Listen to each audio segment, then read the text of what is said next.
Bleak House by Charles Dickens. Preface.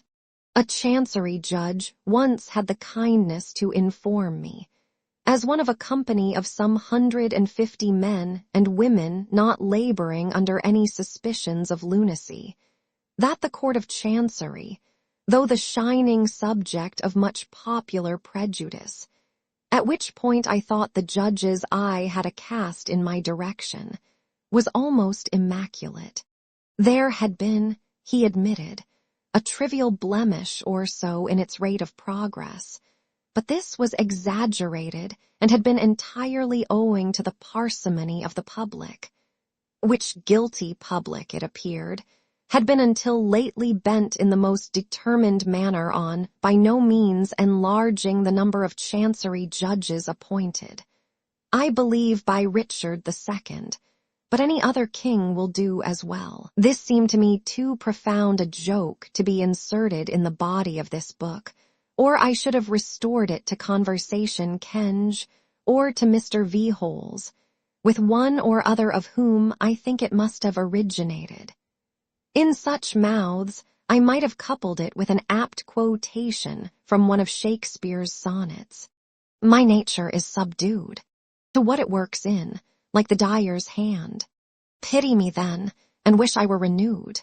But as it is wholesome that the parsimonious public should know what has been doing, and still is doing, in this connection, I mention here that everything set forth in these pages concerning the Court of Chancery is substantially true, and within the truth.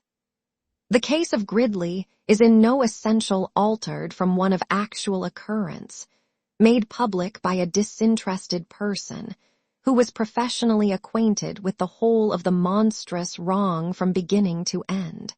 At the present moment, August 1853, there is a suit before the court which was commenced nearly 20 years ago, in which from 30 to 40 counsel have been known to appear at one time, in which costs have been incurred to the amount of £70,000, which is a friendly suit, and which is, I am assured, no nearer to its termination now than when it was begun. There is another well-known suit in Chancery, not yet decided, which was commenced before the close of the last century, and in which more than double the amount of £70,000 has been swallowed up in costs. If I wanted other authorities for Jarndyce and Jarndyce, I could rain them on these pages, to the shame of a parsimonious public. There is only one other point on which I offer a word of remark. The possibility of what is called spontaneous combustion has been denied since the death of Mr. Crook, and my good friend Mr. Lewes, quite mistaken, as he soon found, in supposing the thing to have been abandoned by all authorities, published some ingenious letters to me at the time when that event was chronicled, arguing that spontaneous combustion could not possibly be. I have no need to observe that I do not willfully or negligently mislead my readers, and that before I wrote that description I took pains to investigate the subject. There are about 30 cases on record, of which the most famous, that of the Countess Cornelia de Body-Cessenet, was minutely investigated and described by Giuseppe Bianchini, a prebendary of Verona, otherwise distinguished in letters, who published an account of it at Verona in 1731, which he afterwards republished at Rome. The appearances, beyond all rational doubt, observed in that case are the appearances observed in Mr. Crook's case. The next most famous instance happened at Rheims 6 years earlier, and the historian in that case is Lecat, one of the most renowned surgeons produced by France. The subject was a woman whose husband was ignorantly convicted of having murdered her, but on solemn appeal to a higher court, he was acquitted, because it was shown upon the evidence that she had died the death, of which this name of spontaneous combustion is given. I do not think it necessary to add to these notable facts, and that general reference to the authorities which will be found at page 30, vol. Roman 2. Asterisk the recorded opinions and experiences of distinguished medical professors, French, English, and Scotch, in more modern days, contenting myself with observing that I shall not abandon the facts until there shall have been a considerable spontaneous combustion of the testimony on which human occurrences are usually received. Asterisk asterisk. In Bleak House, I have purposely dwelt upon the romantic side of familiar things. Asterisk transcriber's note. This referred to a specific page in the printed book. In this Project Gutenberg edition, the pertinent information is in Chapter 30, paragraph 90. Asterisk asterisk another case, very clearly described by a dentist, occurred at the town of Columbus, in the United States of America, quite recently. The subject was a German who kept a liquor shop and was an inveterate drunkard. Chapter 1. In Chancery. London. Michaelmas term lately over, and the Lord Chancellor sitting in Lincoln's Inn Hall. Implacable November weather. As much mud in the streets as if the waters had but newly retired from the face of the earth, and it would not be wonderful to meet a megalosaurus, 40 feet long or so, waddling like an elephantine lizard up Holborn Hill. Smoke lowering down from chimney pots, making a soft black drizzle, with flakes of soot in it as big as full-grown snowflakes. Gone into mourning, one might imagine, for the death of the sun. Dogs, undistinguishable in mire. Horses, scarcely better, splashed to their very blinkers. Foot passengers, jostling one another's umbrellas in a general infection of ill temper, and losing their foothold at street corners, where tens of thousands of other foot passengers have been slipping and sliding since the day broke, if this day ever broke, adding new deposits to the crust upon crust of mud, sticking at those points tenaciously to the pavement, and accumulating at compound interest. Fog everywhere. Fog up the river, where it flows among green aits and meadows. Fog down the river, where it rolls defiled among the tiers of shipping and the waterside pollutions of a great and dirty city. Fog on the Essex marshes, fog on the Kentish heights. Fog creeping into the cabooses of collier brigs, fog lying out on the yards and hovering in the rigging of great ships, fog drooping on the gunwales of barges and small boats, fog in the eyes and throats of ancient Greenwich pensioners, wheezing by the firesides of their wards, fog in the stem and bowl of the afternoon pipe of the wrathful skipper, down in his close cabin, fog cruelly pinching the toes and fingers of his shivering little prentice boy on deck.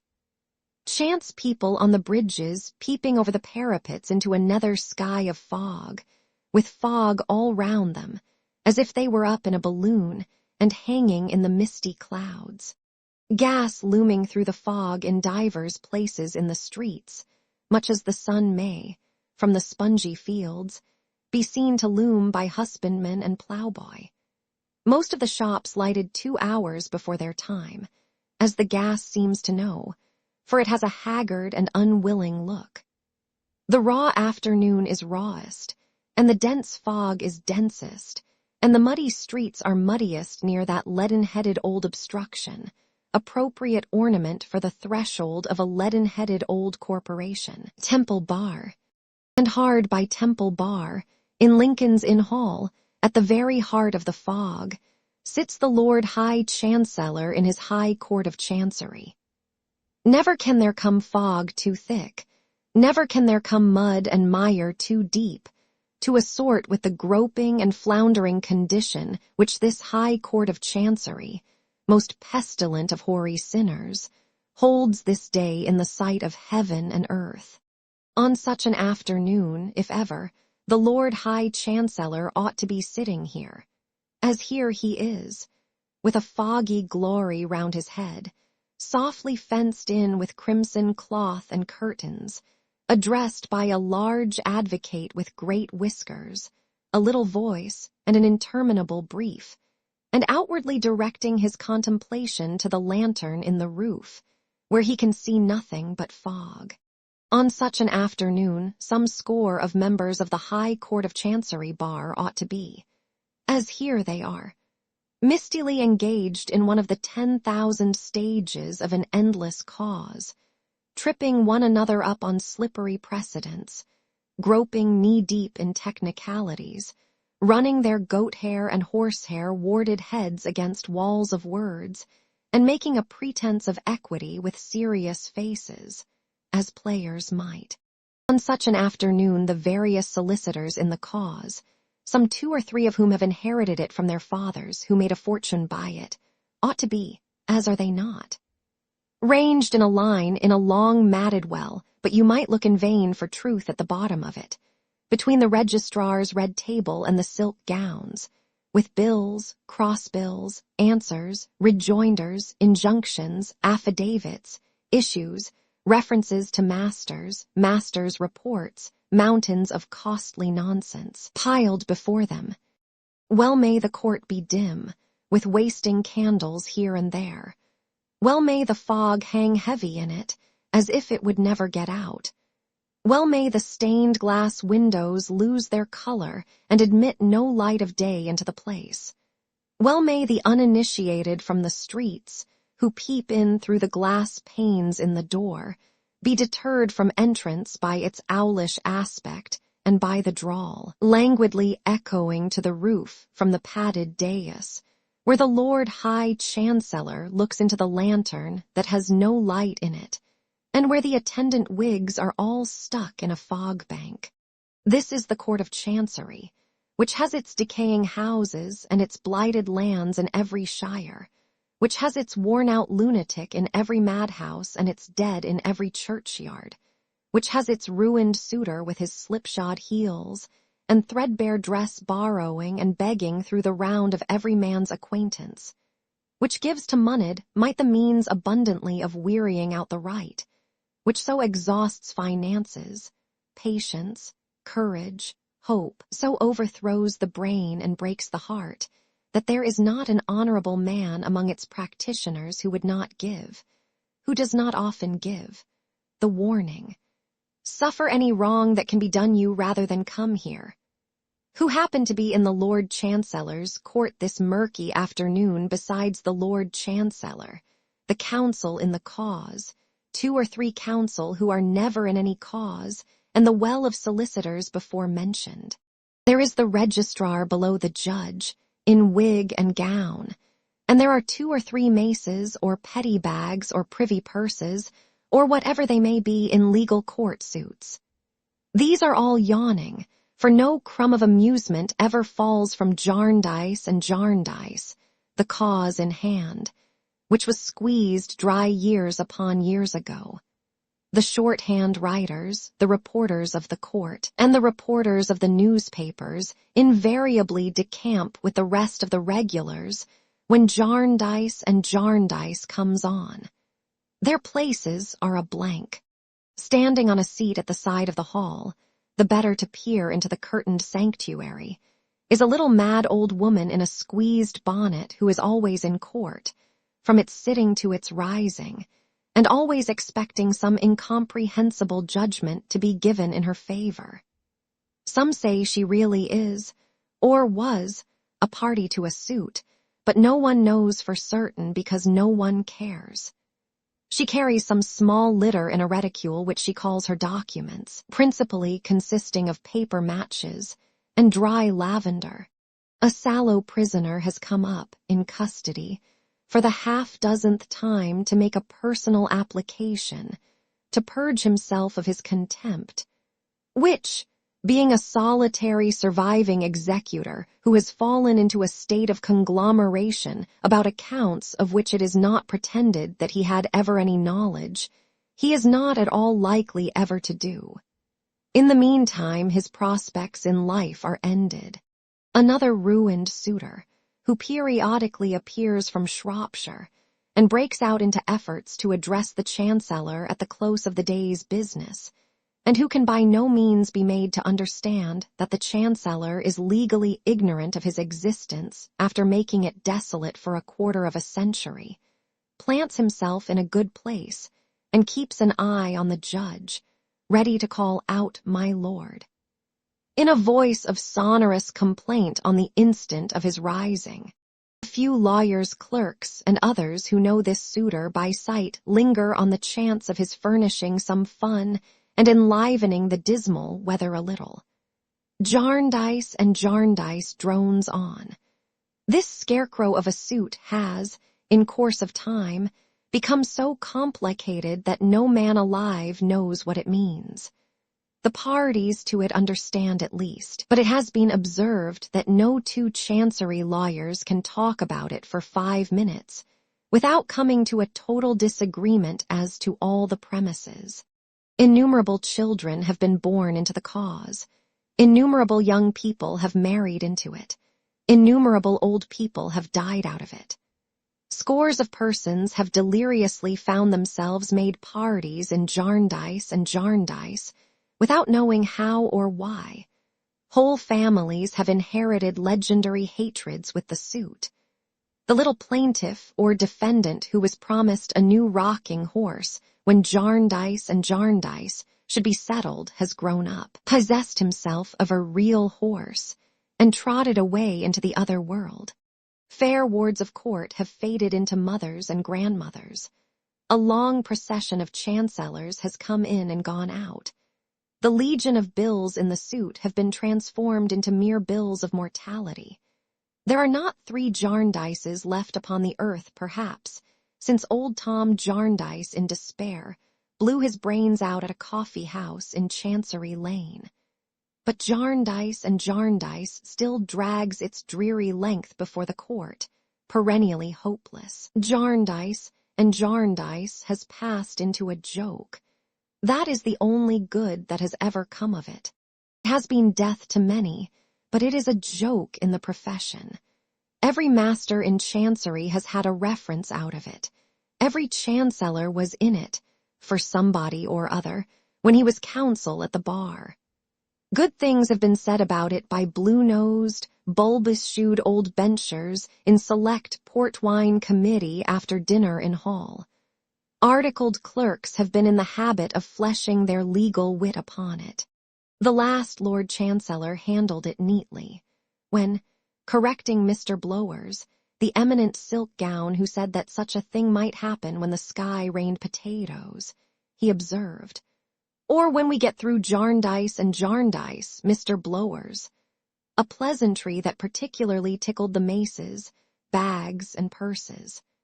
How many people out of the suit Jarndyce and Jarndyce has stretched forth its unwholesome hand to spoil and corrupt would be a very wide question. From the master upon whose impaling files reams of dusty warrants in Jarndyce and Jarndyce have grimly writhed into many shapes, down to the copying clerk in the 6 clerk's office who has copied his tens of thousands of Chancery folio pages under that eternal heading, no man's nature has been made better by it. In trickery, evasion, procrastination, spoliation, botheration, under false pretenses of all sorts, there are influences that can never come to good. The very solicitors' boys who have kept the wretched suitors at bay, by protesting time out of mind that Mr. Chisel, Mizzle, or otherwise was particularly engaged, and had appointments until dinner, may have got an extra moral twist and shuffle into themselves out of Jarndyce and Jarndyce. The receiver in the cause has acquired a goodly sum of money by it, but has acquired too a distrust of his own mother and a contempt for his own kind. Chisel, Mizzle, and otherwise have lapsed into a habit of vaguely promising themselves that they will look into that outstanding little matter and see what can be done for Drizzle, who was not well used, when Jarndyce and Jarndyce shall be got out of the office. Shirking and sharking in all their many varieties have been sown broadcast by the ill-fated cause, and even those who have contemplated its history from the outermost circle of such evil have been insensibly tempted into a loose way of letting bad things alone to take their own bad course, and a loose belief that if the world go wrong, it was in some offhand manner never meant to go right. Thus, in the midst of the mud and at the heart of the fog, sits the Lord High Chancellor in his High Court of Chancery. Mr. Tangle, says the Lord High Chancellor, latterly something restless under the eloquence of that learned gentleman. Lud, says Mr. Tangle knows more of Jarndyce and Jarndyce than anybody. He is famous for it, supposed never to have read anything else since he left school. Have you nearly concluded your argument? Lud, no, variety of points, feel it my duty to submit, Ludship, is the reply that slides out of Mr. Tangle. Several members of the bar are still to be heard, I believe. Says the Chancellor with a slight smile. 18 of Mr. Tangle's learned friends, each armed with a little summary of 1,800 sheets, bob up like 18 hammers in a pianoforte, make 18 bows, and drop into their 18 places of obscurity. We will proceed with the hearing on Wednesday fortnight, says the Chancellor. For the question at issue is only a question of costs, a mere bud on the forest tree of the parent suit, and really will come to a settlement one of these days.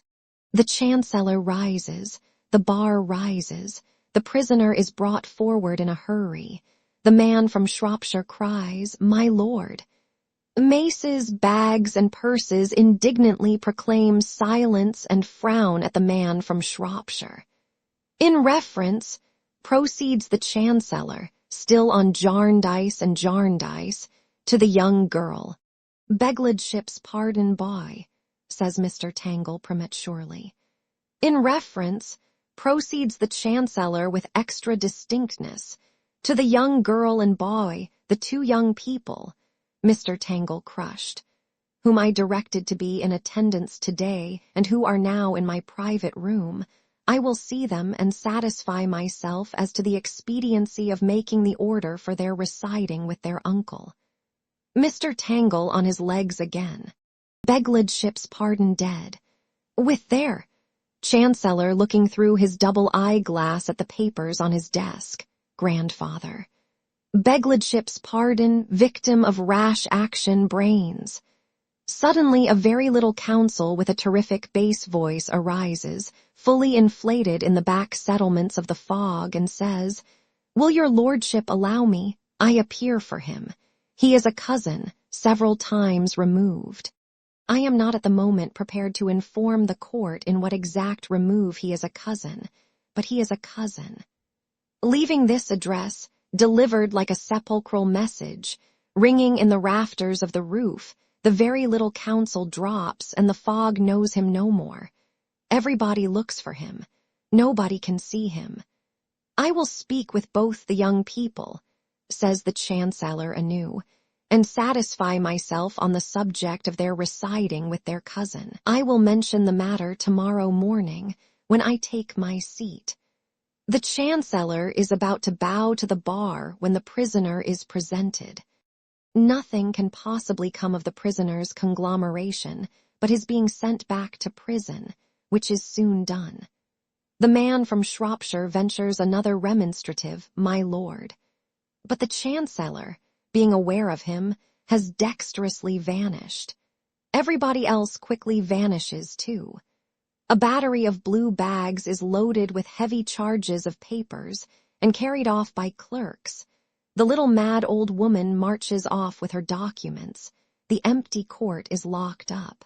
If all the injustice it has committed and all the misery it has caused could only be locked up with it, and the whole burnt away in a great funeral pyre, why so much the better for other parties than the parties in Jarndyce and Jarndyce? Chapter 2. In Fashion. It is but a glimpse of the world of fashion that we want on this same miry afternoon. It is not so unlike the Court of Chancery, but that we may pass from the one scene to the other, as the crow flies. Both the world of fashion and the court of chancery are things of precedent and usage. Oversleeping Rip Van Winkles who have played at strange games through a deal of thundery weather. Sleeping beauties whom the night will wake one day, when all the stopped spits in the kitchen shall begin to turn prodigiously. It is not a large world, relatively even to this world of ours, which has its limits too, as your highness shall find when you have made the tour of it and are come to the brink of the void beyond. It is a very little speck. There is much good in it. There are many good and true people in it. It has its appointed place. But the evil of it is that it is a world wrapped up in too much jeweler's cotton and fine wool, and cannot hear the rushing of the larger worlds, and cannot see them as they circle round the sun. It is a deadened world, and its growth is sometimes unhealthy for want of air. My Lady Dedlock has returned to her house in town for a few days previous to her departure for Paris, where her ladyship intends to stay some weeks, after which her movements are uncertain. The fashionable intelligence says so for the comfort of the Parisians, and it knows all fashionable things. To know things otherwise were to be unfashionable. My Lady Dedlock has been down at what she calls, in familiar conversation, her place in Lincolnshire. The waters are out in Lincolnshire. An arch of the bridge in the park has been sapped and sopped away.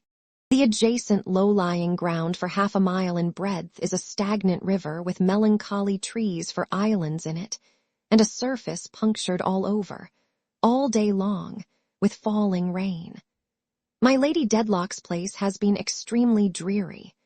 The weather for many a day and night has been so wet that the trees seem wet through, and the soft loppings and prunings of the woodman's axe can make no crash or crackle as they fall.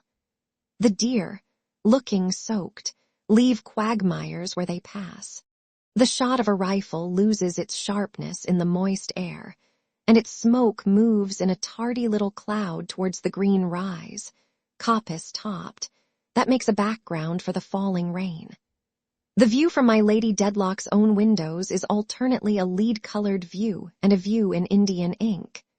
The vases on the stone terrace in the foreground catch the rain all day, and the heavy drops fall, drip, drip, drip, upon the broad flagged pavement, called from old time the Ghost's Walk, all night.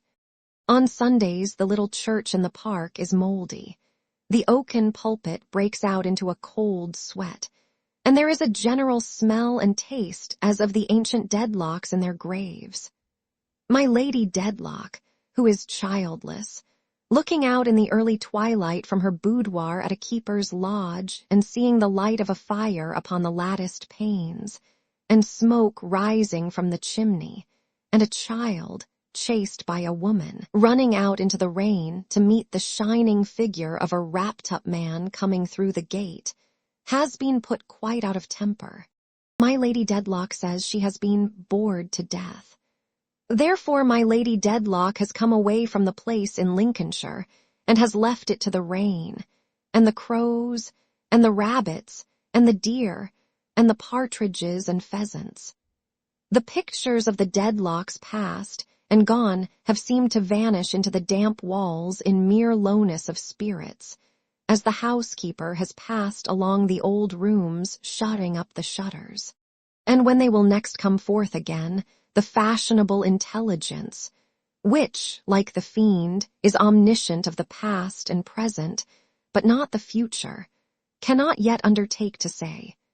Sir Leicester Dedlock is only a baronet, but there is no mightier baronet than he. His family is as old as the hills, and infinitely more respectable. He has a general opinion that the world might get on without hills, but would be done up without Dedlocks.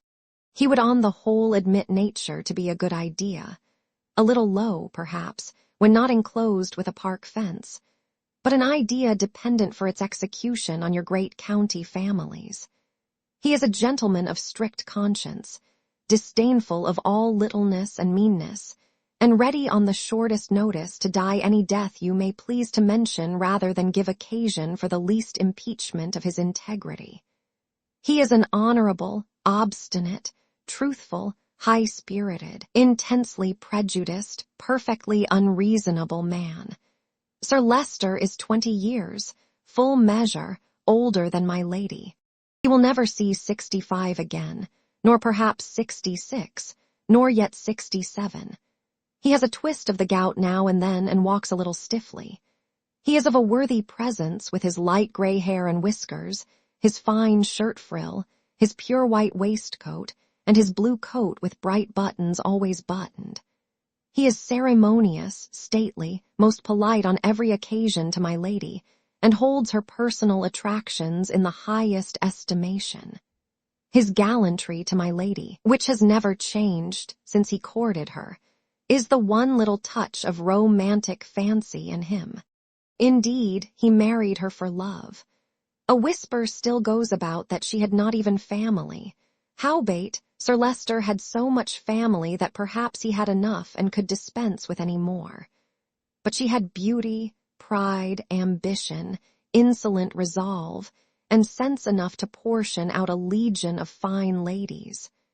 Wealth and station, added to these, soon floated her upward, and for years now, my Lady Dedlock has been at the center of the fashionable intelligence, and at the top of the fashionable tree.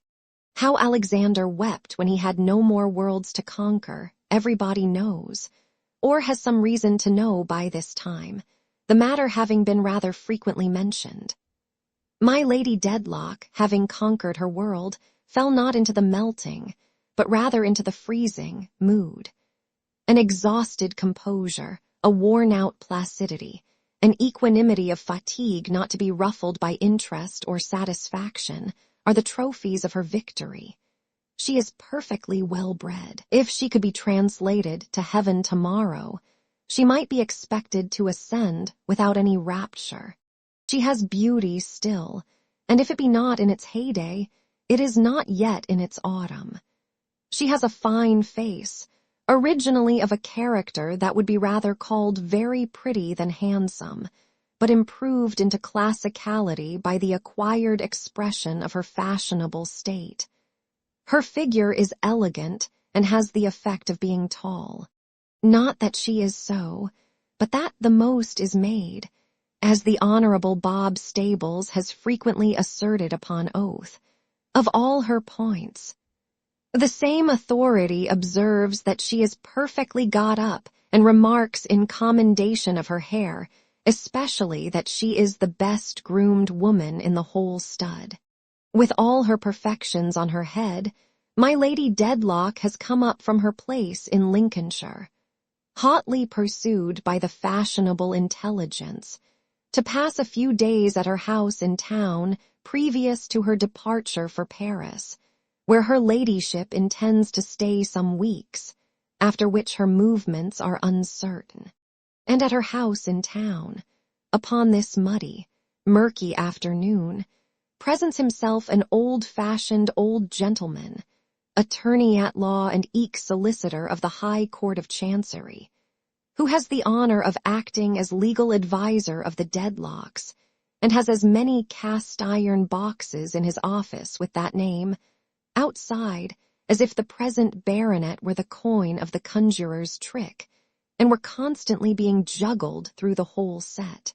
Across the hall, and up the stairs, and along the passages, and through the rooms, which are very brilliant in the season and very dismal out of it. Fairyland to visit, but a desert to live in. The old gentleman is conducted by a Mercury in powder to my lady's presence. The old gentleman is rusty to look at, but is reputed to have made good thrift out of aristocratic marriage settlements and aristocratic wills, and to be very rich. He is surrounded by a mysterious halo of family confidences, of which he is known to be the silent depository. There are noble mausoleums rooted for centuries in retired glades of parks among the growing timber and the fern, which perhaps hold fewer noble secrets than walk abroad among men, shut up in the breast of Mr. Tulkinghorn. He is of what is called the old school, a phrase generally meaning any school that seems never to have been young, and wears knee breeches tied with ribbons, and gaiters or stockings.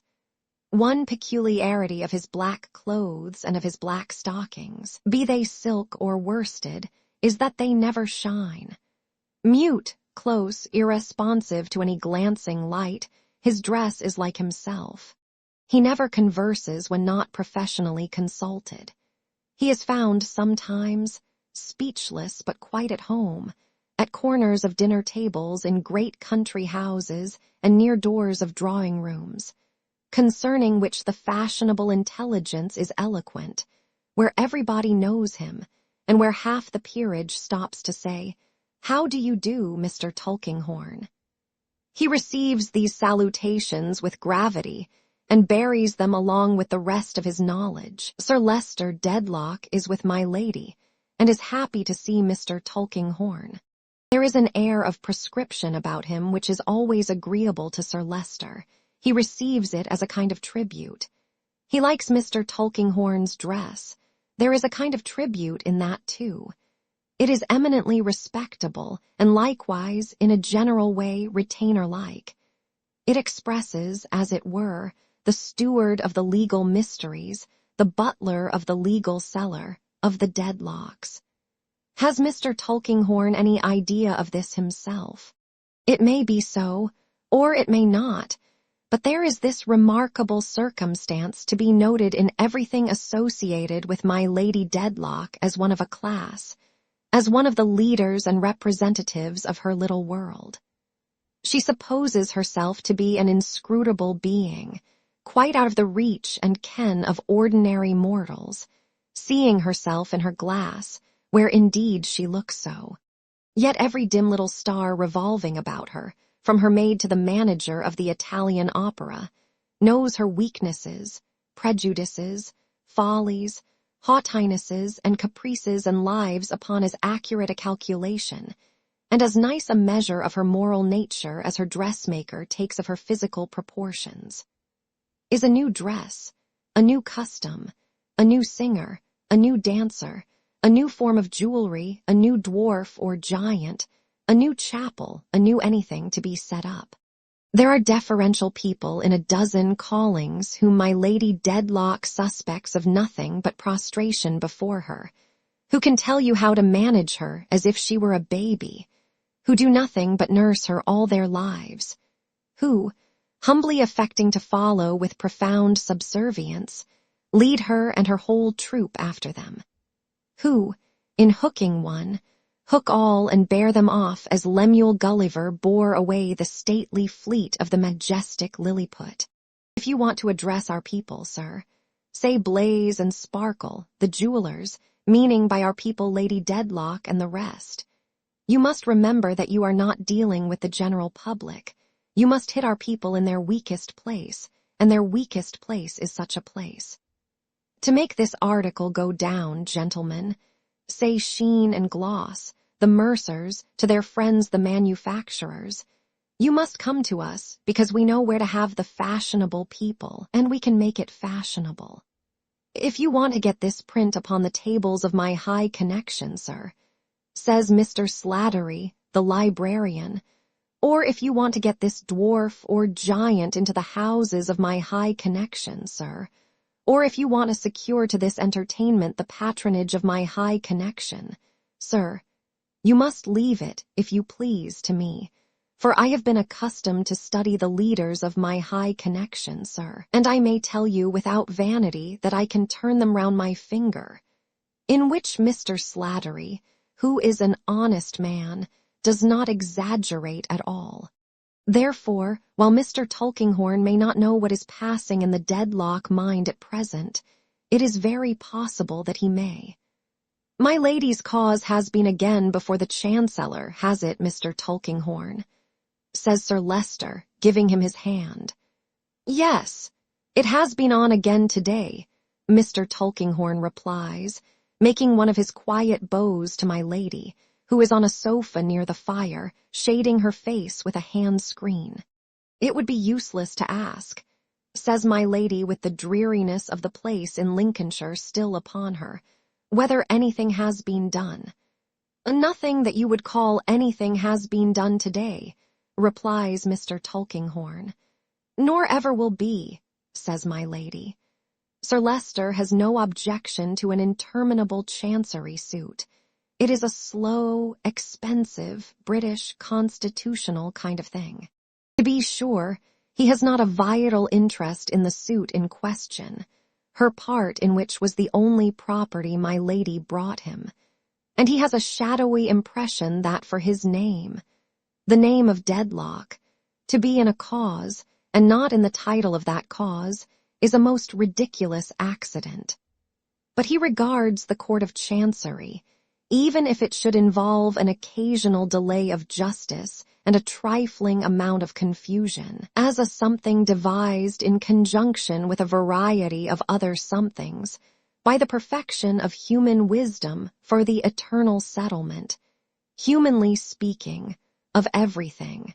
And he is upon the whole of a fixed opinion that, to give the sanction of his countenance to any complaints respecting it, would be to encourage some person in the lower classes to rise up somewhere, like Wat Tyler. As a few fresh affidavits have been put upon the file, says Mr. Tulkinghorn, and as they are short, and as I proceed upon the troublesome principle of begging leave to possess my clients with any new proceedings in a cause. Cautious man, Mr. Tulkinghorn, taking no more responsibility than necessary. And further, as I see you are going to Paris, I have brought them in my pocket. Sir Leicester was going to Paris too, by the by, but the delight of the fashionable intelligence was in his lady. Mr. Tulkinghorn takes out his papers, asks permission to place them on a golden talisman of a table at my lady's elbow, puts on his spectacles, and begins to read by the light of a shaded lamp. In Chancery, between John Jarndyce, my lady interrupts, requesting him to miss as many of the formal horrors as he can. Mr. Tulkinghorn glances over his spectacles and begins again lower down. My lady carelessly and scornfully abstracts her attention. Sir Leicester in a great chair looks at the file and appears to have a stately liking for the legal repetitions and prolixities as ranging among the national bulwarks. It happens that the fire is hot where my lady sits, and that the hand screen is more beautiful than useful, being priceless but small. My lady, changing her position, sees the papers on the table, looks at them nearer still, asks impulsively, "Who copied that?" Mr. Tulkinghorn stops short, surprised by my lady's animation and her unusual tone. "Is it what you people call lawhand?" she asks, looking full at him in her careless way again and toying with her screen. "Not quite. Probably." Mr. Tulkinghorn examines it as he speaks. The legal character which it was acquired after the original hand was formed. Why do you ask? Anything to vary this detestable monotony. Oh, go on, do. Mr. Tulkinghorn reads again. The heat is greater. My lady screens her face. Sir Leicester dozes, starts up suddenly, and cries, what do you say?" "I say I am afraid," says Mr. Tulkinghorn, who had risen hastily, "that Lady Dedlock is ill." "Faint," my lady murmurs with white lips, "only that, but it is like the faintness of death. Don't speak to me. Ring and take me to my room." Mr. Tulkinghorn retires into another chamber. Bells ring, feet shuffle and patter, silence ensues. Mercury at last begs Mr. Tulkinghorn to return. "Better now," quoth Sir Leicester, motioning the lawyer to sit down and read to him alone. "I have been quite alarmed. I never knew my lady swoon before, but the weather is extremely trying, and she really has been bored to death down at our place in Lincolnshire." Chapter 3. The Progress. I have a great deal of difficulty in beginning to write my portion of these pages, for I know I am not clever. I always knew that.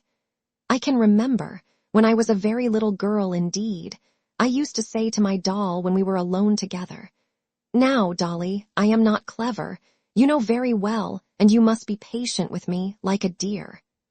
And so she used to sit propped up in a great armchair, with her beautiful complexion and rosy lips, staring at me, or not so much at me, I think, as at nothing, while I busily stitched away and told her every one of my secrets.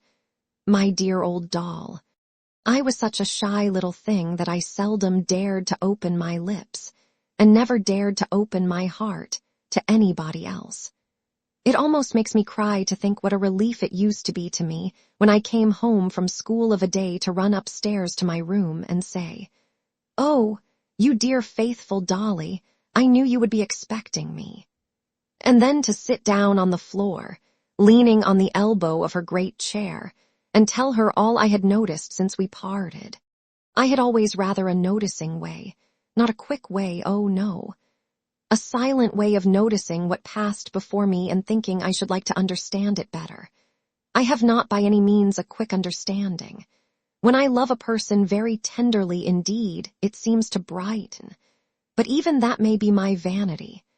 I was brought up, from my earliest remembrance, like some of the princesses in the fairy stories, only I was not charming, by my godmother. At least, I only knew her as such. She was a good, good woman. She went to church 3 times every Sunday, and to morning prayers on Wednesdays and Fridays, and to lectures whenever there were lectures, and never missed. She was handsome, and if she had ever smiled would have been, I used to think, like an angel, but she never smiled. She was always grave and strict. She was so very good herself, I thought, that the badness of other people made her frown all her life. I felt so different from her, even making every allowance for the differences between a child and a woman. I felt so poor, so trifling, and so far off that I never could be unrestrained with her. No, could never even love her as I wished. It made me very sorry to consider how good she was and how unworthy of her I was, and I used ardently to hope that I might have a better heart.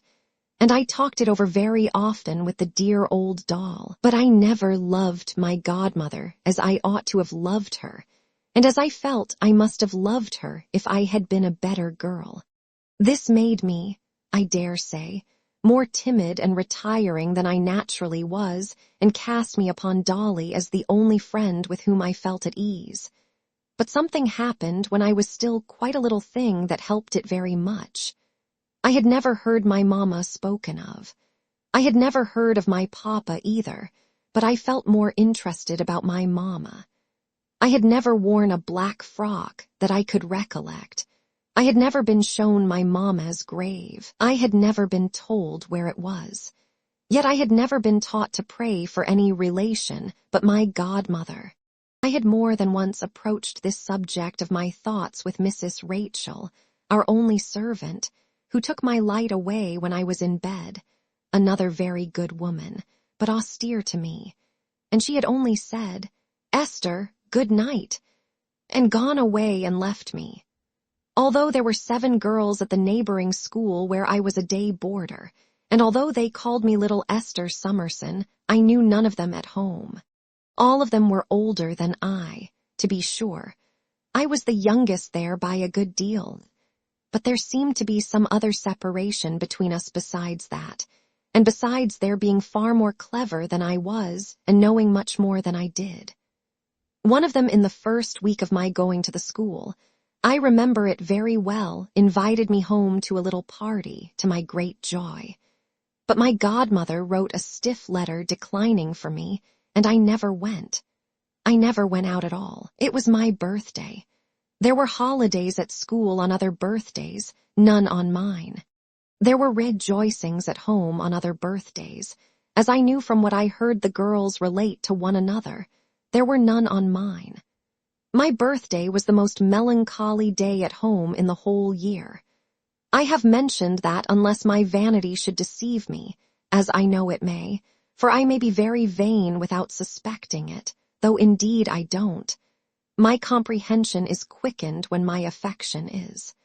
My disposition is very affectionate, and perhaps I might still feel such a wound, if such a wound could be received more than once with the quickness of that birthday. Dinner was over, and my godmother and I were sitting at the table before the fire. The clock ticked, the fire clicked. Not another sound had been heard in the room or in the house for I don't know how long. I happened to look timidly up from my stitching across the table at my godmother, and I saw in her face, looking gloomily at me, "It would have been far better, little Esther, that you had had no birthday, that you had never been born."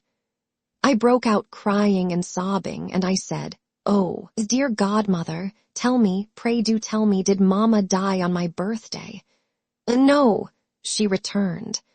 "Ask me no more, child. Oh, do pray tell me something of her. Do now at last, dear godmother, if you please. What did I do to her? How did I lose her? Why am I so different from other children, and why is it my fault, dear godmother? No, no, no, don't go away. Oh, speak to me." I was in a kind of fright beyond my grief, and I caught hold of her dress and was kneeling to her. She had been saying all the while, "Let me go." But now she stood still. Her darkened face had such power over me that it stopped me in the midst of my vehemence. I put up my trembling little hand to clasp hers or to beg her pardon with what earnestness I might, but withdrew it as she looked at me, and laid it on my fluttering heart. She raised me, sat in her chair, and standing me before her, said slowly in a cold, low voice, I see her knitted brow and pointed finger, "Your mother, Esther, is your disgrace, and you were hers. The time will come, and soon enough, when you will understand this better and will feel it too, as no one save a woman can. I have forgiven her," but her face did not relent. The wrong she did to me, and I say no more of it, though it was greater than you will ever know, than anyone will ever know but I, the sufferer. For yourself, unfortunate girl, orphaned and degraded from the first of these evil anniversaries, pray daily that the sins of others be not visited upon your head, according to what is written. Forget your mother, and leave all other people to forget her, who will do her unhappy child that greatest kindness. Now go. She checked me, however, as I was about to depart from her, so frozen as I was, and added this, submission, self-denial, diligent work are the preparations for a life begun with such a shadow on it. You are different from other children, Esther, because you were not born, like them, in common sinfulness and wrath. You are set apart. I went up to my room and crept to bed and laid my doll's cheek against mine wet with tears, and holding that solitary friend upon my bosom, cried myself to sleep. Imperfect as my understanding of my sorrow was, I knew that I had brought no joy at any time to anybody's heart, and that I was to no one upon earth what Dolly was to me. Dear, dear, to think how much time we passed alone together afterwards, and how often I repeated to the doll the story of my birthday, and confided to her that I would try as hard as ever I could to repair the fault I had been born with, of which I confessedly felt guilty, and yet innocent, and would strive as I grew up to be industrious, contented, and kind-hearted, and to do some good to someone, and win some love to myself if I could. I hope it is not self-indulgent to shed these tears as I think of it. I am very thankful, I am very cheerful, but I cannot quite help their coming to my eyes. There, I have wiped them away now and can go on again properly.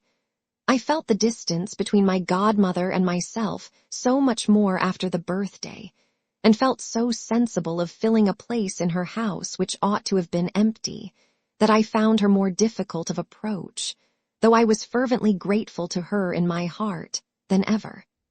I felt in the same way towards my school companions. I felt in the same way towards Mrs. Rachel, who was a widow, and towards her daughter, of whom she was proud, who came to see her once a fortnight. I was very retired and quiet, and tried to be very diligent. One sunny afternoon, when I had come home from school with my books and portfolio, watching my long shadow at my side, and as I was gliding upstairs to my room as usual, my godmother looked out of the parlor door and called me back. Sitting with her, I found, which was very unusual indeed, a stranger. A portly, important-looking gentleman, dressed all in black with a white cravat, large gold watch seals, a pair of gold eyeglasses, and a large seal ring upon his little finger. "This," said my godmother in an undertone, "is the child." Then she said in her naturally stern way of speaking, "This is Esther, sir." The gentleman put up his eyeglasses to look at me and said, "Come here, my dear." He shook hands with me and asked me to take off my bonnet, looking at me all the while. When I had complied, he said, "Ah," and afterwards, "Yes." And then, taking off his eyeglasses and folding them in a red case and leaning back in his armchair, turning the case about in his 2 hands, he gave my godmother a nod. Upon that, my godmother said, "You may go upstairs, Esther." And I made him my curtsy and left him. It must have been 2 years afterwards, and I was almost 14, when one dreadful night my godmother and I sat at the fireside. I was reading aloud, and she was listening. I had come down at 9 o'clock, as I always did, to read the Bible to her, and was reading from St. John how our Savior stooped down, writing with his finger in the dust, when they brought the sinful woman to him. So when they continued asking him, he lifted up himself and said unto them, "He that is without sin among you, let him first cast a stone at her." I was stopped by my godmother's rising, putting her hand to her head, and crying out in an awful voice from quite another part of the book, "Watch ye therefore, lest coming suddenly he find you sleeping. And what I say unto you, I say unto all, watch." In an instant, while she stood before me repeating these words, she fell down on the floor. I had no need to cry out. Her voice had sounded through the house and been heard in the street. She was laid upon her bed. For more than a week she lay there, little altered outwardly, with her old handsome, resolute frown that I so well knew carved upon her face. Many and many a time, in the day and in the night, with my head upon the pillow by her that my whispers might be plainer to her, I kissed her, thanked her, prayed for her, asked her for her blessing and forgiveness, entreated her to give me the least sign that she knew or heard me. No, no, no. Her face was immovable. To the very last, and even afterwards, her frown remained unsoftened. On the day after my poor good godmother was buried, the gentleman in black with the white neckcloth reappeared. I was sent for by Mrs. Rachel and found him in the same place as if he had never gone away. "My name is Kenge," he said. "You may remember it, my child, Kenge and Carboy, Lincoln's Inn." I replied that I remembered to have seen him once before. "Pray be seated, here near me. Don't distress yourself, it's of no use. Mrs. Rachel, I needn't inform you who were acquainted with the late Miss Barbary's affairs, that her means die with her, and that this young lady, now her aunt is dead." "My aunt, sir. It is really of no use carrying on a deception when no object is to be gained by it," said Mr. Kenge smoothly. "Aunt in fact, though not in law. Don't distress yourself, don't weep, don't tremble. Mrs. Rachel, our young friend has no doubt heard of the Jarndyce and Jarndyce." "Never," said Mrs. Rachel. "Is it possible," pursued Mr. Kenge, putting up his eyeglasses, "that our young friend, I beg you won't distress yourself, never heard of Jarndyce and Jarndyce?" I shook my head, wondering even what it was. "Not of Jarndyce and Jarndyce," said Mr. Kenge, looking over his glasses at me and softly turning the case about and about as if he were petting something. "Not of one of the greatest chancery suits known. Not of Jarndyce and Jarndyce. The A, in itself a monument of chancery practice, in which, I would say, every difficulty, every contingency, every masterly fiction, every form of procedure known in that court, is represented over and over again. It is a cause that could not exist out of this free and great country. I should say that the aggregate of costs in Jarndyce and Jarndyce, Mrs. Rachel, I was afraid he addressed himself to her because I appeared inattentive. Amounts at the present hour to from six die to £70,000, said Mr. Kenge, leaning back in his chair. I felt very ignorant, but what could I do? I was so entirely unacquainted with the subject that I understood nothing about it even then. And she really never heard of the cause, said Mr. Kenge. Surprising. Miss Barbary, sir, returned Mrs. Rachel, who is now among the seraphim. I hope so, I am sure, said Mr. Kenge politely. Wished Esther only to know what would be serviceable to her, and she knows from any teaching she has had here nothing more. Well, said Mr. Kenge, upon the whole very proper. Now to the point, addressing me. Miss Barbary, your sole relation, in fact that is, for I am bound to observe that in law you had none being deceased, and it naturally not being to be expected that Mrs. Rachel— Oh, dear no, said Mrs. Rachel quickly. Quite so, assented Mr. Kenge. That Mrs. Rachel should charge herself with your maintenance and support. I beg you won't distress yourself. You are in a position to receive the renewal of an offer which I was instructed to make to Miss Barbary some 2 years ago, and which, though rejected then, was understood to be renewable under the lamentable circumstances that have since occurred. Now, if I avow that I represent, in Jarndyce and otherwise, a highly humane, but at the same time singular, man, shall I compromise myself by any stretch of my professional caution? Said Mr. Kenge, leaning back in his chair again and looking calmly at us both. He appeared to enjoy beyond everything the sound of his own voice. I couldn't wonder at that, for it was mellow and full and gave great importance to every word he uttered. He listened to himself with obvious satisfaction, and sometimes gently beat time to his own music with his head, or rounded a sentence with his hand. I was very much impressed by him. Even then, before I knew that he formed himself on the model of a great lord who was his client, and that he was generally called Conversation Kenge. Mr. Jarndyce, he pursued, being aware of the, I would say, desolate, position of our young friend, offers to place her at a first-rate establishment where her education shall be completed, where her comfort shall be secured, where her reasonable wants shall be anticipated, where she shall be eminently qualified to discharge her duty in that station of life unto which it has pleased, shall I say Providence, to call her. My heart was filled so full, both by what he said and by his affecting manner of saying it, that I was not able to speak, though I tried. Mr. Jarndyce, he went on, makes no condition beyond expressing his expectation that our young friend will not at any time remove herself from the establishment in question without his knowledge and concurrence, that she will faithfully apply herself to the acquisition of those accomplishments, upon the exercise of which she will be ultimately dependent, that she will tread in the paths of virtue and honor, and so forth. I was still less able to speak than before. Now, what does our young friend say? Proceeded Mr. Kenge. Take time, I pause for her reply. But take time. What the destitute subject of such an offer tried to say, I need not repeat. What she did say, I could more easily tell if it were worth the telling. What she felt, and will feel to her dying hour, I could never relate. This interview took place at Windsor, where I had passed, as far as I knew, my whole life. On that day week, amply provided with all necessaries, I left it inside the stagey coach for Reading. Mrs. Rachel was too good to feel any emotion at parting, but I was not so good, and wept bitterly.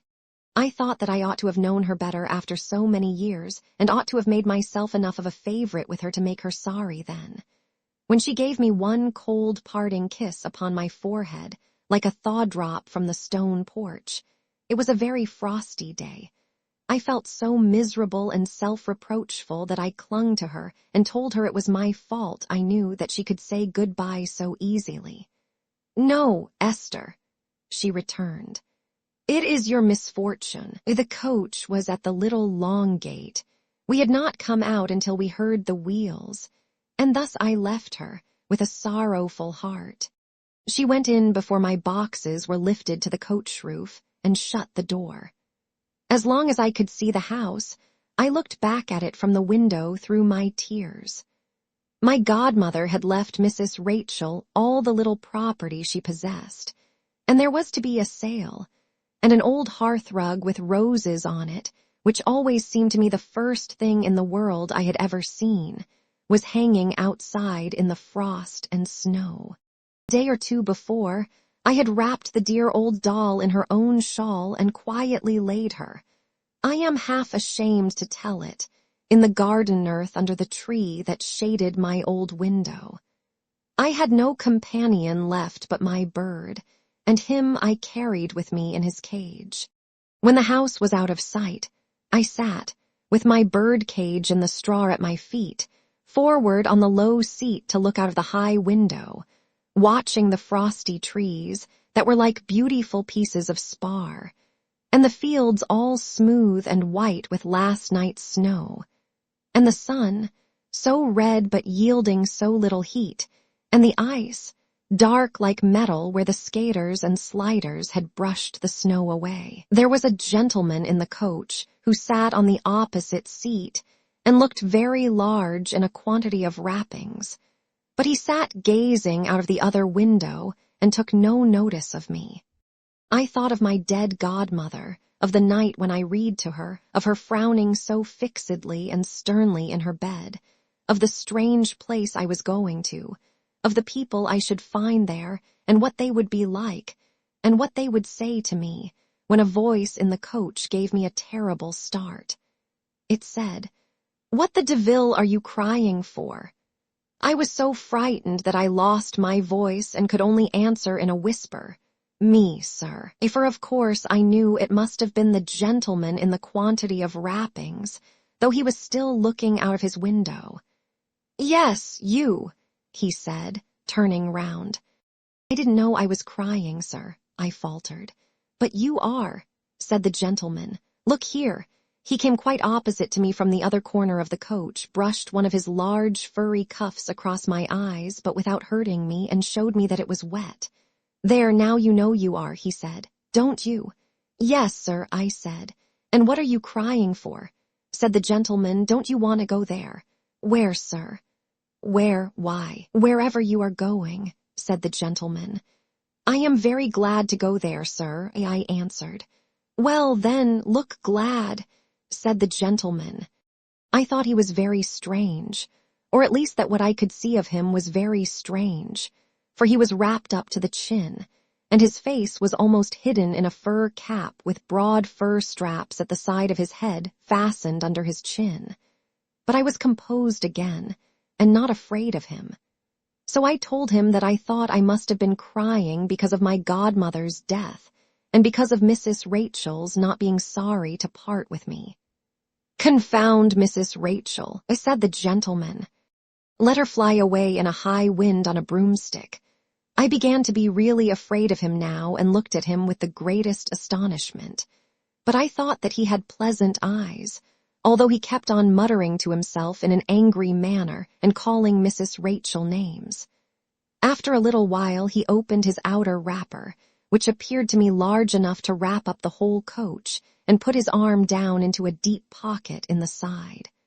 "Now, look here," he said.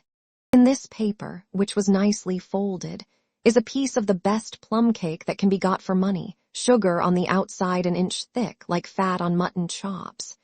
Here's a little pie, a gem this is, both for size and quality, made in France. And what do you suppose it's made of? Livers of fat geese. There's a pie, now let's see you eat 'em." "Thank you, sir," I replied. "Thank you very much indeed, but I hope you won't be offended. They are too rich for me." "Floored again," said the gentleman, which I didn't at all understand, and threw them both out of window. He did not speak to me any more until he got out of the coach a little way short of reading, when he advised me to be a good girl and to be studious, and shook hands with me. I must say I was relieved by his departure. We left him at a milestone. I often walked past it afterwards, and never for a long time without thinking of him and half expecting to meet him. But I never did, and so, as time went on, he passed out of my mind. When the coach stopped, a very neat lady looked up at the window and said, "Miss Donny." "No, ma'am, Esther Summerson. That is quite right," said the lady, Miss Donny. I now understood that she introduced herself by that name and begged Miss Donny's pardon for my mistake and pointed out my boxes at her request. Under the direction of a very neat maid, they were put outside a very small green carriage, and then Miss Donny, the maid, and I got inside and were driven away. "Everything is ready for you, Esther," said Miss Donny, "and the scheme of your pursuits has been arranged in exact accordance with the wishes of your guardian, Mr. Jarndyce." Did you say, ma'am?" "Of your guardian, Mr. Jarndyce," said Miss Donny.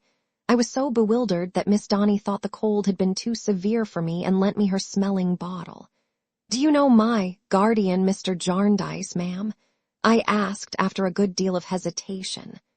"Not personally, Esther," said Miss Donny.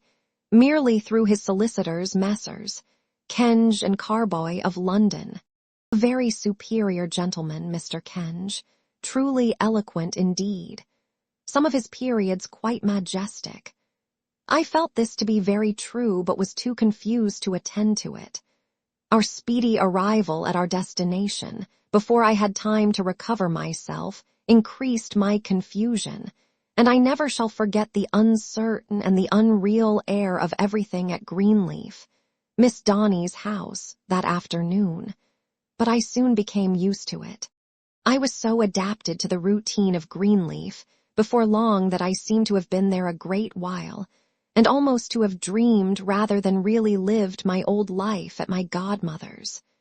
Nothing could be more precise, exact, and orderly than Greenleaf.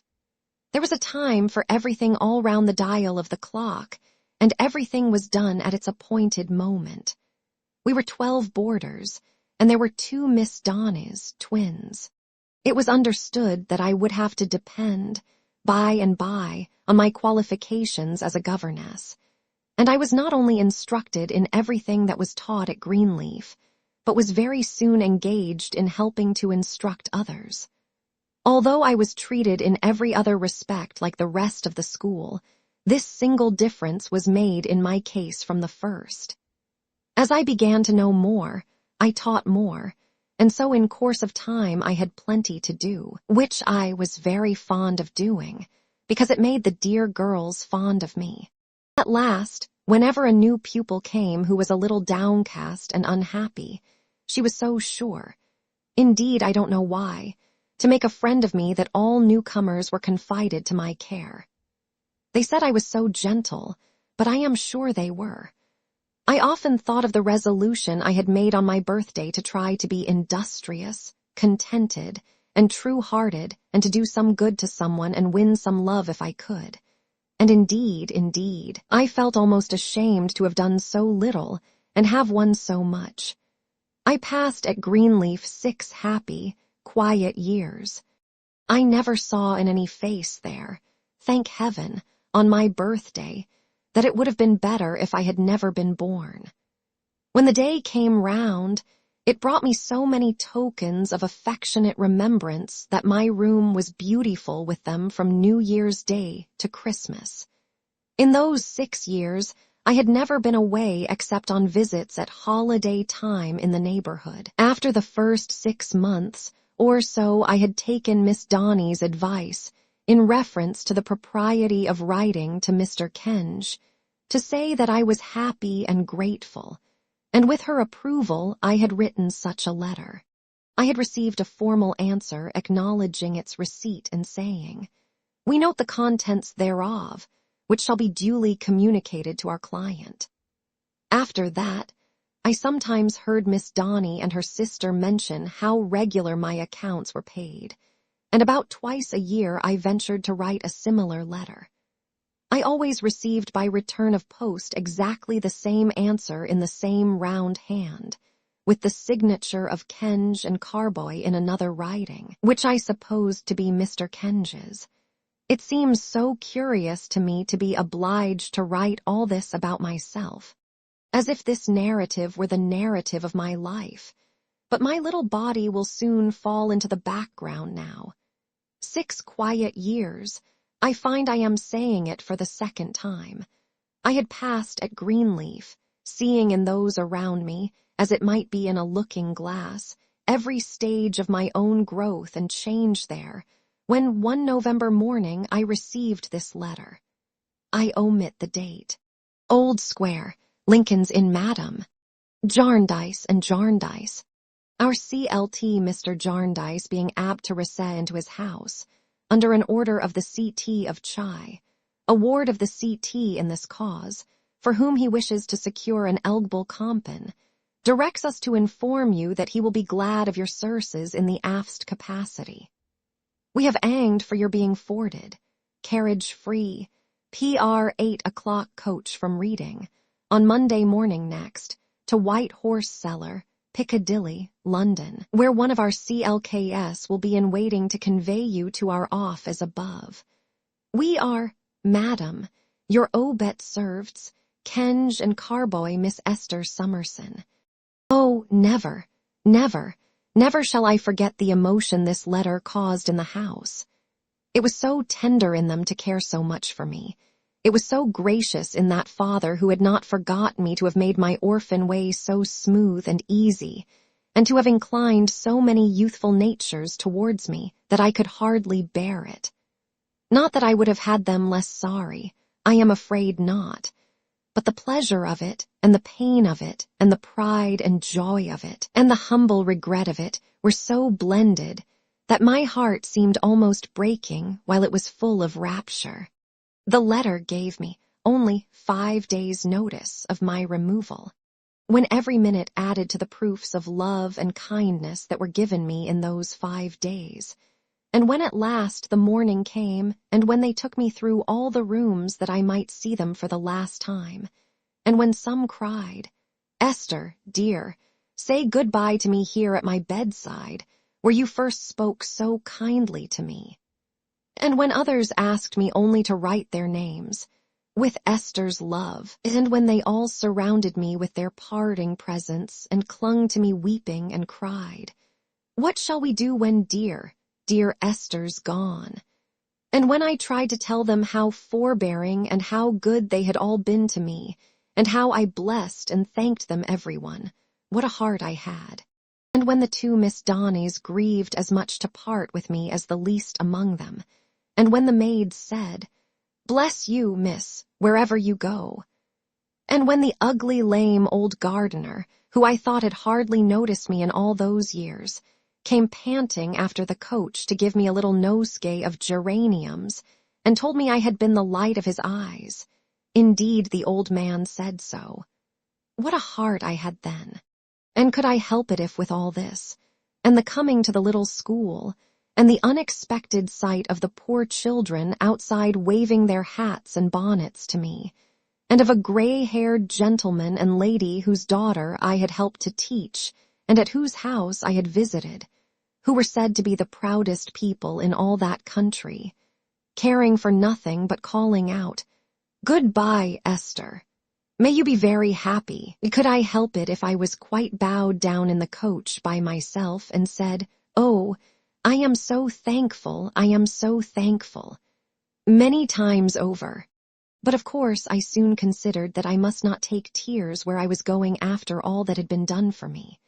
Therefore, of course, I made myself sob less and persuaded myself to be quiet by saying very often, "Esther, now you really must. This will not do." I cheered myself up pretty well at last, though I am afraid I was longer about it than I ought to have been. And when I had cooled my eyes with lavender water, it was time to watch for London. I was quite persuaded that we were there when we were 10 miles off, and when we really were there, that we should never get there. However, when we began to jolt upon a stone pavement, and particularly when every other conveyance seemed to be running into us, and we seemed to be running into every other conveyance, I began to believe that we really were approaching the end of our journey. Very soon afterwards, we stopped. A young gentleman who had inked himself by accident addressed me from the pavement and said, "I am from Kenge and Carboy's, Miss of Lincoln's Inn." "If you please, sir," said I.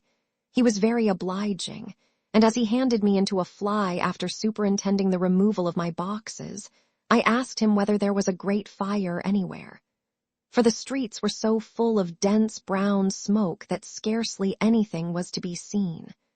"Oh, dear no, miss," he said. "This is a London particular. I had never heard of such a thing." "A fog, miss," said the young gentleman. "Oh, indeed," said I. We drove slowly through the dirtiest and darkest streets that ever were seen in the world, I thought, and in such a distracting state of confusion that I wondered how the people kept their senses, until we passed into sudden quietude under an old gateway and drove on through a silent square until we came to an odd nook in a corner, where there was an entrance up a steep, broad flight of stairs, like an entrance to a church, and there really was a churchyard outside under some cloisters, for I saw the gravestones from the staircase window. This was Kenge and Carboy's. The young gentleman showed me through an outer office into Mr. Kenge's room. There was no one in it, and politely put an armchair for me by the fire. He then called my attention to a little looking-glass hanging from a nail on one side of the chimney-piece. "In case you should wish to look at yourself, miss, after the journey, as you're going before the Chancellor. Not that it's requisite, I am sure," said the young gentleman civilly. "Going before the Chancellor," I said, startled for a moment. "Only a matter of form, miss," returned the young gentleman. "Mr. Kenge is in court now. He left his compliments, and would you partake of some refreshment? There were biscuits and a decanter of wine on a small table. And look over the paper, which the young gentleman gave me as he spoke. He then stirred the fire and left me.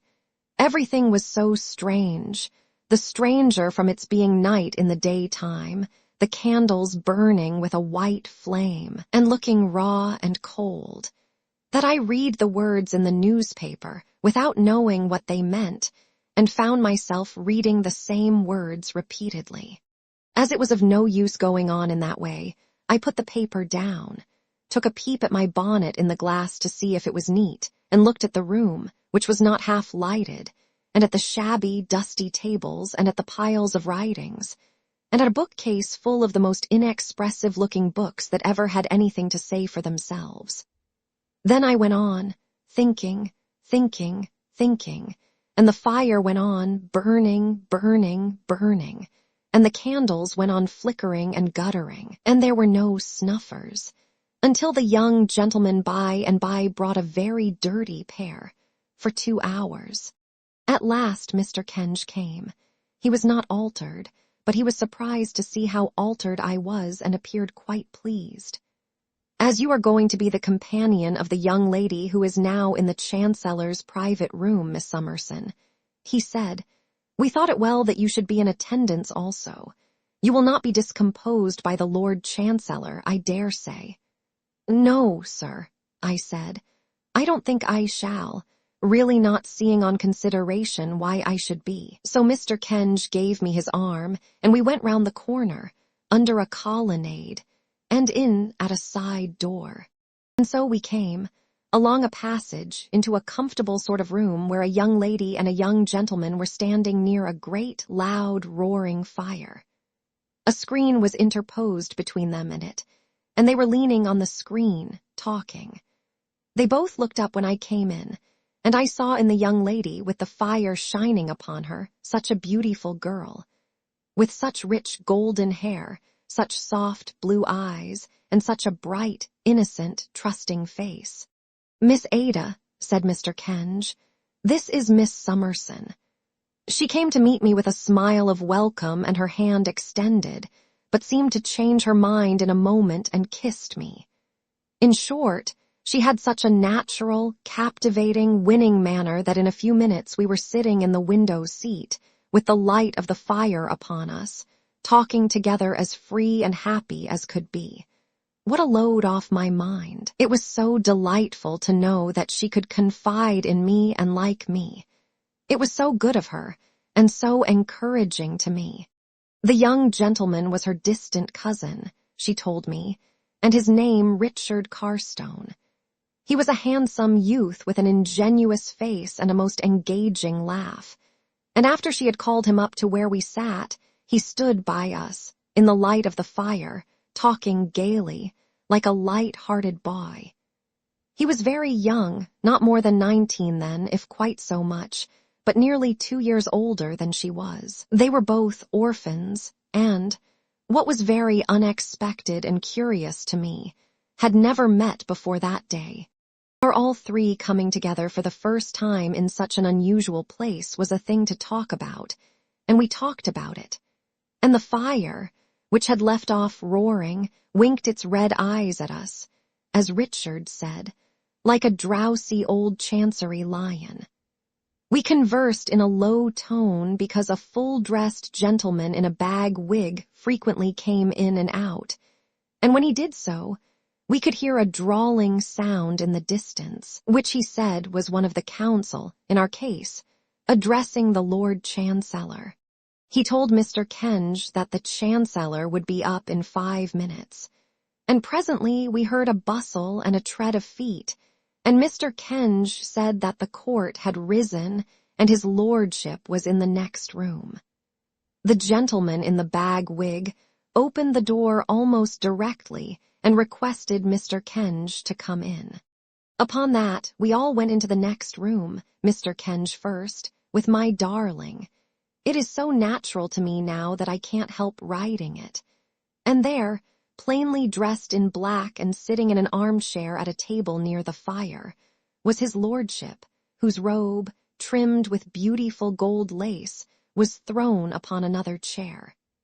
He gave us a searching look as we entered, but his manner was both courtly and kind. The gentleman in the bag wig laid bundles of papers on his lordship's table, and his lordship silently selected one and turned over the leaves. "Miss Clare," said the Lord Chancellor. "Miss Ada Clare." Mr. Kenge presented her, and his lordship begged her to sit down near him. That he admired her and was interested by her even I could see in a moment. It touched me that the home of such a beautiful young creature should be represented by that dry, official place. The Lord High Chancellor, at his best, appeared so poor a substitute for the love and pride of parents. "The Jarndyce in question," said the Lord Chancellor, still turning over leaves, "is Jarndyce of Bleak House." "Jarndyce of Bleak House, my lord," said Mr. Kenge. "A dreary name," said the Lord Chancellor. "But not a dreary place at present, my lord," said Mr. Kenge. "And Bleak House," said his lordship, "is in Hertfordshire, my lord." "Mr. Jarndyce of Bleak House is not married," said his lordship. "He is not, my lord," said Mr. Kenge, a pause. "Young Mr. Richard Carstone is present," said the Lord Chancellor, glancing towards him. Richard bowed and stepped forward. "Hum," said the Lord Chancellor, turning over more leaves.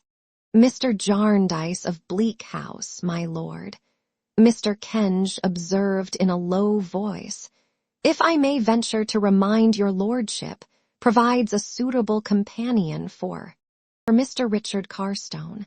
I thought, but I'm not quite sure, I heard his lordship say in an equally low voice and with a smile, for Miss Ada Clare. This is the young lady, Miss Summerson." His lordship gave me an indulgent look and acknowledged my curtsy very graciously. "Miss Summerson is not related to any party in the cause, I think."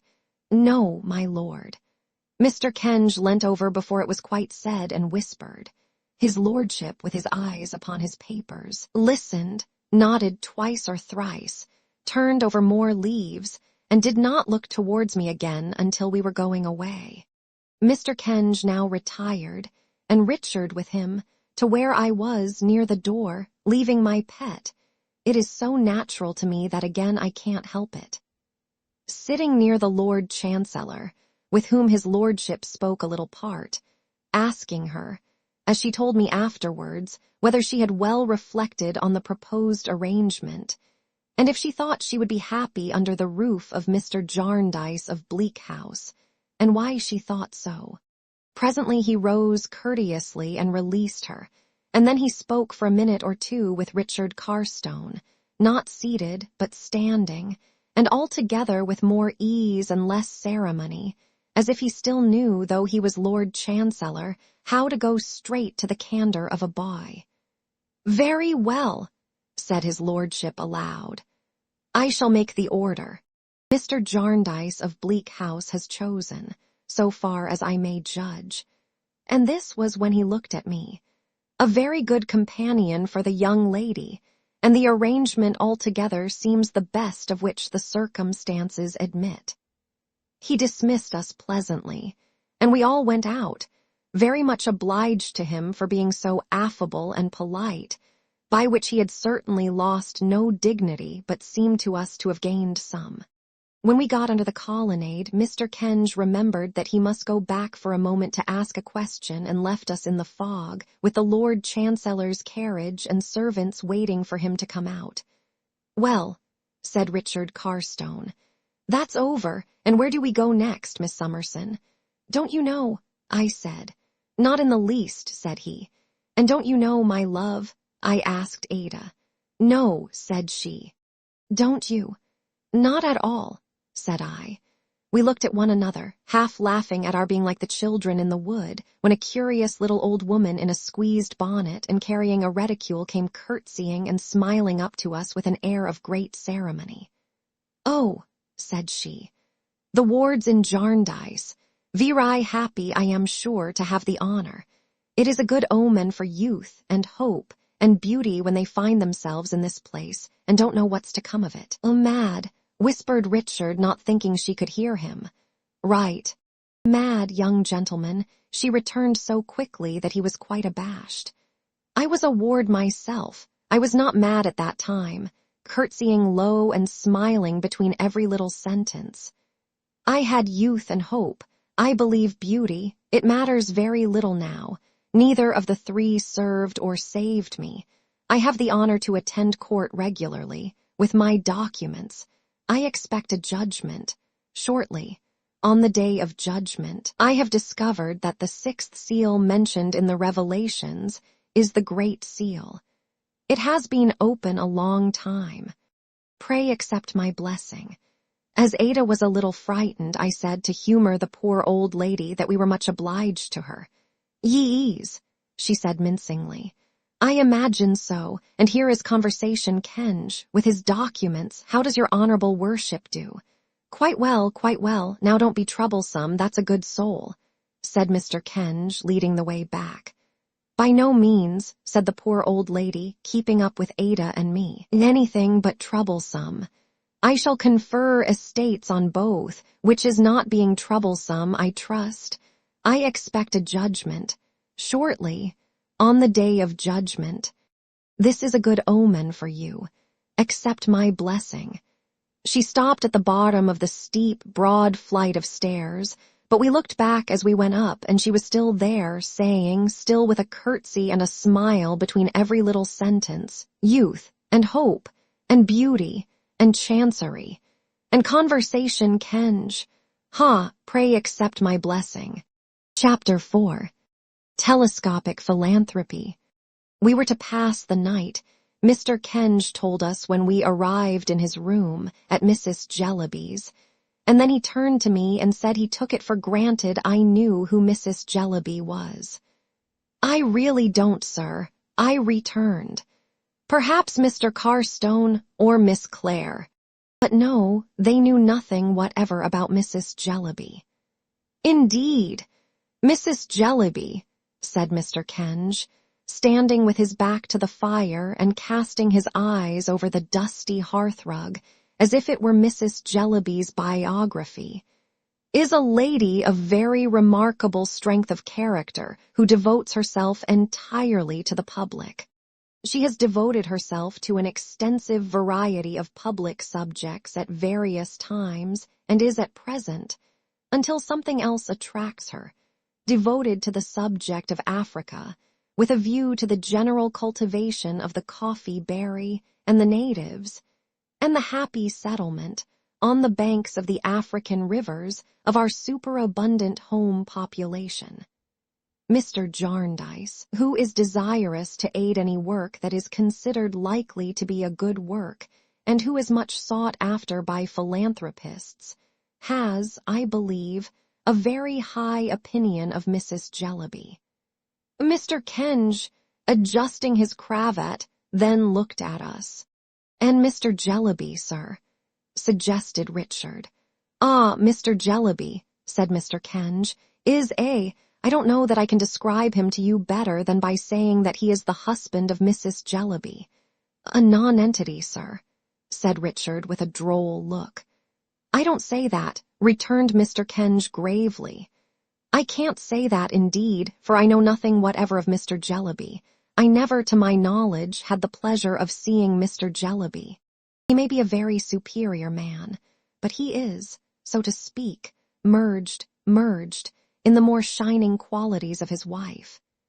Mr. Kenge proceeded to tell us that as the road to Bleak House would have been very long, dark, and tedious on such an evening, and as we had been traveling already, Mr. Jarndyce had himself proposed this arrangement. A carriage would be at Mrs. Jellyby's to convey us out of town early in the forenoon of tomorrow. He then rang a little bell, and the young gentleman came in. Addressing him by the name of Guppy, Mr. Kenge inquired whether Miss Summerson's boxes and the rest of the baggage had been sent round. Mr. Guppy said yes, they had been sent round, and a coach was waiting to take us round too as soon as we pleased. "Then it only remains," said Mr. Kenge, shaking hands with us, "for me to express my lively satisfaction in good day, Miss Clare. The arrangement this day concluded, and my good-bye to you, Miss Summerson. Lively hope that it will conduce to the happiness, the glad to have had the honor of making your acquaintance, Mr. Carstone. Welfare, the advantage in all points of view of all concerned. Guppy, see the party safely there." "Where is there, Mr. Guppy?" said Richard, as we went downstairs. "No distance," said Mr. Guppy. "Round in Thavies Inn, you know. I can't say I know where it is, for I come from Winchester and am strange in London." "Only round the corner," said Mr. Guppy. "We just twist up Chancery Lane and cut along Holborn, and there we are in 4 minutes' time, as near as a toucher. This is about a London particular now, ain't it, miss?" He seemed quite delighted with it on my account. "The fog is very dense indeed," said I. "Not that it affects you, though, I'm sure," said Mr. Guppy, putting up the steps. "On the contrary, it seems to do you good, miss, judging from your appearance." I knew he meant well in paying me this compliment, so I laughed at myself for blushing at it when he had shut the door and got upon the box. And we all three laughed and chatted about our inexperience and the strangeness of London until we turned up under an archway to our destination. A narrow street of high houses like an oblong cistern to hold the fog. There was a confused little crowd of people, principally children, gathered about the house at which we stopped, which had a tarnished brass plate on the door with the inscription Jellyby. "Don't be frightened," said Mr. Guppy, looking in at the coach window. "One of the young Jellybys been and got his head through the area railings." "Oh, poor child," said I. "Let me out, if you please." "Pray be careful of yourself, miss. The young Jellybys are always up to something," said Mr. Guppy. I made my way to the poor child, who was one of the dirtiest little unfortunates I ever saw, and found him very hot and frightened and crying loudly, fixed by the neck between 2 iron railings, while a milkman and a beadle, with the kindest intentions possible, were endeavoring to drag him back by the legs, under a general impression that his skull was compressible by those means. As I found, after pacifying him, that he was a little boy with a naturally large head. I thought that perhaps where his head could go, his body could follow, and mentioned that the best mode of extrication might be to push him forward. This was so favorably received by the milkman and Beetle that he would immediately have been pushed into the area if I had not held his pinafore, while Richard and Mr. Guppy ran down through the kitchen to catch him when he should be released. At last he was happily got down without any accident, and then he began to beat Mr. Guppy with a hoop stick in quite a frantic manner. Nobody had appeared belonging to the house except a person in pattens, who had been poking at the child from below with a broom. I don't know with what object, and I don't think she did.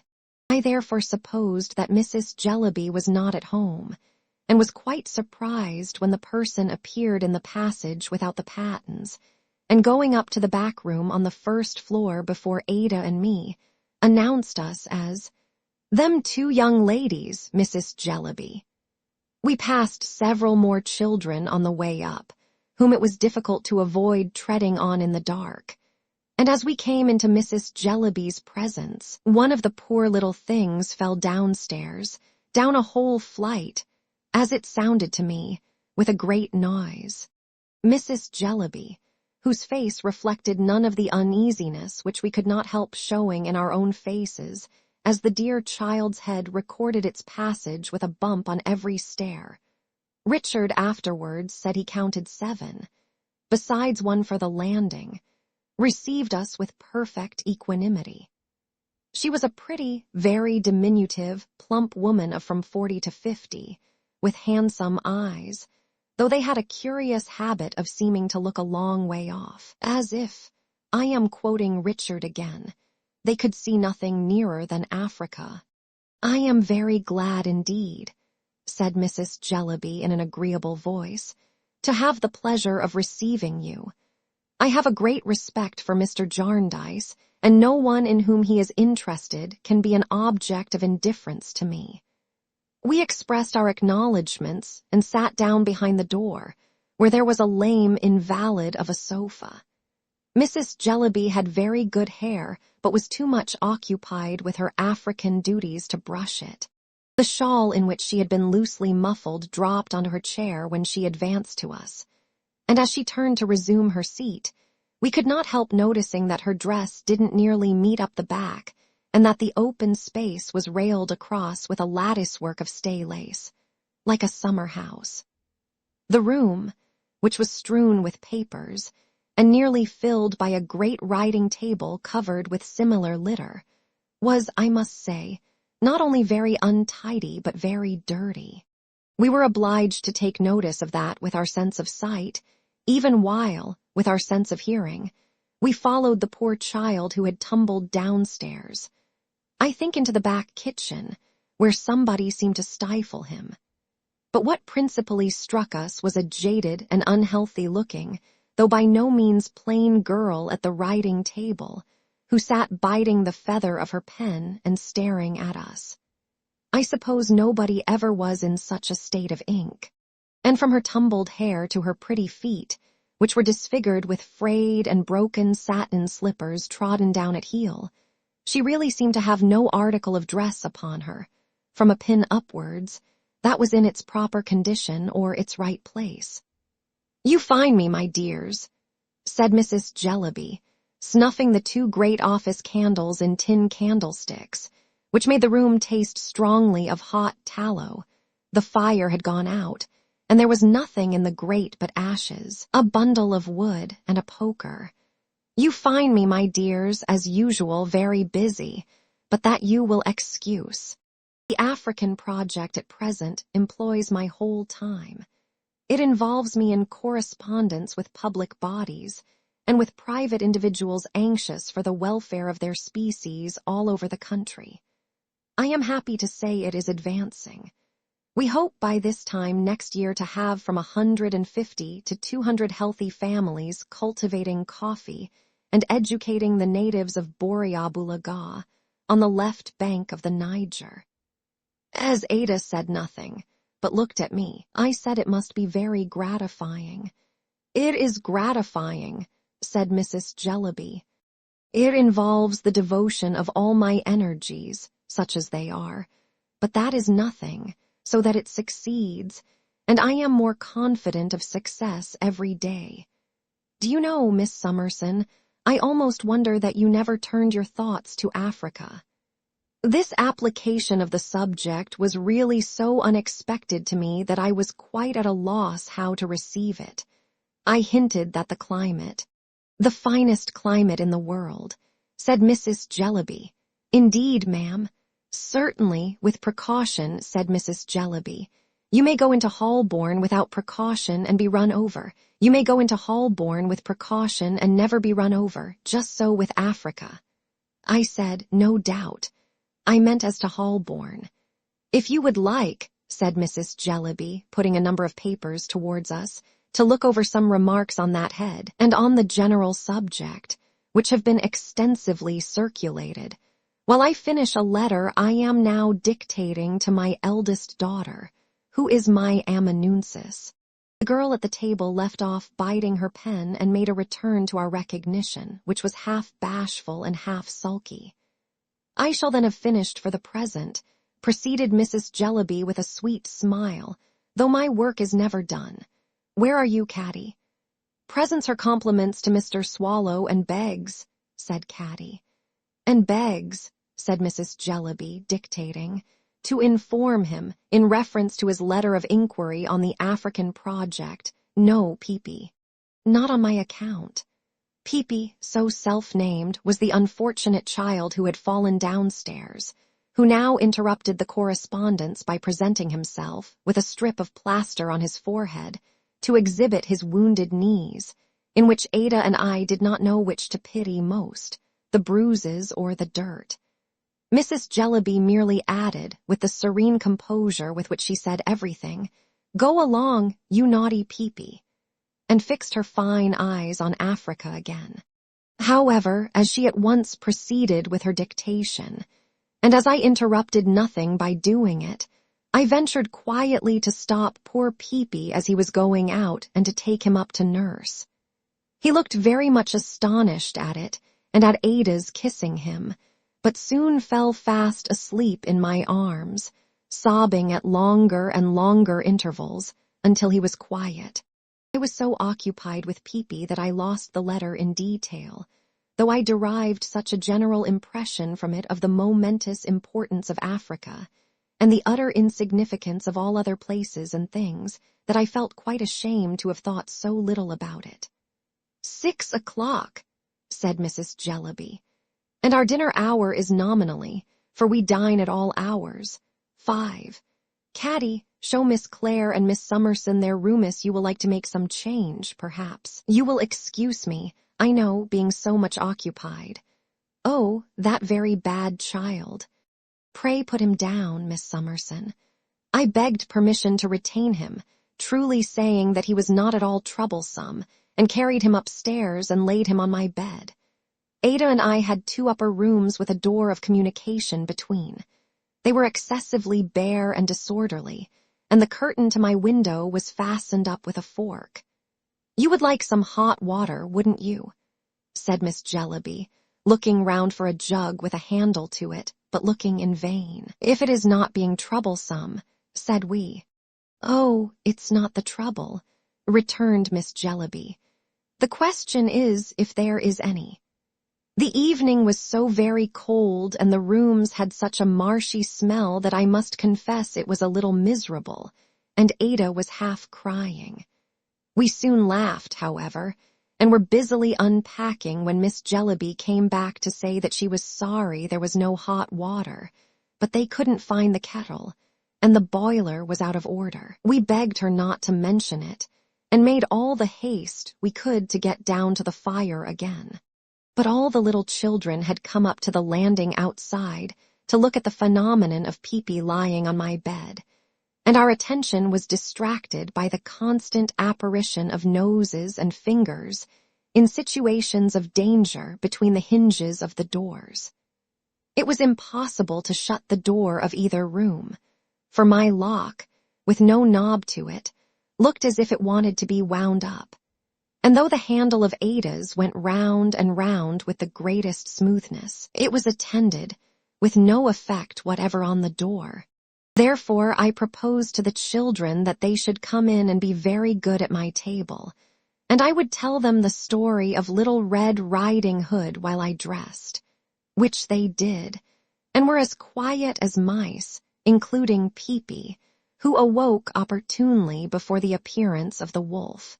When we went downstairs, we found a mug with a present from Tunbridge Wells, on it lighted up in the staircase window with a floating wick, and a young woman, with a swelled face bound up in a flannel bandage blowing the fire of the drawing-room, now connected by an open door with Mrs. Jellyby's room, and choking dreadfully.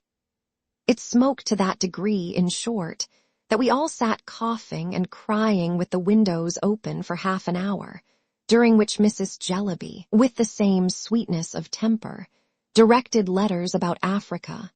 Her being so employed was, I must say, a great relief to me, for Richard told us that he had washed his hands in a pie dish and that they had found the kettle on his dressing table, and he made Ada laugh so that they made me laugh in the most ridiculous manner.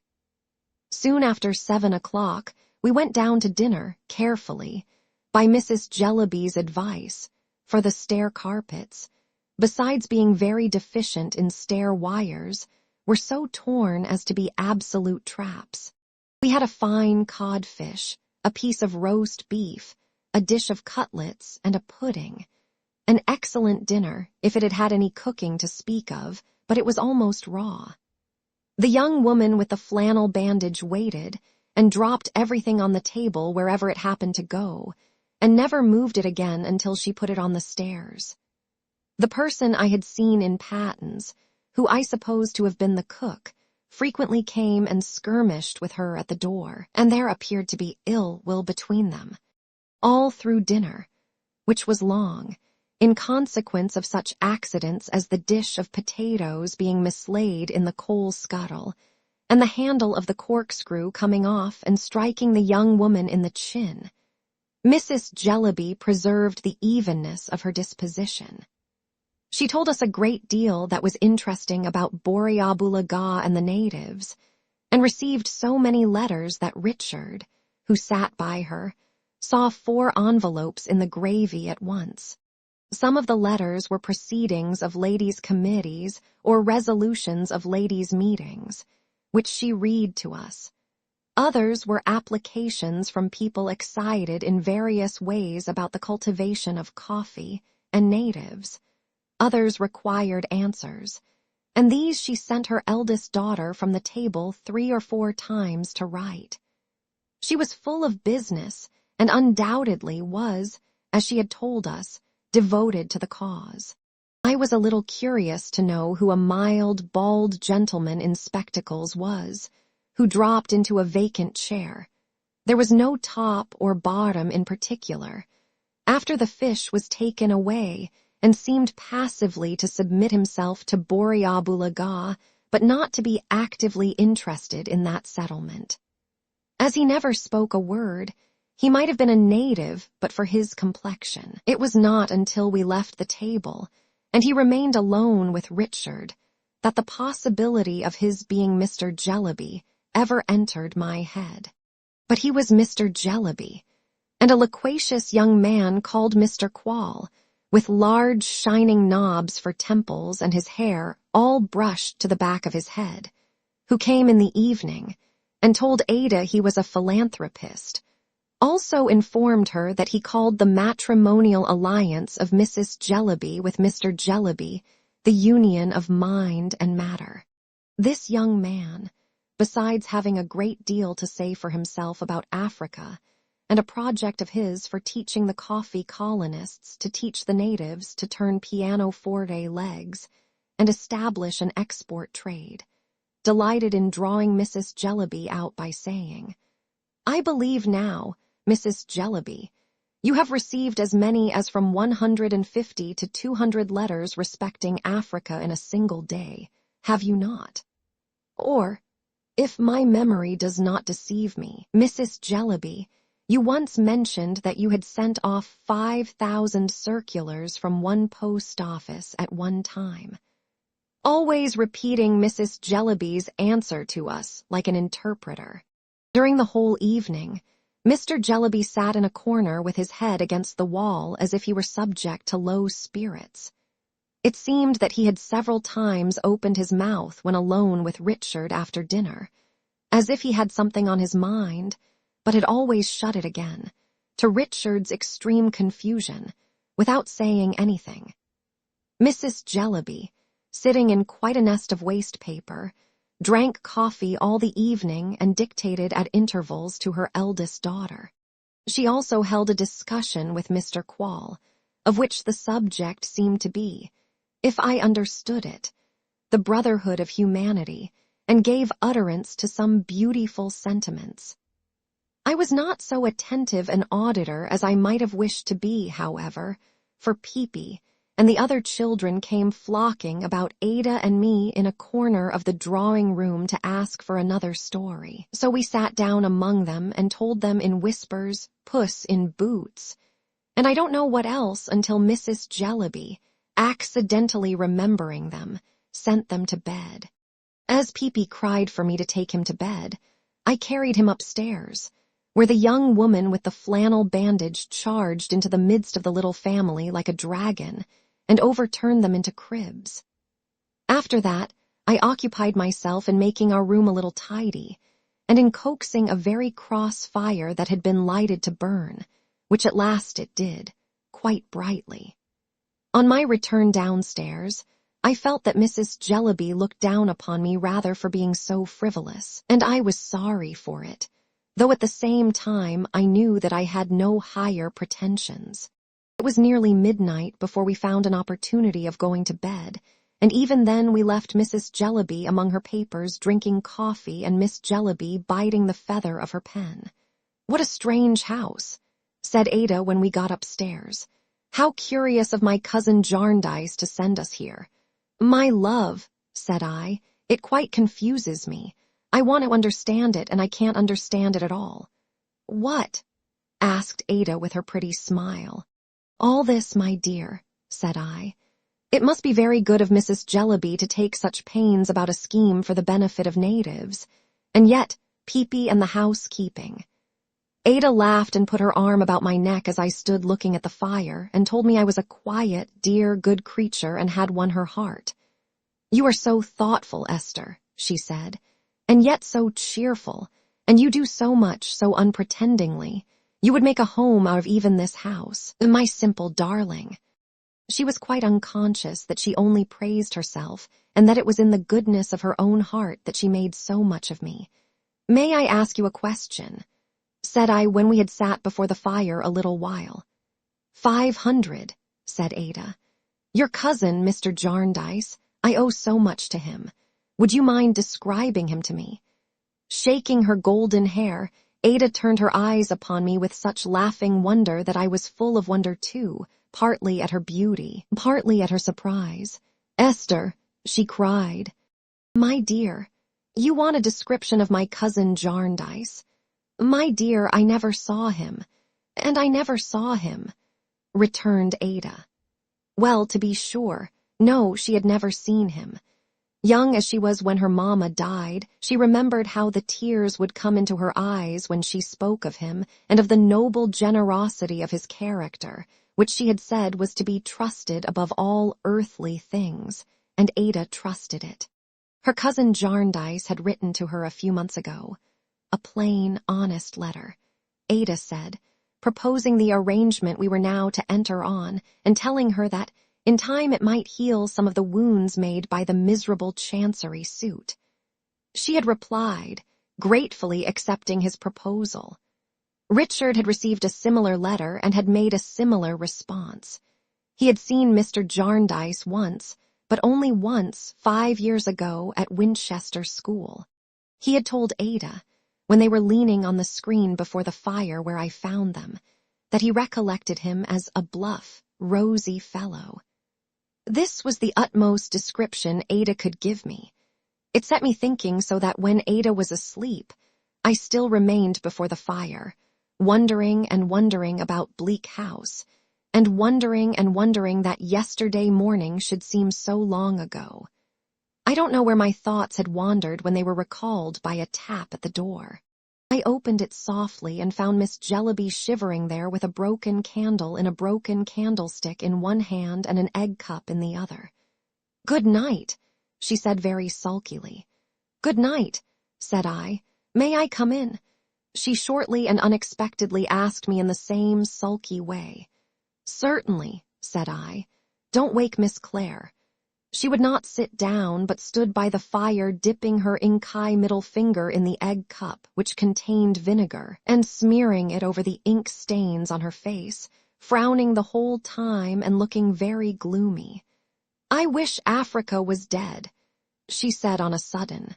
I was going to remonstrate. "I do." She said, "Don't talk to me, Miss Summerson. I hate it and detest it. It's a beast."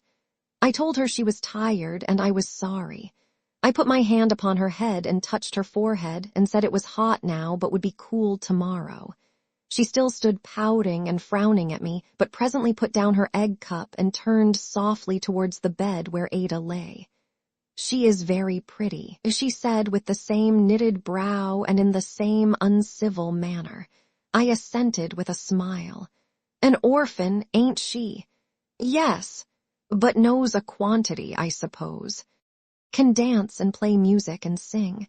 She can talk French, I suppose, and do geography and globes and needlework and everything." "No doubt," said I. "I can't," she returned.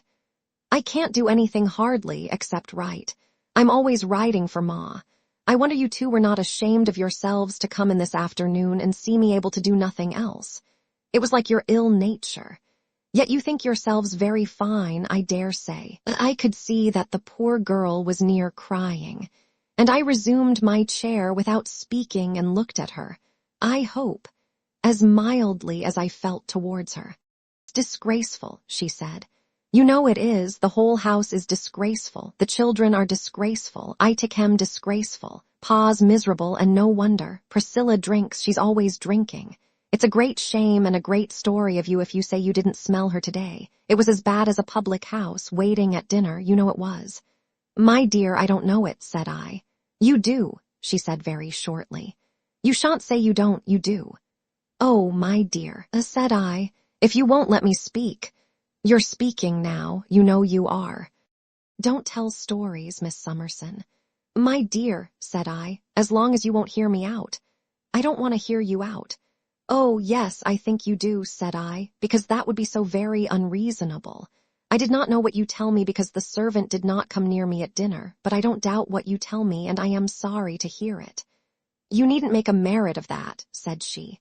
"No, my dear," said I. "That would be very foolish." She was still standing by the bed, and now stooped down, but still with the same discontented face, and kissed Ada. That done, she came softly back and stood by the side of my chair. Her bosom was heaving in a distressful manner that I greatly pitied, but I thought it better not to speak. "I wish I was dead," she broke out. "I wish we were all dead. It would be a great deal better for us." In a moment afterwards, she knelt on the ground at my side, hid her face in my dress, passionately begged my pardon, and wept. I comforted her and would have raised her, but she cried no, no. She wanted to stay there. "You used to teach girls," she said. "If you could only have taught me, I could have learnt from you. I am so very miserable, and I like you so much." I could not persuade her to sit by me or to do anything but move a ragged stool to where she was kneeling, and take that, and still hold my dress in the same manner. By degrees the poor tired girl fell asleep, and then I contrived to raise her head so that it should rest on my lap, and to cover us both with shawls. The fire went out, and all night long she slumbered thus before the ashy grate. At first I was painfully awake, and vainly tried to lose myself, with my eyes closed, among the scenes of the day. At length, by slow degrees, they became indistinct and mingled. I began to lose the identity of the sleeper resting on me. Now it was Ada, now one of my old reading friends from whom I could not believe I had so recently parted. Now it was the little mad woman worn out with curtsying and smiling, now someone in authority at Bleak House. Lastly, it was no one, and I was no one. The purblind day was feebly struggling with the fog when I opened my eyes to encounter those of a dirty-faced little spectre fixed upon me. Peepy had scaled his crib, and crept down in his bedgown and cap, and was so cold that his teeth were chattering as if he had cut them all. Chapter 5. A Morning Adventure. Although the morning was raw, and although the fog still seemed heavy, I say seemed, for the windows were so encrusted with dirt that they would have made midsummer sunshine dim. I was sufficiently forewarned of the discomfort within doors at that early hour, and sufficiently curious about London to think it a good idea on the part of Miss Jellyby, when she proposed that we should go out for a walk. "Ma won't be down for ever so long," she said, "and then it's a chance if breakfast's ready for an hour afterwards. They dawdle so. As to Pa, he gets what he can and goes to the office. He never has what you would call a regular breakfast. Priscilla leaves him out the loaf and some milk when there is any overnight. Sometimes there isn't any milk, and sometimes the cat drinks it. But I'm afraid you must be tired, Miss Summerson, and perhaps you would rather go to bed." "I am not at all tired, my dear," said I, "and would much prefer to go out." "If you're sure you would," returned Miss Jellyby, "I'll get my things on." Ada said she would go too, and was soon astir. I made a proposal to Peepy, in default of being able to do anything better for him, that he should let me wash him and afterwards lay him down on my bed again. To this he submitted with the best grace possible, staring at me during the whole operation as if he never had been, and never could again be, so astonished in his life, looking very miserable also, certainly, but making no complaint, and going snugly to sleep as soon as it was over. At first I was in two minds about taking such a liberty, but I soon reflected that nobody in the house was likely to notice it. What with the bustle of dispatching Peepy, and the bustle of getting myself ready and helping Ada, I was soon quite in a glow. We found Miss Jellyby trying to warm herself at the fire in the writing room, which Priscilla was then lighting with a smutty parlor candlestick, throwing the candle in to make it burn better. Everything was just as we had left it last night, and was evidently intended to remain so. Below stairs the dinner cloth had not been taken away, but had been left ready for breakfast. Crumbs, dust, and waste paper were all over the house. Some pewter pots and a milk can hung on the area railings. The door stood open, and we met the cook round the corner coming out of a public house, wiping her mouth. She mentioned, as she passed us, that she had been to see what o'clock it was. But before we met the cook, we met Richard, who was dancing up and down Thavies Inn to warm his feet. He was agreeably surprised to see us stirring so soon, and said he would gladly share our walk. So he took care of Ada and Miss Jellyby, and I went first. I may mention that Miss Jellyby had relapsed into her sulky manner, and that I really should not have thought she liked me much unless she had told me so. "Where would you wish to go?" she asked. "Anywhere, my dear," I replied. "Anywhere's nowhere," said Miss Jellyby, stopping perversely. "Let us go somewhere at any rate," said I. She then walked me on very fast. "I don't care," she said. "Now you are my witness, Miss Summerson. I say I don't care. But if he was to come to our house with his great, shining, lumpy forehead night after night till he was as old as Methuselah, I wouldn't have anything to say to him. Such asses as he and Ma make of themselves." "My dear," I remonstrated, in allusion to the epithet and the vigorous emphasis Miss Jellyby set upon it. "Your duty as a child—" "Oh, don't talk of duty as a child, Miss Summerson. Where's Ma's duty as a parent? All made over to the public in Africa, I suppose. Then let the public in Africa show duty as a child. It's much more their affair than mine. You are shocked, I dare say. Very well, so am I shocked too, so we are both shocked, and there's an end of it. She walked me on faster yet. But for all that, I say again, he may come and come and come, and I won't have anything to say to him. I can't bear him. If there's any stuff in the world that I hate and detest, it's the stuff he and Ma talk. I wonder the very paving stones opposite our house can have the patience to stay there and be a witness of such inconsistencies and contradictions as all that sounding nonsense, and Ma's management. I could not but understand her to refer to Mr. Quall, the young gentleman who had appeared after dinner yesterday. I was saved the disagreeable necessity of pursuing the subject by Richard and Ada coming up at a round pace, laughing and asking us if we meant to run a race.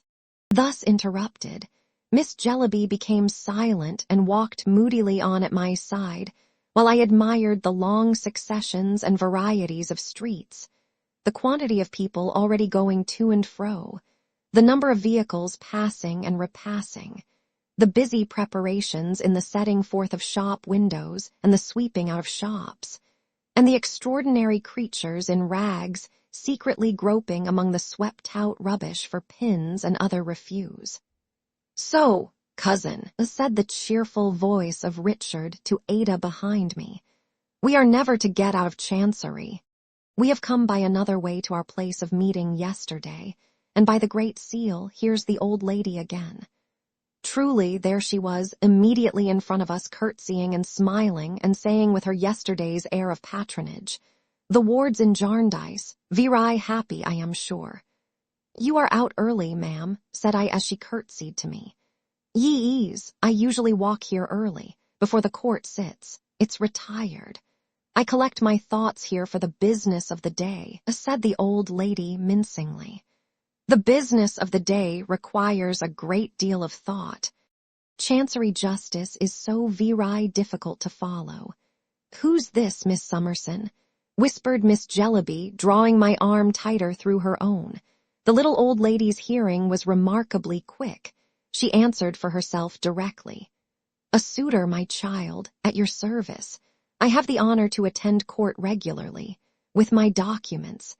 Have I the pleasure of addressing another of the youthful parties in Jarndyce?" said the old lady, recovering herself with her head on one side from a very low curtsy.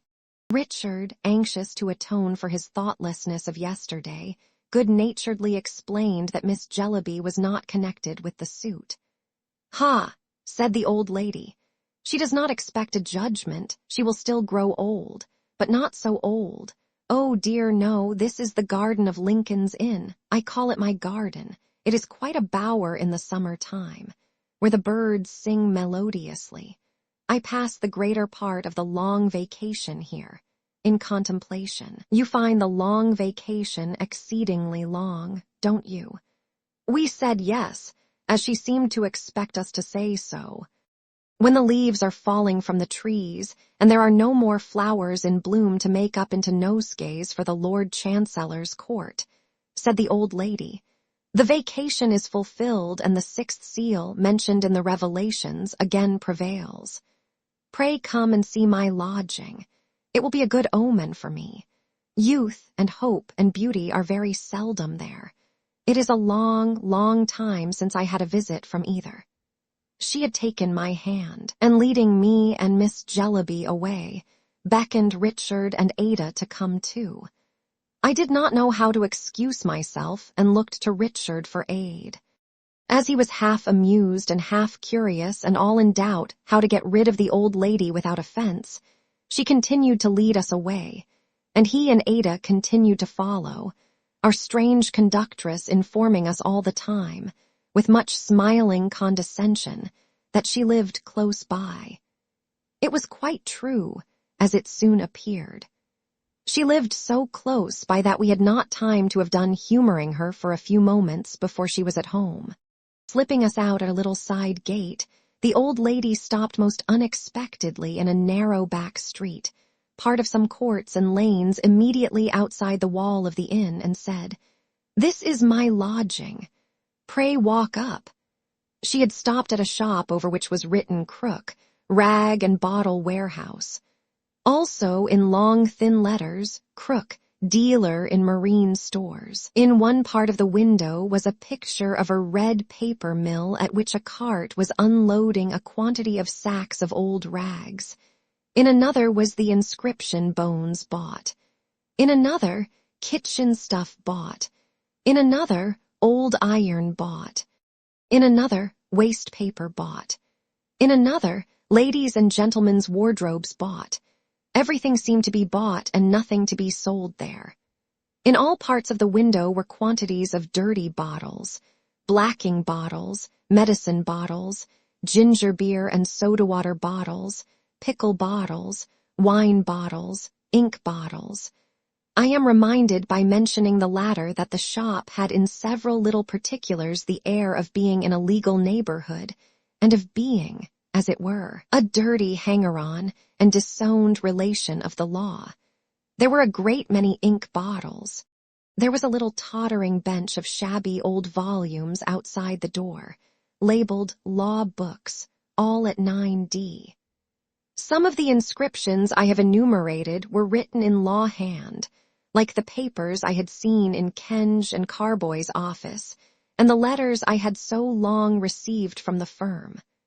Among them was one, in the same writing, having nothing to do with the business of the shop, but announcing that a respectable man aged 45 wanted engrossing or copying to execute with neatness and dispatch.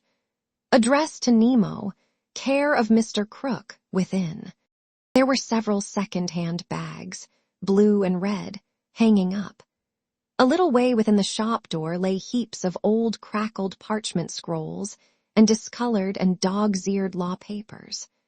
I could have fancied that all the rusty keys, of which there must have been hundreds huddled together as old iron, had once belonged to doors of rooms or strong chests in lawyers' offices. The litter of rags tumbled partly into and partly out of a one-legged wooden scale, hanging without any counterpoise from a beam, might have been counselors' bands and gowns torn up.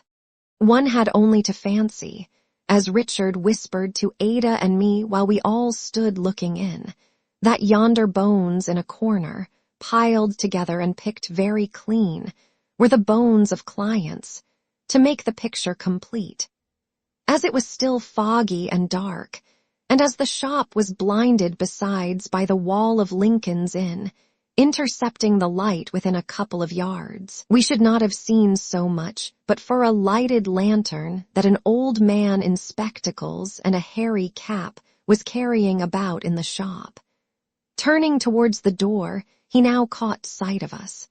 He was short, cadaverous, and withered, with his head sunk sideways between his shoulders and the breath issuing invisible smoke from his mouth as if he were on fire within.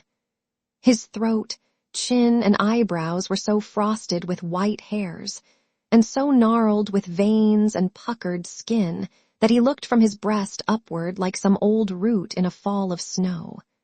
"Hi, hi," said the old man, coming to the door. "Have you anything to sell?" We naturally drew back and glanced at our conductress, who had been trying to open the house door with a key she had taken from her pocket, and to whom Richard now said that as we had had the pleasure of seeing where she lived, we would leave her, being pressed for time. But she was not to be so easily left.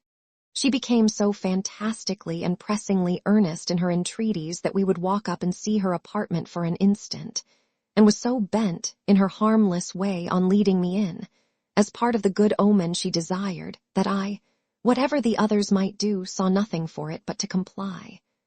I suppose we were all more or less curious. At any rate, when the old man added his persuasions to hers and said, "Aye, please her, it won't take a minute. Come in, come in. Come in through the shop if t'other door's out of order." We all went in, stimulated by Richard's laughing encouragement and relying on his protection. "My landlord, Crook," said the little old lady, condescending to him from her lofty station as she presented him to us. "He is called among the neighbors the Lord Chancellor. His shop is called the Court of Chancery. He is a very eccentric person. He is very odd. Oh, I assure you he is very odd. She shook her head a great many times and tapped her forehead with her finger to express to us that we must have the goodness to excuse him, for he is a little, said the old lady with great stateliness. The old man overheard and laughed. It's true enough, he said, going before us with the lantern, that they call me the Lord Chancellor and call my shop Chancery. And why do you think they call me the Lord Chancellor and my shop Chancery? I don't know, I am sure, said Richard rather carelessly. You see, said the old man, stopping and turning round, here's lovely hair. I have got 3 sacks of ladies' hair below, but none so beautiful and fine as this. What color and what texture? That'll do, my good friend, said Richard, strongly disapproving of his having drawn one of Ada's tresses through his yellow hand. You can admire as the rest of us do without taking that liberty. The old man darted at him a sudden look which even called my attention from Ada, who, startled and blushing, was so remarkably beautiful that she seemed to fix the wandering attention of the little old lady herself. But as Ada interposed, and laughingly said she could only feel proud of such genuine admiration, Mr. Crook shrunk into his former self as suddenly as he had leaped out of it.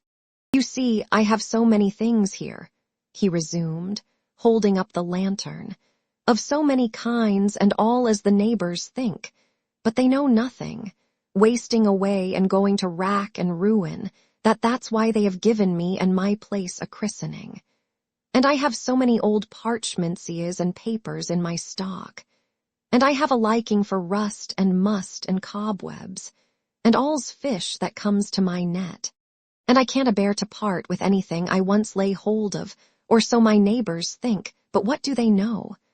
Or to alter anything, or to have any sweeping, nor scouring, nor cleaning, nor repairing going on about me. That's the way I've got the ill name of Chancery. I don't mind. I go to see my noble and learned brother pretty well every day when he sits in the inn. He don't notice me, but I notice him. There's no great odds betwixt us. We both grub on in a muddle. Hi, Lady Jane. A large gray cat leaped from some neighboring shelf on his shoulder and startled us all. Hi. Show him how you scratch. Hi, tear, my lady, said her master. The cat leaped down and ripped at a bundle of rags with her tigerish claws with a sound that it set my teeth on edge to hear. She'd do as much for anyone I was to set her on, said the old man. I deal in cat skins among other general matters, and hers was offered to me. It's a very fine skin, as you may see, but I didn't have it stripped off. That warrant like Chancery practice, though, says you. He had by this time led us across the shop, and now opened a door in the back part of it, leading to the house entry. As he stood with his hand upon the lock, the little old lady graciously observed to him before passing out, That will do, Crook. You mean well, but are tiresome. My young friends are pressed for time. I have none to spare myself, having to attend court very soon. My young friends are the wards in Jarndyce.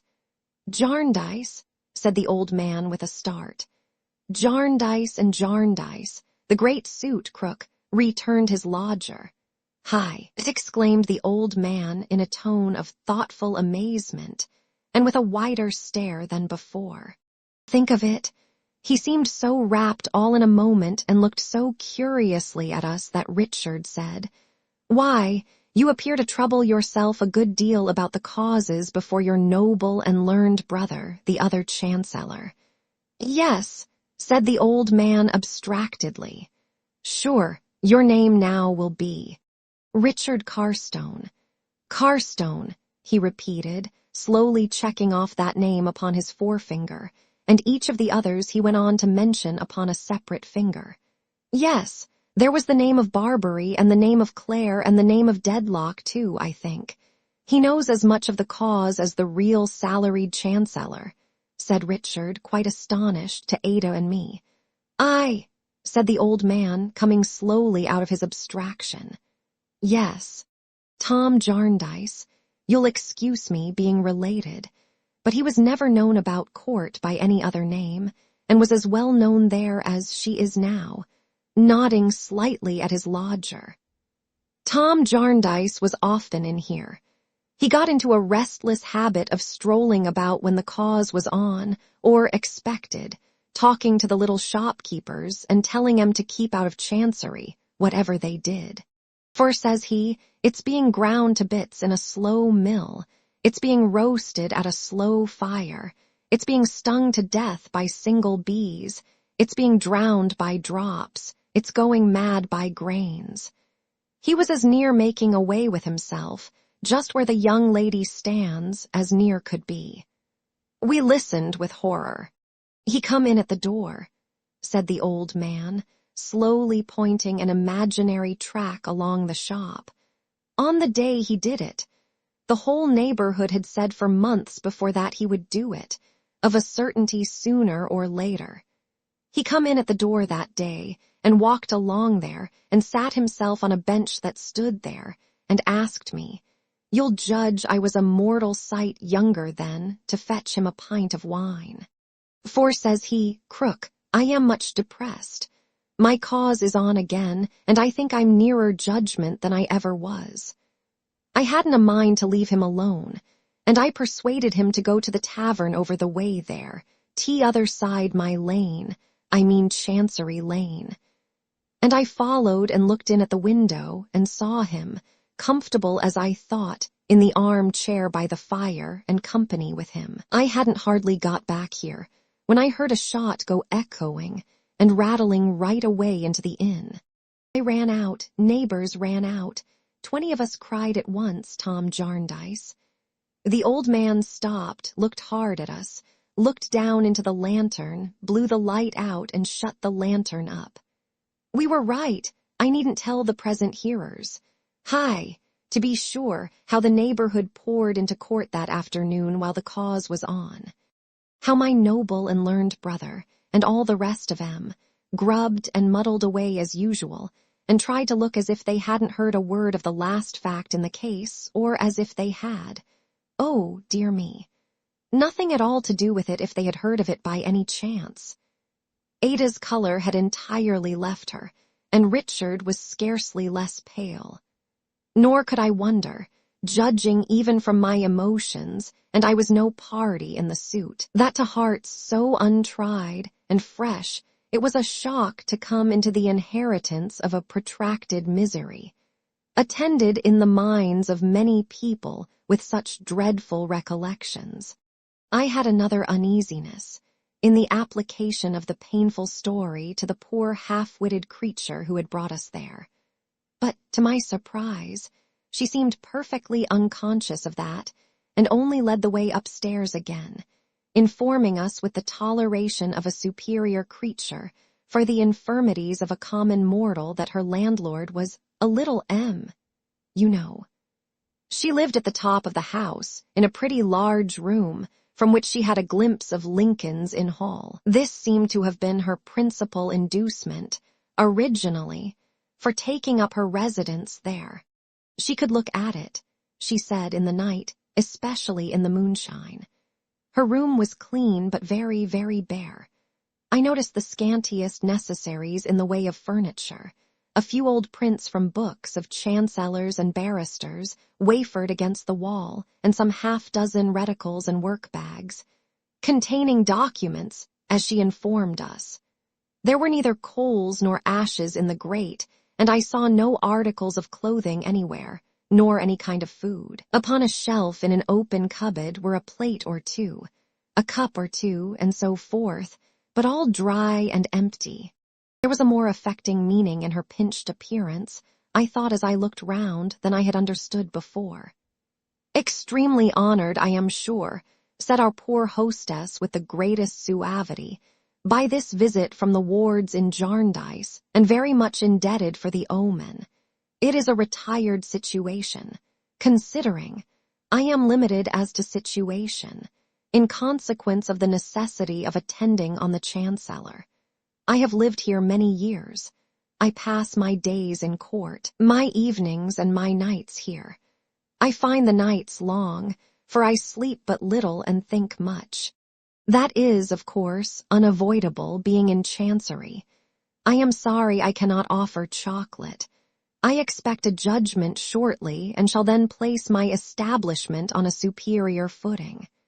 At present, I don't mind confessing to the wards in Jarndyce, in strict confidence, that I sometimes find it difficult to keep up a genteel appearance. I have felt the cold here. I have felt something sharper than cold. It matters very little. Pray excuse the introduction of such mean topics. She partly drew aside the curtain of the long, low garret window and called our attention to a number of bird cages hanging there, some containing several birds. There were larks, linnets, and goldfinches, I should think at least 20. I began to keep the little creatures, she said, with an object that the wards will readily comprehend, with the intention of restoring them to liberty. When my judgment should be given, yees, they die in prison, though. Their lives, poor silly things, are so short in comparison with Chancery proceedings that, one by one, the whole collection has died over and over again. I doubt, do you know, whether one of these, though they are all young, will live to be free. Viri mortifying, is it not? Although she sometimes asked a question, she never seemed to expect a reply, but rambled on as if she were in the habit of doing so when no one but herself was present. Indeed, she pursued, I positively doubt sometimes, I do assure you, whether while matters are still unsettled, and the sixth or great seal still prevails, I may not one day be found lying stark and senseless here, as I have found so many birds. Richard, answering what he saw in Ada's compassionate eyes, took the opportunity of laying some money, softly and unobserved, on the chimney-piece.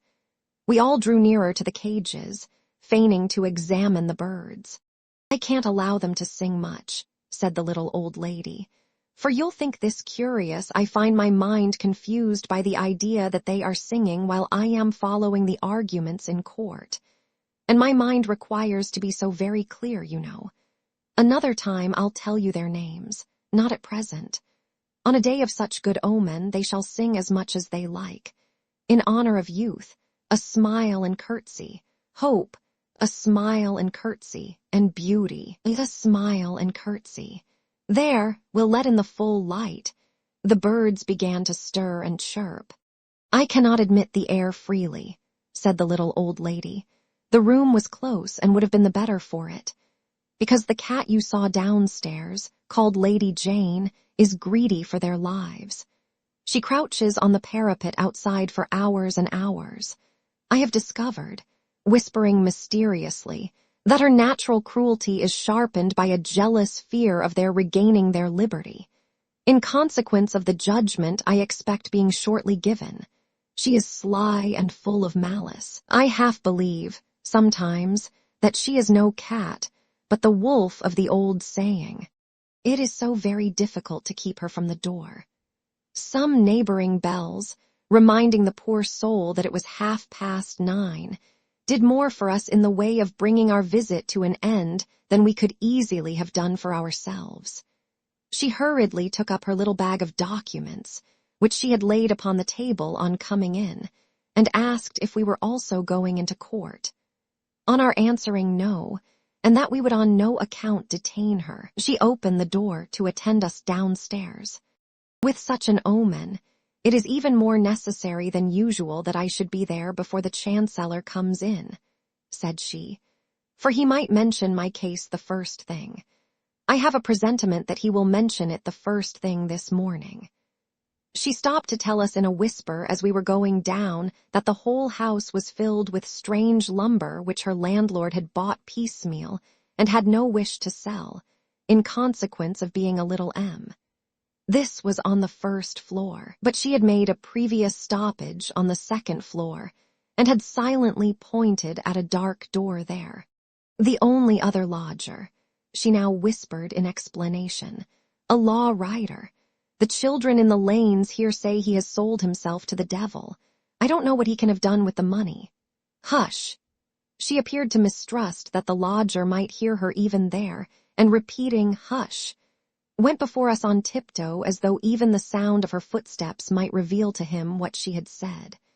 Passing through the shop on our way out, as we had passed through it on our way in, we found the old man storing a quantity of packets of waste paper in a kind of well in the floor.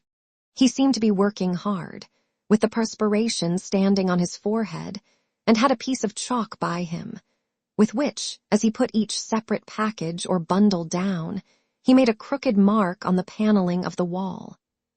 Richard and Ada and Miss Jellyby and the little old lady had gone by him, and I was going when he touched me on the arm to stay me, and chalked the letter J upon the wall, in a very curious manner, beginning with the end of the letter and shaping it backward. It was a capital letter, not a printed one, but just such a letter as any clerk in Messrs. Kenge and Carboy's office would have made. "Can you read it?" he asked me with a keen glance. "Surely," said I. "It's very plain. What is it?" "J." With another glance at me and a glance at the door, he rubbed it out and turned an A in its place, not a capital letter this time, and said, "What's that?" I told him. He then rubbed that out and turned the letter R, and asked me the same question. He went on quickly until he had formed in the same curious manner, beginning at the ends and bottoms of the letters, the word Jarndyce, without once leaving two letters on the wall together. "What does that spell?" he asked me. When I told him, he laughed. In the same odd way, yet with the same rapidity, he then produced singly and rubbed out singly the letters forming the words Bleak House. These, in some astonishment, I also read, and he laughed again. "Hi," said the old man, laying aside the chalk. "I have a turn for copying from memory, you see, miss, though I can neither read nor write." He looked so disagreeable, and his cat looked so wickedly at me, as if I were a blood relation of the birds upstairs, that I was quite relieved by Richard's appearing at the door and saying, "Miss Summerson, I hope you are not bargaining for the sale of your hair. Don't be tempted. 3 sacks below are quite enough for Mr. Crook." I lost no time in wishing Mr. Crook good morning and joining my friends outside, where we parted with the little old lady, who gave us her blessing with great ceremony, and renewed her assurance of yesterday in reference to her intention of settling estates on Ada and me. Before we finally turned out of those lanes, we looked back and saw Mr. Crook standing at his shop door, in his spectacles, looking after us, with his cat upon his shoulder, and her tail sticking up on one side of his hairy cap like a tall feather. "Quite an adventure for a morning in London," said Richard with a sigh. "Ah, cousin, it's a weary word, this chancery." "It is to me, and has been ever since I can remember," returned Ada. "I am grieved that I should be the enemy, as I suppose I am, of a great number of relations and others, and that they should be my enemies, as I suppose they are, and that we should all be ruining one another without knowing how or why, and be in constant doubt and discord all our lives. It seems very strange, as there must be right somewhere, that an honest judge in real earnest has not been able to find out through all these years where it is." "Ah, cousin," said Richard. "Strange indeed. All this wasteful, wanton chess-playing is very strange. To see that composed court yesterday jogging on so serenely, and to think of the wretchedness of the pieces on the board gave me the headache and the heartache both together. My head ached with wondering how it happened, if men were neither fools nor rascals, and my heart ached to think they could possibly be either. At all events, Ada, I may call you Ada." "Of course you may, Cousin Richard. At all events, Chancery will work none of its bad influences on us. We have happily been brought together, thanks to our good kinsman, and it can't divide us now." "Never, I hope, Cousin Richard," said Ada gently. Miss Jellyby gave my arm a squeeze and me a very significant look. I smiled in return, and we made the rest of the way back very pleasantly. In half an hour after our arrival, Mrs. Jellyby appeared, and in the course of an hour the various things necessary for breakfast straggled one by one into the dining room. I do not doubt that Mrs. Jellyby had gone to bed and got up in the usual manner, but she presented no appearance of having changed her dress. She was greatly occupied during breakfast, for the morning's post brought a heavy correspondence relative to Boriabulaga, which would occasion her, she said, to pass a busy day. The children tumbled about and notched memoranda of their accidents in their legs, which were perfect little calendars of distress, and Peepy was lost for an hour and a half and brought home from Newgate Market by a policeman. The equable manner in which Mrs. Jellyby sustained both his absence and his restoration to the family circle surprised us all. She was by that time perseveringly dictating to Caddy, and Caddy was fast relapsing into the inkai condition in which we had found her. At 1 o'clock an open carriage arrived for us, and a cart for our luggage. Mrs. Jellyby charged us with many remembrances to her good friend Mr. Jarndyce. Caddy left her desk to see us depart, kissed me in the passage, and stood biting her pen and sobbing on the steps. Peepy, I am happy to say, was asleep and spared the pain of separation. I was not without misgivings that he had gone to Newgate Market in search of me. And all the other children got up behind the barouche and fell off, and we saw them, with great concern, scattered over the surface of Thavies Inn, as we rolled out of its precincts. Chapter 6. Quite at home.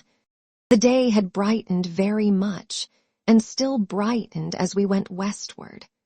We went our way through the sunshine and the fresh air, wondering more and more at the extent of the streets, the brilliancy of the shops, the great traffic, and the crowds of people whom the pleasanter weather seemed to have brought out like many-colored flowers.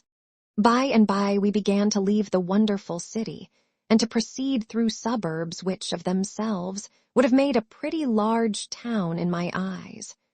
And at last we got into a real country road again, with windmills, rickyards, milestones, farmers' wagons, scents of old hay, swinging signs, and horse troughs, trees, fields, and hedgerows. It was delightful to see the green landscape before us and the immense metropolis behind. And when a wagon with a train of beautiful horses, furnished with red trappings and clear-sounding bells, came by us with its music, I believe we could all three have sung to the bells, so cheerful were the influences around. "The whole road has been reminding me of my namesake Whittington," said Richard, "and that wagon is the finishing touch. Halloa, what's the matter?" We had stopped, and the wagon had stopped too.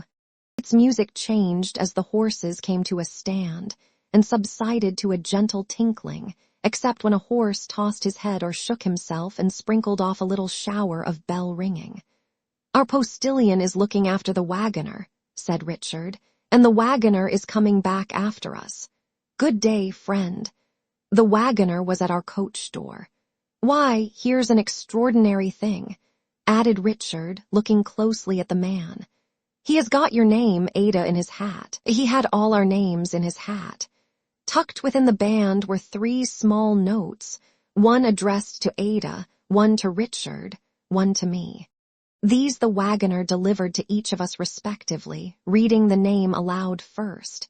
In answer to Richard's inquiry from whom they came, he briefly answered, "Master, sir, if you please," and putting on his hat again, which was like a soft bowl, cracked his whip, reawakened his music, and went melodiously away. "Is that Mr. Jarndyce's wagon?" said Richard, calling to our post-boy. "Yes, sir," he replied. "Going to London." We opened the notes. Each was a counterpart of the other, and contained these words in a solid, plain hand. "I look forward, my dear, to our meeting easily and without constraint on either side. I therefore have to propose that we meet as old friends and take the past for granted. It will be a relief to you possibly, and to me certainly, and so my love to you. John Jarndyce." I had perhaps less reason to be surprised than either of my companions, having never yet enjoyed an opportunity of thanking one who had been my benefactor and sole earthly dependence through so many years. I had not considered how I could thank him, my gratitude lying too deep in my heart for that. But I now began to consider how I could meet him without thanking him, and felt it would be very difficult indeed. The notes revived in Richard and Ada a general impression that they both had, without quite knowing how they came by it, that their cousin Jarndyce could never bear acknowledgments for any kindness he performed, and that sooner than receive any he would resort to the most singular expedients and evasions, or would even run away. Ada dimly remembered to have heard her mother tell, when she was a very little child, that he had once done her an act of uncommon generosity, and that on her going to his house to thank him, he happened to see her through a window coming to the door, and immediately escaped by the back gate, and was not heard of for 3 months. This discourse led to a great deal more on the same theme, and indeed it lasted us all day, and we talked of scarcely anything else. If we did by any chance diverge into another subject, we soon returned to this, and wondered what the house would be like, and when we should get there, and whether we should see Mr. Jarndyce as soon as we arrived or after a delay, and what he would say to us, and what we should say to him. All of which we wondered about over and over again. The roads were very heavy for the horses, but the pathway was generally good, so we alighted and walked up all the hills, and liked it so well that we prolonged our walk on the level ground when we got to the top. At Barnet there were other horses waiting for us, but as they had only just been fed, we had to wait for them too, and got a long fresh walk over a common and an old battlefield before the carriage came up. These delays so protracted the journey that the short day was spent, and the long night had closed in before we came to St. Albans, near to which town Bleak House was, we knew. By that time we were so anxious and nervous that even Richard confessed, as we rattled over the stones of the old street, to feeling an irrational desire to drive back again. As to Ada and me, whom he had wrapped up with great care, the night being sharp and frosty, we trembled from head to foot. When we turned out of the town, round a corner, and Richard told us that the post-boy, who had for a long time sympathized with our heightened expectation, was looking back and nodding, we both stood up in the carriage, Richard holding Ada lest she should be jolted down, and gazed round upon the open country and the starlight night for our destination. There was a light sparkling on the top of a hill before us, and the driver, pointing to it with his whip and crying, "That's Bleak House," put his horses into a canter and took us forward at such a rate, uphill though it was, that the wheels sent the road drift flying about our heads like spray from a water-mill. Presently we lost the light, presently saw it, presently lost it, presently saw it, and turned into an avenue of trees, and cantered up towards where it was beaming brightly. It was in a window of what seemed to be an old-fashioned house with 3 peaks in the roof in front, and a circular sweep leading to the porch. A bell was rung as we drew up, and amidst the sound of its deep voice in the still air, and the distant barking of some dogs, and a gush of light from the open door, and the smoking and steaming of the heated horses, and the quickened beating of our own hearts, we alighted in no inconsiderable confusion. "Ada, my love, Esther, my dear, you are welcome. I rejoice to see you. Rick, if I had a hand to spare at present, I would give it you." The gentleman who said these words in a clear, bright, hospitable voice had one of his arms round Ada's waist and the other round mine, and kissed us both in a fatherly way, and bore us across the hall into a ruddy little room, all in a glow with a blazing fire. Here he kissed us again, and opening his arms, made us sit down side by side on a sofa ready drawn out near the hearth. I felt that if we had been at all demonstrative, he would have run away in a moment. "Now, Rick," said he, "I have a hand at liberty. A word in earnest is as good as a speech. I am heartily glad to see you. You are at home. Warm yourself." Richard shook him by both hands with an intuitive mixture of respect and frankness, and only saying, though with an earnestness that rather alarmed me, I was so afraid of Mr. Jarndyce's suddenly disappearing, "You are very kind, sir. We are very much obliged to you," laid aside his hat and coat and came up to the fire. "And how did you like the ride? And how did you like Mrs. Jellyby, my dear?" said Mr. Jarndyce to Ada. While Ada was speaking to him in reply, I glanced, I need not say with how much interest, at his face.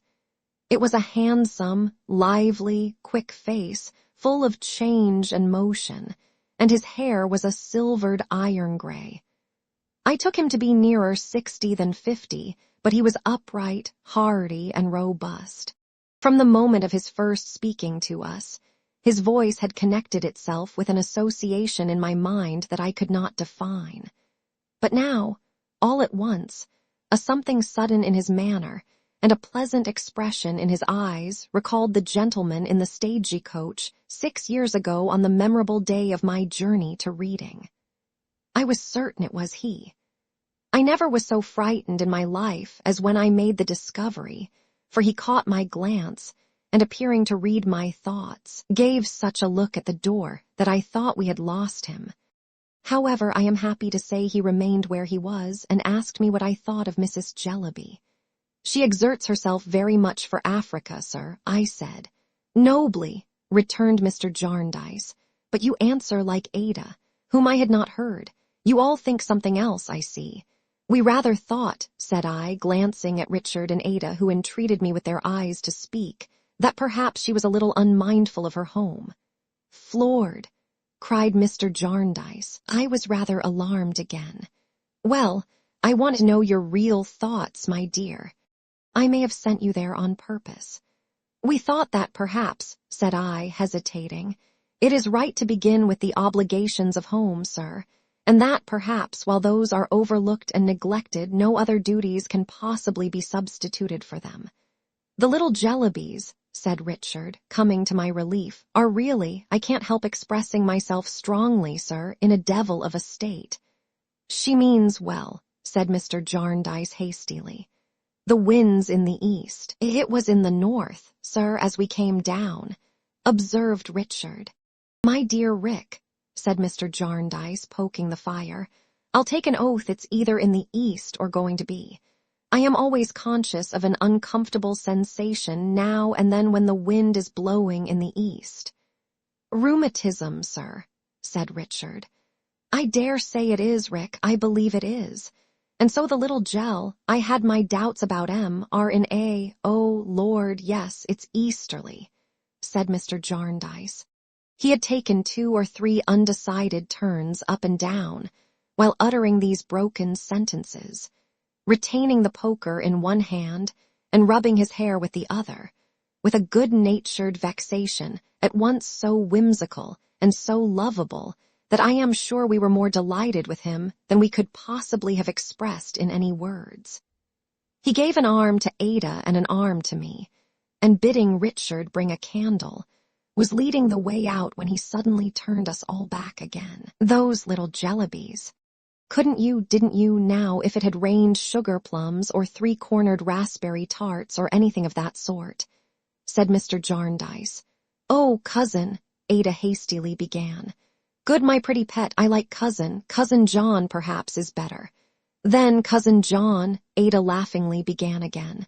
"Ha, ha, very good indeed," said Mr. Jarndyce with great enjoyment. "Sounds uncommonly natural. Yes, my dear. It did better than that. It rained Esther." "Aye," said Mr. Jarndyce. "What did Esther do?" "Why, cousin John," said Ada, clasping her hands upon his arm and shaking her head at me across him, for I wanted her to be quiet. Esther was their friend directly. "Esther nursed them, coaxed them to sleep, washed and dressed them, told them stories, kept them quiet, bought them keepsakes. My dear girl, I had only gone out with Peepee after he was found and given him a little tiny horse. And Cousin John, she softened poor Caroline, the eldest one, so much and was so thoughtful for me and so amiable. No, I won't be contradicted, Esther dear. You know, it's true. The warm-hearted darling leaned across her Cousin John and kissed me, and then looking up in his face, boldly said, "At all events, Cousin John, I will thank you for the companion you have given me." I felt as if she challenged him to run away, but he didn't. "Where did you say the wind was, Rick?" asked Mr. Jarndyce. "In the north as we came down, sir." "You are right, there's no east in it, a mistake of mine. Come, girls, come and see your home." It was one of those delightfully irregular houses where you go up and down steps out of one room into another, and where you come upon more rooms when you think you have seen all there are, and where there is a bountiful provision of little halls and passages, and where you find still older cottage rooms in unexpected places, with lattice windows and green growth pressing through them. Mine, which we entered first, was of this kind, with an up-and-down roof that had more corners in it than I ever counted afterwards, and a chimney. There was a wood fire on the hearths paved all around with pure white tiles, in every one of which a bright miniature of the fire was blazing. Out of this room, you went down 2 steps into a charming little sitting room looking down upon a flower garden, which room was henceforth to belong to Ada and me. Out of this you went up 3 steps into Ada's bedroom, which had a fine broad window commanding a beautiful view. We saw a great expanse of darkness lying underneath the stars, to which there was a hollow window seat, in which, with a spring lock, 3 dear Adas might have been lost at once. Out of this room you passed into a little gallery, with which the other best rooms, only 2, communicated, and so, by a little staircase of shallow steps with a number of corner stairs in it, considering its length, down into the hall. But if instead of going out at Ada's door you came back into my room, and went out at the door by which you had entered it, and turned up a few crooked steps that branched off in an unexpected manner from the stairs, you lost yourself in passages, with mangles in them, and 3-cornered tables, and a native Hindu chair, which was also a sofa, a box, and a bedstead, and looked in every form something between a bamboo skeleton and a great bird cage, and had been brought from India, nobody knew by whom or when. From these you came on Richard's room, which was part library, part sitting room, part bedroom, and seemed indeed a comfortable compound of many rooms out of that you went straight, with a little interval of passage, to the plain room where Mr. Jarndyce slept, all the year round with his window open, his bedstead without any furniture standing in the middle of the floor for more air, and his cold bath gaping for him in a smaller room adjoining. Out of that you came into another passage, where there were back stairs, and where you could hear the horses being rubbed down outside the stable and being told to hold up and get over, as they slipped about very much on the uneven stones. Or you might, if you came out at another door, every room had at least 2 doors, go straight down to the hall again by 6 steps and a low archway, wondering how you got back there or had ever got out of it. The furniture, old-fashioned rather than old, like the house, was as pleasantly irregular. Ada's sleeping room was all flowers, in chintz and paper, in velvet, in needlework, in the brocade of 2 stiff courtly chairs which stood, each attended by a little page of a stool for greater state, on either side of the fireplace. Our sitting room was green, and had framed and glazed upon the walls numbers of surprising and surprised birds, staring out of pictures at a real trout in a case, as brown and shining as if it had been served with gravy, at the death of Captain Cook, and at the whole process of preparing tea in China, as depicted by Chinese artists. In my room, there were oval engravings of the months, ladies haymaking in short waists and large hats tied under the chin, for June, smooth-legged noblemen pointing with cocked hats to village steeples, for October. Half-length portraits in crayons abounded all through the house, but were so dispersed that I found the brother of a youthful officer of mine in the china closet and the gray old age of my pretty young bride, with a flower in her bodice, in the breakfast room. As substitutes, I had 4 angels of Queen Anne's reign, taking a complacent gentleman to heaven, in festoons with some difficulty, and a composition in needlework representing fruit, a kettle, and an alphabet. All the movables, from the wardrobes to the chairs and tables, hangings, glasses, even to the pincushions and scent bottles on the dressing tables, displayed the same quaint variety. They agreed in nothing but their perfect neatness, their display of the whitest linen, and their storing up, wheresoever the existence of a drawer, small or large, rendered it possible, of quantities of rose leaves and sweet lavender. Such, with its illuminated windows, softened here and there by shadows of curtains, shining out upon the starlight night, with its light and warmth and comfort, with its hospitable jingle at a distance of preparations for dinner, with the face of its generous master brightening everything we saw, and just whined enough without to sound a low accompaniment to everything we heard, were our first impressions of Bleak House. "I am glad you like it," said Mr. Jarndyce, when he had brought us round again to Ada's sitting room. "It makes no pretensions, but it is a comfortable little place, I hope, and will be more so with such bright young looks in it. You have barely half an hour before dinner. There's no one here but the finest creature upon earth, a child." "More children, Esther," said Ada. "I don't mean literally a child," pursued Mr. Jarndyce. "Not a child in years. He is grown up. He is at least as old as I am, but in simplicity and freshness and enthusiasm, and a fine, guileless inaptitude for all worldly affairs, he is a perfect child. We felt that he must be very interesting." "He knows Mrs. Jellyby," said Mr. Jarndyce. "He is a musical man, an amateur, but might have been a professional. He is an artist, too, an amateur, but might have been a professional.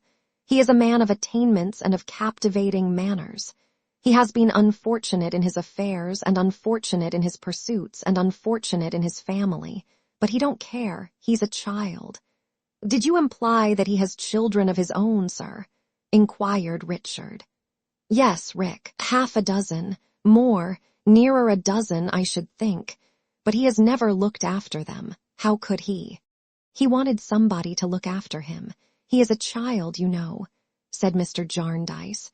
"And have the children looked after themselves at all, sir?" inquired Richard. "Why, just as you may suppose," said Mr. Jarndyce, his countenance suddenly falling.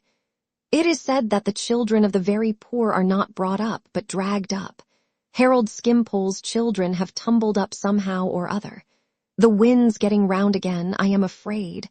I feel it rather." Richard observed that the situation was exposed on a sharp night. "It is exposed," said Mr. Jarndyce. "No doubt that's the cause. Bleak House has an exposed sound, but you are coming my way. Come along. Our luggage having arrived and being all at hand, I was dressed in a few minutes and engaged in putting my worldly goods away when a maid, not the one in attendance upon Ada, but another, whom I had not seen, brought a basket into my room with 2 bunches of keys in it, all labeled. "For you, miss, if you please," said she. "For me," said I.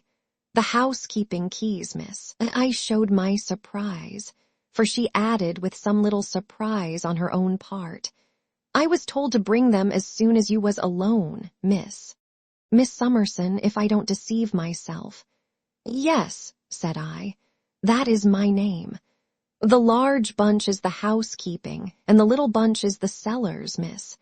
Any time you was pleased to appoint tomorrow morning, I was to show you the presses and things they belong to.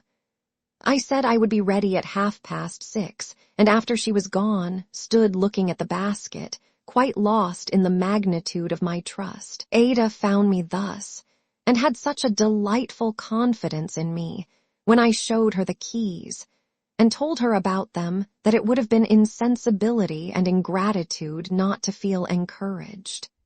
I knew, to be sure, that it was the dear girl's kindness, but I liked to be so pleasantly cheated. When we went downstairs, we were presented to Mr. Skimpole, who was standing before the fire telling Richard how fond he used to be, in his school time, of football.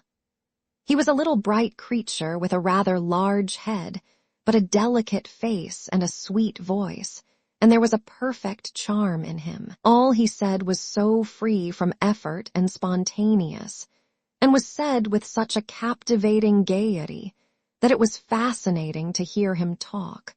Being of a more slender figure than Mr. Jarndyce, and having a richer complexion, with browner hair, he looked younger. Indeed, he had more the appearance in all respects of a damaged young man than a well-preserved elderly one. There was an easy negligence in his manner and even in his dress, his hair carelessly disposed, and his neck kerchief loose and flowing, as I have seen artists paint their own portraits, which I could not separate from the idea of a romantic youth who had undergone some unique process of depreciation. It struck me as being not at all like the manner or appearance of a man who had advanced in life by the usual road of years, cares, and experiences. I gathered from the conversation that Mr. Skimpole had been educated for the medical profession, and had once lived, in his professional capacity, in the household of a German prince. He told us, however, that as he had always been a mere child in point of weights and measures, and had never known anything about them, except that they disgusted him, he had never been able to prescribe with the requisite accuracy of detail. In fact, he said, he had no head for detail. And he told us with great humor that when he was wanted to bleed the prince or physic any of his people, he was generally found lying on his back in bed, reading the newspapers or making fancy sketches in pencil, and couldn't come.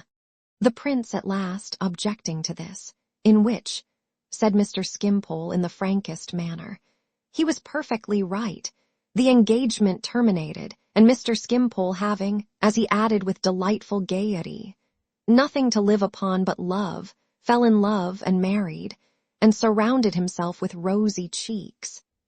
His good friend Jarndyce and some other of his good friends then helped him, in quicker or slower succession, to several openings in life, but to no purpose, for he must confess to two of the oldest infirmities in the world.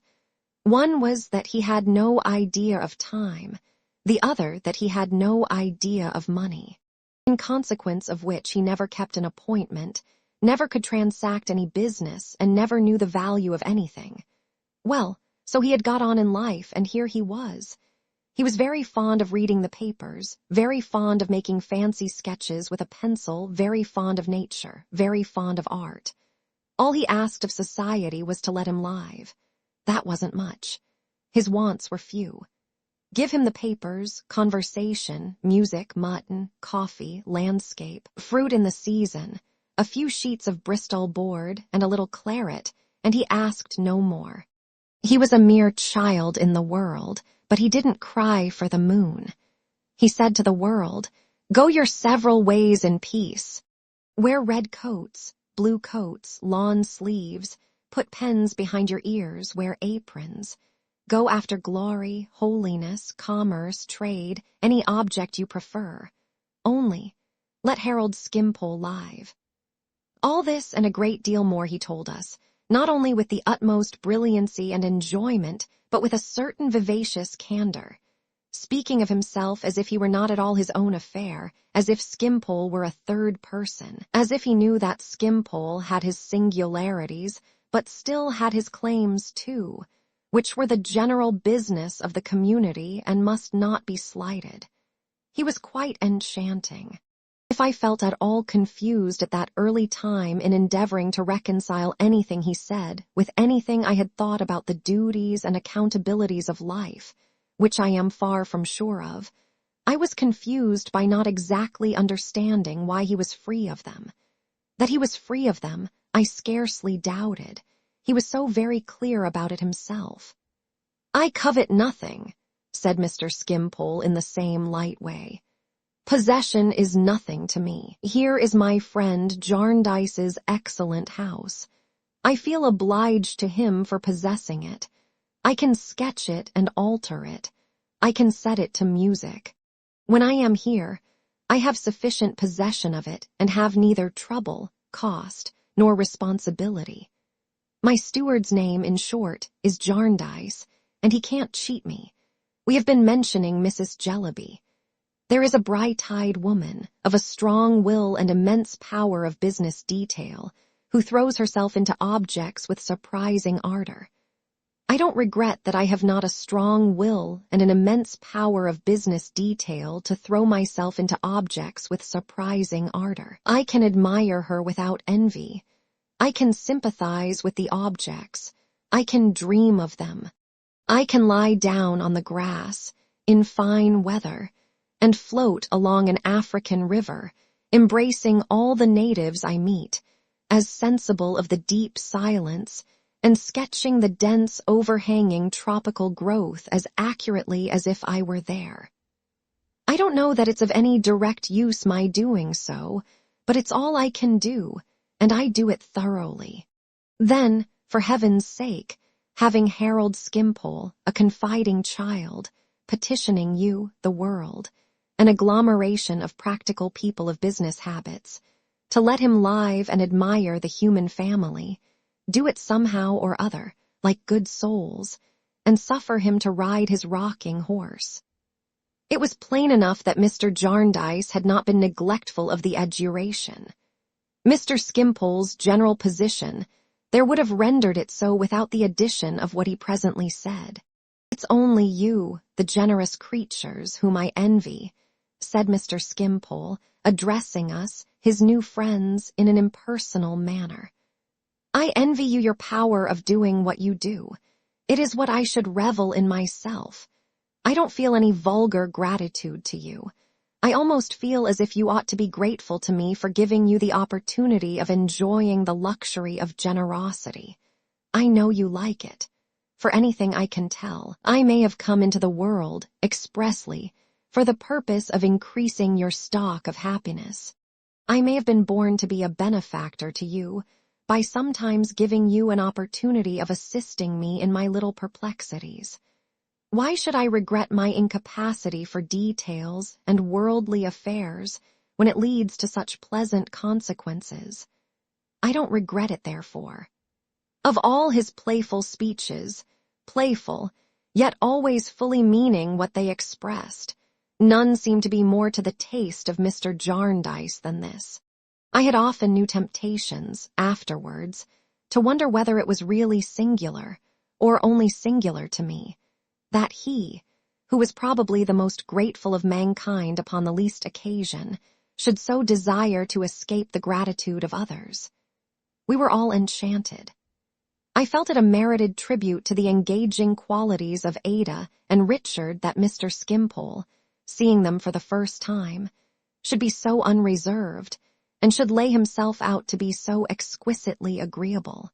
They, and especially Richard, were naturally pleased, for similar reasons, and considered it no common privilege to be so freely confided in by such an attractive man.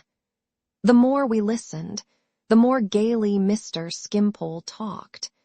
And what with his fine, hilarious manner, and his engaging candor, and his genial way of lightly tossing his own weaknesses about, as if he had said, "I am a child, you know. You are designing people compared with me." He really made me consider myself in that light. But I am gay and innocent. Forget your worldly arts and play with me. The effect was absolutely dazzling. He was so full of feeling too, and had such a delicate sentiment for what was beautiful or tender that he could have won a heart by that alone. In the evening, when I was preparing to make tea and Ada was touching the piano in the adjoining room and softly humming a tune to her cousin Richard, which they had happened to mention, he came and sat down on the sofa near me and so spoke of Ada that I almost loved him. "She is like the morning," he said. "With that golden hair, those blue eyes, and that fresh bloom on her cheek, she is like the summer morning. The birds here will mistake her for it. We will not call such a lovely young creature as that, who is a joy to all mankind, an orphan. She is the child of the universe." Mr. Jarndyce, I found, was standing near us with his hands behind him and an attentive smile upon his face. "The universe," he observed, "makes rather an indifferent parent, I am afraid." "Oh, I don't know," cried Mr. Skimpole buoyantly. "I think I do know," said Mr. Jarndyce. "Well," cried Mr. Skimpole, "you know the world which in your sense is the universe, and I know nothing of it, so you shall have your way. But if I had mine," glancing at the cousins, "there should be no brambles of sordid realities in such a path as that. It should be strewn with roses. It should lie through bowers, where there was no spring, autumn, nor winter, but perpetual summer. Age or change should never wither it. The base word money should never be breathed near it."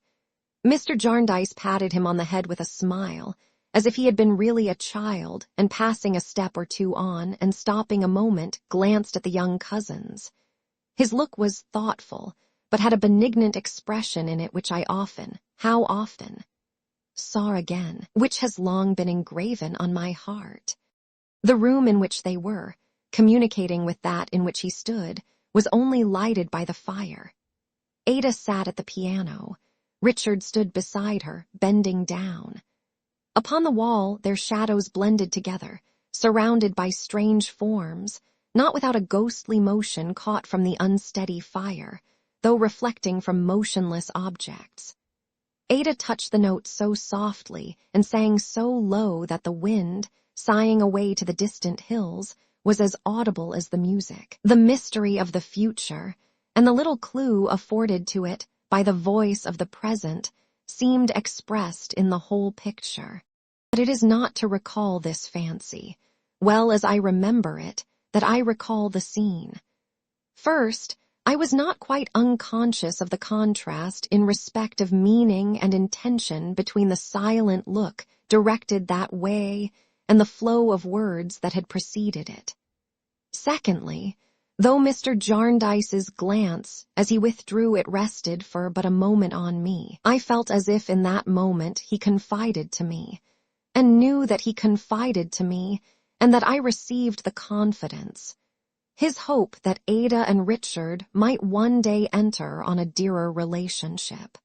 Mr. Skimpole could play on the piano and the violoncello, and he was a composer, had composed half an opera once, but got tired of it, and played what he composed with taste. After tea we had quite a little concert, in which Richard, who was enthralled by Ada's singing, and told me that she seemed to know all the songs that ever were written, and Mr. Jarndyce and I were the audience. After a little while I missed first Mr. Skimpole and afterwards Richard, and while I was thinking how could Richard stay away so long and lose so much, the maid who had given me the keys looked in at the door, saying, "If you please, miss, could you spare a minute?" When I was shut out with her in the hall, she said, holding up her hands, "Oh, if you please, miss, Mr. Carstone says would you come upstairs to Mr. Skimpole's room. He has been took, miss." "Took," said I. "Took, miss," sudden, said the maid. I was apprehensive that his illness might be of a dangerous kind. But of course, I begged her to be quiet and not disturb anyone and collected myself, as I followed her quickly upstairs, sufficiently to consider what were the best remedies to be applied if it should prove to be a fit. She threw open a door and I went into a chamber, where, to my unspeakable surprise, instead of finding Mr. Skimpole stretched upon the bed or prostrate on the floor, I found him standing before the fire smiling at Richard, while Richard, with a face of great embarrassment, looked at a person on the sofa, in a white greatcoat, with smooth hair upon his head and not much of it, which he was wiping smoother and making less of with a pocket handkerchief. "Miss Summerson," said Richard hurriedly, "I am glad you are come. You will be able to advise us. Our friend Mr. Skimpole, don't be alarmed, is arrested for debt. And really, my dear Miss Summerson," said Mr. Skimpole with his agreeable candor, "I never was in a situation in which that excellent sense and quiet habit of method and usefulness, which anybody must observe in you who has the happiness of being a quarter of an hour in your society, was more needed." The person on the sofa, who appeared to have a cold in his head, gave such a very loud snort that he startled me. "Are you arrested for much, sir?" I inquired of Mr. Skimpole. "My dear Miss Summerson," said he, shaking his head pleasantly, "I don't know. Some pounds, odd shillings, and halfpence, I think, were mentioned." "It's £24 16 and 7 halfpenny," observed the stranger.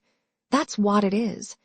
And it sounds, somehow it sounds," said Mr. Skimpole, "like a small sum." The strange man said nothing, but made another snort. It was such a powerful one that it seemed quite to lift him out of his seat. "Mr. Skimpole," said Richard to me, "has a delicacy in applying to my cousin Jarndyce because he has lately. I think, sir, I understood you that you had lately." "Oh, yes," returned Mr. Skimpole, smiling, "though I forgot how much it was and when it was. Jarndyce would readily do it again, but I have the epicure-like feeling that I would prefer a novelty and help, that I would rather," and he looked at Richard and me, "develop generosity in a new soil and in a new form of flower." "What do you think will be best, Miss Summerson?" said Richard, aside. I ventured to inquire generally before replying. What would happen if the money were not produced? "Jail," said the strange man, coolly putting his handkerchief into his hat, which was on the floor at his feet. "Or Coavances." "May I ask, sir, what is?" "Coavances," said the strange man. "A ooze." Richard and I looked at one another again. It was a most singular thing that the arrest was our embarrassment and not Mr. Skimpole's. He observed us with a genial interest, but there seemed, if I may venture on such a contradiction, nothing selfish in it. He had entirely washed his hands of the difficulty, and it had become ours. "I thought," he suggested, as if good-naturedly to help us out, "that being parties in a chancery suit concerning, as people say, a large amount of property, Mr. Richard or his beautiful cousin, or both, could sign something, or make over something, or give some sort of undertaking, or pledge, or bond. I don't know what the business name of it may be, but I suppose there is some instrument within their power that would settle this." "Not a bit on it," said the strange man. "Really," returned Mr. Skimpole. "That seems odd now to one who is no judge of these things." "Odd or even," said the stranger gruffly, "I tell you not a bit on it. Keep your temper, my good fellow, keep your temper." Mr. Skimpole gently reasoned with him as he made a little drawing of his head on the fly leaf of a book. "Don't be ruffled by your occupation. We can separate you from your office. We can separate the individual from the pursuit. We are not so prejudiced as to suppose that in private life you are otherwise than a very estimable man, with a great deal of poetry in your nature, of which you may not be conscious." The stranger only answered with another violent snort, whether in acceptance of the poetry tribute or in disdainful rejection of it, he did not express to me. "Now, my dear Miss Summerson, and my dear Mr. Richard," said Mr. Skimpole gaily, innocently, and confidingly, as he looked at his drawing with his head on one side, "here you see me utterly incapable of helping myself, and entirely in your hands. I only ask to be free. The butterflies are free. Mankind will surely not deny to Harold Skimpole what it concedes to the butterflies.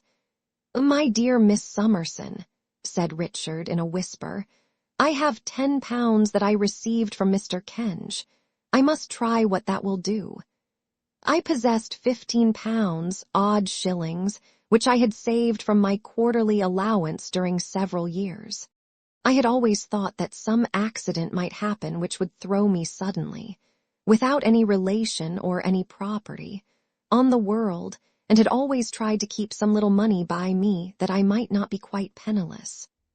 I told Richard of my having this little store and having no present need of it, and I asked him delicately to inform Mr. Skimpole, while I should be gone to fetch it, that we would have the pleasure of paying his debt. When I came back, Mr. Skimpole kissed my hand and seemed quite touched.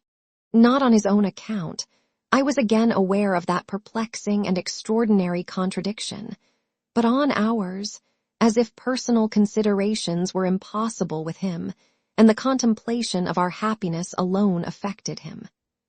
Richard, begging me, for the greater grace of the transaction, as he said, to settle with Coavinses, as Mr. Skimpole now jocularly called him, I counted out the money and received the necessary acknowledgment. This, too, delighted Mr. Skimpole. His compliments were so delicately administered that I blushed less than I might have done and settled with the stranger in the white coat without making any mistakes. He put the money in his pocket and shortly said, "Well, then, I'll wish you a good evening, miss." "My friend," said Mr. Skimpole, standing with his back to the fire after giving up the sketch when it was half finished, "I should like to ask you something without offense." I think the reply was, "Cut away, then. Did you know this morning, now, that you were coming out on this errand?" said Mr. Skimpole. "Knowed it yesterday afternoon at tea time," said Coavinses. "It didn't affect your appetite, didn't make you at all uneasy." "Not a bit," said Coavinses. "I knowed if you was missed today you wouldn't be missed tomorrow. A day makes no such odds. But when you came down here," proceeded Mr. Skimpole, "it was a fine day.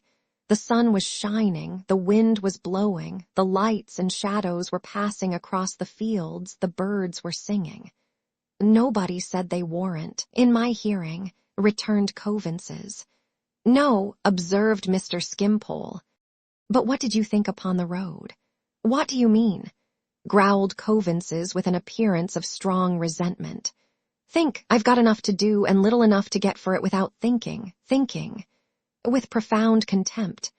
Then you didn't think, at all events," proceeded Mr. Skimpole, to this effect. "Harold Skimpole loves to see the sun shine, loves to hear the wind blow, loves to watch the changing lights and shadows, loves to hear the birds, those choristers in nature's great cathedral. And does it seem to me that I am about to deprive Harold Skimpole of his share in such possessions, which are his only birthright? You thought nothing to that effect." "I certainly did not," said Coavinses, whose doggedness in utterly renouncing the idea was of that intense kind that he could only give adequate expression to it by putting a long interval between each word, and accompanying the last with a jerk that might have dislocated his neck.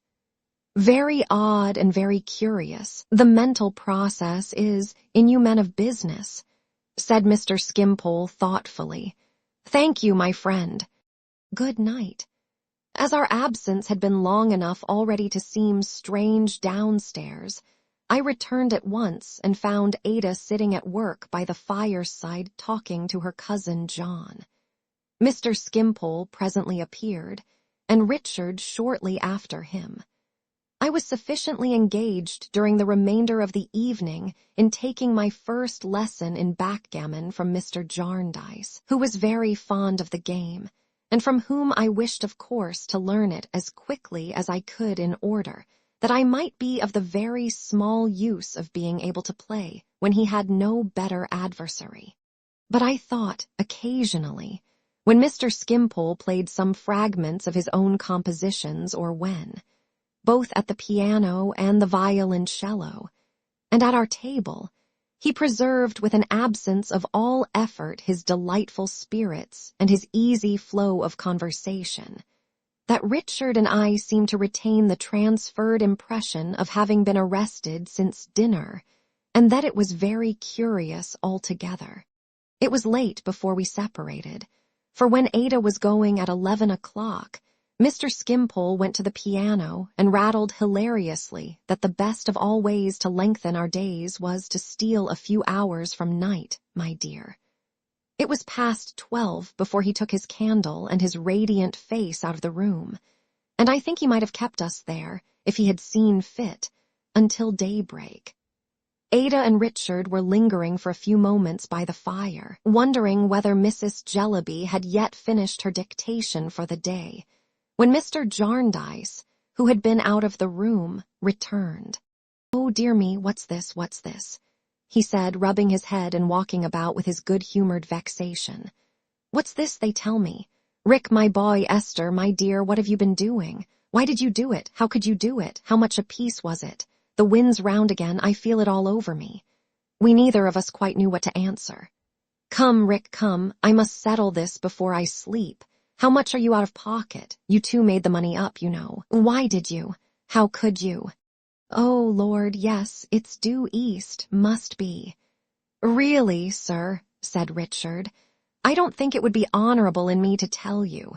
Mr. Skimpole relied upon us." "Lord bless you, my dear boy, he relies upon everybody," said Mr. Jarndyce, giving his head a great rub and stopping short. "Indeed, sir, everybody, and he'll be in the same scrape again next week," said Mr. Jarndyce, walking again at a great pace with a candle in his hand that had gone out. "He's always in the same scrape. He was born in the same scrape. I verily believe that the announcement in the newspapers when his mother was confined was on Tuesday last, at her residence in Botheration Buildings, Mrs. Skimpole of a son in difficulties." Richard laughed heartily, but added, "Still, sir, I don't want to shake his confidence or to break his confidence, and if I submit to your better knowledge again that I ought to keep his secret, I hope you will consider before you press me any more. Of course, if you do press me, sir, I shall know I am wrong and will tell you." "Well," cried Mr. Jarndyce, stopping again and making several absent endeavors to put his candlestick in his pocket. "Aye, here, take it away, my dear. I don't know what I am about with it. It's all the wind, invariably has that effect. I won't press you, Rick. You may be right. But really, to get hold of you and Esther, and to squeeze you like a couple of tender young St. Michael's oranges. It'll blow a gale in the course of the night." He was now alternately putting his hands into his pockets, as if he were going to keep them there a long time, and taking them out again and vehemently rubbing them all over his head. I ventured to take this opportunity of hinting that Mr. Skimpole, being in all such matters quite a child. "Eh, my dear," said Mr. Jarndyce, catching at the word. "Being quite a child, sir," said I, "and so different from other people." "You are right," said Mr. Jarndyce, brightening. "Your woman's wit hits the mark. He is a child, an absolute child. I told you he was a child, you know, when I first mentioned him." "Certainly, certainly," we said. "And he is a child, now isn't he?" asked Mr. Jarndyce, brightening more and more. "He was indeed," we said. "When you come to think of it, it's the height of childishness in you, I mean me," said Mr. Jarndyce, "to regard him for a moment as a man. You can't make him responsible. The idea of Harold Skimpole with designs or plans or knowledge of consequences. Ha, ha, ha." It was so delicious to see the clouds about his bright face clearing, and to see him so heartily pleased, and to know, as it was impossible not to know, that the source of his pleasure was the goodness which was tortured by condemning or mistrusting or secretly accusing anyone, that I saw the tears in Ada's eyes while she echoed his laugh and felt them in my own. "Why, what a cod's head and shoulders I am," said Mr. Jarndyce, "to require reminding of it, the whole business, shows the child from beginning to end. Nobody but a child would have thought of singling you two out for parties in the affair. Nobody but a child would have thought of your having the money. If it had been £1,000, it would have been just the same," said Mr. Jarndyce with his whole face in a glow. We all confirmed it from our night's experience. To be sure," said Mr. Jarndyce. "However, Rick, Esther, and you too, Ada, for I don't know that even your little purse is safe from his inexperience. I must have a promise all round that nothing of this sort shall ever be done any more. No advances, not even sixpences. We all promised faithfully, Richard with a merry glance at me touching his pocket as if to remind me that there was no danger of our transgressing. As to Skimpole," said Mr. Jarndyce, "a habitable doll's house with good board and a few tin people to get into debt with and borrow money of would set the boy up in life. He is in a child's sleep by this time, I suppose. It's time I should take my craftier head to my more worldly pillow. Good night, my dears. God bless you." He peeped in again with a smiling face before we had lighted our candles and said, "Oh, I have been looking at the weathercock. I find it was a false alarm about the wind. It's in the south," and went away singing to himself.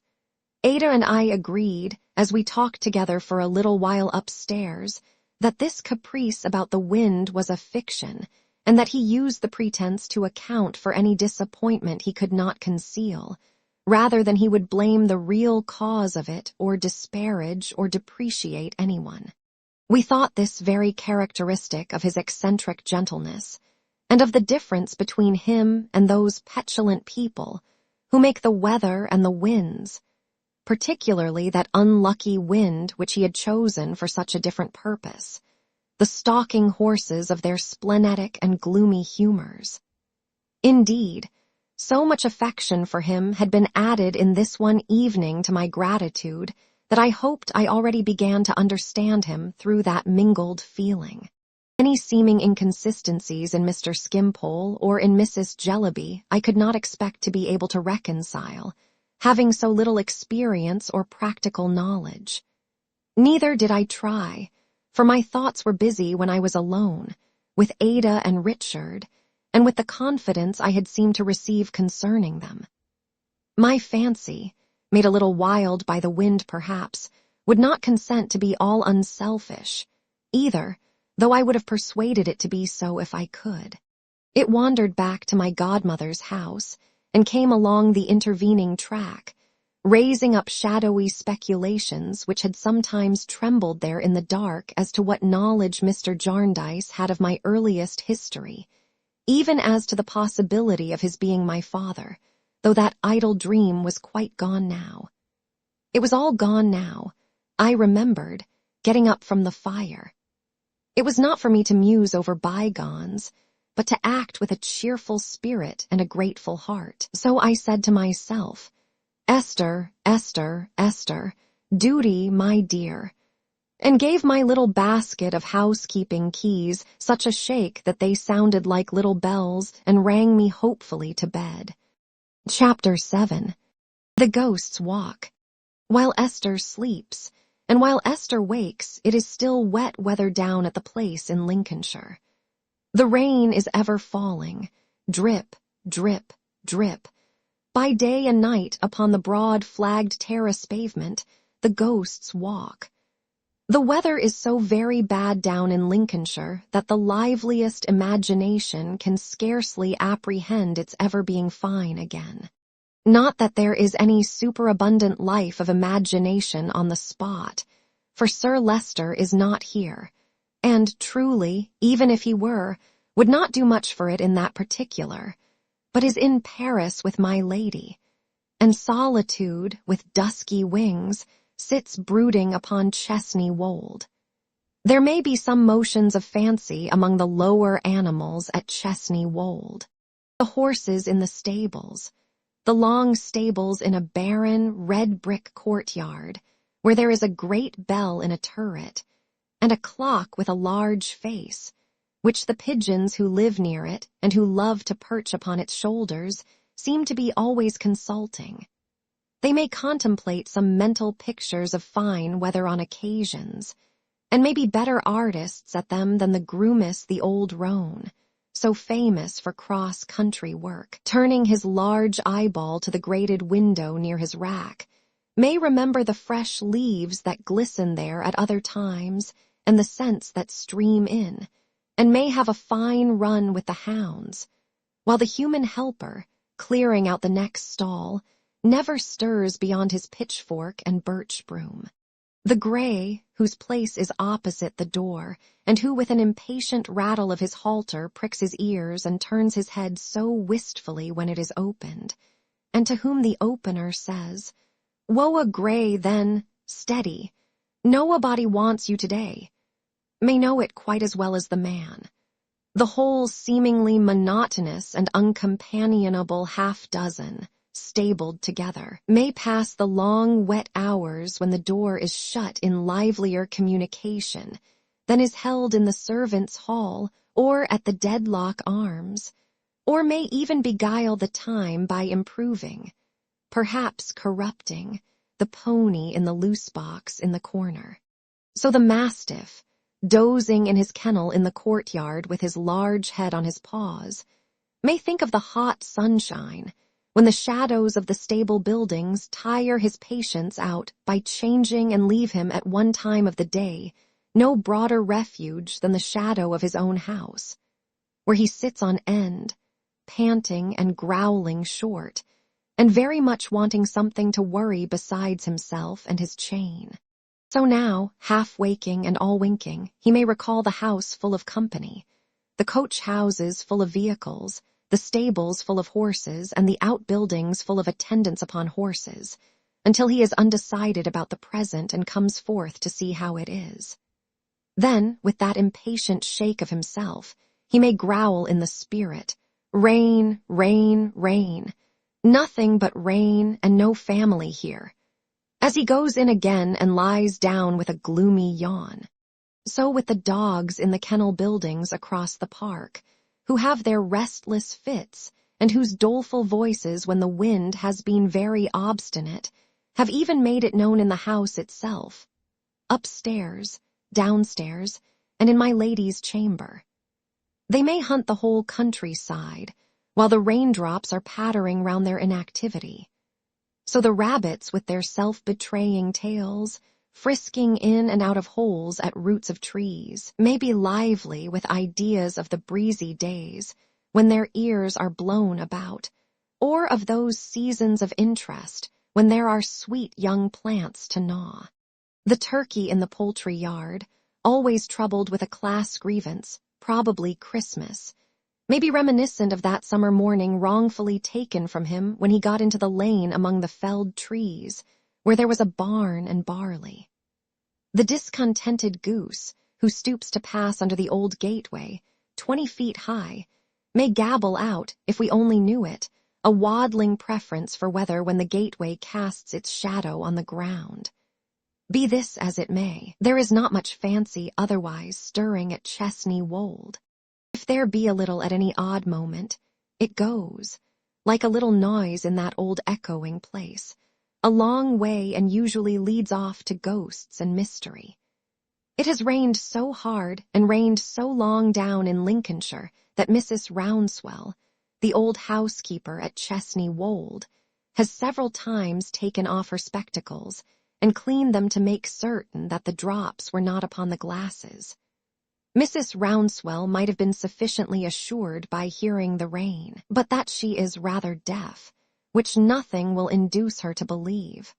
She is a fine old lady, handsome, stately, wonderfully neat, and has such a back and such a stomacher that if her stays should turn out when she dies to have been a broad, old-fashioned family fire grate, nobody who knows her would have cause to be surprised. Weather affects Mrs. Rouncewell little. The house is there in all weathers, and the house, as she expresses it, is what she looks at. She sits in her room, in a side passage on the ground floor, with an arched window commanding a smooth quadrangle, adorned at regular intervals with smooth round trees and smooth round blocks of stone, as if the trees were going to play at bowls with the stones, and the whole house reposes on her mind. She can open it on occasion and be busy and fluttered, but it is shut up now, and lies on the breadth of Mrs. Rouncewell's iron-bound bosom in a majestic sleep. It is the next difficult thing to an impossibility to imagine Chesney Wold without Mrs. Rouncewell, but she has only been here 50 years. Ask her how long, this rainy day, and she shall answer 50 year, 3 months, and a fortnight, by the blessing of heaven, if I live till Tuesday. Mr. Rouncewell died some time before the decease of the pretty fashion of pigtails, and modestly hid his own, if he took it with him, in a corner of the churchyard in the park near the mouldy porch. He was born in the market town, and so was his young widow. Her progress in the family began in the time of the last Sir Leicester, and originated in the still room. The present representative of the Dedlocks is an excellent master. He supposes all his dependents to be utterly bereft of individual characters, intentions, or opinions, and is persuaded that he was born to supersede the necessity of their having any. If he were to make a discovery to the contrary, he would be simply stunned, would never recover himself, most likely, except to gasp and die. But he is an excellent master still, holding it a part of his state to be so. He has a great liking for Mrs. Rouncewell. He says she is a most respectable, creditable woman. He always shakes hands with her when he comes down to Chesney Wold and when he goes away. And if he were very ill, or if he were knocked down by accident, or run over, or placed in any situation expressive of a deadlock at a disadvantage, he would say if he could speak, "Leave me, and send Mrs. Rouncewell here," feeling his dignity at such a pass, safer with her than with anybody else. Mrs. Rouncewell has known trouble. She has had 2 sons, of whom the younger ran wild, and went for a soldier, and never came back. Even to this hour, Mrs. Rouncewell's calm hands lose their composure when she speaks of him, and unfolding themselves from her stomacher, hover about her in an agitated manner as she says what a likely lad, what a fine lad, what a gay, good-humored, clever lad he was. Her second son would have been provided for at Chesney Wold, and would have been made steward in due season. But he took, when he was a schoolboy, to constructing steam engines out of saucepans, and setting birds to draw their own water with the least possible amount of labor. So assisting them with artful contrivance of hydraulic pressure, that a thirsty canary had only, in a literal sense, to put his shoulder to the wheel, and the job was done. This propensity gave Mrs. Rouncewell great uneasiness. She felt it with a mother's anguish to be a move in the Wat-Tyler direction, well knowing that Sir Leicester had that general impression of an aptitude for any art to which smoke and a tall chimney might be considered essential. But the doomed young rebel, otherwise a mild youth, and very persevering, showing no sign of grace as he got older, but, on the contrary, constructing a model of a power loom, she was fain, with many tears, to mention his backslidings to the baronet. "Mrs. Rouncewell," said Sir Leicester, "I can never consent to argue, as you know, with anyone on any subject. You had better get rid of your boy. You had better get him into some works. The iron country farther north is, I suppose, the congenial direction for a boy with these tendencies."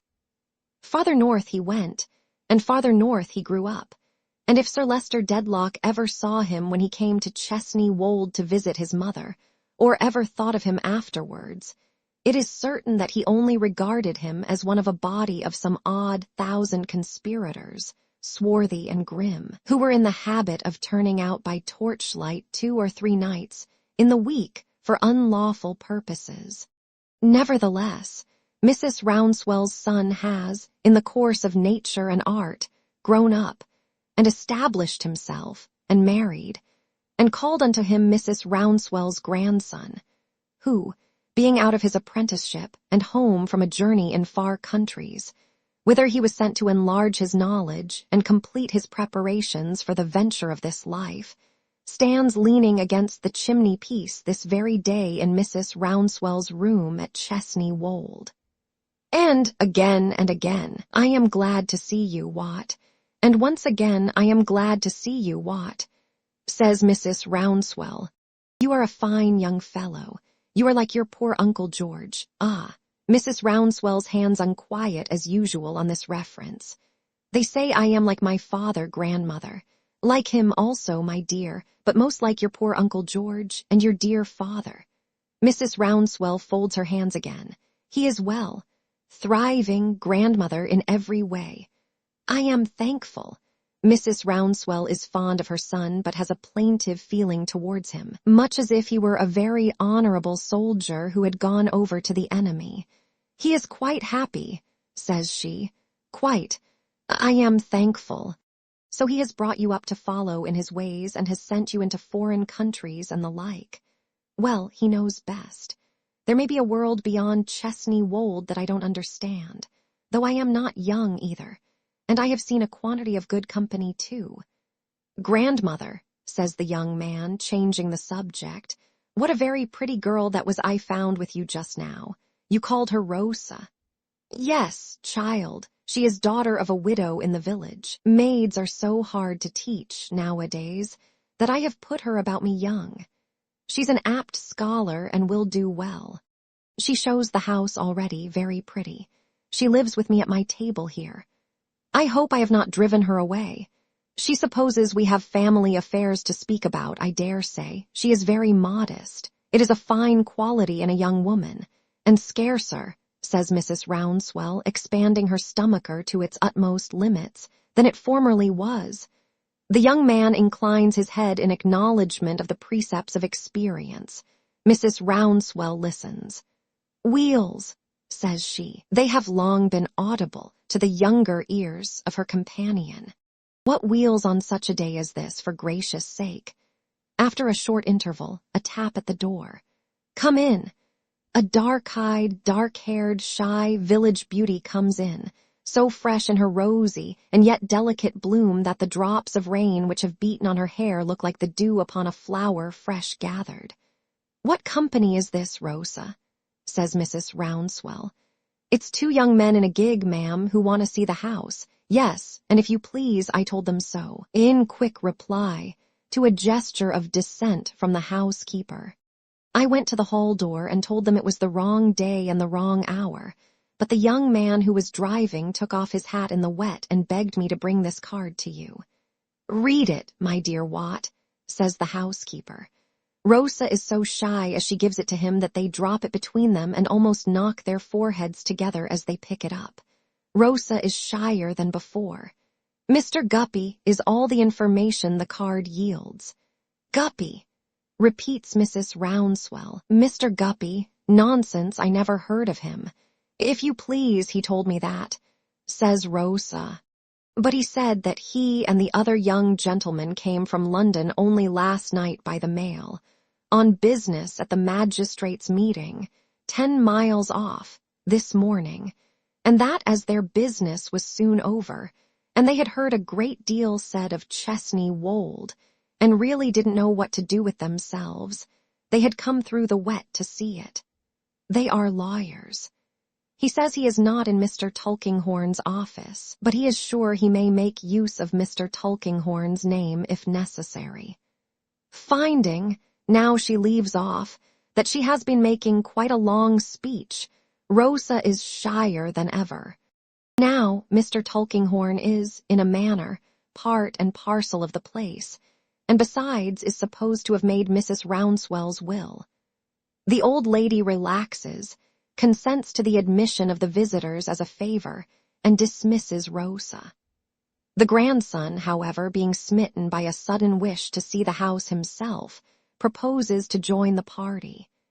The grandmother, who is pleased that he should have that interest, accompanies him, though to do him justice, he is exceedingly unwilling to trouble her. "Much obliged to you, ma'am," says Mr. Guppy, divesting himself of his wet dreadnought in the hall.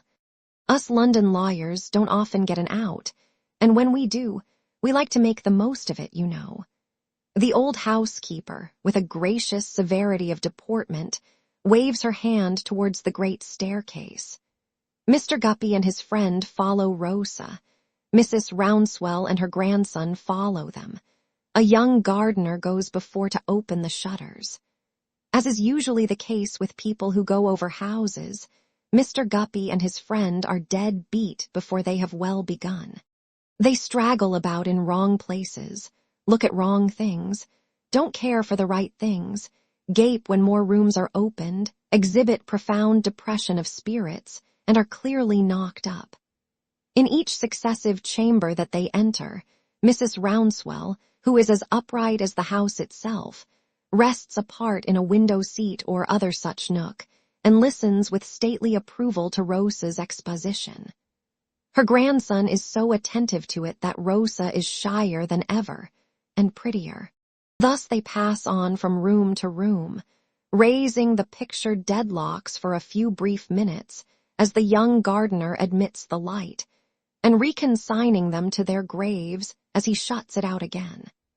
It appears to the afflicted Mr. Guppy and his inconsolable friend that there is no end to the deadlocks, whose family greatness seems to consist in their never having done anything to distinguish themselves for 700 years. Even the long drawing-room of Chesney Wold cannot revive Mr. Guppy's spirits. He is so low that he droops on the threshold and has hardly strength of mind to enter. But a portrait over the chimney-piece painted by the fashionable artist of the day acts upon him like a charm. He recovers in a moment. He stares at it with uncommon interest. He seems to be fixed and fascinated by it. "Dear me," says Mr. Guppy. "Who's that?" "The picture over the fireplace," says Rosa, "is the portrait of the present Lady Dedlock. It is considered a perfect likeness and the best work of the master." "Blessed," says Mr. Guppy, staring in a kind of dismay at his friend, "if I can ever have seen her. Yet I know her." "Has the picture been engraved, miss?" "The picture has never been engraved. Sir Leicester has always refused permission." "Well," says Mr. Guppy in a low voice, "I'll be shot if it ain't very curious how well I know that picture. So that's Lady Dedlock, is it? The picture on the right is the present Sir Leicester Dedlock. The picture on the left is his father, the late Sir Leicester." Mr. Guppy has no eyes for either of these magnates. "It's unaccountable to me," he says, still staring at the portrait, "how well I know that picture. I'm dashed," adds Mr. Guppy, looking round, "if I don't think I must have had a dream of that picture, you know." As no one present takes any especial interest in Mr. Guppy's dreams, the probability is not pursued. But he still remains so absorbed by the portrait that he stands immovable before it, until the young gardener has closed the shutters, when he comes out of the room in a dazed state that is an odd though a sufficient substitute for interest, and follows into the succeeding rooms with a confused stare, as if he were looking everywhere for Lady Dedlock again. He sees no more of her. He sees her rooms, which are the last shown, as being very elegant, and he looks out of the windows from which she looked out, not long ago, upon the weather that bored her to death. All things have an end, even houses that people take infinite pains to see and are tired of before they begin to see them. He has come to the end of the sight, and the fresh village beauty to the end of her description, which is always this: "The terrace below is much admired. It is called, from an old story in the family, the Ghost's Walk." "No," says Mr. Guppy, greedily curious. "What's the story, miss? Is it anything about a picture?" "Pray tell us the story," says Watt in a half-whisper. "I don't know it, sir." Rosa is shyer than ever. "It is not related to visitors. It is almost forgotten. says the housekeeper, advancing. "It has never been more than a family anecdote. You'll excuse my asking again if it has anything to do with a picture, ma'am," observes Mr. Guppy, "because I do assure you that the more I think of that picture the better I know it, without knowing how I know it. The story has nothing to do with a picture. The housekeeper can guarantee that." Mr. Guppy is obliged to her for the information, and is, moreover, generally obliged. He retires with his friend, guided down another staircase by the young gardener, and presently is heard to drive away. It is now dusk. Mrs. Rouncewell can trust to the discretion of her two young hearers, and may tell them how the terrace came to have that ghostly name. She seats herself in a large chair by the fast-darkening window and tells them. "In the wicked days, my dears, of King Charles I mean, of course, in the wicked days of the rebels who leagued themselves against that excellent king, Sir Morbury Dedlock was the owner of Chesney Wold. Whether there was any account of a ghost in the family before those days, I can't say. I should think it very likely indeed. Mrs. Rouncewell holds this opinion because she considers that a family of such antiquity and importance has a right to a ghost. She regards a ghost as one of the privileges of the upper classes, a genteel distinction to which the common people have no claim. Sir Morbury Dedlock, says Mrs. Rouncewell, was, I have no occasion to say, on the side of the blessed martyr. But it is supposed that his lady, who had none of the family blood in her veins, favored the bad cause. It is said that she had relations among King Charles's enemies, that she was in correspondence with them, and that she gave them information. When any of the country gentlemen who followed His Majesty's cause met here, it is said that my lady was always nearer to the door of their council room than they supposed. Do you hear a sound like a footstep passing along the terrace, Wat? Rosa draws nearer to the housekeeper. I hear the rain drip on the stones, replies the young man, and I hear a curious echo, I suppose an echo, which is very like a halting step. The housekeeper gravely nods and continues. Partly on account of this division between them, and partly on other accounts, Sir Morbury and his lady led a troubled life. She was a lady of a haughty temper. They were not well suited to each other in age or character, and they had no children to moderate between them. After her favorite brother, a young gentleman, was killed in the civil wars by Sir Morbury's near kinsman, her feeling was so violent that she hated the race into which she had married. When the Dedlocks were about to ride out from Chesney Wold in the king's cause, she is supposed to have more than once stolen down into the stables in the dead of night and lamed their horses. And the story is that once at such an hour, her husband saw her gliding down the stairs and followed her into the stall where his own favorite horse stood. There he seized her by the wrist, and in a struggle or in a fall or through the horse being frightened and lashing out, she was lamed in the hip, and from that hour began to pine away. The housekeeper has dropped her voice to a little more than a whisper. She had been a lady of a handsome figure and a noble carriage. She never complained of the change. She never spoke to anyone of being crippled or of being in pain, but day by day she tried to walk upon the terrace, and with the help of the stone balustrade went up and down, up and down, up and down, in sun and shadow with greater difficulty every day. At last, one afternoon her husband, to whom she had never, on any persuasion, opened her lips since that night, standing at the great south window, saw her drop upon the pavement. He hastened down to raise her, but she repulsed him as he bent over her, and looking at him fixedly and coldly, said, I will die here where I have walked, and I will walk here though I am in my grave. I will walk here until the pride of this house is humbled. And when calamity or when disgrace is coming to it, let the Dedlocks listen for my step. Wat looks at Rosa. Rosa in the deepening gloom looks down upon the ground, half frightened and half shy. There and then she died, and from those days, says Mrs. Rouncewell, the name has come down, the ghosts walk. If the tread is an echo, it is an echo that is only heard after dark and is often unheard for a long while together. But it comes back from time to time, and so sure as there is sickness or death in the family, it will be heard then. And disgrace, grandmother, says Watt. Disgrace never comes to Chesney Wold, returns the housekeeper. Her grandson apologizes with true. That is the story. Whatever the sound is, it is a worrying sound, says Mrs. Rouncewell, getting up from her chair. And what is to be noticed in it is that it must be heard. My lady, who is afraid of nothing, admits that when it is there, it must be heard. You cannot shut it out. Watt, there is a tall French clock behind you placed there, a purpose that has a loud beat when it is in motion and can play music. You understand how those things are managed. Pretty well, grandmother, I think. Set it a-going. Watt sets it a-going, music and all. Now come hither, says the housekeeper.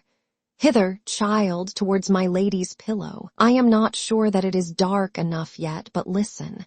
Can you hear the sound upon the terrace, through the music and the beat and everything? I certainly can.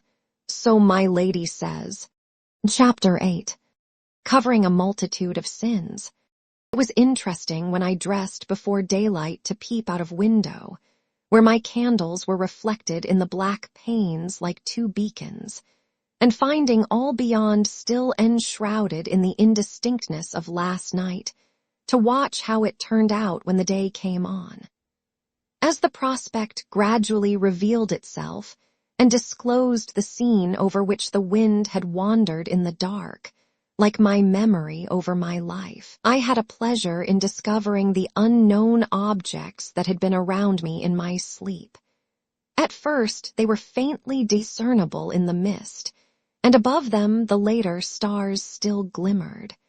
That pale interval over, the picture began to enlarge and fill up so fast that at every new peep I could have found enough to look at for an hour.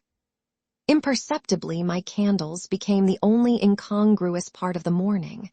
The dark places in my room all melted away, and the day shone bright upon a cheerful landscape, prominent in which the old abbey church, with its massive tower, threw a softer train of shadow on the view than seemed compatible with its rugged character. But so from rough outsides, I hope I have learnt, serene and gentle influences often proceed. Every part of the house was in such order, and everyone was so attentive to me, that I had no trouble with my 2 bunches of keys, though what with trying to remember the contents of each little store-room drawer and cupboard, and what with making notes on a slate about jams, and pickles, and preserves, and bottles, and glass, and china, and a great many other things, and what with being generally a methodical, old-maidish sort of foolish little person, I was so busy that I could not believe it was breakfast time when I heard the bell ring. Away I ran, however, and made tea, as I had already been installed into the responsibility of the teapot. And then, as they were all rather late and nobody was down yet, I thought I would take a peep at the garden and get some knowledge of that too. I found it quite a delightful place. In front, the pretty avenue and drive by which we had approached, and where, by the by, we had cut up the gravel so terribly with our wheels that I asked the gardener to roll it. At the back, the flower garden, with my darling at her window up there, throwing it open to smile out at me, as if she would have kissed me from that distance. Beyond the flower garden was a kitchen garden, and then a paddock, and then a snug little rickyard, and then a dear little farmyard. As to the house itself, with its 3 peaks in the roof, its various shaped windows, some so large, some so small, and all so pretty, its trellis work against the south front for roses and honeysuckle, and its homely, comfortable, welcoming look. It was, as Ada said when she came out to meet me with her arm through that of its master, worthy of her cousin John. A bold thing to say, though he only pinched her dear cheek for it. Mr. Skimpole was as agreeable at breakfast as he had been overnight. There was honey on the table, and it led him into a discourse about bees. He had no objection to honey, he said, and I should think he had not, for he seemed to like it, but he protested against the overweening assumptions of bees. He didn't at all see why the busy bee should be proposed as a model to him. He supposed the bee liked to make honey, or he wouldn't do it. Nobody asked him. It was not necessary for the bee to make such a merit of his tastes. If every confectioner went buzzing about the world, banging against everything that came in his way and egotistically calling upon everybody to take notice that he was going to his work and must not be interrupted, the world would be quite an unsupportable place. Then, after all, it was a ridiculous position to be smoked out of your fortune with brimstone as soon as you had made it. You would have a very mean opinion of a Manchester man if he spun cotton for no other purpose. He must say he thought a drone the embodiment of a pleasanter and wiser idea. The drone said unaffectedly, "You will excuse me. I really cannot attend to the shop. I find myself in a world in which there is so much to see and so short a time to see it in that I must take the liberty of looking about me and begging to be provided for by somebody who doesn't want to look about him." This appeared to Mr. Skimpole to be the drone philosophy, and he thought it a very good philosophy, always supposing the drone to be willing to be on good terms with the bee, which, so far as he knew, the easy fellow always was, if the consequential creature would only let him, and not be so conceited about his honey. He pursued this fancy with the lightest foot over a variety of ground, and made us all merry, though again he seemed to have as serious a meaning in what he said as he was capable of having. I left them still listening to him when I withdrew to attend to my new duties.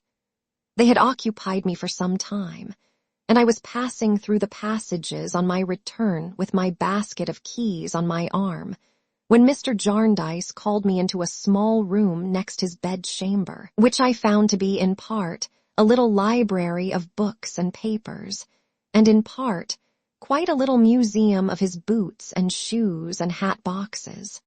"Sit down, my dear," said Mr. Jarndyce. "This, you must know, is the growlery. When I am out of humor, I come and growl here." "You must be here very seldom, sir," said I. "Oh, you don't know me," he returned. "When I am deceived or disappointed in the wind and its easterly, I take refuge here. The growlery is the best used room in the house. You are not aware of half my humors yet. My dear, how you are trembling." I could not help it.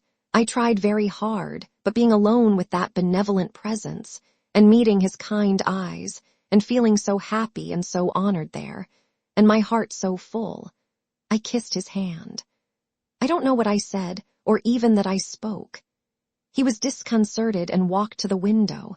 I almost believed with an intention of jumping out, until he turned, and I was reassured by seeing in his eyes what he had gone there to hide. He gently patted me on the head, and I sat down. "There, there," he said. "That's over. Pooh, don't be foolish." "It shall not happen again, sir," I returned, "but at first it is difficult." "Nonsense," he said. "It's easy, why not? I hear of a good little orphan girl without a protector, and I take it into my head to be that protector. She grows up and more than justifies my good opinion, and I remain her guardian and her friend. What is there in all this? So. Now we have cleared off old scores, and I have before me thy pleasant, trusting, trusty face again." I said to myself, "Esther, my dear, you surprise me. This really is not what I expected of you." And it had such a good effect that I folded my hands upon my basket and quite recovered myself. Mr. Jarndyce, expressing his approval in his face, began to talk to me as confidentially as if I had been in the habit of conversing with him every morning for I don't know how long. I almost felt as if I had. "Of course, Esther," he said, "you don't understand this chancery business." And of course I shook my head. "I don't know who does," he returned. "The lawyers have twisted it into such a state of bedevilment that the original merits of the case have long disappeared from the face of the earth. It's about a will and the trusts under a will, or it was once. It's about nothing but costs now. We are always appearing and disappearing and swearing and interrogating and filing and cross-filing and arguing and sealing and motioning and referring and reporting and revolving about the Lord Chancellor and all his satellites, and equitably waltzing ourselves off to dusty death about costs. That's the great question. All the rest, by some extraordinary means, has melted away." "But it was, sir," said I, to bring him back, for he began to rub his head, "about a will." "Why, yes, it was about a will when it was about anything," he returned. "A certain Jarndyce, in an evil hour, made a great fortune, and made a great will. In the question how the trusts under that will are to be administered, the fortune left by the will is squandered away. The legatees under the will are reduced to such a miserable condition that they would be sufficiently punished if they had committed an enormous crime in having money left them, and the will itself is made a dead letter. All through the deplorable cause, everything that everybody in it, except one man, knows already is referred to that only one man who don't know, it to find out. All through the deplorable cause, everybody must have copies, over and over again, of everything that has accumulated about it in the way of cartloads of papers, or must pay for them without having them, which is the usual course, for nobody wants them, and must go down the middle and up again through such an infernal country dance of costs and fees and nonsense and corruption as was never dreamed of in the wildest visions of a witch's Sabbath. Equity sends questions to law. Law sends questions back to equity. Law finds it can't do this. Equity finds it can't do that. Neither can so much as say it can't do anything without this solicitor instructing and this counsel appearing for A, and that solicitor instructing and that counsel appearing for B, and so on through the whole alphabet like the history of the apple pie. And thus, through years and years, and lives, everything goes on, constantly beginning over and over again, and nothing ever ends. We can't get out of the suit on any terms, for we are made parties to it and must be parties to it whether we like it or not. But it won't do to think of it. When my great-uncle, poor Tom Jarndyce, began to think of it, it was the beginning of the end. The Mr. Jarndyce, sir, whose story I have heard. He nodded gravely. I was his heir, and this was his house, Esther. When I came here, it was bleak indeed. He had left the signs of his misery upon it. How changed it must be now, I said. It had been called before his time the Peaks. He gave it its present name, and lived here shut up, day and night poring over the wicked heaps of papers in the suit, and hoping against hope to disentangle it from its mystification, and bring it to a close. In the meantime, the place became dilapidated. The wind whistled through the cracked walls. The rain fell through the broken roof. The weeds choked the passage to the rotting door. When I brought what remained of him home here, the brains seemed to me to have been blown out of the house, too. It was so shattered and ruined. He walked a little to and fro after saying this to himself with a shudder, and then looked at me and brightened, and came and sat down again with his hands in his pockets. I told you this was the growlery, my dear. Where was I? I reminded him, at the hopeful change he had made in Bleak House. Bleak House, true. There is, in that city of London there, some property of ours which is much at this day what Bleak House was then. I say property of ours, meaning of the suits, but I ought to call it the property of costs. For costs is the only power on earth that will ever get anything out of it now, or will ever know it for anything but an eyesore and a heartsore. It is a street of perishing blind houses, with their eyes stoned out, without a pane of glass, without so much as a window frame, with the bare blank shutters tumbling from their hinges and falling asunder, the iron rails peeling away in flakes of rust, the chimneys sinking in, the stone steps to every door, and every door might be death's door, turning stagnant green, the very crutches on which the ruins are propped decaying. Although Bleak House was not in Chancery, its master was, and it was stamped with the same seal. These are the Great Seal's impressions, my dear, all over England. The children know them. How changed it is, I said again. Why, so it is, he answered much more cheerfully, and it is wisdom in you to keep me to the bright side of the picture.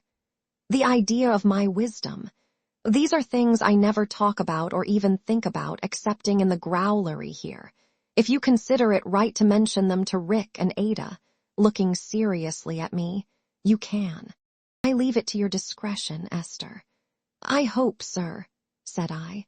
I think you had better call me guardian, my dear. I felt that I was choking again. I taxed myself with it. Esther, now you know you are. When he feigned to say this slightly, as if it were a whim instead of a thoughtful tenderness. But I gave the housekeeping keys the least shake in the world as a reminder to myself, and folding my hands in a still more determined manner on the basket, looked at him quietly. I hope, guardian, said I, that you may not trust too much to my discretion. I hope you may not mistake me. I am afraid it will be a disappointment to you to know that I am not clever, but it really is the truth, and you would soon find it out if I had not the honesty to confess it. He did not seem at all disappointed, quite the contrary. He told me, with a smile all over his face, that he knew me very well indeed, and that I was quite clever enough for him. I hope I may turn out so, said I, but I am much afraid of it, guardian. You are clever enough to be the good little woman of our lives here, my dear, he returned playfully. The little old woman of the child's, I don't mean skimpoles, rhyme. Little old woman, and with her so high, to sweep the cobwebs out of the sky. You will sweep them so neatly out of our sky in the course of your housekeeping, Esther, that one of these days we shall have to abandon the growlery and nail up the door. This was the beginning of my being called old woman, and little old woman and cobweb and Mrs. Shipton and Mother Hubbard and Dame Durden, and so many names of that sort that my own name soon became quite lost among them.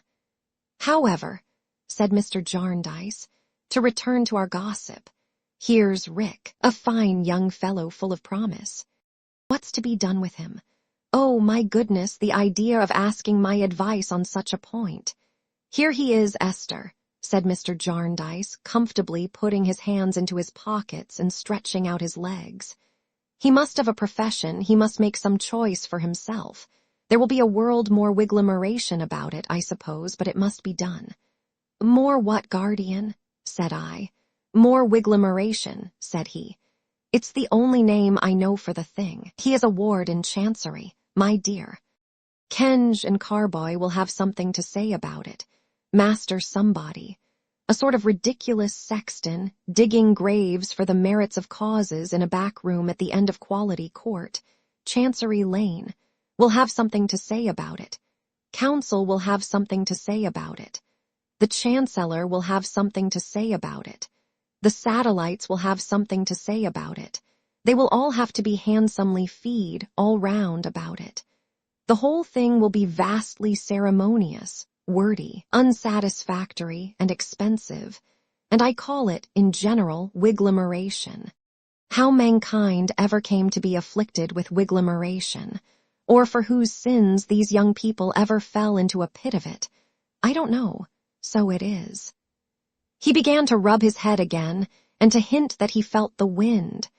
But it was a delightful instance of his kindness towards me that whether he rubbed his head, or walked about, or did both, His face was sure to recover its benignant expression as it looked at mine, and he was sure to turn comfortable again and put his hands in his pockets and stretch out his legs.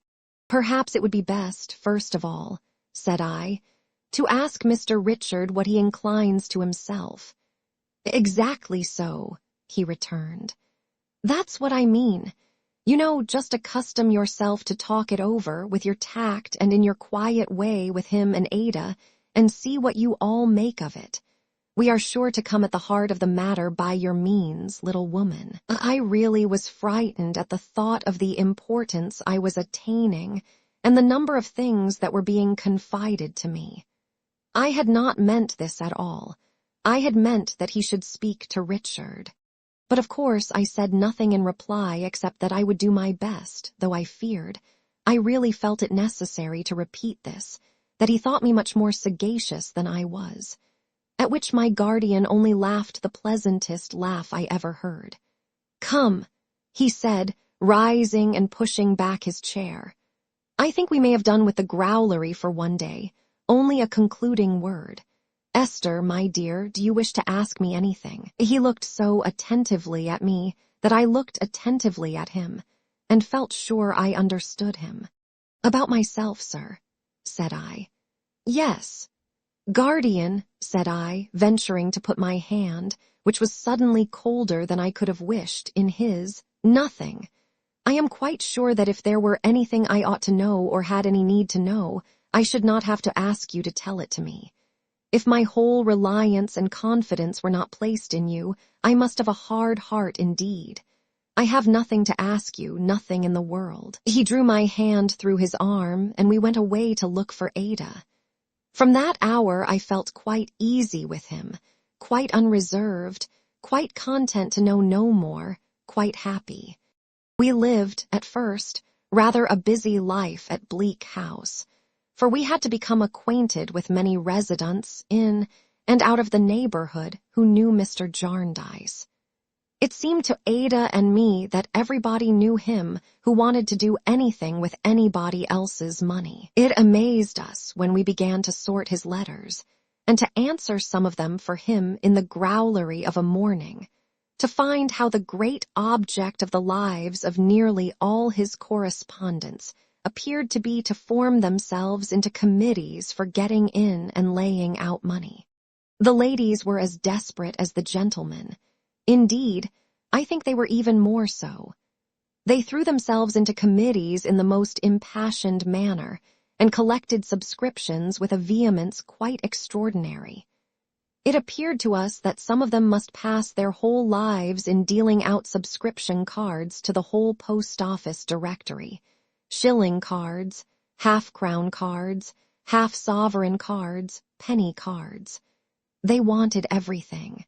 They wanted wearing apparel, they wanted linen rags, they wanted money, they wanted coals, they wanted soup, they wanted interest, they wanted autographs, they wanted flannel, they wanted whatever Mr. Jarndyce had or had not. Their objects were as various as their demands. They were going to raise new buildings. They were going to pay off debts on old buildings. They were going to establish in a picturesque building. Engraving of proposed west elevation attached. The sisterhood of medieval Marys. They were going to give a testimonial to Mrs. Jellyby. They were going to have their secretary's portrait painted and presented to his mother-in-law, whose deep devotion to him was well known. They were going to get up everything, I really believe, from 500,000 tracts to an annuity, and from a marble monument to a silver teapot. They took a multitude of titles. They were the women of England, the daughters of Britain, the sisters of all the cardinal virtues separately, the females of America, the ladies of 100 denominations. They appeared to be always excited about canvassing and electing. They seemed to our poor wits, and according to their own accounts, to be constantly polling people by tens of thousands, yet never bringing their candidates in for anything. It made our heads ache to think, on the whole, what feverish lives they must lead. among the ladies who were most distinguished for this rapacious benevolence, if I may use the expression, was a Mrs. Pardiggle, who seemed, as I judged from the number of her letters to Mr. Jarndyce, to be almost as powerful a correspondent as Mrs. Jellyby herself. We observed that the wind always changed when Mrs. Pardiggle became the subject of conversation, and that it invariably interrupted Mr. Jarndyce and prevented his going any farther, when he had remarked that there were two classes of charitable people. One, the people who did a little and made a great deal of noise. The other, the people who did a great deal and made no noise at all. We were therefore curious to see Mrs. Pardiggle, suspecting her to be a type of the former class, and were glad when she called one day with her 5 young sons. She was a formidable style of lady with spectacles, a prominent nose, and a loud voice, who had the effect of wanting a great deal of room. And she really did, for she knocked down little chairs with her skirts that were quite a great way off. As only Ada and I were at home, we received her timidly, for she seemed to come in like cold weather and to make the little Pardiggles blue as they followed. "These, young ladies," said Mrs. Pardiggle with great volubility after the first salutations, "are my 5 boys. You may have seen their names in a printed subscription list, perhaps more than one, in the possession of our esteemed friend Mr. Jarndyce. Egbert, my eldest 12, is the boy who sent out his pocket money, to the amount of 5 and 3 to the Takahupo Indians. Oswald, my second, 10.5, is the child who contributed 2 and 9 to the great National Smithers Testimonial. Francis, my third, 9, 1 and 6 halfpenny. Felix, my fourth, 7, 8 to the superannuated widows. Alfred, my youngest, 5, has voluntarily enrolled himself in the infant bonds of joy, and is pledged never, through life, to use tobacco in any form. We had never seen such dissatisfied children. It was not merely that they were weazened and shriveled, though they were certainly that too, but they looked absolutely ferocious with discontent. At the mention of the Takahupo Indians, I could really have supposed Egbert to be one of the most baleful members of that tribe. He gave me such a savage frown. The face of each child, as the amount of his contribution was mentioned, darkened in a peculiarly vindictive manner, but his was by far the worst. I must except, however, the little recruit into the infant bonds of joy, who was stolidly and evenly miserable. "You have been visiting, I understand," said Mrs. Pardiggle, "at Mrs. Jellyby's." We said yes, we had passed one night there. "Mrs. Jellyby," pursued the lady, always speaking in the same demonstrative, loud, hard tone, so that her voice impressed my fancy as if it had a sort of spectacles on too. And I may take the opportunity of remarking that her spectacles were made the less engaging by her eyes being what Ada called choking eyes, meaning very prominent. Mrs. Jellyby is a benefactor to society and deserves a helping hand. My boys have contributed to the African project, Egbert, 1 and 6, being the entire allowance of 9 weeks, Oswald, 1 and a penny halfpenny, being the same, the rest, according to their little means. Nevertheless, I do not go with Mrs. Jellyby in all things. I do not go with Mrs. Jellyby in her treatment of her young family. It has been noticed. It has been observed that her young family are excluded from participation in the objects to which she is devoted. She may be right, she may be wrong. But, right or wrong, this is not my course with my young family. I take them everywhere. I was afterwards convinced, and so was Ada, that from the ill-conditioned eldest child, these words extorted a sharp yell. He turned it off into a yawn, but it began as a yell. They attend matins with me, very prettily done, at 6:30 in the morning all the year round, including, of course, the depth of winter. said Mrs. Pardiggle rapidly, "and they are with me during the revolving duties of the day. I am a school lady, I am a visiting lady, I am a reading lady, I am a distributing lady.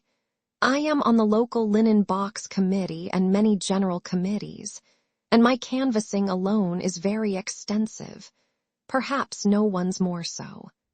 But they are my companions everywhere, and by these means they acquire that knowledge of the poor and that capacity of doing charitable business in general, in short, that taste for the sort of thing, which will render them in after life a service to their neighbors and a satisfaction to themselves.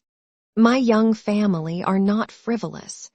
They expend the entire amount of their allowance in subscriptions, under my direction, and they have attended as many public meetings and listened to as many lectures, orations, and discussions as generally fall to the lot of few grown people. Alfred, 5, who, as I mentioned, has of his own election joined the infant bonds of joy, was one of the very few children who manifested consciousness on that occasion after a fervid address of 2 hours from the chairman of the evening. Alfred glowered at us as if he never could, or would, forgive the injury of that night. "You may have observed, Miss Summerson," said Mrs. Pardiggle, "in some of the lists to which I have referred, in the possession of our esteemed friend Mr. Jarndyce, that the names of my young family are concluded with the name of O.A. Pardiggle, F.R.S., £1. That is their father. We usually observe the same routine. I put down my mite first, then my young family enroll their contributions, according to their ages and their little means, and then Mr. Pardiggle brings up the rear. Mr. Pardiggle is happy to throw in his limited donation, under my direction, and thus things are made not only pleasant to ourselves, but, we trust, improving to others. Suppose Mr. Pardiggle were to dine with Mr. Jellyby, and suppose Mr. Jellyby were to relieve his mind after dinner to Mr. Pardiggle, would Mr. Pardiggle, in return, make any confidential communication to Mr. Jellyby? I was quite confused to find myself thinking this, but it came into my head. "You are very pleasantly situated here," said Mrs. Pardiggle. We were glad to change the subject, and going to the window, pointed out the beauties of the prospect, on which the spectacles appeared to me to rest with curious indifference. "You know Mr. Gusher," said our visitor. We were obliged to say that we had not the pleasure of Mr. Gusher's acquaintance. "The loss is yours, I assure you," said Mrs. Pardiggle with her commanding deportment. "He is a very fervid, impassioned speaker, full of fire, stationed in a wagon on this lawn, now, which from the shape of the land is naturally adapted to a public meeting. He would improve almost any occasion you could mention for hours and hours. By this time, young ladies," said Mrs. Pardiggle, moving back to her chair and overturning, as if by invisible agency, a little round table at a considerable distance with my work basket on it. "By this time you have found me out, I dare say." This was really such a confusing question that Ada looked at me in perfect dismay. As to the guilty nature of my own consciousness after what I had been thinking, it must have been expressed in the color of my cheeks. "Found out, I mean," said Mrs. Pardiggle, "the prominent point in my character. I am aware that it is so prominent as to be discoverable immediately. I lay myself open to detection, I know. Well, I freely admit I am a woman of business. I love hard work. I enjoy hard work. The excitement does me good. I am so accustomed and inured to hard work that I don't know what fatigue is." We murmured that it was very astonishing and very gratifying, or something to that effect. I don't think we knew what it was either, but this is what our politeness expressed. "I do not understand what it is to be tired. You cannot tire me if you try," said Mrs. Pardiggle. "The quantity of exertion, which is no exertion to me, the amount of business, which I regard as nothing, that I go through, sometimes astonishes myself. I have seen my young family, and Mr. Pardiggle, quite worn out with witnessing it, when I may truly say I have been as fresh as a lark. If that dark-visaged eldest boy could look more malicious than he had already looked, this was the time when he did it. I observed that he doubled his right fist and delivered a secret blow into the crown of his cap, which was under his left arm. "This gives me a great advantage when I am making my rounds," said Mrs. Pardiggle. "If I find a person unwilling to hear what I have to say, I tell that person directly, 'I am incapable of fatigue, my good friend. I am never tired, and I mean to go on until I have done.' It answers admirably. Miss Summerson, I hope I shall have your assistance in my visiting rounds immediately, and Miss Clare's very soon." At first, I tried to excuse myself for the present on the general ground of having occupations to attend to which I must not neglect. But as this was an ineffectual protest, I then said, more particularly, that I was not sure of my qualifications, that I was inexperienced in the art of adapting my mind to minds very differently situated, and addressing them from suitable points of view, that I had not that delicate knowledge of the heart which must be essential to such a work, that I had much to learn myself before I could teach others, and that I could not confide in my good intentions alone. For these reasons, I thought it best to be as useful as I could, and to render what kind services I could to those immediately about me, and to try to let that circle of duty gradually and naturally expand itself. All this I said with anything but confidence, because Mrs. Pardiggle was much older than I, and had great experience, and was so very military in her manners. "You are wrong, Miss Summerson," said she, "but perhaps you are not equal to hard work or the excitement of it, and that makes a vast difference. If you would like to see how I go through my work, I am now about, with my young family, to visit a brickmaker in the neighborhood, a very bad character, and shall be glad to take you with me. Miss Clare also, if she will do me the favor." Ada and I interchanged looks, and as we were going out in any case, accepted the offer. When we hastily returned from putting on our bonnets, we found the young family languishing in a corner and Mrs. Pardiggle sweeping about the room, knocking down nearly all the light objects it contained. Mrs. Pardiggle took possession of Ada, and I followed with the family. Ada told me afterwards that Mrs. Pardiggle talked in the same loud tone. That, indeed, I overheard, all the way to the brickmakers about an exciting contest which she had for 2 or 3 years waged against another lady relative to the bringing in of their rival candidates for a pension somewhere.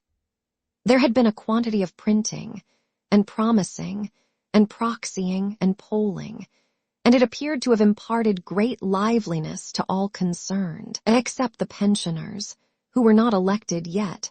I am very fond of being confided in by children, and am happy in being usually favored in that respect, but on this occasion it gave me great uneasiness. As soon as we were out of doors, Egbert, with the manner of a little footpad, demanded a shilling of me on the ground that his pocket money was boned from him. On my pointing out the great impropriety of the word, especially in connection with his parent, for he added sulkily by her, he pinched me and said, "Oh, then, now, who are you? You wouldn't like it, I think. What does she make a sham for, and pretend to give me money, and take it away again? Why do you call it my allowance, and never let me spend it?" These exasperating questions so inflamed his mind and the minds of Oswald and Francis that they all pinched me at once, and in a dreadfully expert way, screwing up such little pieces of my arms that I could hardly forbear crying out. Felix, at the same time, stamped upon my toes, and the bond of joy, who on account of always having the whole of his little income anticipated, stood in fact pledged to abstain from cakes as well as tobacco, so swelled with grief and rage, when we passed a pastry cook's shop that he terrified me by becoming purple. I never underwent so much, both in body and mind, in the course of a walk with young people, as from these unnaturally constrained children, when they paid me the compliment of being natural. I was glad when we came to the brickmaker's house, though it was one of a cluster of wretched hovels in a brick field, with pigsties close to the broken windows and miserable little gardens before the doors growing nothing but stagnant pools. Here and there an old tub was put to catch the droppings of rainwater from a roof, or they were banked up with mud into a little pond like a large dirt pie. At the doors and windows, some men and women lounged or prowled about, and took little notice of us except to laugh to one another or to say something as we passed about gentlefolks minding their own business and not troubling their heads and muddying their shoes with coming to look after other people's. Mrs. Pardiggle, leading the way with a great show of moral determination, and talking with much volubility about the untidy habits of the people, though I doubted if the best of us could have been tidy in such a place, conducted us into a cottage at the farthest corner, the ground floor room of which we nearly filled. Besides ourselves, there were in this damp, offensive room a woman with a black eye, nursing a poor little gasping baby by the fire. A man, all stained with clay and mud and looking very dissipated, lying at full length on the ground, smoking a pipe. A powerful young man fastening a collar on a dog, and a bold girl doing some kind of washing in very dirty water. They all looked up at us as we came in, and the woman seemed to turn her face towards the fire as if to hide her bruised eye. Nobody gave us any welcome. "Well, my friends," said Mrs. Pardiggle, but her voice had not a friendly sound, I thought. It was much too businesslike and systematic. "How do you do, all of you? I am here again. I told you you couldn't tire me, you know. I am fond of hard work and am true to my word." "Their aunt," growled the man on the floor, whose head rested on his hand as he stared at us. "Any more on you to come in, is there?" "No, my friend," said Mrs. Pardiggle, seating herself on one stool and knocking down another. "We are all here, because I thought there weren't enough of you, perhaps," said the man with his pipe between his lips as he looked round upon us. The young man and the girl both laughed. Two friends of the young man, whom we had attracted to the doorway and who stood there with their hands in their pockets, echoed the laugh noisily. "You can't tire me, good people," said Mrs. Pardiggle to these latter. "I enjoy hard work, and the harder you make mine, the better I like it." "Then make it easy for her," growled the man upon the floor. "I wants it done and over. I wants a end of these liberties took with my place. I wants an end of being drawed like a badger. Now you're going to poll pry and question according to custom. I know what you're going to be up to. Well, you haven't got no occasion to be up to it. I'll save you the trouble. Is my daughter washin'? Yes, she is washin'. Look at the water. Smell it, that's what we drinks. How do you like it, and what do you think of gin instead? Ain't my place dirty?" "Yes, it is dirty. It's naturally dirty, and it's naturally unwholesome. And we've had 5 dirty and unwholesome children, as is all dead infants, and so much the better for them, and for us besides." "Have I read the little book what you left?" "No, I ain't read the little book what you left. There ain't nobody here as knows how to read it, and if there was, it wouldn't be suitable to me. It's a book fit for a babby, and I'm not a babby. If you was to leave me a doll, I shouldn't nuss it. How have I been conducting of myself? Why, I've been drunk for 3 days, and I'd ha' been drunk 4 if I'd had the money. Don't I never mean for to go to church? No, I don't never mean for to go to church. I shouldn't be expected there if I did. The Beadle's too genteel for me. And how did my wife get that black eye? Why, I give it her, and if she says I didn't, she's a lie." He had pulled his pipe out of his mouth to say all this, and he now turned over on his other side and smoked again. Mrs. Pardiggle, who had been regarding him through her spectacles with a forcible composure, calculated, I could not help thinking, to increase his antagonism, pulled out a good book as if it were a constable's staff, and took the whole family into custody. I mean into religious custody, of course, but she really did it as if she were an inexorable moral policeman carrying them all off to a station house. Ada and I were very uncomfortable. We both felt intrusive and out of place, and we both thought that Mrs. Pardiggle would have got on infinitely better if she had not had such a mechanical way of taking possession of people. The children sulked and stared. The family took no notice of us whatever, except when the young man made the dog bark, which he usually did when Mrs. Pardiggle was most emphatic. We both felt painfully sensible that between us and these people there was an iron barrier which could not be removed by our new friend. By whom or how it could be removed, we did not know, but we knew that.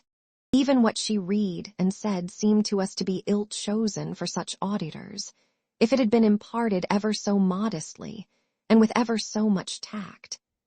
As to the little book to which the man on the floor had referred, we acquired a knowledge of it afterwards, and Mr. Jarndyce said he doubted if Robinson Crusoe could have read it, though he had had no other on his desolate island. We were much relieved, under these circumstances, when Mrs. Pardiggle left off. The man on the floor, then turning his head round again, said morosely, "Well, you've done, have you? For today I have, my friend. But I am never fatigued. I shall come to you again in your regular order," returned Mrs. Pardiggle with demonstrative cheerfulness. "So long as you goes now," said he, folding his arms and shutting his eyes with an oath. "You may do what you like." Mrs. Pardiggle accordingly rose and made a little vortex in the confined room from which the pipe itself very narrowly escaped, taking one of her young family in each hand, and telling the others to follow closely, and expressing her hope that the brickmaker and all his house would be improved when she saw them next. She then proceeded to another cottage. I hope it is not unkind in me to say that she certainly did make, in this as in everything else, a show that was not conciliatory of doing charity by wholesale, and of dealing in it to a large extent. She supposed that we were following her, but as soon as the space was left clear, we approached the woman sitting by the fire to ask if the baby were ill. She only looked at it as it lay on her lap. We had observed before that when she looked at it she covered her discolored eye with her hand, as though she wished to separate any association with noise and violence and ill treatment from the poor little child. Ada, whose gentle heart was moved by its appearance, bent down to touch its little face. As she did so, I saw what happened and drew her back. The child died. "Oh, Esther!" cried Ada, sinking on her knees beside it. "Look here. Oh, Esther, my love, the little thing. The suffering, quiet, pretty little thing. I am so sorry for it. I am so sorry for the mother. I never saw a sight so pitiful as this before. Oh, baby, baby." Such compassion, such gentleness, as that with which she bent down weeping and put her hand upon the mother's might have softened any mother's heart that ever beat. The woman at first gazed at her in astonishment, and then burst into tears. Presently I took the light burden from her lap, did what I could to make the baby's rest the prettier and gentler, laid it on a shelf, and covered it with my own handkerchief. We tried to comfort the mother, and we whispered to her what our Saviour said of children. She answered nothing, but sat weeping, weeping very much. When I turned, I found that the young man had taken out the dog and was standing at the door looking in upon us with dry eyes, but quiet. The girl was quiet too and sat in a corner looking on the ground. The man had risen. He still smoked his pipe with an air of defiance, but he was silent. An ugly woman, very poorly clothed, hurried in while I was glancing at them, and coming straight up to the mother, said, "Jenny, Jenny. The mother rose on being so addressed and fell upon the woman's neck. She also had upon her face and arms the marks of ill usage. She had no kind of grace about her but the grace of sympathy. But when she condoled with the woman and her own tears fell, she wanted no beauty. I say condoled, but her only words were Jenny. Jenny. All the rest was in the tone in which she said them. I thought it very touching to see these two women, coarse and shabby and beaten, so united, to see what they could be to one another, to see how they felt for one another, how the heart of each to each was softened by the hard trials of their lives. I think the best side of such people is almost hidden from us. What the poor are to the poor is little known, excepting to themselves and God. We felt it better to withdraw and leave them uninterrupted. We stole out quietly and without notice from anyone except the man. He was leaning against the wall near the door, and finding that there was scarcely room for us to pass, went out before us. He seemed to want to hide that he did this on our account, but we perceived that he did and thanked him. He made no answer. Ada was so full of grief all the way home, and Richard, whom we found at home, was so distressed to see her in tears, though he said to me, when she was not present, how beautiful it was too. That we arranged to return at night with some little comforts and repeat our visit at the brickmaker's house. We said as little as we could to Mr. Jarndyce, but the wind changed directly. Richard accompanied us at night to the scene of our morning expedition. On our way there, we had to pass a noisy drinking house, where a number of men were flocking about the door. Among them, and prominent in some dispute, was the father of the little child. At a short distance, we passed the young man and the dog in congenial company. The sister was standing laughing and talking with some other young women at the corner of the row of cottages, but she seemed ashamed and turned away as we went by. We left our escort within sight of the brickmaker's dwelling and proceeded by ourselves. When we came to the door, we found the woman who had brought such consolation with her standing there looking anxiously out. "It's you, young ladies, is it?" she said in a whisper. "I'm watching for my master. My heart's in my mouth. If he was to catch me away from home, he'd pretty near murder me." "Do you mean your husband?" said I. "Yes, miss, my master. Jenny's asleep, quite worn out. She's scarcely had the child off her lap, poor thing, these 7 days and nights, except when I've been able to take it for a minute or two."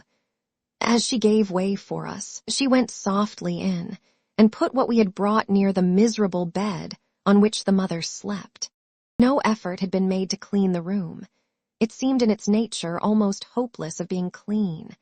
But the small waxen form from which so much solemnity diffused itself had been composed afresh and washed, and neatly dressed in some fragments of white linen.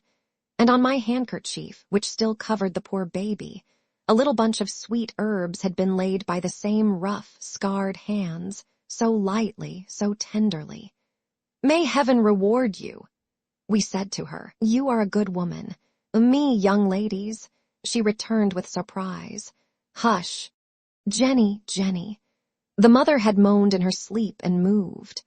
The sound of the familiar voice seemed to calm her again. She was quiet once more. How little I thought, when I raised my handkerchief to look upon the tiny sleeper underneath, and seemed to see a halo shine around the child through Ada's drooping hair as her pity bent her head. How little I thought in whose unquiet bosom that handkerchief would come to lie after covering the motionless and peaceful breast. I only thought that perhaps the angel of the child might not be all unconscious of the woman who replaced it with so compassionate a hand. Not all unconscious of her presently, when we had taken leave, and left her at the door, by turns looking and listening in terror for herself, and saying in her old soothing manner, "Jenny, Jenny." Chapter 9. Signs and Tokens. I don't know how it is I seem to be always writing about myself. I mean all the time to write about other people, and I try to think about myself as little as possible, and I am sure, when I find myself coming into the story again, I am really vexed and say, "Dear, dear, you tiresome little creature, I wish you wouldn't." But it is all of no use. I hope anyone who may read what I write will understand that if these pages contain a great deal about me, I can only suppose it must be, because I have really something to do with them and can't be kept out. My darling and I read together, and worked, and practiced, and found so much employment for our time that the winter days flew by us like bright-winged birds. Generally in the afternoons and always in the evenings, Richard gave us his company. Although he was one of the most restless creatures in the world, he certainly was very fond of our society. He was very, very, very fond of Ada. I mean it, and I had better say it at once. I had never seen any young people falling in love before, but I found them out quite soon. I could not say so, of course, or show that I knew anything about it. On the contrary, I was so demure and used to seem so unconscious that sometimes I considered within myself, while I was sitting at work, whether I was not growing quite deceitful. But there was no help for it. All I had to do was to be quiet, and I was as quiet as a mouse.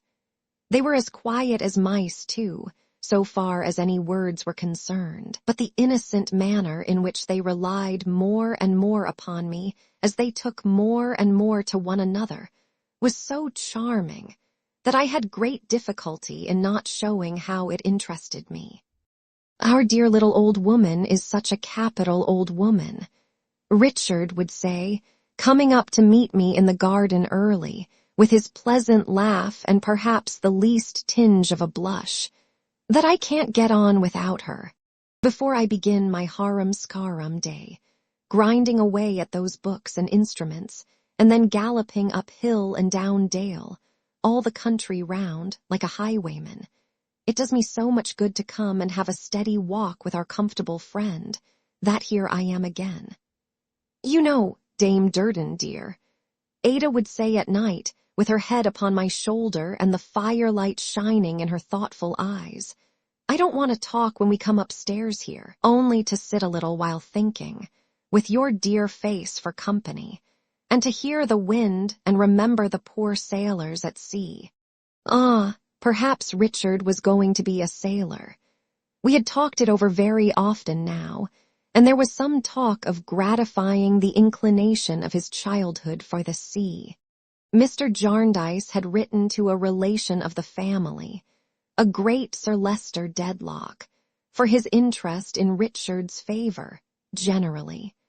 And Sir Leicester had replied in a gracious manner that he would be happy to advance the prospects of the young gentleman if it should ever prove to be within his power, which was not at all probable, and that my lady sent her compliments to the young gentleman, to whom she perfectly remembered that she was allied by remote consanguinity, and trusted that he would ever do his duty in any honorable profession to which he might devote himself. "So I apprehend it's pretty clear," said Richard to me, "that I shall have to work my own way. Never mind. Plenty of people have had to do that before now, and have done it. I only wish I had the command of a clipping privateer to begin with, and could carry off the Chancellor and keep him on short allowance until he gave judgment in our cause. He'd find himself growing thin, if he didn't look sharp. With a buoyancy and hopefulness and a gaiety that hardly ever flagged, Richard had a carelessness in his character that quite perplexed me, principally because he mistook it, in such a very odd way, for prudence. It entered into all his calculations about money in a singular manner, which I don't think I can better explain than by reverting for a moment to our loan to Mr. Skimpole. Mr. Jarndyce had ascertained the amount, either from Mr. Skimpole himself or from Coavinses, and had placed the money in my hands with instructions to me to retain my own part of it and hand the rest to Richard. The number of little acts of thoughtless expenditure which Richard justified by the recovery of his £10, and the number of times he talked to me as if he had saved or realized that amount would form a sum in simple addition. My prudent Mother Hubbard, why not? He said to me when he wanted, without the least consideration, to bestow £5 on the brickmaker. I made £10 clear out of Coavance's business. How was that? Said I. Why, I got rid of £10 which I was quite content to get rid of and never expected to see any more. You don't deny that? No, said I. Very well, then I came into possession of £10. The same £10, I hinted. That has nothing to do with it, returned Richard. I have got £10 more than I expected to have, and consequently I can afford to spend it without being particular. In exactly the same way, when he was persuaded out of the sacrifice of these £5 by being convinced that it would do no good, he carried that sum to his credit and drew upon it. Let me see, he would say. I saved £5 out of the brickmaker's affair, so if I have a good rattle to London and back in a post-chaise and put that down at £4, I shall have saved one. And it's a very good thing to save one, let me tell you. A penny saved is a penny got. I believe Richard's was as frank and generous a nature as there possibly can be. He was ardent and brave, and in the midst of all his wild restlessness, was so gentle that I knew him like a brother in a few weeks. His gentleness was natural to him, and would have shown itself abundantly even without Ada's influence. But with it, he became one of the most winning of companions, always so ready to be interested, and always so happy, sanguine, and light-hearted. I am sure that I, sitting with them, and walking with them, and talking with them, and noticing from day to day how they went on, falling deeper and deeper in love, and saying nothing about it, and each shyly thinking that this love was the greatest of secrets, perhaps not yet suspected even by the other. I am sure that I was scarcely less enchanted than they were, and scarcely less pleased with the pretty dream. We were going on in this way, when one morning at breakfast, Mr. Jarndyce received a letter, and looking at the superscription, said, "From Boythorn."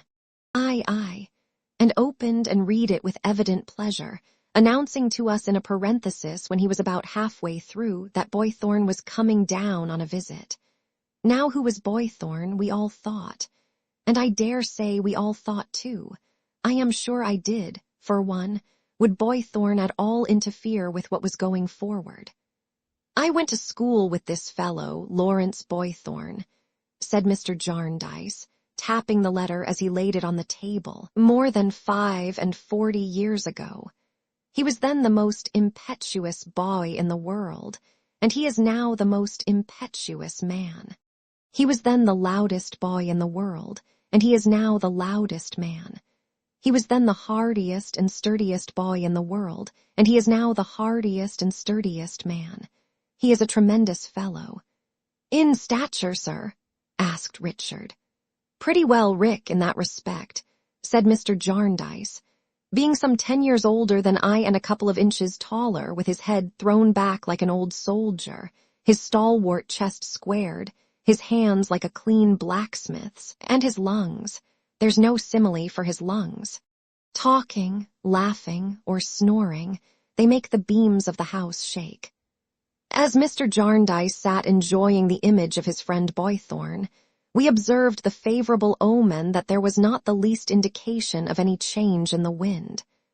But it's the inside of the man, the warm heart of the man, the passion of the man, the fresh blood of the man, Rick and Ada and little Cobweb too, for you are all interested in a visitor, that I speak of, he pursued. His language is as sounding as his voice. He is always in extremes, perpetually in the superlative degree. In his condemnation, he is all ferocity. You might suppose him to be an ogre from what he says, and I believe he has the reputation of one with some people.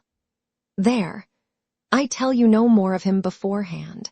You must not be surprised to see him take me under his protection, for he has never forgotten that I was a low boy at school, and that our friendship began in his knocking 2 of my head tyrants' teeth out. He says 6, before breakfast. Boythorn and his man, to me, will be here this afternoon, my dear. I took care that the necessary preparations were made for Mr. Boythorn's reception, and we looked forward to his arrival with some curiosity. The afternoon wore away, however, and he did not appear. The dinner hour arrived, and still he did not appear. The dinner was put back an hour, and we were sitting round the fire with no light but the blaze when the hall door suddenly burst open, and the hall resounded with these words, uttered with the greatest vehemence and in a stentorian tone. "We have been misdirected, Jarndyce, by a most abandoned ruffian, who told us to take the turning to the right instead of to the left. He is the most intolerable scoundrel on the face of the earth. His father must have been a most consummate villain, ever to have such a son. I would have had that fellow shot without the least remorse.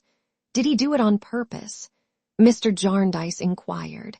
"I have not the slightest doubt that the scoundrel has passed his whole existence in misdirecting travellers," returned the other.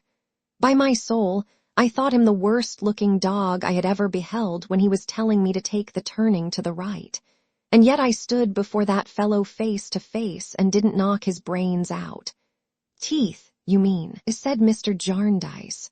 "Ha, ha, ha," laughed Mr. Lawrence Boythorn, really making the whole house vibrate. "What, you have not forgotten it yet? Ha, ha, ha. And that was another most consummate vagabond. By my soul, the countenance of that fellow when he was a boy was the blackest image of perfidy, cowardice, and cruelty ever set up as a scarecrow in a field of scoundrels. If I were to meet that most unparalleled despot in the streets tomorrow, I would fell him like a rotten tree." "I have no doubt of it," said Mr. Jarndyce. "Now will you come upstairs?" "By my soul, Jarndyce," returned his guest, who seemed to refer to his watch, "if you had been married, I would have turned back at the garden gate and gone away to the remotest summits of the Himalaya mountains sooner than I would have presented myself at this unseasonable hour." "Not quite so far, I hope," said Mr. Jarndyce. "By my life and honor, yes," cried the visitor. "I wouldn't be guilty of the audacious insolence of keeping a lady of the house waiting all this time for any earthly consideration. I would infinitely rather destroy myself, infinitely rather."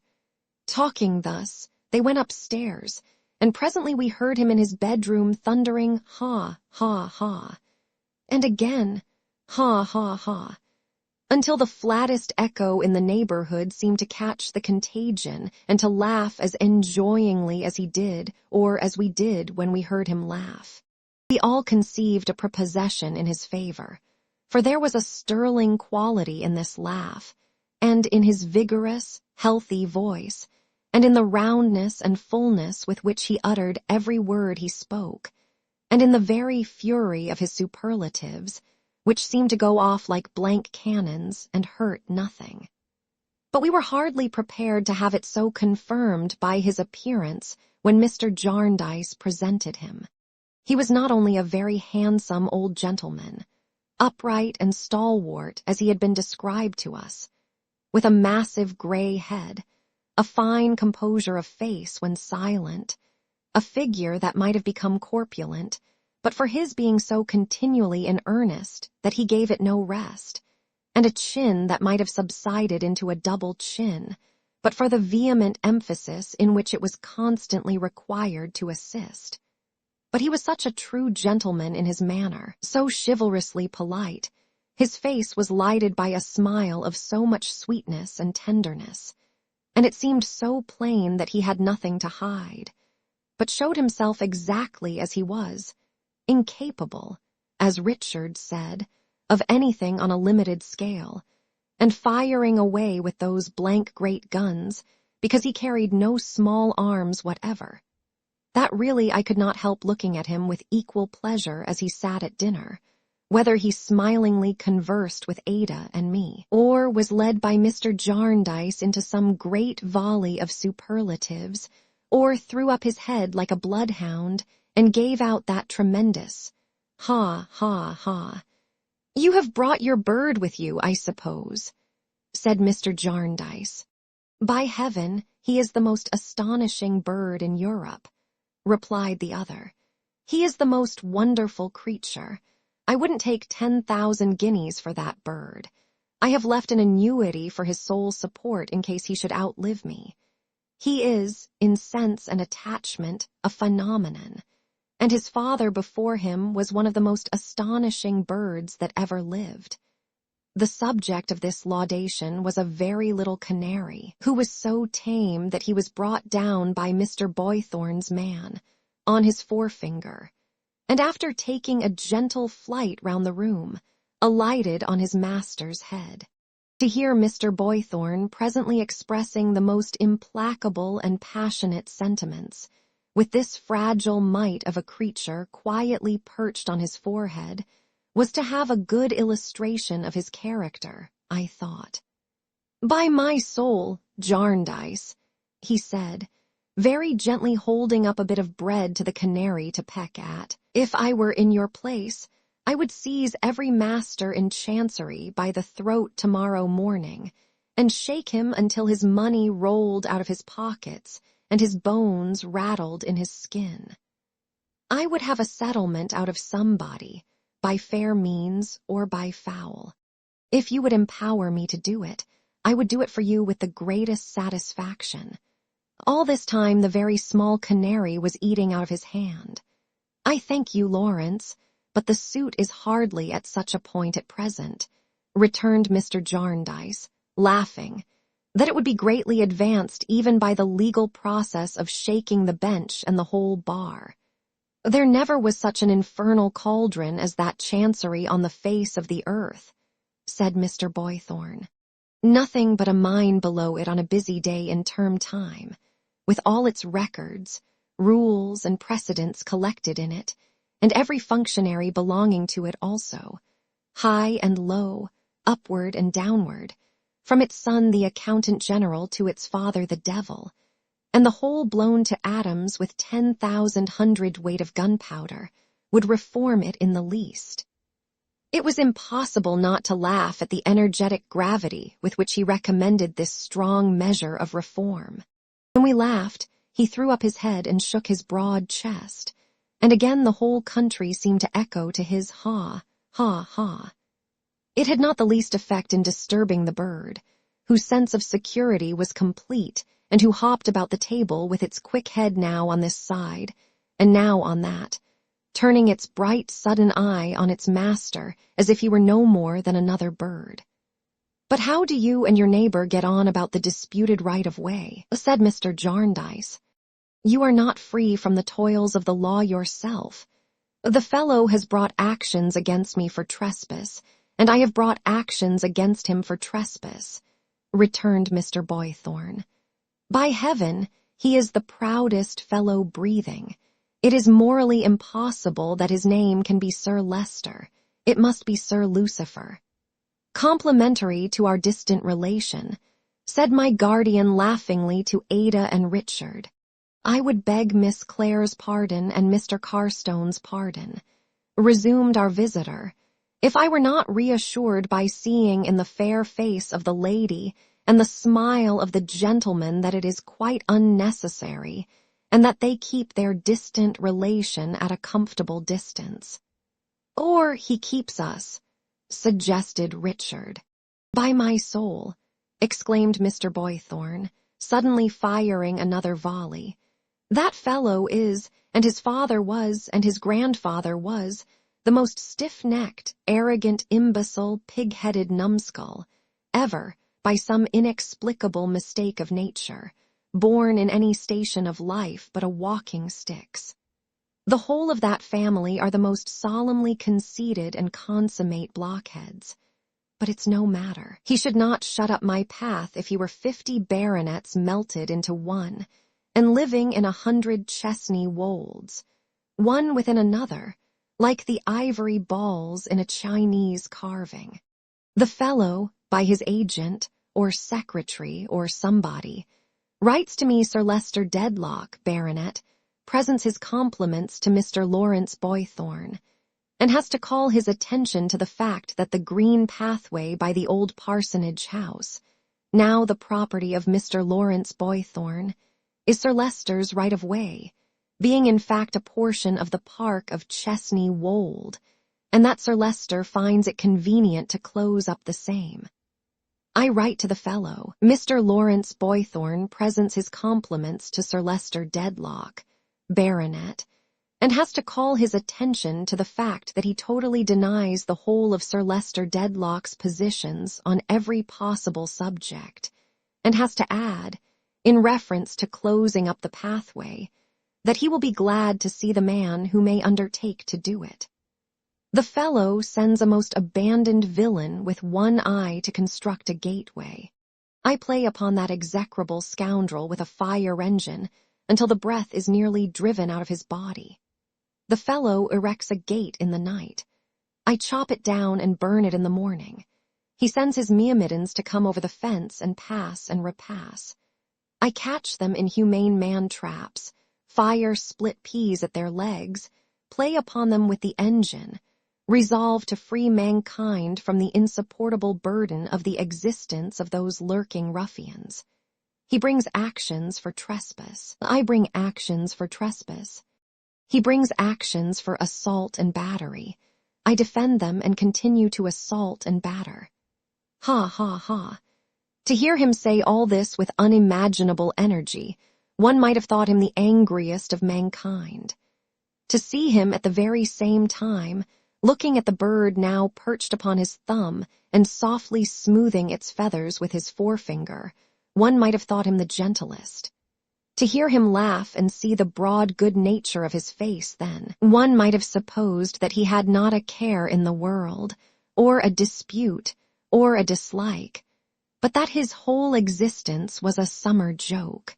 No, no, he said, no closing up of my paths by any deadlock, though I willingly confess, here he softened in a moment, that Lady Dedlock is the most accomplished lady in the world, to whom I would do any homage that a plain gentleman, and no baronet with a head 700 years thick may. A man who joined his regiment at 20, and within a week challenged the most imperious and presumptuous coxcomb of a commanding officer that ever drew the breath of life through a tight waist, and got broke for it, is not the man to be walked over by all the Sir Lucifers, dead or alive, locked or unlocked. Ha, ha, ha. Nor the man to allow his junior to be walked over either, said my guardian. Most assuredly not, said Mr. Boythorn, clapping him on the shoulder with an air of protection that had something serious in it, though he laughed. He will stand by the low boy always. Jarndyce, you may rely upon him, but speaking of this trespass, with apologies to Miss Clare and Miss Summerson for the length at which I have pursued so dry a subject, is there nothing for me from your men Kenge and Carboy? I think not, Esther, said Mr. Jarndyce. Nothing, guardian. Much obliged, said Mr. Boythorn. Had no need to ask, after even my slight experience of Miss Summerson's forethought for everyone about her. They all encouraged me. They were determined to do it. I inquired because, coming from Lincolnshire, I of course have not yet been in town, and I thought some letters might have been sent down here. I dare say they will report progress tomorrow morning.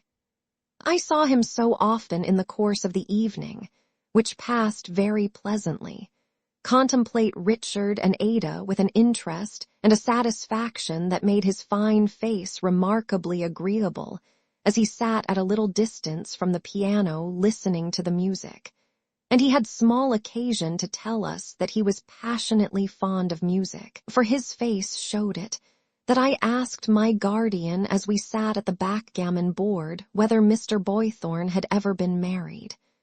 No, said he. No, but he meant to be, said I. "How did you find out that?"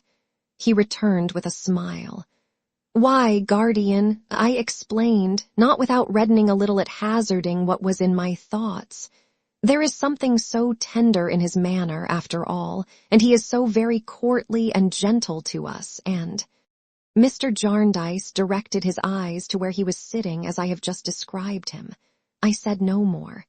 "You are right, little woman," he answered. "He was all but married once, long ago and once. Did the lady die? No, but she died to him.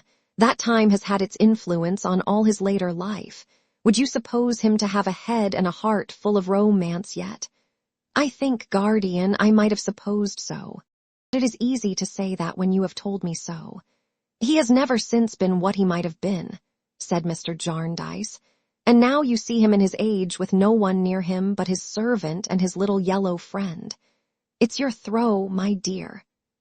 I felt, from my guardian's manner, that beyond this point I could not pursue the subject without changing the wind. I therefore forbore to ask any further questions. I was interested, but not curious. I thought a little while about this old love story in the night, when I was awakened by Mr. Boythorn's lusty snoring. And I tried to do that very difficult thing, imagine old people young again and invested with the graces of youth.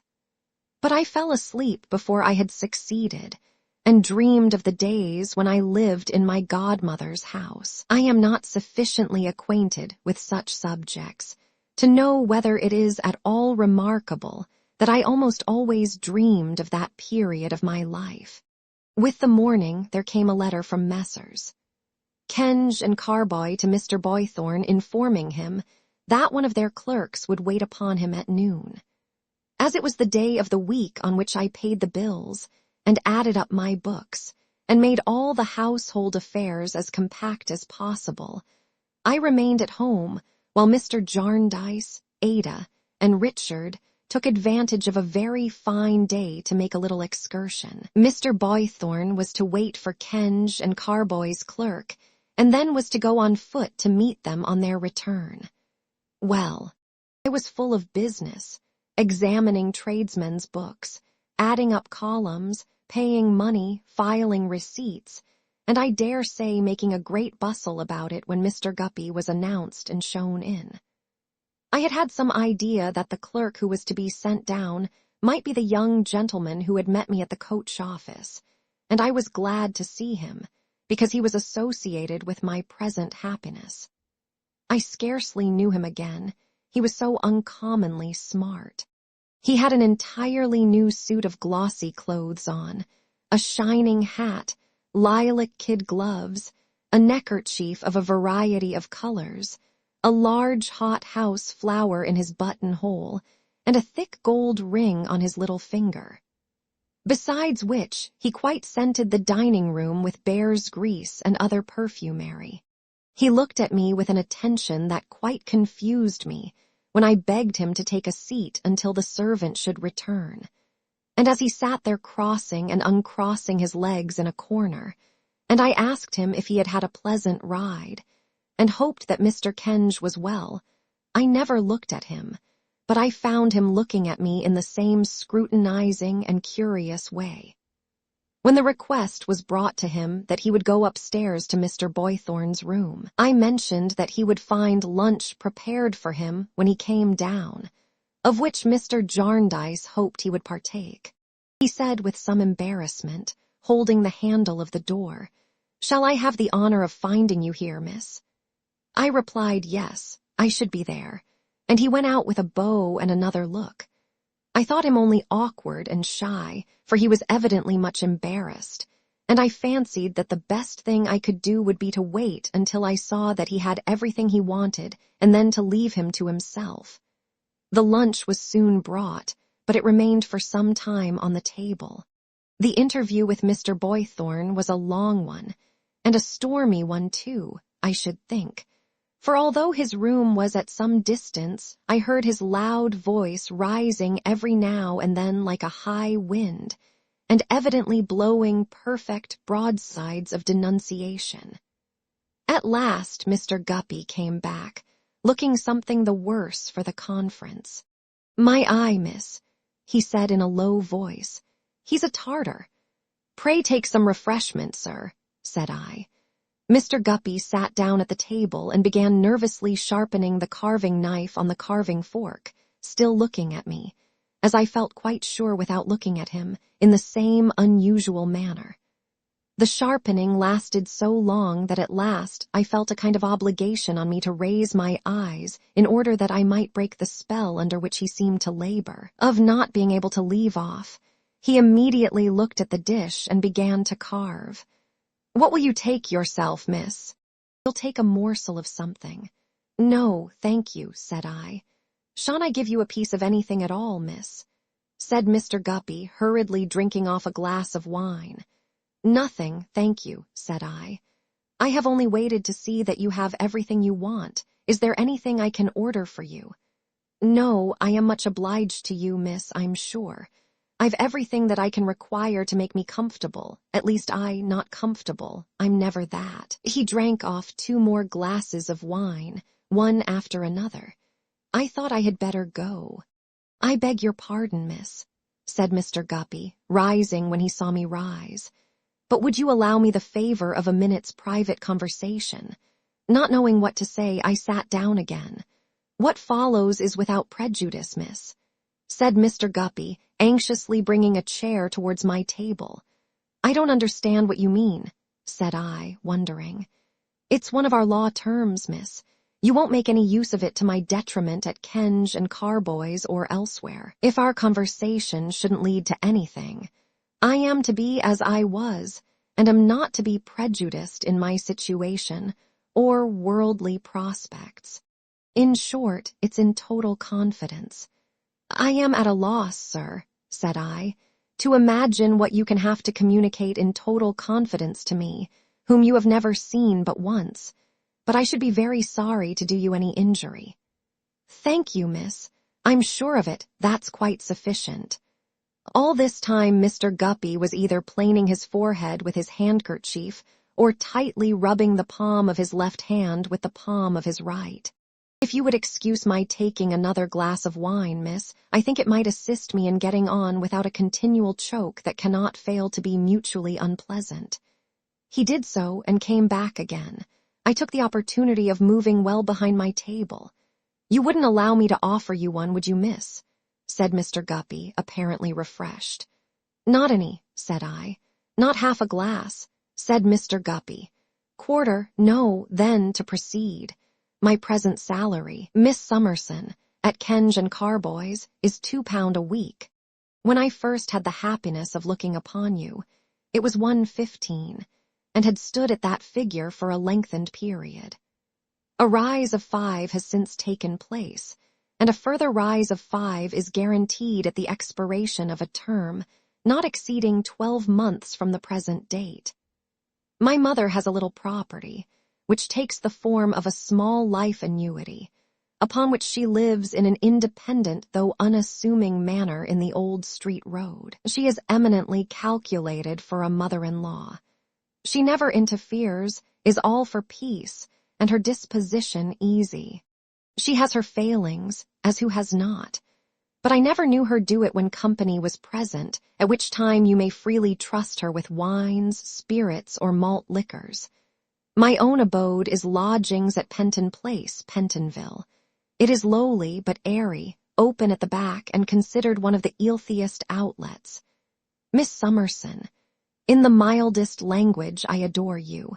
Would you be so kind as to allow me, as I may say, to file a declaration, to make an offer?" Mr. Guppy went down on his knees. I was well behind my table and not much frightened.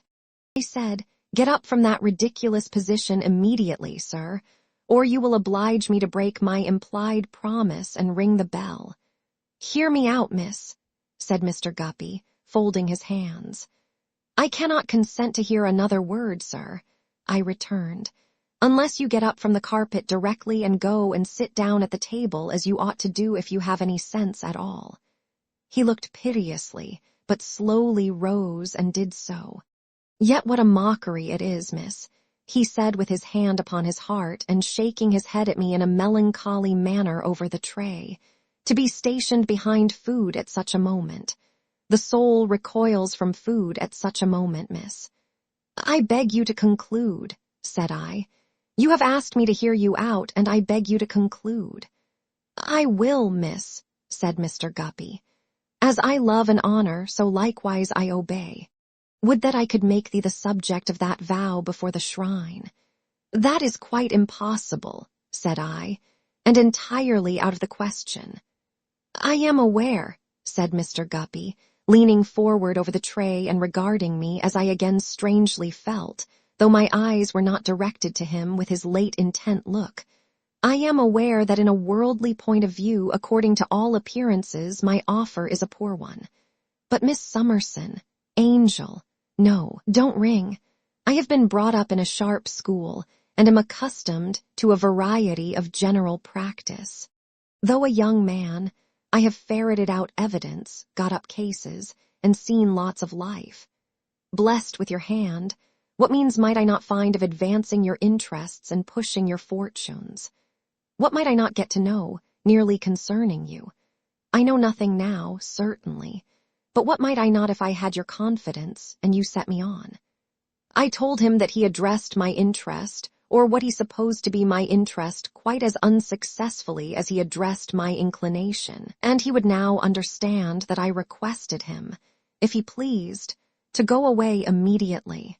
Cruel miss, said Mr. Guppy, hear but another word. I think you must have seen that I was struck with those charms on the day when I waited at the wide-oar cellar. I think you must have remarked that I could not forbear a tribute to those charms when I put up the steps of the Hackney coach. It was a feeble tribute to thee, but it was well meant.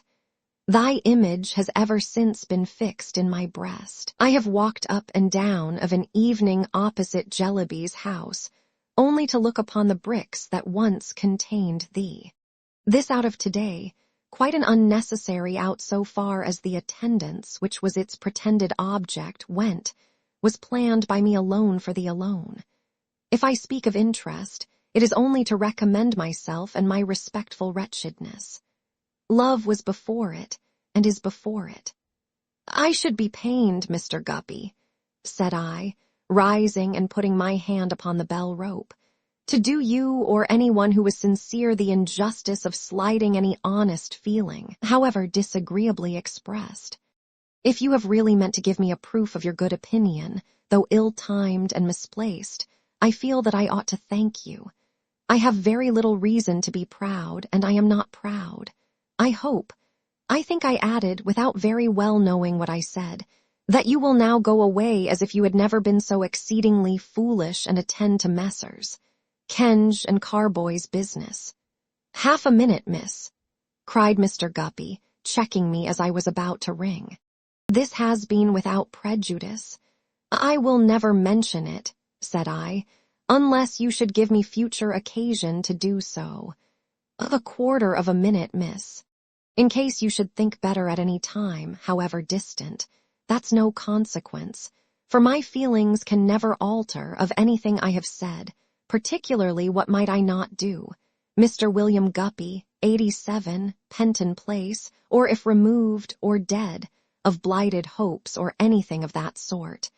Care of Mrs. Guppy, 302 Old Street Road, will be sufficient. I rang the bell, the servant came, and Mr. Guppy, laying his written card upon the table, and making a dejected bow, departed. Raising my eyes as he went out, I once more saw him looking at me after he had passed the door. I sat there for another hour or more, finishing my books and payments and getting through plenty of business. Then I arranged my desk and put everything away, and was so composed and cheerful that I thought I had quite dismissed this unexpected incident. But when I went upstairs to my own room, I surprised myself by beginning to laugh about it, and then surprised myself still more by beginning to cry about it. In short, I was in a flutter for a little while, and felt as if an old chord had been more coarsely touched than it ever had been since the days of the dear old doll. long buried in the garden. Chapter 10. The Law Writer. On the eastern borders of Chancery Lane, that is to say, more particularly in Cook's Court, Cursitor Street, Mr. Snagsby, law stationer, pursues his lawful calling. In the shade of Cook's Court, at most times a shady place, Mr. Snagsby has dealt in all sorts of blank forms of legal process, in skins and rolls of parchment, in paper, foolscap, brief, draft, brown, white, whitey brown, and blotting, in stamps, in office quills, pens, ink, india rubber, pounce, pins, pencils, sealing wax, and wafers, in red tape and green ferret, in pocketbooks, almanacs, diaries, and law lists, in string boxes, rulers, ink stands, glass and leaden, pen knives, scissors, bodkins, and other small office cutlery.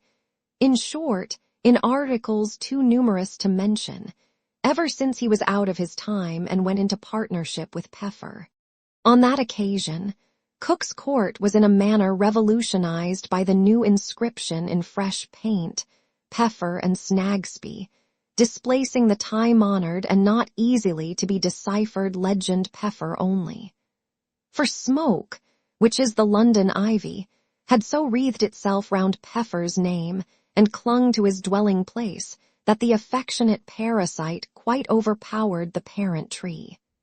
Peffer is never seen in Cook's Court now.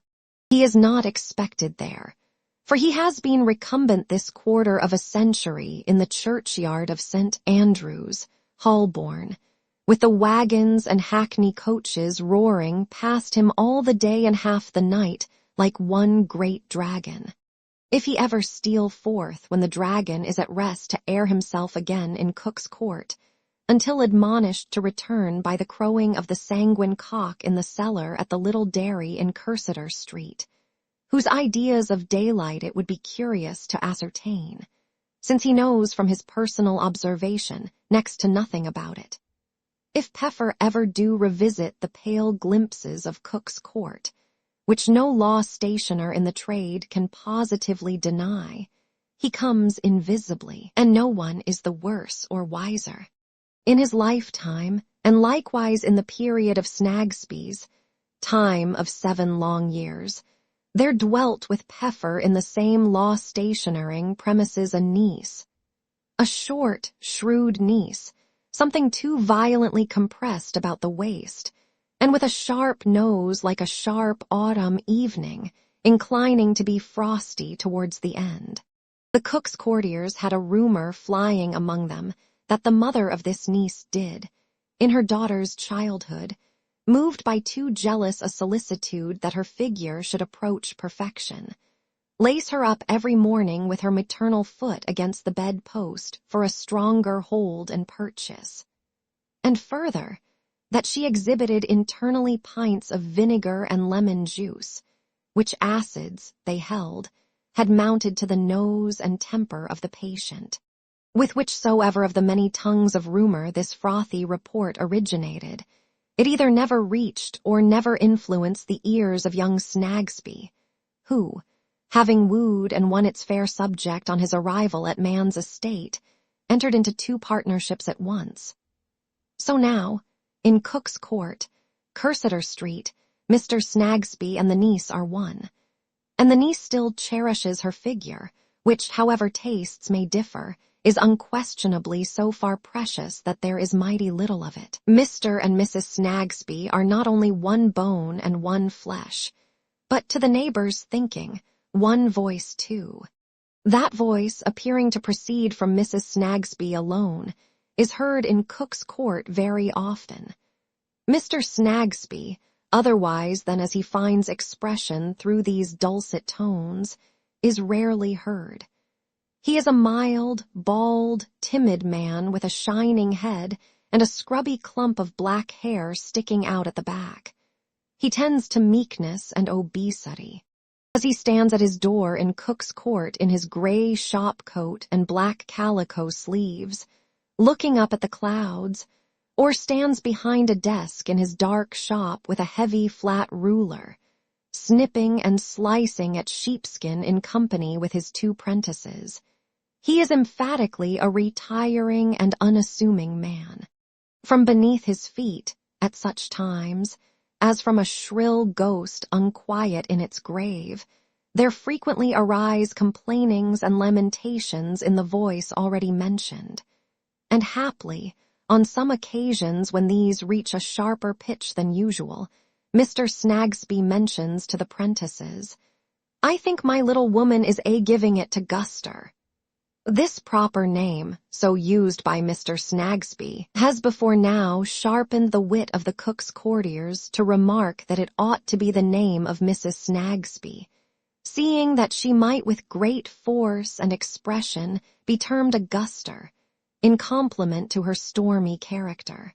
It is, however, the possession, and the only possession except 50 shillings per annum, and a very small box indifferently filled with clothing, of a lean young woman from a workhouse, by some supposed to have been christened Augusta, who, although she was farmed or contracted for during her growing time by an amiable benefactor of his species resident at Tooting, and cannot fail to have been developed under the most favorable circumstances, has fits which the parish can account for. Guster, really aged 3 or 4 and 20, but looking around 10 years older, goes cheap with this unaccountable drawback of fits, and is so apprehensive of being returned on the hands of her patron saint that except when she is found with her head in the pail, or the sink, or the copper, or the dinner, or anything else that happens to be near her at the time of her seizure, she is always at work. She is a satisfaction to the parents and guardians of the prentices, who feel that there is little danger of her inspiring tender emotions in the breast of youth. She is a satisfaction to Mrs. Snagsby, who can always find fault with her. She is a satisfaction to Mr. Snagsby, who thinks it a charity to keep her. The law stationer's establishment is, in Guster's eyes, a temple of plenty and splendor. She believes the little drawing-room upstairs, always kept, as one may say, with its hair in papers and its pinafore on, to be the most elegant apartment in Christendom. The view it commands of Cook's Court at one end, not to mention a squint into Cursitor Street, and of Coavance's the sheriff's officer's backyard at the other, she regards as a prospect of unequaled beauty. The portraits it displays in oil, and plenty of it too, of Mr. Snagsby looking at Mrs. Snagsby, and of Mrs. Snagsby looking at Mr. Snagsby, are in her eyes as achievements of Raphael or Titian. Guster has some recompenses for her many privations. Mr. Snagsby refers everything not in the practical mysteries of the business to Mrs. Snagsby. She manages the money, reproaches the tax-gatherers, appoints the times and places of devotion on Sundays, licenses Mr. Snagsby's entertainments, and acknowledges no responsibility as to what she thinks fit to provide for dinner, insomuch that she is the high standard of comparison among the neighboring wives a long way down Chancery Lane on both sides, and even out in Holborn, who in any domestic passages of arms habitually call upon their husbands to look at the difference between the wives' position and Mrs. Snagsby's, and the husband's, behavior and Mr. Snagsby's. Rumor, always flying bat-like about Cook's Court and skimming in and out at everybody's windows, does say that Mrs. Snagsby is jealous and inquisitive, and that Mr. Snagsby is sometimes worried out of house and home, and that if he had the spirit of a mouse he wouldn't stand it. It is even observed that the wives who quote him to their self-willed husbands as a shining example in reality look down upon him, and that nobody does so with greater superciliousness than one particular lady, whose lord is more than suspected of laying his umbrella on her as an instrument of correction.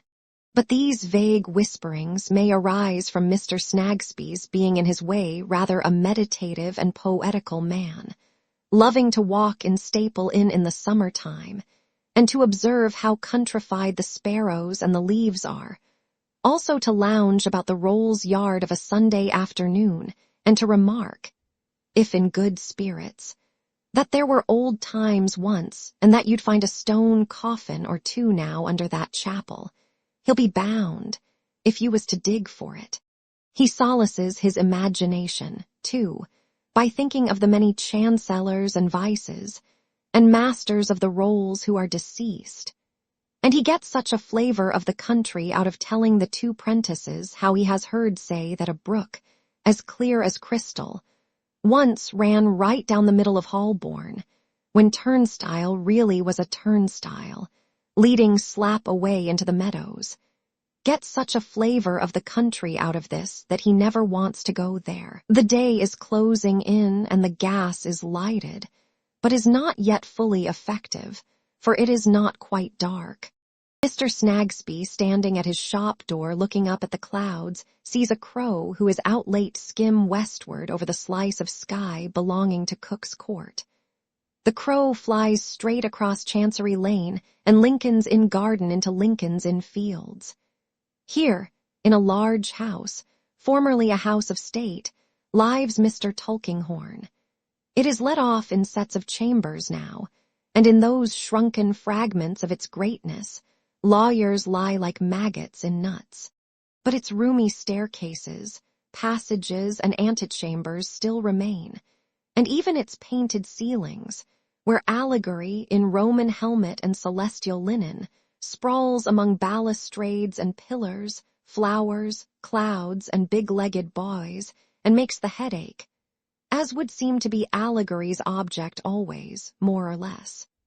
Here, among his many boxes labeled with transcendent names, lives Mr. Tulkinghorn, when not speechlessly at home in country houses where the great ones of the earth are bored to death.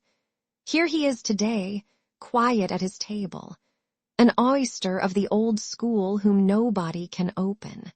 Like as he is to look at, so is his apartment in the dusk of the present afternoon. Rusty, out of date, withdrawing from attention, able to afford it. Heavy, broad-backed, old-fashioned mahogany and horsehair chairs, not easily lifted, obsolete tables with spindle legs and dusty baize covers, presentation prints of the holders of great titles in the last generation or the last but one, environ him. A thick and dingy Turkey carpet muffles the floor where he sits, attended by two candles in old-fashioned silver candlesticks that give a very insufficient light to his large room. The titles on the backs of his books have retired into the binding. Everything that can have a lock has got one. No key is visible. Very few loose papers are about. He has some manuscript near him, but is not referring to it. With the round top of an inkstand and two broken bits of sealing wax, he is silently and slowly working out whatever train of indecision is in his mind. Now the inkstand top is in the middle, now the red bit of sealing wax, now the black bit. That's not it. Mr. Tulkinghorn must gather them all up and begin again. Here, beneath the painted ceiling, with foreshortened allegory staring down at his intrusion as if it meant to swoop upon him, and he cutting it dead, Mr. Tulkinghorn has at once his house and office. He keeps no staff, only one middle-aged man, usually a little out at elbows, who sits in a high pew in the hall and is rarely overburdened with business. Mr. Tulkinghorn is not in a common way. He wants no clerks. He is a great reservoir of confidences, not to be so tapped. His clients want him, he is all in all. Drafts that he requires to be drawn are drawn by special pleaders in the temple on mysterious instructions. Fair copies that he requires to be made are made at the stationer's, expense being no consideration. The middle-aged man in the pew knows scarcely more of the affairs of the peerage than any crossing sweeper in Holborn. The red bit, the black bit, the inkstand top, the other inkstand top, the little sand box. So, you to the middle, you to the right, you to the left. This train of indecision must surely be worked out now or never. Now.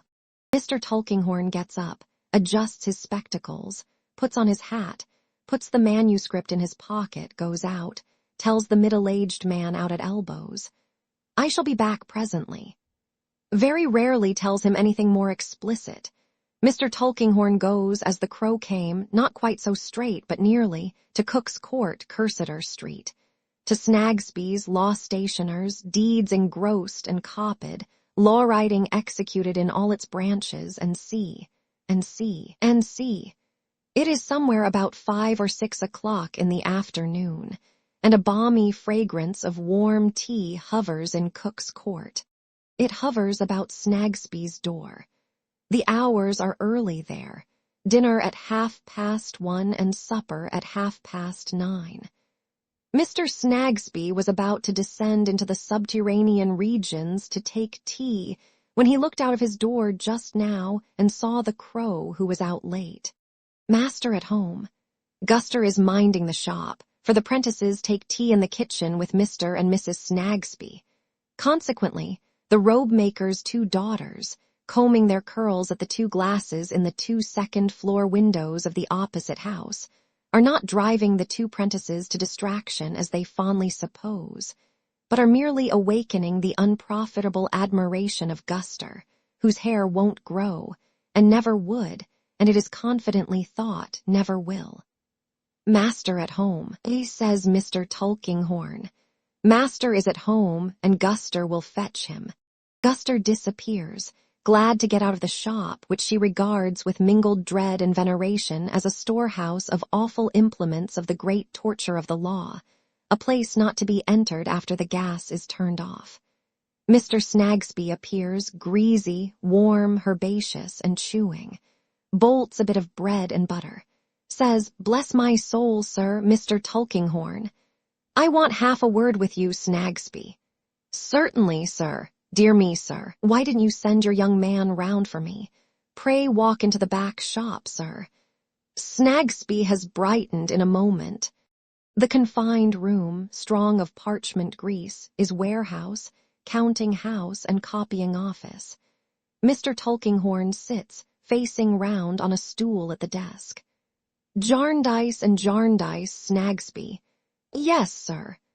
Mr. Snagsby turns up the gas and coughs behind his hand, modestly anticipating profit. Mr. Snagsby, as a timid man, is accustomed to cough with a variety of expressions, and so to save words. "You copied some affidavits in that cause for me lately." "Yes, sir, we did." "There was one of them," says Mr. Tulkinghorn, carelessly feeling tight, unopenable oyster of the old school. "In the wrong coat pocket, the handwriting of which is peculiar and I rather like. As I happened to be passing and thought I had it about me, I looked in to ask you, but I haven't got it. No matter, any other time will do. Ah, here it is. I looked in to ask you who copied this." "Who copied this, sir?" says Mr. Snagsby, taking it, laying it flat on the desk, and separating all the sheets at once with a twirl and a twist of the left hand peculiar to law stationers. "We gave this out, sir. We were giving out rather a large quantity of work just at that time. I can tell you in a moment who copied it, sir, by referring to my book." Mr. Snagsby takes his book down from the safe, makes another bolt of the bit of bread and butter which seemed to have stopped short, eyes the affidavit aside, and brings his right forefinger traveling down a page of the book. "Juby, Packer, Jarndyce." "Jarndyce? Here we are, sir," says Mr. Snagsby. "To be sure, I might have remembered it. This was given out, sir, to a writer who lodges just over on the opposite side of the lane. Mr. Tulkinghorn has seen the entry, found it before the law stationer, read it while the forefinger was coming down the hill. 'What do you call him? Nemo?' says Mr. Tulkinghorn. 'Nemo, sir, here it is, 42 folio. Given out on the Wednesday night at 8 o'clock, brought in on the Thursday morning at 9:30. Nemo. repeats Mr. Tulkinghorn. Nemo is Latin for no one. It must be English for someone, sir, I think. Mr. Snagsby submits with his deferential cough. It is a person's name. Here it is, you see, sir, 42 folio. Given out Wednesday night, 8 o'clock, brought in Thursday morning, 9:30. The tail of Mr. Snagsby's eye becomes conscious of the head of Mrs. Snagsby looking in at the shop door to know what he means by deserting his tea. Mr. Snagsby addresses an explanatory cough to Mrs. Snagsby, as who should say, "My dear, a customer." 9:30, sir, repeats Mr. Snagsby. Our law writers, who live by job work, are a queer lot, and this may not be his name, but it's the name he goes by. I remember now, sir, that he gives it in a written advertisement he sticks up down at the Rule Office, and the King's Bench Office, and the Judge's Chambers, and so forth. You know the kind of document, sir, wanting employ. Mr. Tulkinghorn glances through the little window at the back of Coavance's, the sheriff's officers, where lights shine in Coavance's windows. Coavance's coffee room is at the back, and the shadows of several gentlemen under a cloud loom cloudily upon the blinds. Mr. Snagsby takes the opportunity of slightly turning his head to glance over his shoulder at his little woman and to make apologetic motions with his mouth to this effect. Tulkinghorn, rich influential. Have you given this man work before? Asks Mr. Tulkinghorn. Oh dear, yes, sir, work of yours. Thinking of more important matters, I forget where you said he lived. Across the lane, sir. In fact, he lodges at a... Mr. Snagsby makes another bolt, as if the bit of bread and butter were insurmountable. At a rag and bottle shop. Can you show me the place as I go back? With the greatest pleasure, sir. Mr. Snagsby pulls off his sleeves and his gray coat, pulls on his black coat, takes his hat from its peg. Oh, here is my little woman, he says aloud. My dear, will you be so kind as to tell one of the lads to look after the shop while I step across the lane with Mr. Tulkinghorn? Mrs. Snagsby, sir. I shan't be 2 minutes, my love. Mrs. Snagsby bends to the lawyer, retires behind the counter, peeps at them through the window blind, goes softly into the back office, refers to the entries in the book still lying open, is evidently curious. You will find that the place is rough, sir, says Mr. Snagsby, walking deferentially in the road and leaving the narrow pavement to the lawyer. And the party is very rough. But they are a wild lot in general, sir. The advantage of this particular man is that he never wants sleep. He'll go at it right on end if you want him to, as long as ever you like. It is quite dark now, and the gas lamps have acquired their full effect, jostling against clerks going to post the day's letters, and against counsel and attorneys going home to dinner, and against plaintiffs and defendants and suitors of all sorts, and against the general crowd, in whose way the forensic wisdom of ages has interposed 1,000,000 of obstacles to the transaction of the commonest business of life, diving through law and equity, and through that kindred mystery, the street mud, which is made of nobody knows what and collects about us nobody knows whence or how, we only knowing in general that, when there is too much of it, we find it necessary to shovel it away. The lawyer and the law stationer come to a rag and bottle shop and general emporium of much disregarded merchandise, lying and being in the shadow of the wall of Lincoln's Inn, and kept, as is announced in paint, to all whom it may concern, by one crook. This is where he lives, sir, says the law stationer. This is where he lives, is it? Says the lawyer unconcernedly. Thank you. Are you not going in, sir? No, thank you, no. I am going on to the fields at present. Good evening, thank you.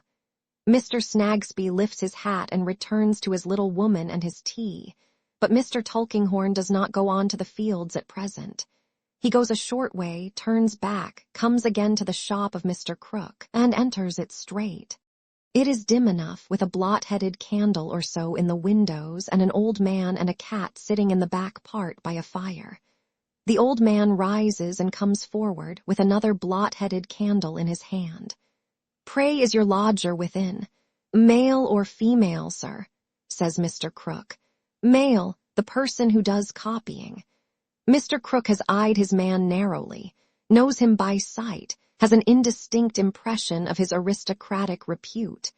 "Did you wish to see him, sir?" "Yes, it's what I seldom do myself," says Mr. Crook with a grin. "Shall I call him down?" "But it's a weak chance if he'd come, sir." "I'll go up to him then," says Mr. Tulkinghorn. "Second floor, sir, take the candle up there." Mr. Crook, with his cat beside him, stands at the bottom of the staircase looking after Mr. Tulkinghorn. "Hi, hi," he says when Mr. Tulkinghorn has nearly disappeared. The lawyer looks down over the handrail. The cat expands her wicked mouth and snarls at him. "Order, Lady Jane. Behave yourself to visitors, my lady. You know what they say of my lodger," whispers Crook, going up a step or two. "What do they say of him?"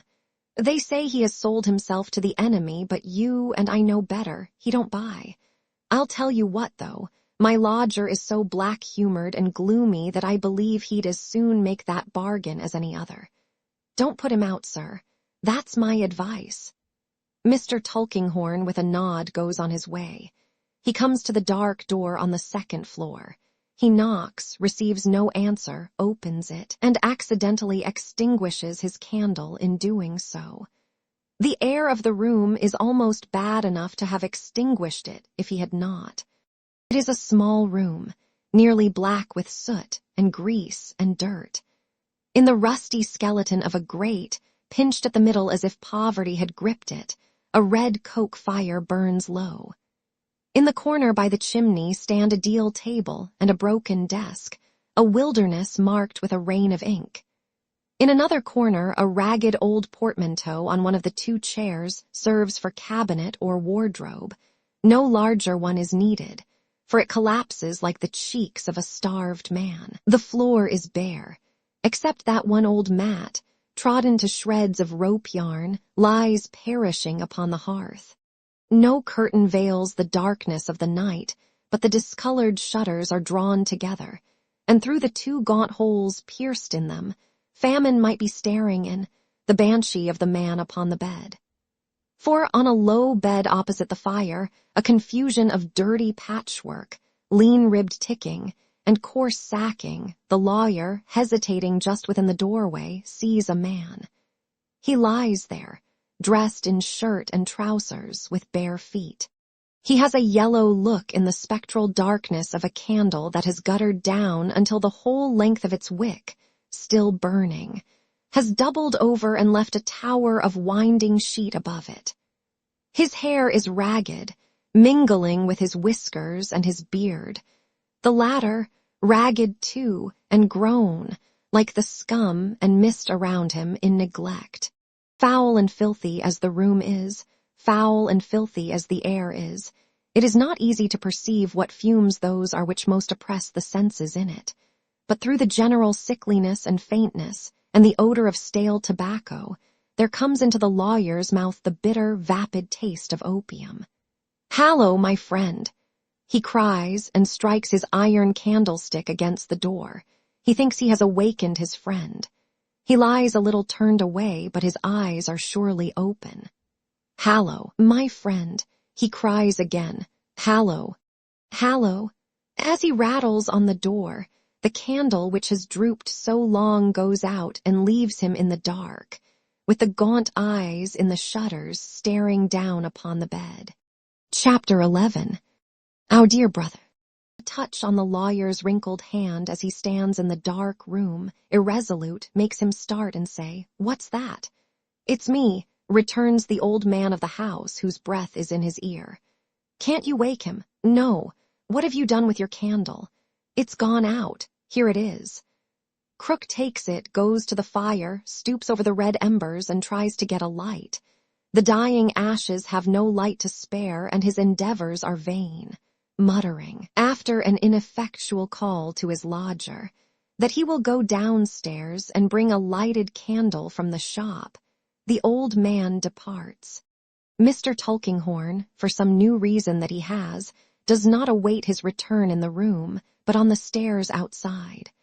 The welcome light soon shines upon the wall, as Krook comes slowly up with his green-eyed cat following at his heels. "Does the man generally sleep like this?" inquired the lawyer in a low voice. "Hi, I don't know," says Krook, shaking his head and lifting his eyebrows. "I know next to nothing of his habits except that he keeps himself very close." Thus whispering, they both go in together. As the light goes in, the great eyes and the shutters, darkening, seem to close. Not so the eyes upon the bed. "God save us!" exclaims Mr. Tulkinghorn. "He is dead." Krook drops the heavy hand he has taken up so suddenly that the arm swings over the bedside. They look at one another for a moment. "Send for some doctor. Call for Miss Flight up the stairs, sir. Here's poison by the bed. Call out for Flight, will you?" says Krook, with his lean hands spread out above the body like a vampire's wings. Mr. Tulkinghorn hurries to the landing and calls, "Miss Flight! Flight! Make haste here, whoever you are." "Flight!" Krook follows him with his eyes, and while he is calling, finds opportunity to steal to the old portmanteau and steal back again. "Run, Flight, run! The nearest doctor! Run!" So Mr. Krook addresses a crazy little woman who is his female lodger, who appears and vanishes in a breath, who soon returns accompanied by a testy medical man brought from his dinner, with a broad, snuffy upper lip and a broad Scotch tongue. "Aye, bless the hearts o' ye," says the medical man, looking up at them after a moment's examination. He's just as dead as Fairy. Mr. Tulkinghorn, standing by the old portmanteau, inquires if he has been dead any time. "Any time, sir," says the medical gentleman. "It's probable he will have been dead about 3 hours. About that time, I should say," observes a dark young man on the other side of the bed. "Air you in the medical profession yourself, sir?" inquires the first. The dark young man says yes. "Then I'll just tack my departure," replies the other, "for I'm knee-gued here." With which remark he finishes his brief attendance and returns to finish his dinner. The dark young surgeon passes the candle across and across the face and carefully examines the law-writer, who has established his pretensions to his name by becoming indeed no one. "I knew this person by sight very well," says he. "He has purchased opium of me for the last 1.5 years. Was anybody present related to him?" Glancing round upon the 3 bystanders. "I was his landlord," grimly answers Krook, taking the candle from the surgeon's outstretched hand. "He told me once I was the nearest relation he had." "He has died," says the surgeon, "of an overdose of opium, there is no doubt. The room is strongly flavored with it. There is enough here now, taking an old teapot from Mr. Krook, to kill a dozen people. Do you think he did it on purpose?" asks Krook. "Took the overdose?" "Yes." Krook almost smacks his lips with the unction of a horrible interest. "I can't say. I should think it unlikely, as he has been in the habit of taking so much. But nobody can tell. He was very poor, I suppose." "I suppose he was." "His room don't look rich," says Krook, who might have changed eyes with his cat as he casts his sharp glance around. "But I have never been in it since he had it, and he was too close to name his circumstances to me." "Did he owe you any rent?" 6 weeks. "He will never pay it," says the young man, resuming his examination. "It is beyond a doubt that he is indeed as dead as Pharaoh, and to judge from his appearance and condition, I should think it a happy release. Yet he must have been a good figure when a youth, and I dare say, good-looking." He says this, not unfeelingly, while sitting on the bedstead's edge with his face towards that other face and his hand upon the region of the heart. "I recollect once thinking there was something in his manner, uncouth as it was, that denoted a fall in life. Was that so?" He continues, looking round. Crook replies, "You might as well ask me to describe the ladies whose heads of hair I have got in sacks downstairs, than that he was my lodger for a year and a half and lived, or didn't live. By law writing, I know no more of him." During this dialogue, Mr. Tulkinghorn has stood aloof by the old portmanteau, with his hands behind him, equally removed, to all appearance, from all three kinds of interest exhibited near the bed. From the young surgeon's professional interest in death, noticeable as being quite apart from his remarks on the deceased as an individual, from the old man's unction, and the little crazy woman's awe. His imperturbable face has been as inexpressive as his rusty clothes. One could not even say he has been thinking all this while. He has shown neither patience nor impatience, nor attention nor abstraction. He has shown nothing but his shell. As easily might the tone of a delicate musical instrument be inferred from its case, as the tone of Mr. Tulkinghorn from his case. He now interposes, addressing the young surgeon in his unmoved, professional way. "I looked in here," he observes, "just before you with the intention of giving this deceased man, whom I never saw alive, some employment at his trade of copying. I had heard of him from my stationer, Snagsby of Cook's Court. Since no one here knows anything about him, it might be as well to send for Snagsby. Ah, to the little crazy woman who has often seen him in court, and whom he has often seen, and who proposes, in frightened dumb show, to go for the law stationer. Suppose you do. While she is gone, the surgeon abandons his hopeless investigation and covers its subject with the patchwork counterpane. Mr. Crook and he interchange a word or two. Mr. Tulkinghorn says nothing, but stands, ever near the old portmanteau. Mr. Snagsby arrives hastily in his grey coat and his black sleeves. Dear me, he says, and it has come to this, has it? Bless my soul. Can you give the person of the house any information about this unfortunate creature, Snagsby? Inquires Mr. Tulkinghorn. He was in arrears with his rent, it seemeth, and he must be buried, you know. Well, sir, says Mr. Snagsby, coughing his apologetic cough behind his hand, I really don't know what advice I could offer, except sending for the beadle. I don't speak of advice, returns Mr. Tulkinghorn. I could advise. No one better, sir, I am sure, says Mr. Snagsby, with his deferential cough. I speak of affording some clue to his connections, or to where he came from, or to anything concerning him. I assure you, sir, says Mr. Snagsby after prefacing his reply with his cough of general propitiation, that I no more know where he came from than I know. Where he has gone to, perhaps, suggests the surgeon to help him out. A pause, Mr. Tulkinghorn looking at the law stationer, Mr. Crook with his mouth open looking for somebody to speak next. As to his connections, sir, says Mr. Snagsby, if a person was to say to me, Snagsby, here's £20,000 down, ready for you in the Bank of England if you'll only name one of 'em, I couldn't do it, sir. About a year and a half ago, to the best of my belief, at the time when he first came to lodge at the present rag and bottle shop. That was the time, says Crook with a nod. About a year and a half ago, says Mr. Snagsby, strengthened. He came into our place one morning after breakfast, and finding my little woman, which I name Mrs. Snagsby, when I use that appellation in our shop, produced a specimen of his handwriting and gave her to understand that he was in want of copying work to do and was, not to put too fine a point upon it, a favorite apology for plain speaking with Mr. Snagsby, which he always offers with a sort of argumentative frankness. Hard up. My little woman is not in general partial to strangers, particular, not to put too fine a point upon it, when they want anything.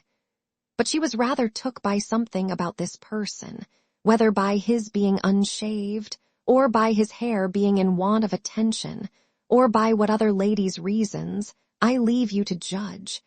and she accepted of the specimen and likewise of the address.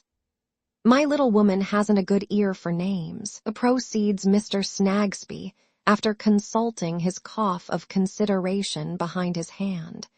"And she considered Nemo equally the same as Nimrod. In consequence of which, she got into a habit of saying to me at meals, 'Mr. Snagsby, you haven't found Nimrod any work yet.' Or, 'Mr. Snagsby, why didn't you give that 38 Chancery folio in Jarndyce to Nimrod?' Or such like. And that is the way he gradually fell into job work at our place. And that is the most I know of him, except that he was a quick hand, and a hand not sparing of night work, and that if you gave him out, say, 45 folio on the Wednesday night, you would have it brought in on the Thursday morning. All of which," Mr. Snagsby concludes by politely motioning with his hat towards the bed, as much as to add, "I have no doubt my honorable friend would confirm if he were in a condition to do it." "Hadn't you better see," says Mr. Tulkinghorn to Crook, "whether he had any papers that may enlighten you? There will be an inquest, and you will be asked the question. You can read." "No, I can't," returns the old man with a sudden grin. "Snagsby," says Mr. Tulkinghorn, "look over the room for him. He will get into some trouble or difficulty otherwise. Being here, I'll wait if you make haste, and then I can testify on his behalf if it should ever be necessary that all was fair and right. If you will hold the candle for Mr. Snagsby, my friend, he'll soon see whether there is anything to help you." "In the first place, here's an old portmanteau, sir," says Snagsby. "Ah, to be sure, so there is." Mr. Tulkinghorn does not appear to have seen it before, though he is standing so close to it, and though there is very little else, heaven knows. The marine store merchant holds the light, and the law stationer conducts the search. The surgeon leans against the corner of the chimney-piece. Miss Flite peeps and trembles just within the door. The apt old scholar of the old school, with his dull black breeches tied with ribbons at the knees, his large black waistcoat, his long-sleeved black coat, and his wisp of limp white neckerchief tied in the bow the peerage knows so well, stands in exactly the same place and attitude. There are some worthless articles of clothing in the old portmanteau. There is a bundle of pawnbrokers' duplicates, those turnpike tickets on the road of poverty. There is a crumpled paper, smelling of opium, on which are scrawled rough memoranda, as "took such a day so many grains," "took such another day so many more," begun some time ago as if with the intention of being regularly continued, but soon left off. There are a few dirty scraps of newspapers, all referring to coroners' inquests. There is nothing else. They search the cupboard and the drawer of the ink-splashed table. There is not a morsel of an old letter or of any other writing in either. The young surgeon examines the dress on the law writer. A knife and some odd halfpence are all he finds. Mr. Snagsby's suggestion is the practical suggestion after all, and the beadle must be called in. So the little crazy lodger goes for the beadle, and the rest come out of the room. "Don't leave the cat there," says the surgeon. "That won't do." Mr. Crook therefore drives her out before him, and she goes furtively downstairs, winding her lithe tail and licking her lips. "Good night," says Mr. Tulkinghorn, and goes home to allegory and meditation. By this time the news has got into the court.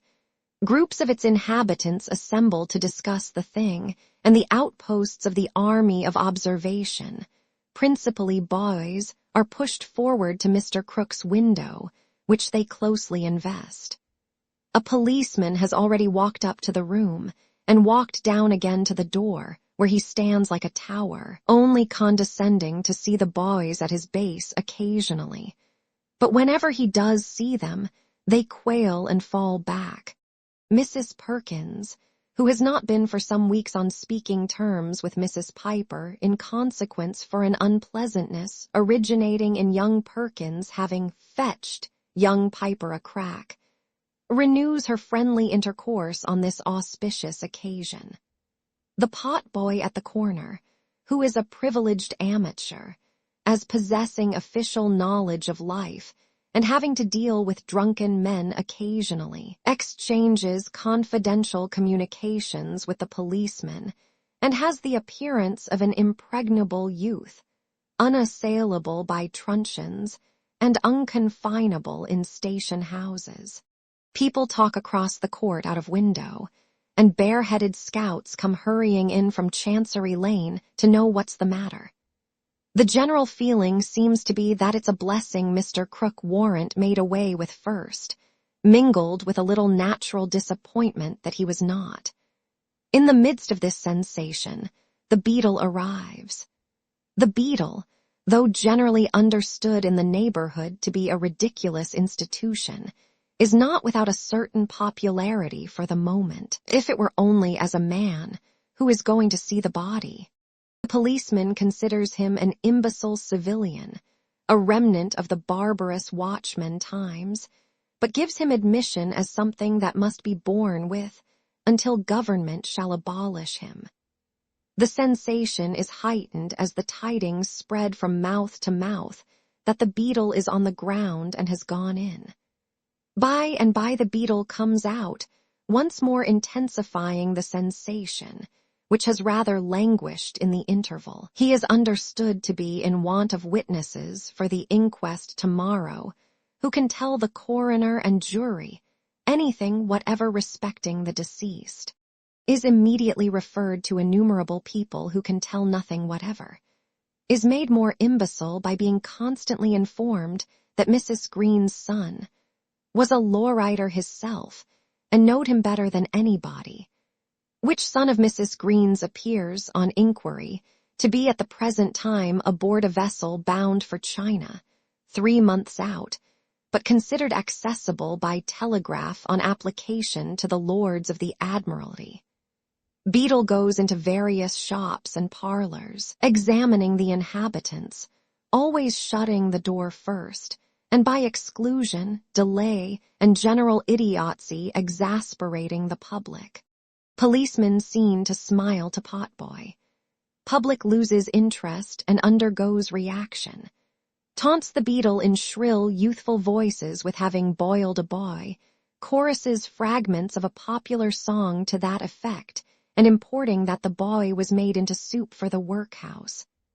Policeman at last finds it necessary to support the law and seize a vocalist, who is released upon the flight of the rest on condition of his getting out of this then, come, and cutting it, a condition he immediately observes.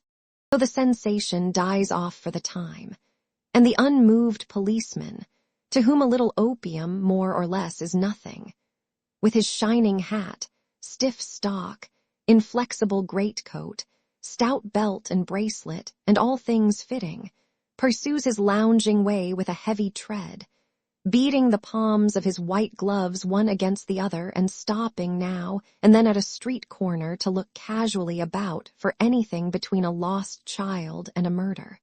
Under cover of the night, the feeble-minded beadle comes flitting about Chancery Lane with his summonses, in which every juror's name is wrongly spelt, and nothing rightly spelt but the beadle's own name, which nobody can read or wants to know.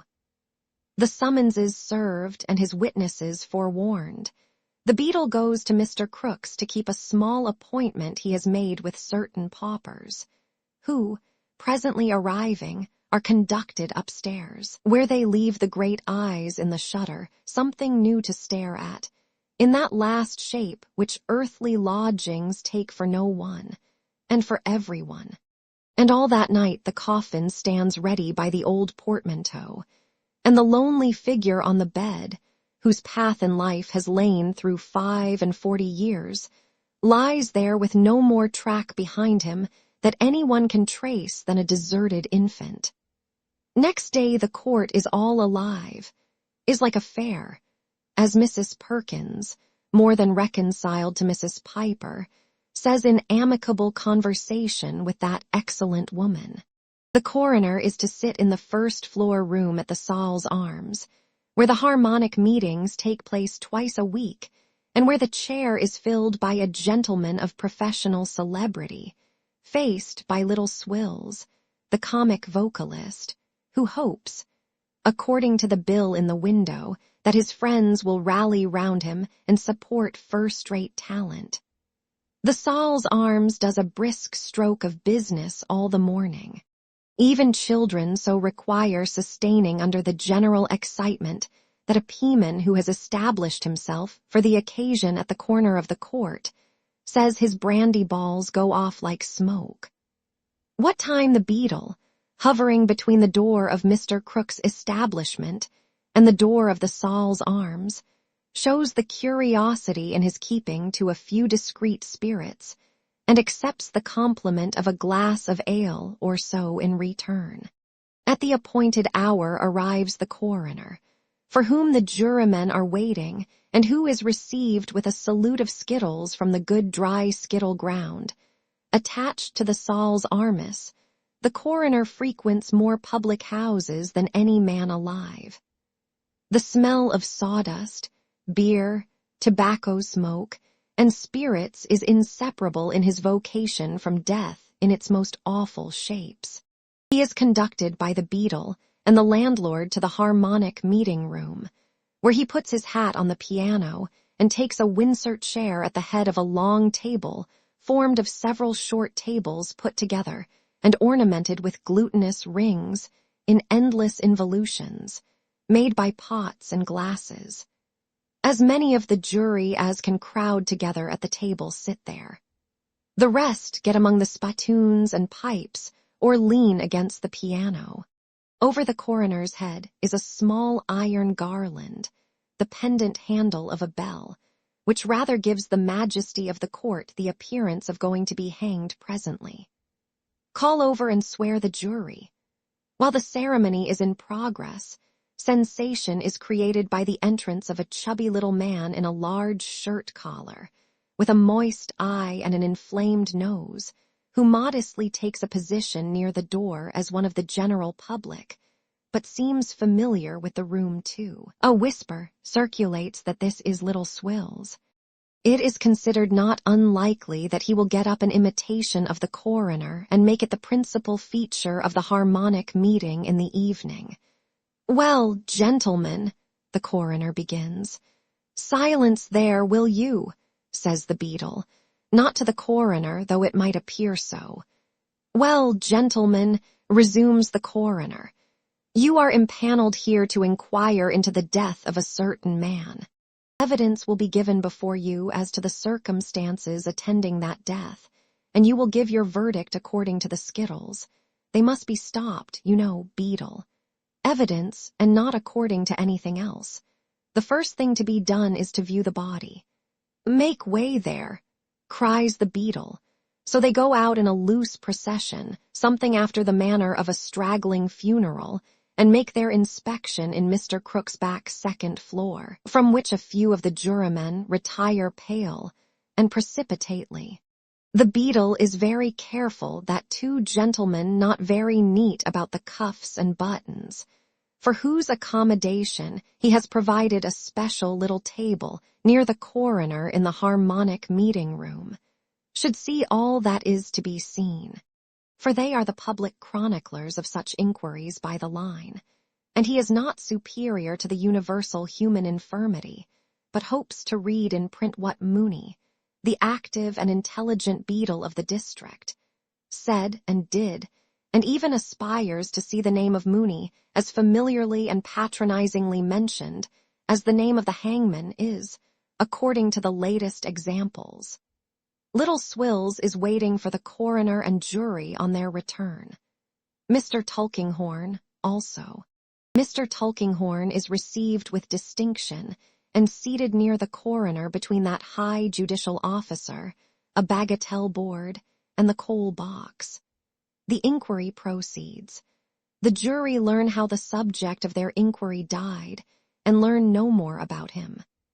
"A very eminent solicitor is in attendance, gentlemen," says the coroner, who, I am informed, was accidentally present when discovery of the death was made, but he could only repeat the evidence you have already heard from the surgeon, the landlord, the lodger, and the law stationer, and it is not necessary to trouble him. Is anybody in attendance who knows anything more? Mrs. Piper pushed forward by Mrs. Perkins. Mrs. Piper sworn. Anastasia Piper, gentleman, married woman. Now, Mrs. Piper, what have you got to say about this? Why, Mrs. Piper has a good deal to say, chiefly in parentheses and without punctuation, but not much to tell. Mrs. Piper lives in the court, which her husband is a cabinet maker, and it has long been well beknown among the neighbors, counting from the day next, but one before the half-baptizing of Alexander James Piper, aged 18 months and 4 days old on accounts of not being expected to live such, was the sufferings gentleman of that child in his gums, as the plaintiff. So Mrs. Piper insists on calling the deceased, was reported to have sold himself, thinks it was the plaintiff's heir, in which that report originatin. See the plaintiff often and considered as his heir was furious, and not to be allowed to go about some children being timid. And if doubted hoping Mrs. Perkins may be brought forward for she is here, and will do credit to her husband and herself and family. Has seen the plaintiff vexed and worrited by the children, for children they will ever be, and you cannot expect them specially if of playful dispositions to be Methuselahs which you was not yourself. On accounts of this, and his dark looks has often dreamed as she see him take a pickaxe from his pocket and split Johnny's head, which the child knows not fear, and has repeatedly called after him close at his heels. Never, however, see the plaintiff take a pickaxe or any other weapon far from it. Has seen him hurry away when run, and called after as if not partial to children, and never see him speak to neither child nor grown person at any time, excepting the boy that sweeps the crossing down the lane over the way round the corner, which if he was here would tell you that he has been seen speaking to him frequent. Says the coroner, is that boy here? Says the beadle, no, sir, he is not here. Says the coroner, go and fetch him then. In the absence of the active and intelligent, the coroner converses with Mr. Tulkinghorn. Oh, here's the boy, gentlemen. Here he is, very muddy, very hoarse, very ragged. Now, boy, but stop a minute. Caution, this boy must be put through a few preliminary paces. Name, Joe, nothing else that he knows on. Don't know that everybody has 2 names, never heard of such a think. Don't know that Joe is short for a longer name. Thinks it long enough for him. He don't find no fault with it. Spell it, no, he can't spell it. No father, no mother, no friends. Never been to school. What's home? Knows a broom's a broom, and knows it's wicked to tell a lie. Don't recollect who told him about the broom or about the lie, but knows both. Can't exactly say what'll be done to him arter he's dead if he tells a lie to the gentleman here, but believes it'll be something worry bad to punish him and serve him right, and so he'll tell the truth. This won't do, gentlemen, says the coroner with a melancholy shake of the head. Don't you think you can receive his evidence, sir? Asks an attentive juryman. Out of the question, says the coroner.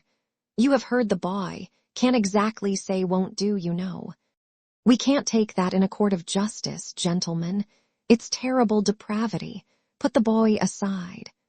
Boy put aside to the great edification of the audience, especially of little Swills, the comic vocalist. Now, is there any other witness? No other witness. Very well, gentlemen. Here's a man unknown, proved to have been in the habit of taking opium in large quantities for a year and a half, found dead of too much opium. If you think you have any evidence to lead you to the conclusion that he committed suicide, you will come to that conclusion. If you think it is a case of accidental death, you will find a verdict accordingly. Verdict accordingly. Accidental death. No doubt. Gentlemen, you are discharged. Good afternoon.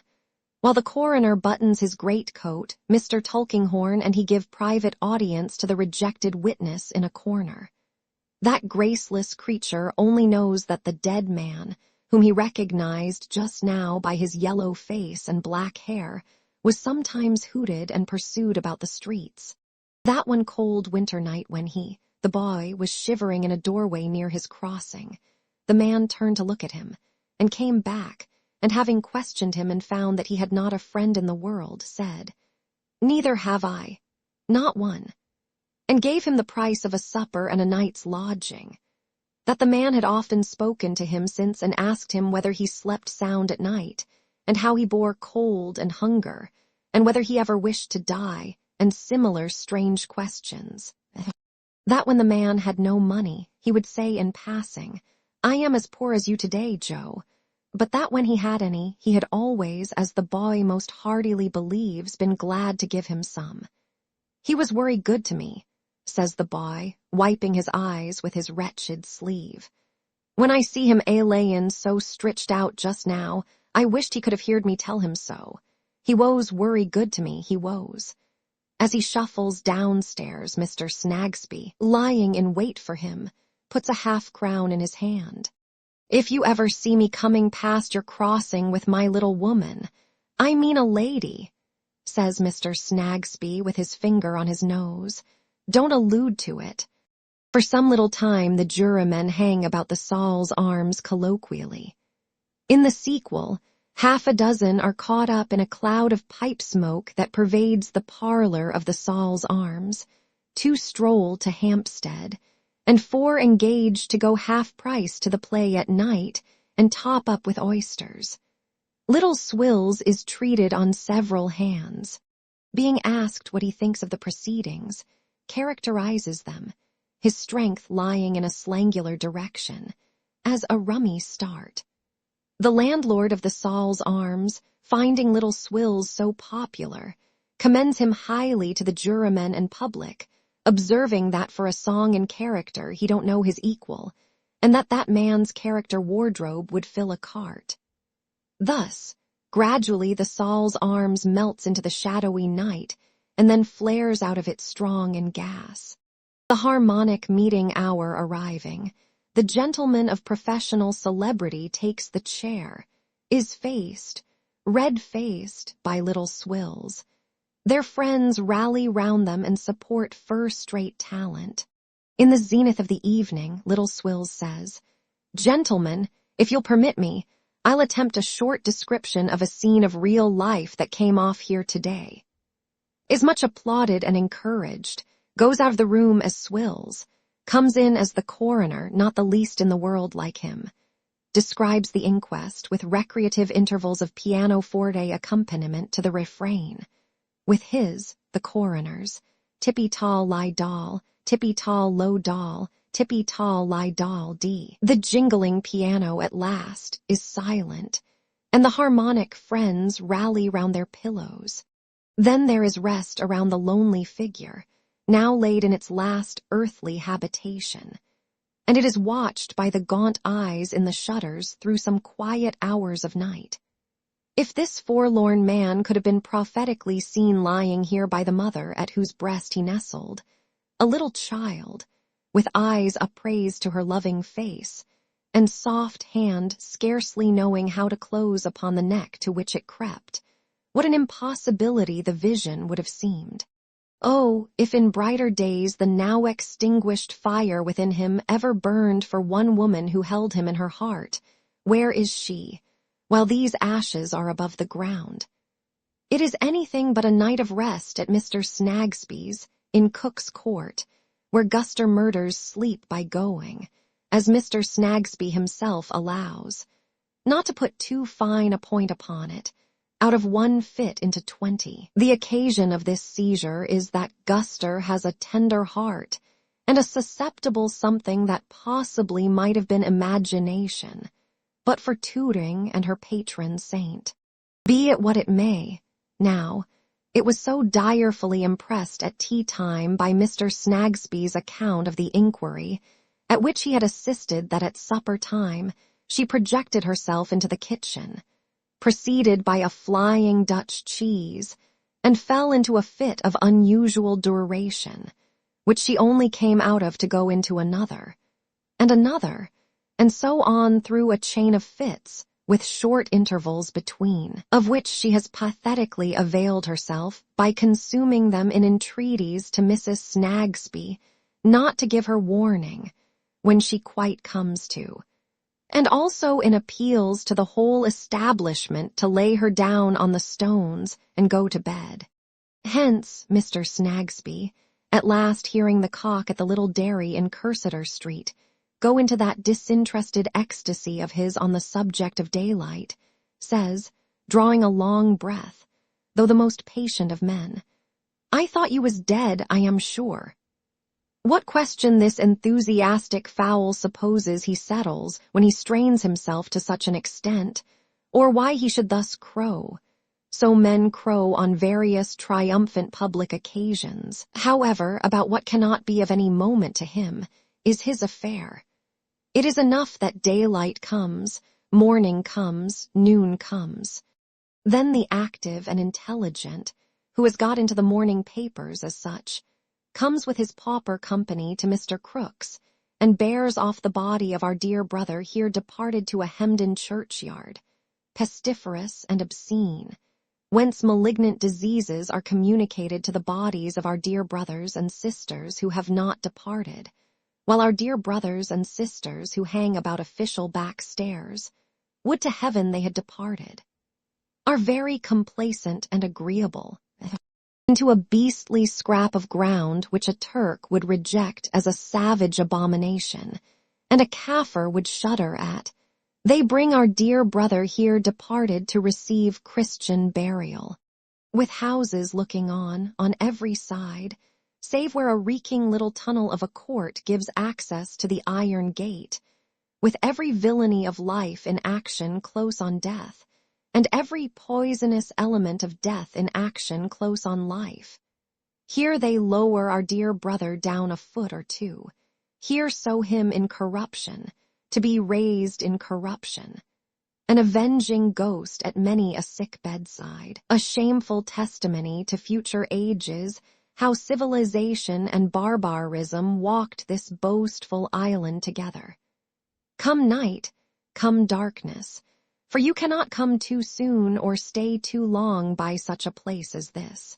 Come, straggling lights into the windows of the ugly houses, and you who do iniquity therein, do it at least with this dread scene shut out. Come, flame of gas, burning so sullenly above the iron gate, on which the poisoned air deposits its witch ointment slimy to the touch. It is well that you should call to every passer-by, "Look here." With the night comes a slouching figure through the tunnel court to the outside of the iron gate. It holds the gate with its hands, and looks in between the bars, stands looking in for a little while. It then, with an old broom it carries, softly sweeps the step and makes the archway clean. It does so very busily and trimly, looks in again a little while, and so departs. Joe, is it thou? Well, well, though a rejected witness who can't exactly say what will be done to him in greater hands than men's, thou art not quite in outer darkness. There is something like a distant ray of light in thy muttered reason for this. He woes worry good to me, he woes. Chapter 12. On the watch. It has left off raining down in Lincolnshire at last, and Chesney Wold has taken heart. Mrs. Rouncewell is full of hospitable cares, for Sir Leicester and my lady are coming home from Paris. The fashionable intelligence has found it out and communicates the glad tidings to benighted England. It has also found out that they will entertain a brilliant and distinguished circle of the elite of the beau monde. The fashionable intelligence is weak in English, but a giant refreshed in French, at the ancient and hospitable family seat in Lincolnshire. For the greater honor of the brilliant and distinguished circle, and of Chesney Wold into the bargain, the broken arch of the bridge in the park is mended, and the water, now retired within its proper limits and again spanned gracefully, makes a figure in the prospect from the house. The clear, cold sunshine glances into the brittle woods and approvingly beholds the sharp wind scattering the leaves and drying the moss. It glides over the park after the moving shadows of the clouds and chases them and never catches them all day.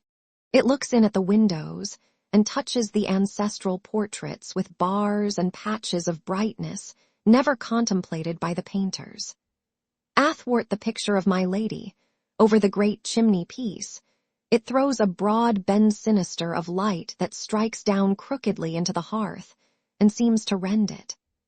Through the same cold sunshine and the same sharp wind, my lady and Sir Leicester, in their travelling chariot, my lady's woman and Sir Leicester's man affectionate in the rumble, start for home, with a considerable amount of jingling and whip-cracking, and many plunging demonstrations on the part of 2 bare-backed horses and 2 centaurs with glazed hats, jack-boots, and flowing manes and tails. They rattle out of the yard of the Hotel Bristol, in the place Vendome and canter between the sun-and shadow-checkered colonnade of the Rue de Rivoli and the garden of the ill-fated palace of a headless king and queen, off by the place of Concorde, and the Elysian fields, and the gate of the Star, out of Paris. Sooth to say, they cannot go away too fast, for even here my Lady Dedlock has been bored to death. Concert, assembly, opera, theatre, drive, nothing is new to my lady under the worn-out heavens. Only last Sunday, when poor wretches were gay, within the walls playing with children among the clipped trees and the statues in the palace garden, walking, a score abreast, in the Elysian fields, made more Elysian by performing dogs and wooden horses, between whiles filtering, a few, through the gloomy cathedral of Our Lady to say a word or two at the base of a pillar within flare of a rusty little gridiron full of gusty little tapers, without the walls encompassing Paris with dancing, love-making, wine-drinking, tobacco-smoking, tomb-visiting, billiard-card and domino-playing, quack-doctoring, and much murderous refuse, animate and inanimate. Only last Sunday, my lady, in the desolation of boredom and the clutch of giant despair, almost hated her own maid for being in spirits. She cannot, therefore, go too fast from Paris. Weariness of soul lies before her, as it lies behind. Her Ariel has put a girdle of it round the whole earth, and it cannot be unclasped.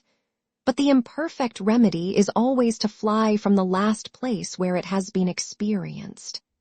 Fling Paris back into the distance, then, exchanging it for endless avenues and cross-avenues of wintry trees. And when next beheld, let it be some leagues away, with the gate of the Star a white speck glittering in the sun, and the city a mere mound in a plain, 2 dark square towers rising out of it, and light and shadow descending on it aslant, like the angels in Jacob's dream. Sir Leicester is generally in a complacent state and rarely bored. When he has nothing else to do, he can always contemplate his own greatness. It is a considerable advantage to a man to have so inexhaustible a subject.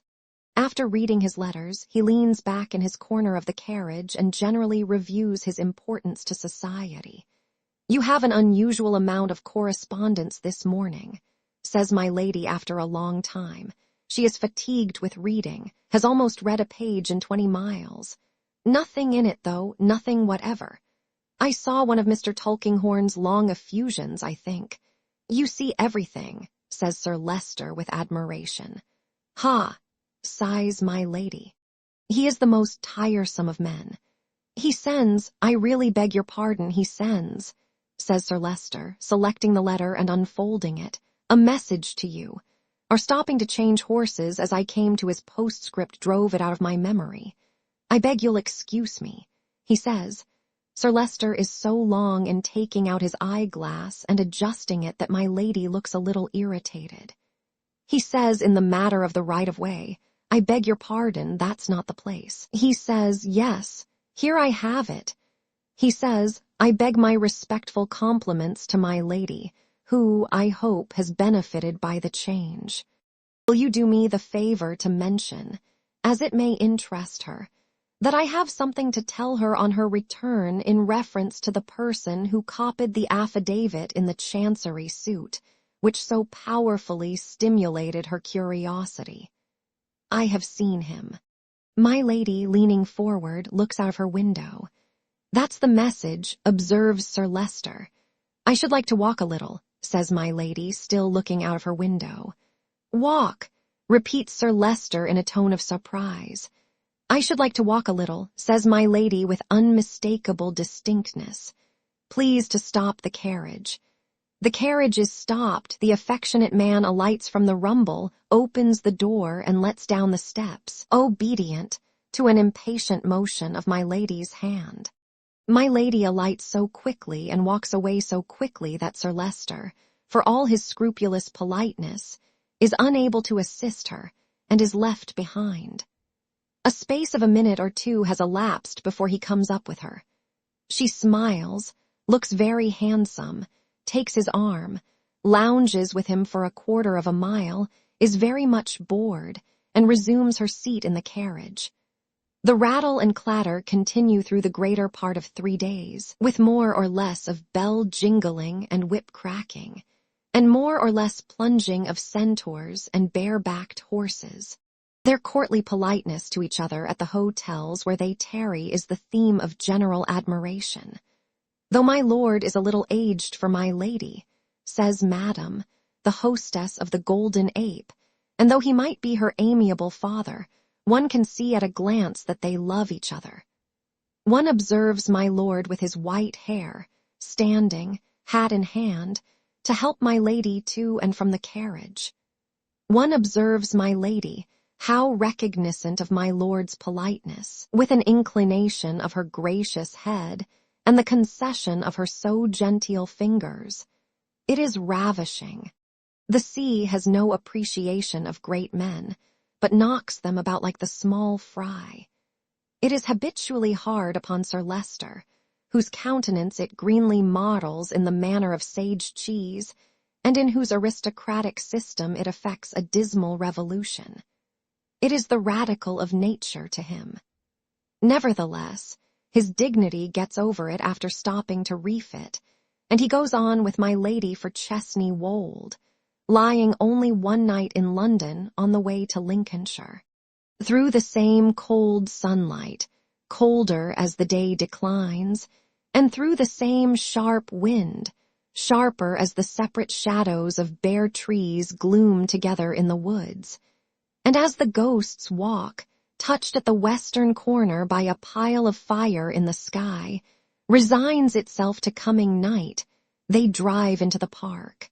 The rooks, swinging in their lofty houses in the Elm Tree Avenue, seem to discuss the question of the occupancy of the carriage as it passes underneath, some agreeing that Sir Leicester and my lady are come down, some arguing with malcontents who won't admit it, now all consenting to consider the question disposed of, now all breaking out again in violent debate, incited by one obstinate and drowsy bird who will persist in putting in a last contradictory croak. Leaving them to swing and caw, the traveling chariot rolls on to the house, where fires gleam warmly through some of the windows, though not through so many as to give an inhabited expression to the darkening mass of front. But the brilliant and distinguished circle will soon do that. Mrs. Rouncewell is in attendance and receives Sir Leicester's customary shake of the hand with a profound curtsy. "How do you do, Mrs. Rouncewell? I am glad to see you. I hope I have the honor of welcoming you in good health, Sir Leicester." "In excellent health, Mrs. Rouncewell. My lady is looking charmingly well," says Mrs. Rouncewell with another curtsy. My lady signifies, without profuse expenditure of words, that she is as wearily well as she can hope to be. But Rosa is in the distance, behind the housekeeper, and my lady, who has not subdued the quickness of her observation, whatever else she may have conquered, asks, "Who is that girl?" "A young scholar of mine, my lady." "Rosa, come here, Rosa." Lady Dedlock beckons her with even an appearance of interest. "Why, do you know how pretty you are, child?" she says, touching her shoulder with her 2 forefingers. Rosa, very much abashed, says, "No, if you please, my lady," and glances up and glances down and don't know where to look, but looks all the prettier. "How old are you?" 19, my lady." 19, repeats my lady thoughtfully. "Take care they don't spoil you by flattery." "Yes, my lady." My lady taps her dimpled cheek with the same delicate gloved fingers and goes on to the foot of the oak staircase, where Sir Leicester pauses for her as her nightly escort. A staring old Dedlock in a panel, as large as life and as dull, looks as if he didn't know what to make of it, which was probably his general state of mind in the days of Queen Elizabeth. That evening, in the housekeeper's room, Rosa can do nothing but murmur Lady Dedlock's praises. She is so affable, so graceful, so beautiful, so elegant, has such a sweet voice and such a thrilling touch that Rosa can feel it yet. Mrs. Rouncewell confirms all this, not without personal pride, reserving only the one point of affability. Mrs. Rouncewell is not quite sure as to that. Heaven forbid that she should say a syllable in dispraise of any member of that excellent family, above all, of my lady, whom the whole world admires. But if my lady would only be a little more free, not quite so cold and distant, Mrs. Rouncewell thinks she would be more affable. "'Tis almost a pity," Mrs. Rouncewell adds, "only almost because it borders on impiety to suppose that anything could be better than it is, in such an express dispensation as the Dedlock affairs, that my lady has no family. If she had had a daughter now, a grown young lady, to interest her, I think she would have had the only kind of excellence she wants." "Might not that have made her still more proud, grandmother?" says Watt, who has been home and come back again. "He is such a good grandson." "More and most, my dear," returns the housekeeper with dignity, "are words it's not my place to use, nor so much as to hear applied to any drawback on my lady. I beg your pardon, grandmother, but she is proud, is she not? If she is, she has reason to be. The Dedlock family have always reason to be." "Well," says Watt, "it's to be hoped they line out of their prayer books a certain passage for the common people about pride and vainglory. Forgive me, grandmother. Only a joke. Sir Leicester and Lady Dedlock, my dear, are not fit subjects for joking." "Sir Leicester is no joke by any means," says Watt, "and I humbly ask his pardon. I suppose, grandmother, that even with the family and their guests down here, there is no objection to my prolonging my stay at the Dedlock Arms for a day or two, as any other traveler might." "Surely, none in the world, child." "I am glad of that," says Watt, "because I have an inexpressible desire to extend my knowledge of this beautiful neighborhood." He happens to glance at Rosa, who looks down and is very shy indeed. But according to the old superstition, it should be Rosa's ears that burn, and not her fresh, bright cheeks, for my lady's maid is holding forth about her at this moment with surpassing energy. My lady's maid is a Frenchwoman of 32, from somewhere in the southern country about Avignon and Marseille, a large-eyed brown woman with black hair who would be handsome, but for a certain feline mouth and general uncomfortable tightness of face, rendering the jaws too eager and the skull too prominent.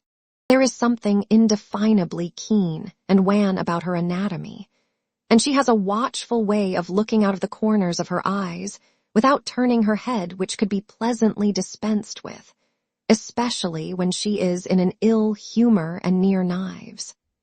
Through all the good taste of her dress and little adornments, these objections so express themselves that she seems to go about like a very neat she-wolf imperfectly tamed.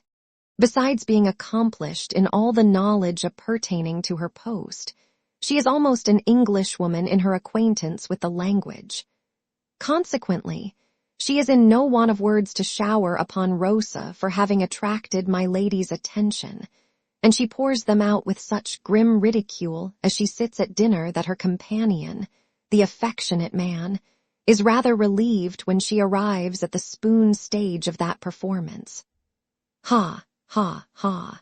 She, Hortense, been in my lady's service since 5 years and always kept at the distance, and this doll, this puppet, caressed, absolutely caressed, by my lady on the moment of her arriving at the house. Ha, ha, ha. And do you know how pretty you are, child? No, my lady, you are right there. And how old are you, child, and take care they do not spoil you by flattery, child. Oh, how droll, it is the best thing altogether. In short, it is such an admirable thing that Mademoiselle Hortense can't forget it. But at meals for days afterwards, even among her countrywomen and others attached in like capacity to the troop of visitors, relapses into silent enjoyment of the joke, an enjoyment expressed, in her own convivial manner, by an additional tightness of face, thin elongation of compressed lips, and sidewise look, which intense appreciation of humor is frequently reflected in my lady's mirrors when my lady is not among them. All the mirrors in the house are brought into action now, many of them after a long blank. They reflect handsome faces, simpering faces, youthful faces, faces of 70 that will not submit to be old. The entire collection of faces that have come to pass a January week or two at Chesney Wold, and which the fashionable intelligence, a mighty hunter before the Lord, hunts with a keen scent, from their breaking cover at the court of St. James's to their being run down to death. The place in Lincolnshire is all alive. By day guns and voices are heard ringing in the woods. Horsemen and carriages enliven the park roads. Servants and hangers-on pervade the village, and the deadlock armis seen by night from distant openings in the trees. The row of windows in the long drawing-room, where my lady's picture hangs over the great chimney-piece, is like a row of jewels set in a black frame. On Sunday, the chill little church is almost warmed by so much gallant company, and the general flavor of the deadlock dust is quenched in delicate perfumes. The brilliant and distinguished circle comprehends within it no contracted amount of education, sense, courage, honor, beauty, and virtue. Yet there is something a little wrong about it in despite of its immense advantages. What can it be? Dandyism.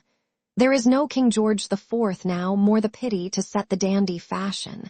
There are no clear-starched jack-towel neckcloths, no short-waisted coats, no false calves, no stays.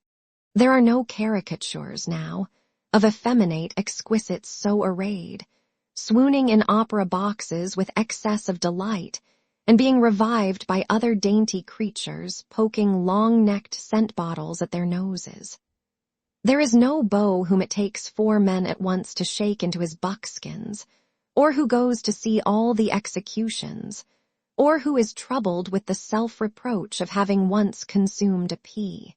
But is there dandyism in the brilliant and distinguished circle notwithstanding, dandyism of a more mischievous sort, that has got below the surface and is doing less harmless things than jack-toweling itself and stopping its own digestion, to which no rational person need particularly object?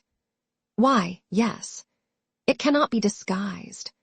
There are at Chesney Wold this January week some ladies and gentlemen of the newest fashion who have set up a dandyism, in religion, for instance, who in mere lackadaisical want of an emotion have agreed upon a little dandy talk about the vulgar wanting faith in things in general, meaning in the things that have been tried and found wanting, as though a low fellow should unaccountably lose faith in a bad shilling after finding it out.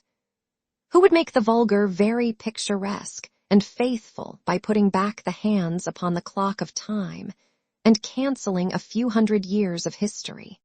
There are also ladies and gentlemen of another fashion, not so new but very elegant, who have agreed to put a smooth glaze on the world and to keep down all its realities, for whom everything must be languid and pretty, who have found out the perpetual stoppage, who are to rejoice at nothing and be sorry for nothing, who are not to be disturbed by ideas, on whom even the fine arts, attending in powder and walking backward like the Lord Chamberlain, must array themselves in the milliners' and tailors' patterns of past generations, and be particularly careful not to be in earnest or to receive any impress from the moving age. Then there is my Lord Boodle, of considerable reputation with his party, who has known what office is, and who tells Sir Leicester Dedlock with much gravity, after dinner, that he really does not see to what the present age is tending. A debate is not what a debate used to be. The House is not what the House used to be. Even a cabinet is not what it formerly was.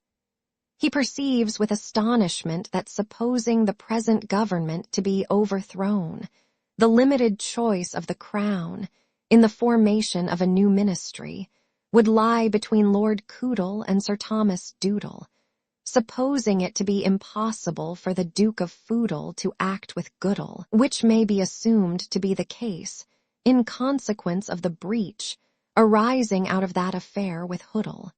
Then, giving the Home Department and the leadership of the House of Commons to Joodle, the Exchequer to Coodle, the Colonies to Loodle, and the Foreign Office to Moodle, what are you to do with Noodle? You can't offer him the presidency of the council. That is reserved for Poodle. You can't put him in the woods and forests. That is hardly good enough for Quoodle. What follows? That the country is shipwrecked, lost, and gone to pieces, as is made manifest to the patriotism of Sir Leicester Dedlock, because you can't provide for Noodle.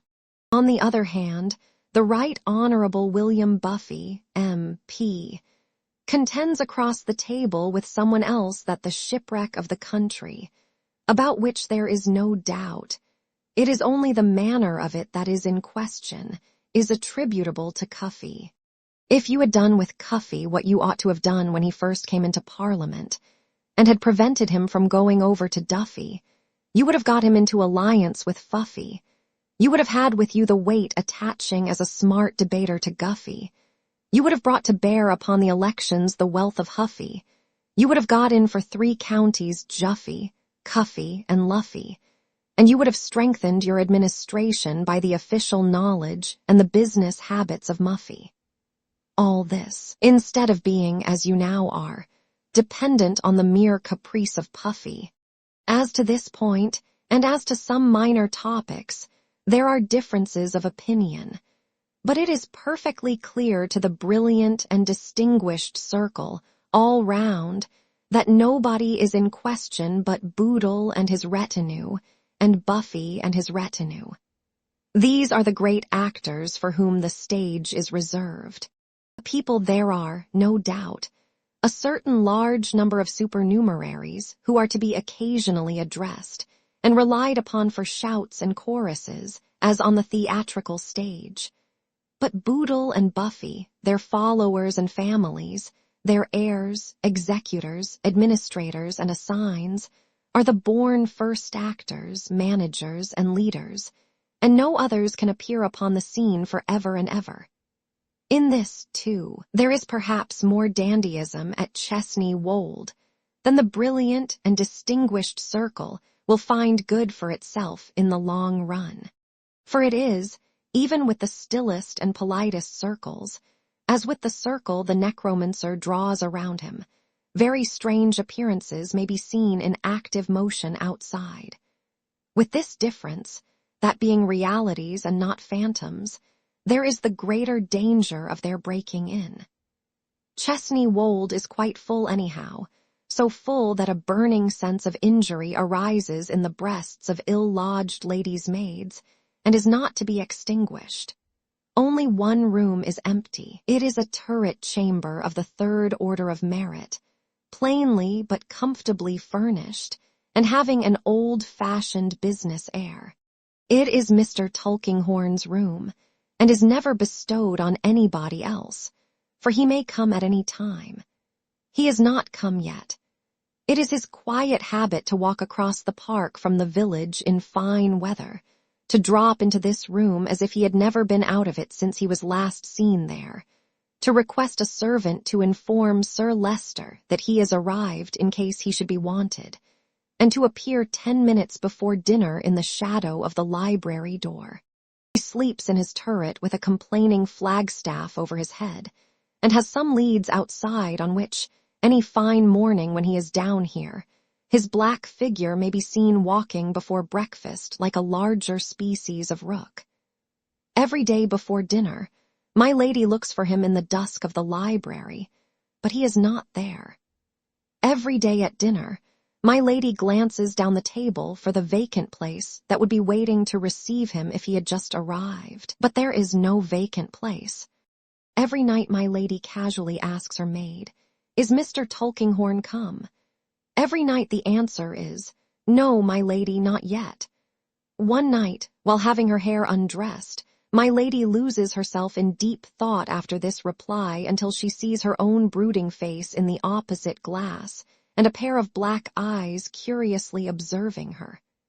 "Be so good as to attend," says my lady then, addressing the reflection of Hortense, "to your business. You can contemplate your beauty at another time." "Pardon, it was your ladyship's beauty." "That," says my lady, "you needn't contemplate at all." At length, one afternoon a little before sunset, when the bright groups of figures which have for the last hour or two enlivened the ghost's walk are all dispersed, and only Sir Leicester and my lady remain upon the terrace, Mr. Tulkinghorn appears. He comes towards them at his usual methodical pace, which is never quickened, never slackened. He wears his usual expressionless mask, if it be a mask, and carries family secrets in every limb of his body and every crease of his dress. Whether his whole soul is devoted to the great or whether he yields them nothing beyond the services he sells is his personal secret. He keeps it as he keeps the secrets of his clients. He is his own client in that matter and will never betray himself. "How do you do, Mr. Tulkinghorn?" says Sir Leicester, giving him his hand. Mr. Tulkinghorn is quite well. Sir Leicester is quite well. My lady is quite well, all highly satisfactory. The lawyer, with his hands behind him, walks at Sir Leicester's side along the terrace. My lady walks upon the other side. "We expected you before," says Sir Leicester. A gracious observation. As much as to say, "Mr. Tulkinghorn, we remember your existence when you are not here to remind us of it by your presence. We bestow a fragment of our minds upon you, sir, you see." Mr. Tulkinghorn, comprehending it, inclines his head and says he is much obliged. "I should have come down sooner," he explains, "but that I have been much engaged with those matters in the several suits between yourself and Boythorn." "A man of a very ill-regulated mind," observes Sir Leicester with severity. "An extremely dangerous person in any community, a man of a very low character of mind." "He is obstinate," says Mr. Tulkinghorn. "It is natural to such a man to be so," says Sir Leicester, looking most profoundly obstinate himself. "I am not at all surprised to hear it. The only question is," pursues the lawyer, "whether you will give up anything." "No, sir," replies Sir Leicester. "Nothing I give up. I don't mean anything of importance. That, of course, I know you would not abandon. I mean any minor point." "Mr. Tulkinghorn," returns Sir Leicester, "there can be no minor point between myself and Mr. Boythorn. If I go farther, and observe that I cannot readily conceive how any right of mine can be a minor point, I speak not so much in reference to myself as an individual as in reference to the family position I have it in charge to maintain." Mr. Tulkinghorn inclines his head again. "I have now my instructions," he says. "Mr. Boythorn will give us a good deal of trouble." It is the character of such a mind, Mr. Tulkinghorn. Sir Leicester interrupts him. To give trouble. An exceedingly ill-conditioned, levelling person. A person who, 50 years ago, would probably have been tried at the Old Bailey for some demagogue proceeding, and severely punished. If not, adds Sir Leicester after a moment's pause, if not hanged, drawn, and quartered. Sir Leicester appears to discharge his stately breast of a burden in passing this capital sentence, as if it were the next satisfactory thing to having the sentence executed. But night is coming on, says he, and my lady will take cold. My dear, let us go in. As they turn towards the hall door, Lady Dedlock addresses Mr. Tulkinghorn for the first time. You sent me a message respecting the person whose writing I happened to inquire about. It was like you to remember the circumstance. I had quite forgotten it. Your message reminded me of it again. I can't imagine what association I had with a hand like that, but I surely had some. You had some, Mr. Tulkinghorn repeats. Oh, yes, returns my lady carelessly. I think I must have had some. And did you really take the trouble to find out the writer of that actual thing? What is it? Affidavit. Yes. How very odd. They pass into a somber breakfast room on the ground floor, lighted in the day by 2 deep windows. It is now twilight. The fire glows brightly on the paneled wall and palely on the window glass, where, through the cold reflection of the blaze, the colder landscape shudders in the wind and a gray mist creeps along, the only traveler besides the waste of clouds. My lady lounges in a great chair in the chimney corner, and Sir Leicester takes another great chair opposite. The lawyer stands before the fire with his hand out at arm's length, shading his face. He looks across his arm at my lady. Yes, he says, I inquired about the man and found him, and what is very strange, I found him. Not to be any out-of-the-way person, I am afraid. Lady Dedlock languidly anticipates. I found him dead. Oh, dear me, remonstrated Sir Leicester, not so much shocked by the fact as by the fact of the fact being mentioned. I was directed to his lodging, a miserable, poverty-stricken place, and I found him dead. You will excuse me, Mr. Tulkinghorn, observes Sir Leicester. I think the less said. Pray, Sir Leicester, let me hear the story out. It is my lady speaking. It is quite a story for twilight. How very shocking. Dead. Mr. Tulkinghorn reasserts it by another inclination of his head. Whether by his own hand. Upon my honor, cries Sir Leicester. Really, do let me hear the story, says my lady. Whatever you desire, my dear, but I must say. No, you mustn't say. Go on, Mr. Tulkinghorn. Sir Leicester's gallantry concedes the point, though he still feels that to bring this sort of squalor among the upper classes is really. I was about to say, resumes the lawyer with undisturbed calmness, that whether he had died by his own hand or not, it was beyond my power to tell you. I should amend that phrase, however, by saying that he had unquestionably died of his own act, though whether by his own deliberate intention or by mischance can never certainly be known. The coroner's jury found that he took the poison accidentally. And what kind of man, my lady asks, was this deplorable creature? Very difficult to say, returns the lawyer, shaking his head. He had lived so wretchedly and was so neglected, with his gypsy color and his wild black hair and beard, that I should have considered him the commonest of the common. The surgeon had a notion that he had once been something better, both in appearance and condition. What did they call the wretched being? They called him what he had called himself, but no one knew his name. Not even anyone who had attended on him. No one had attended on him. He was found dead. In fact, I found him. Without any clue to anything more. Without any. There was, says the lawyer meditatively, an old portmanteau, but no, there were no papers. During the utterance of every word of this short dialogue, Lady Dedlock and Mr. Tulkinghorn, without any other alteration in their customary deportment, have looked very steadily at one another, as was natural, perhaps, in the discussion of so unusual a subject. Sir Leicester has looked at the fire, with the general expression of the deadlock on the staircase. The story being told, he renews his stately protest, saying that as it is quite clear that no association in my lady's mind can possibly be traceable to this poor wretch, unless he was a begging letter writer, he trusts to hear no more about a subject so far removed from my lady's station. Certainly, a collection of horrors, says my lady, gathering up her mantles and furs, but they interest one for the moment. Have the kindness, Mr. Tulkinghorn, to open the door for me. Mr. Tulkinghorn does so with deference and holds it open while she passes out.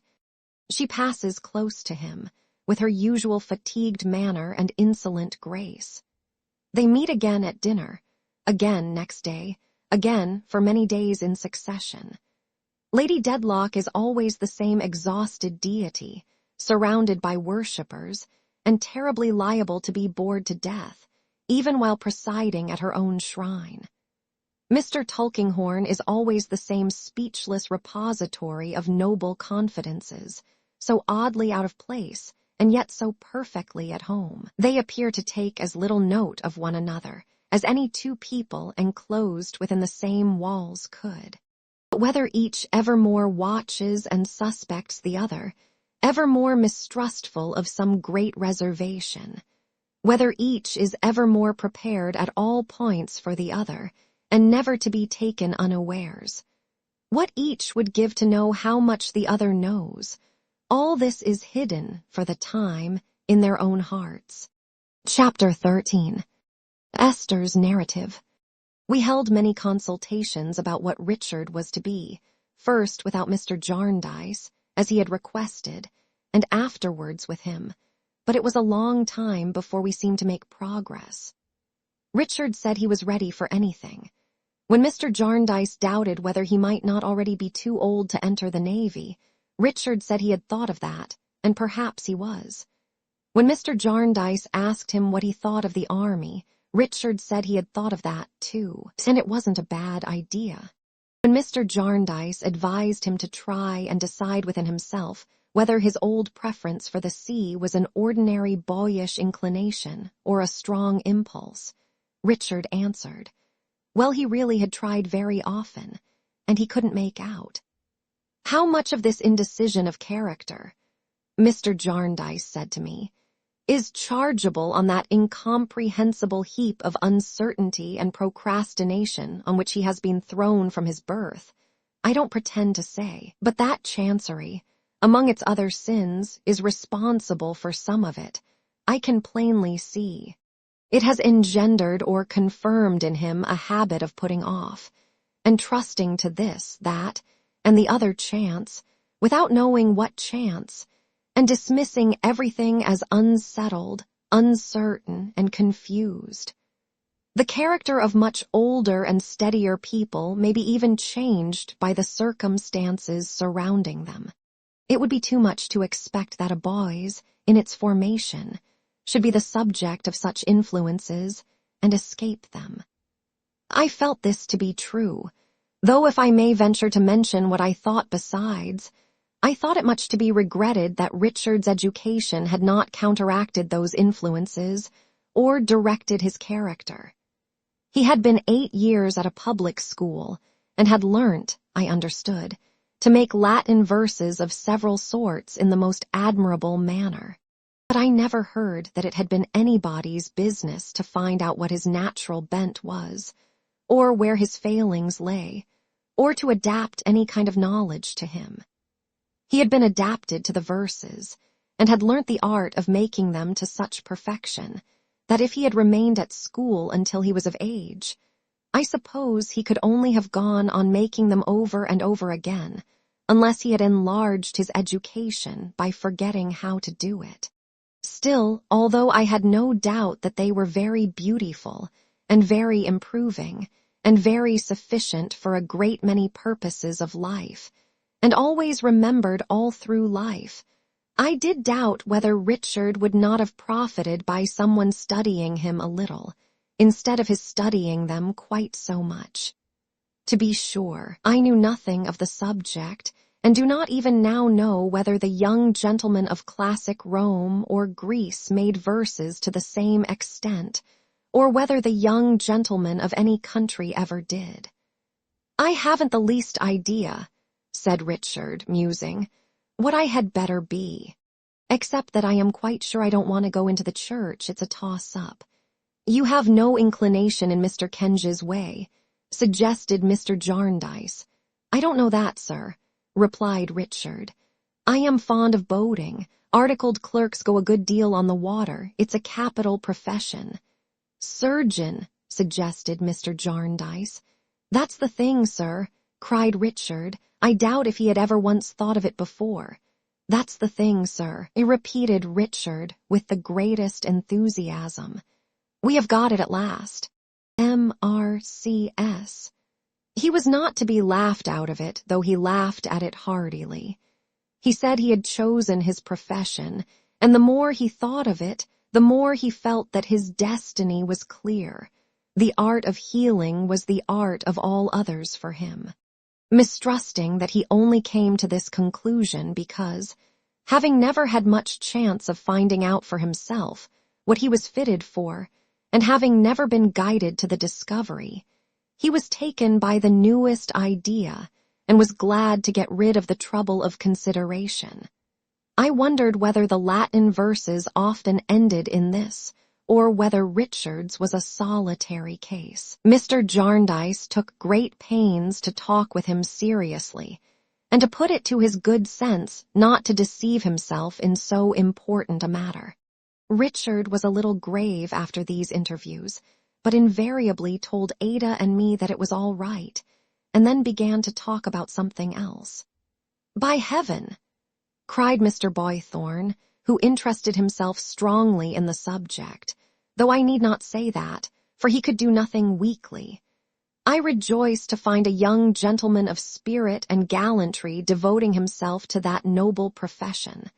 The more spirit there is in it, the better for mankind, and the worse for those mercenary taskmasters and low tricksters who delight in putting that illustrious art at a disadvantage in the world.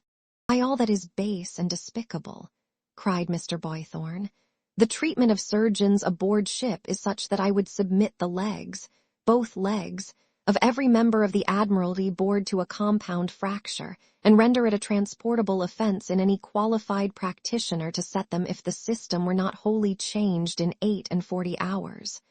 Wouldn't you give them a week? Asked Mr. Jarndyce. No, cried Mr. Boythorn firmly. Not on any consideration. 48 hours. As to corporations, parishes, vestry boards, and similar gatherings of jolter-headed clods who assemble to exchange such speeches that, by heaven, they ought to be worked in quicksilver mines for the short remainder of their miserable existence, if it were only to prevent their detestable English from contaminating a language spoken in the presence of the sun.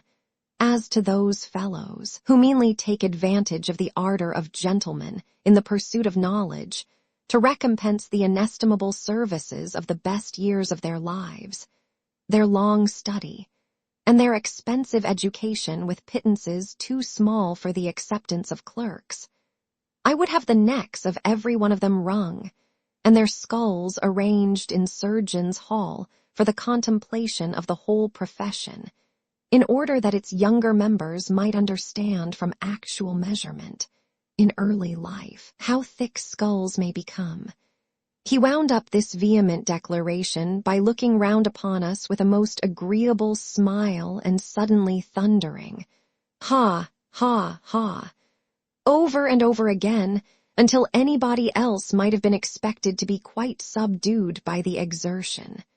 As Richard still continued to say that he was fixed in his choice after repeated periods for consideration had been recommended by Mr. Jarndyce and had expired, and he still continued to assure Ada and me in the same final manner that it was all right, It became advisable to take Mr. Kenge into counsel.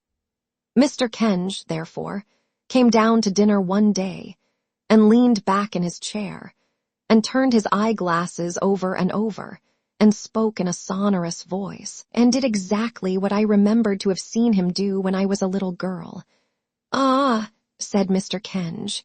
"Yes, well, a very good profession, Mr. Jarndyce, a very good profession. The course of study and preparation requires to be diligently pursued," observed my guardian with a glance at Richard. "Oh, no doubt," said Mr. Kenge. "Diligently.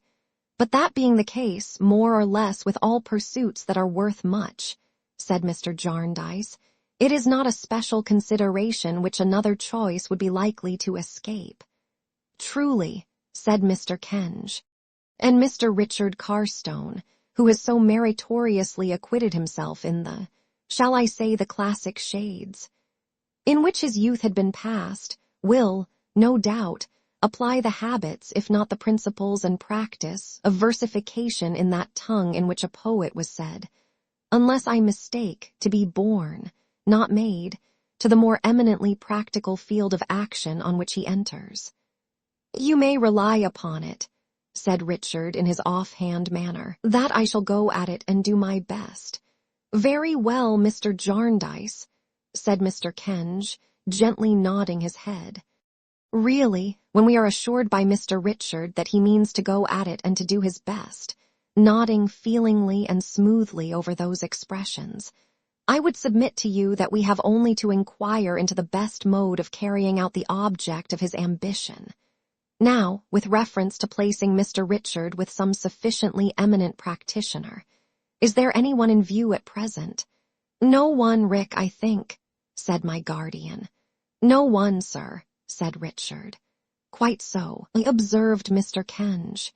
"As to situation, now, is there any particular feeling on that head?" "No," said Richard. "Quite so," observed Mr. Kenge again. "I should like a little variety," said Richard. "I mean a good range of experience." "Very requisite, no doubt," returned Mr. Kenge. "I think this may be easily arranged, Mr. Jarndyce. We have only, in the first place, to discover a sufficiently eligible practitioner, and as soon as we make our want, and shall I add our ability to pay a premium, known, our only difficulty will be in the selection of one from a large number. We have only, in the second place, to observe those little formalities which are rendered necessary by our time of life, and our being under the guardianship of the court. We shall soon be, shall I say, in Mr. Richard's own light-hearted manner, going at it, to our heart's content. It is a coincidence," said Mr. Kenge with a tinge of melancholy in his smile, "one of those coincidences which may or may not require an explanation beyond our present limited faculties, that I have a cousin in the medical profession. He might be deemed eligible by you, and might be disposed to respond to this proposal. I can answer for him as little as for you, but he might." As this was an opening in the prospect, it was arranged that Mr. Kenge should see his cousin, and as Mr. Jarndyce had before proposed to take us to London for a few weeks, it was settled next day that we should make our visit at once and combine Richard's business with it. Mr. Boythorn leaving us within a week, we took up our abode at a cheerful lodging near Oxford Street, over an upholsterer's shop. London was a great wonder to us, and we were out for hours and hours at a time, seeing the sights, which appeared to be less capable of exhaustion than we were. We made the round of the principal theatres, too, with great delight, and saw all the plays that were worth seeing. I mention this because it was at the theatre that I began to be made uncomfortable again by Mr. Guppy. I was sitting in front of the box one night with Ada, and Richard was in the place he liked best, behind Ada's chair, when, happening to look down into the pit, I saw Mr. Guppy, with his hair flattened down upon his head and woe depicted in his face, looking up at me. I felt all through the performance that he never looked at the actors but constantly looked at me, and always with a carefully prepared expression of the deepest misery and the profoundest dejection. It quite spoiled my pleasure for that night, because it was so very embarrassing and so very ridiculous. But from that time forth, we never went to the play without my seeing Mr. Guppy in the pit, always with his hair straight and flat, his shirt collar turned down, and a general feebleness about him. If he were not there when we went in, and I began to hope he would not come, and yielded myself for a little while to the interest of the scene, I was certain to encounter his languishing eyes when I least expected it, and from that time, to be quite sure that they were fixed upon me all the evening. I really cannot express how uneasy this made me. If he would only have brushed up his hair or turned up his collar, it would have been bad enough. But to know that that absurd figure was always gazing at me, and always in that demonstrative state of despondency, put such a constraint upon me that I did not like to laugh at the play, or to cry at it, or to move, or to speak. I seemed able to do nothing naturally. As to escaping Mr. Guppy by going to the back of the box, I could not bear to do that because I knew Richard and Ada relied on having me next them, and that they could never have talked together so happily if anybody else had been in my place. So there I sat, not knowing where to look, for wherever I looked, I knew Mr. Guppy's eyes were following me, and thinking of the dreadful expense to which this young man was putting himself on my account. Sometimes I thought of telling Mr. Jarndyce. Then I feared that the young man would lose his situation, and that I might ruin him. Sometimes I thought of confiding in Richard, but was deterred by the possibility of his fighting Mr. Guppy and giving him black eyes. Sometimes I thought, should I frown at him or shake my head? Then I felt I could not do it. Sometimes I considered whether I should write to his mother, but that ended in my being convinced that to open a correspondence would be to make the matter worse. I always came to the conclusion, finally, that I could do nothing. Mr. Guppy's perseverance, all this time, not only produced him regularly at any theater to which we went, but caused him to appear in the crowd as we were coming out, and even to get up behind our fly, where I am sure I saw him, 2 or 3 times, struggling among the most dreadful spikes. After we got home, he haunted a post opposite our house. The upholsterers where we lodged being at the corner of 2 streets, and my bedroom window being opposite the post, I was afraid to go near the window when I went upstairs, lest I should see him, as I did one moonlight night, leaning against the post and evidently catching cold. If Mr. Guppy had not been, fortunately for me, engaged in the daytime, I really should have had no rest from him. While we were making this round of gaieties, in which Mr. Guppy so extraordinarily participated, the business which had helped to bring us to town was not neglected. Mr. Kenge's cousin was a Mr. Bayham Badger, who had a good practice at Chelsea and attended a large public institution besides. He was quite willing to receive Richard into his house and to superintend his studies, and as it seemed that those could be pursued advantageously under Mr. Badger's roof, and Mr. Badger liked Richard, and as Richard said he liked Mr. Badger well enough, an agreement was made, the Lord Chancellor's consent was obtained, and it was all settled.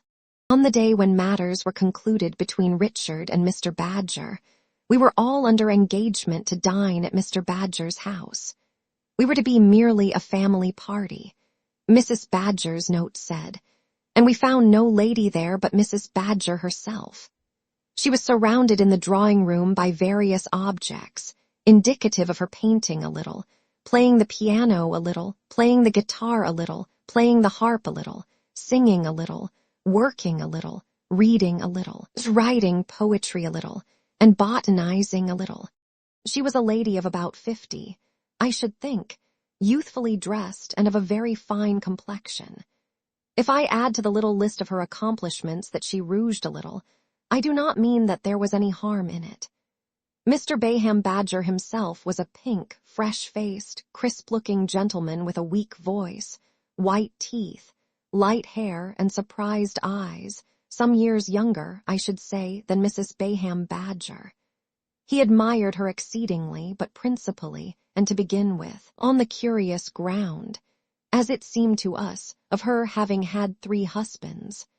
We had barely taken our seats when he said to Mr. Jarndyce quite triumphantly, "You would hardly suppose that I am Mrs. Bayham Badger's 3rd.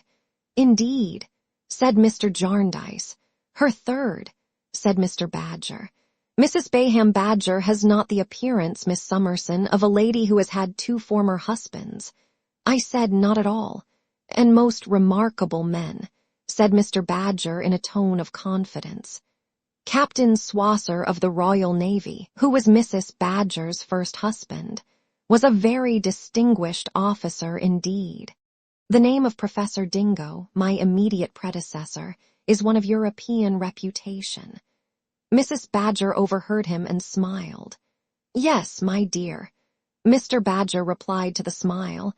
"I was observing to Mr. Jarndyce and Miss Summerson that you had had 2 former husbands, both very distinguished men, and they found it, as people generally do, difficult to believe." "I was barely 20, said Mrs. Badger. "When I married Captain Swosser of the Royal Navy. I was in the Mediterranean with him. I am quite a sailor. On the 12th anniversary of my wedding day, I became the wife of Professor Dingo." "Of European reputation," added Mr. Badger in an undertone. "And when Mr. Badger and myself were married," pursued Mrs. Badger, "we were married on the same day of the year. I had become attached to the day." "So that Mrs. Badger has been married to 3 husbands, 2 of them highly distinguished men," said Mr. Badger, summing up the facts, "and each time upon the 21st of March at 11 in the forenoon." We all expressed our admiration. "But for Mr. Badger's modesty," said Mr. Jarndyce, "I would take leave to correct him and say 3 distinguished men." "Thank you, Mr. Jarndyce, what I always tell him," observed Mrs. Badger. "And, my dear," said Mr. Badger, "what do I always tell you?" "That without any affectation of disparaging such professional distinction as I may have attained, which our friend Mr. Carstone will have many opportunities of estimating, I am not so weak, no, really," said Mr. Badger to us generally, "so unreasonable, as to put my reputation on the same footing with such first-rate men as Captain Swosser and Professor Dingo. Perhaps you may be interested, Mr. Jarndyce," continued Mr. Bayham Badger, leading the way into the next drawing-room, "in this portrait of Captain Swosser. It was taken on his return home from the African station, where he had suffered from the fever of the country. Mrs. Badger considers it too yellow, but it's a very fine head, a very fine head." We all echoed, "A very fine head." "I feel when I look at it," said Mr. Badger, "that's a man I should like to have seen. It strikingly bespeaks the first-class man that Captain Swosser preeminently was. On the other side, Professor Dingo, I knew him well, attended him in his last illness. A speaking likeness. Over the piano, Mrs. Bayham Badger when Mrs. Swosser. Over the sofa, Mrs. Bayham Badger when Mrs. Dingo. Of Mrs. Bayham Badger in S, I possess the original and have no copy." Dinner was now announced, and we went downstairs. It was a very genteel entertainment, very handsomely served. But the captain and the professor still ran in Mr. Badger's head, and as Ada and I had the honor of being under his particular care, we had the full benefit of them. "Water, Miss Summerson. Allow me. Not in that tumbler, pray. Bring me the professor's goblet, James." Ada very much admired some artificial flowers under a glass. "Astonishing how they keep," said Mr. Badger. "They were presented to Mrs. Bayham Badger when she was in the Mediterranean." He invited Mr. Jarndyce to take a glass of claret. "Not that claret," he said. "Excuse me, this is an occasion, and on an occasion I produce some very special claret I happen to have. James, Captain Swosser's wine.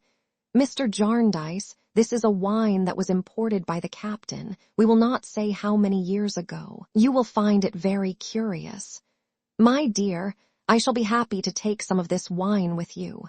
Captain Swosser's claret to your mistress, James. My love, your health." After dinner, when we ladies retired, we took Mrs. Badger's first and second husband with us. Mrs. Badger gave us in the drawing-room a biographical sketch of the life and services of Captain Swosser before his marriage, and a more minute account of him dating from the time when he fell in love with her at a ball on board the Crippler, given to the officers of that ship when she lay in Plymouth Harbor. "The dear old Crippler," said Mrs. Badger, shaking her head. "She was a noble vessel, trim, ship-shape, all a tonto, as Captain Swosser used to say. You must excuse me if I occasionally introduce a nautical expression. I was quite a sailor once. Captain Swosser loved that craft for my sake. When she was no longer in commission, he frequently said that if he were rich enough to buy her old hulk, he would have an inscription let into the timbers of the quarter-deck, where we stood as partners in the dance to mark the spot where he fell. Raked fore and aft, Captain Swosser used to say, by the fire from my tops. It was his naval way of mentioning my eyes." Mrs. Badger shook her head, sighed, and looked in the glass. "It was a great change from Captain Swosser to Professor Dingo," she resumed with a plaintive smile. "I felt it a good deal at first, such an entire revolution in my mode of life, but custom, combined with science, particularly science, inured me to it. Being the professor's sole companion in his botanical excursions, I almost forgot that I had ever been afloat, and became quite learned. It is singular that the professor was the antipodes of Captain Swosser, and that Mr. Badger is not in the least like either." We then passed into a narrative of the deaths of Captain Swosser and Professor Dingo, both of whom seem to have had very bad complaints.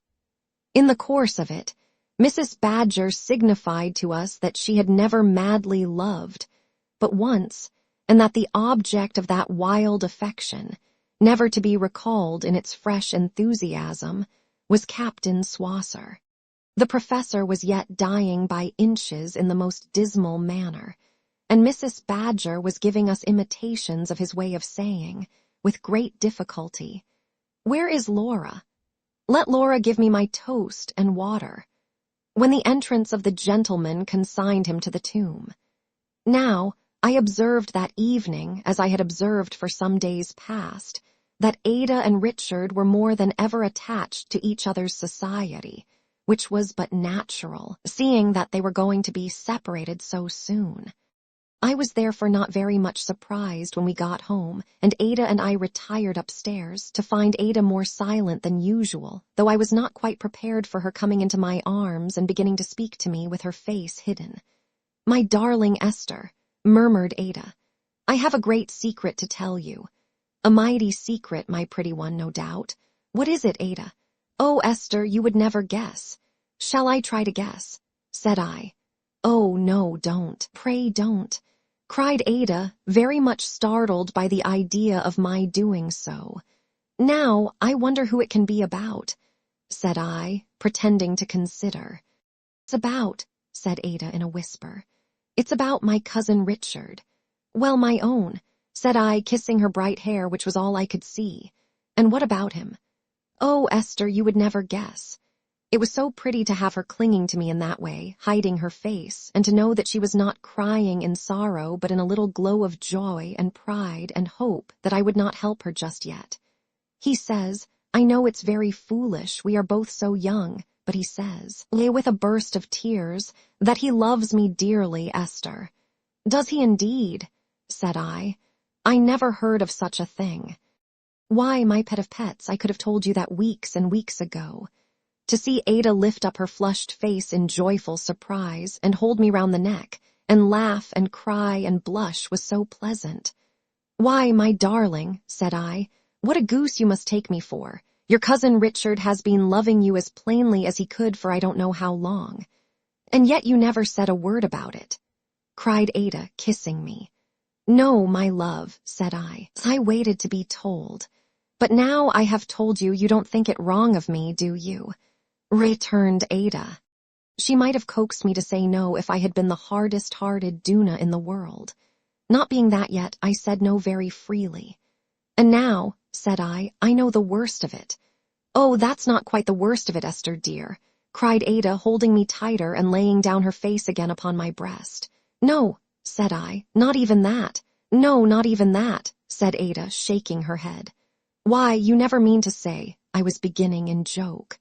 But Ada, looking up and smiling through her tears, cried, "Yes, I do. You know I do." And then sobbed out, "With all my heart I do."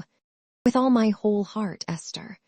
I told her, laughing, why I had known that too just as well as I had known the other. And we sat before the fire, and I had all the talking to myself for a little while, though there was not much of it. And Ada was soon quiet and happy. "Do you think my cousin John knows, dear Dame Durden?" she asked. "Unless my cousin John is blind, my pet," said I should think my cousin John knows pretty well as much as we know. "We want to speak to him before Richard goes," said Ada timidly. "And we wanted you to advise us and to tell him so. Perhaps you wouldn't mind Richard's coming in, Dame Durden." "Oh, Richard is outside, is he, my dear?" said I. "I am not quite certain," returned Ada with a bashful simplicity that would have won my heart if she had not won it long before. "But I think he's waiting at the door." There he was, of course. They brought a chair on either side of me and put me between them, and really seemed to have fallen in love with me instead of one another. They were so confiding, and so trustful, and so fond of me. They went on in their own wild way for a little while. I never stopped them. I enjoyed it too much myself. And then we gradually fell to considering how young they were, and how there must be a lapse of several years before this early love could come to anything, and how it could come to happiness only if it were real and lasting, and inspired them with a steady resolution to do their duty to each other, with constancy, fortitude, and perseverance, each always for the other's sake. Well, Richard said that he would work his fingers to the bone for Ada, and Ada said that she would work her fingers to the bone for Richard, and they called me all sorts of endearing and sensible names, and we sat there, advising and talking, half the night. Finally, before we parted, I gave them my promise to speak to their cousin John tomorrow. So, when tomorrow came, I went to my guardian after breakfast, in the room that was our town substitute for the growlery, and told him that I had it in trust to tell him something. "Well, little woman," said he, shutting up his book, "if you have accepted the trust, there can be no harm in it." "I hope not, guardian," said I. "I can guarantee that there is no secrecy in it, for it only happened yesterday." "Aye, and what is it, Esther?" "Guardian," said I, "you remember the happy night when first we came down to Bleak House, when Ada was singing in the dark room. I wish to call to his remembrance the look he had given me then. Unless I am much mistaken, I saw that I did so. "Because," said I with a little hesitation. "Yes, my dear," said he. "Don't hurry." "Because," said I, "Ada and Richard have fallen in love and have told each other so." "Already?" cried my guardian, quite astonished. "Yes," said I, "and to tell you the truth, guardian, I rather expected it." "The deuce you did," said he. He sat considering for a minute or two with his smile, at once so handsome and so kind, upon his changing face, and then requested me to let them know that he wished to see them. When they came, he encircled Ada with one arm in his fatherly way, and addressed himself to Richard with a cheerful gravity. "Rick," said Mr. Jarndyce, "I am glad to have won your confidence. I hope to preserve it. When I contemplated these relations between us four which have so brightened my life and so invested it with new interests and pleasures, I certainly did contemplate afar off the possibility of you and your pretty cousin here. Don't be shy, Ada, don't be shy, my dear. Being in a mind to go through life together, I saw, and do see, many reasons to make it desirable. But that was afar off, Rick, afar off. We look afar off, sir, returned Richard. Well, said Mr. Jarndyce, that's rational. Now, hear me, my dears. I might tell you that you don't know your own minds yet, that 1,000 things may happen to divert you from one another, that it is well this chain of flowers you have taken up is very easily broken, or it might become a chain of lead. But I will not do that. Such wisdom will come soon enough, I dare say, if it is to come at all. I will assume that a few years hence you will be in your hearts to one another what you are today. All I say before speaking to you according to that assumption is, if you do change, if you do come to find that you are more commonplace cousins to each other as man and woman than you were as boy and girl, your manhood will excuse me, Rick. Don't be ashamed still to confide in me, for there will be nothing monstrous or uncommon in it. I am only your friend and distant kinsman. I have no power over you whatever. But I wish and hope to retain your confidence if I do nothing to forfeit it. I am very sure, sir, returned Richard, that I speak for Ada too when I say that you have the strongest power over us both, rooted in respect, gratitude, and affection, strengthening every day. Dear Cousin John, said Ada on his shoulder, my father's place can never be empty again. All the love and duty I could ever have rendered to him is transferred to you. Come, said Mr. Jarndyce, now for our assumption. Now we lift our eyes up and look hopefully at the distance.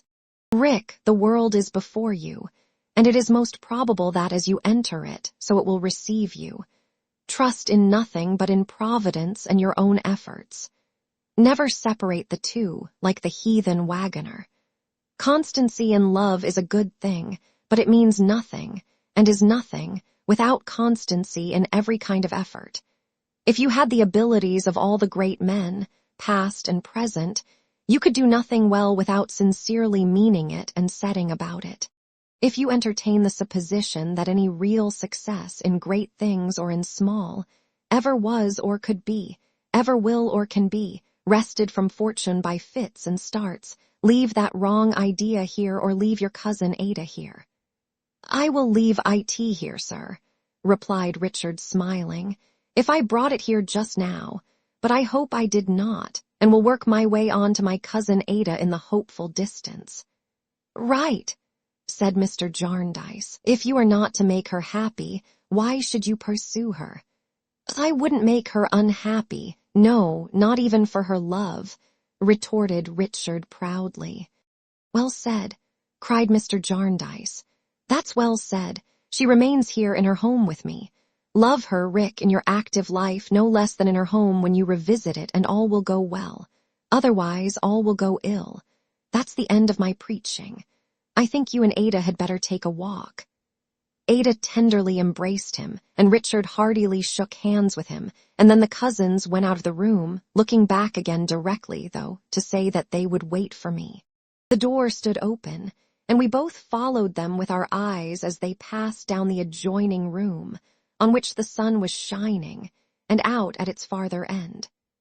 Richard, with his head bent and her hand drawn through his arm, was talking to her very earnestly, and she looked up in his face, listening, and seemed to see nothing else. So young, so beautiful, so full of hope and promise, they went on lightly through the sunlight, as their own happy thoughts might then be traversing the years to come, and making them all years of brightness. So they passed away into the shadow and were gone. It was only a burst of light that had been so radiant. The room darkened as they went out, and the sun was clouded over. Am I right, Esther? Said my guardian when they were gone. He was so good and wise to ask me whether he was right. Rick may gain out of this the quality he wants at the core of so much that is good. said Mr. Jarndyce, shaking his head. "I have said nothing to Ada, Esther. She has her friend and counselor always near," and he laid his hand lovingly upon my head. I could not help showing that I was a little moved, though I did all I could to conceal it.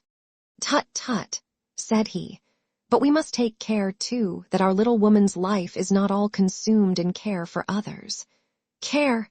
My dear guardian, I believe I am the happiest creature in the world."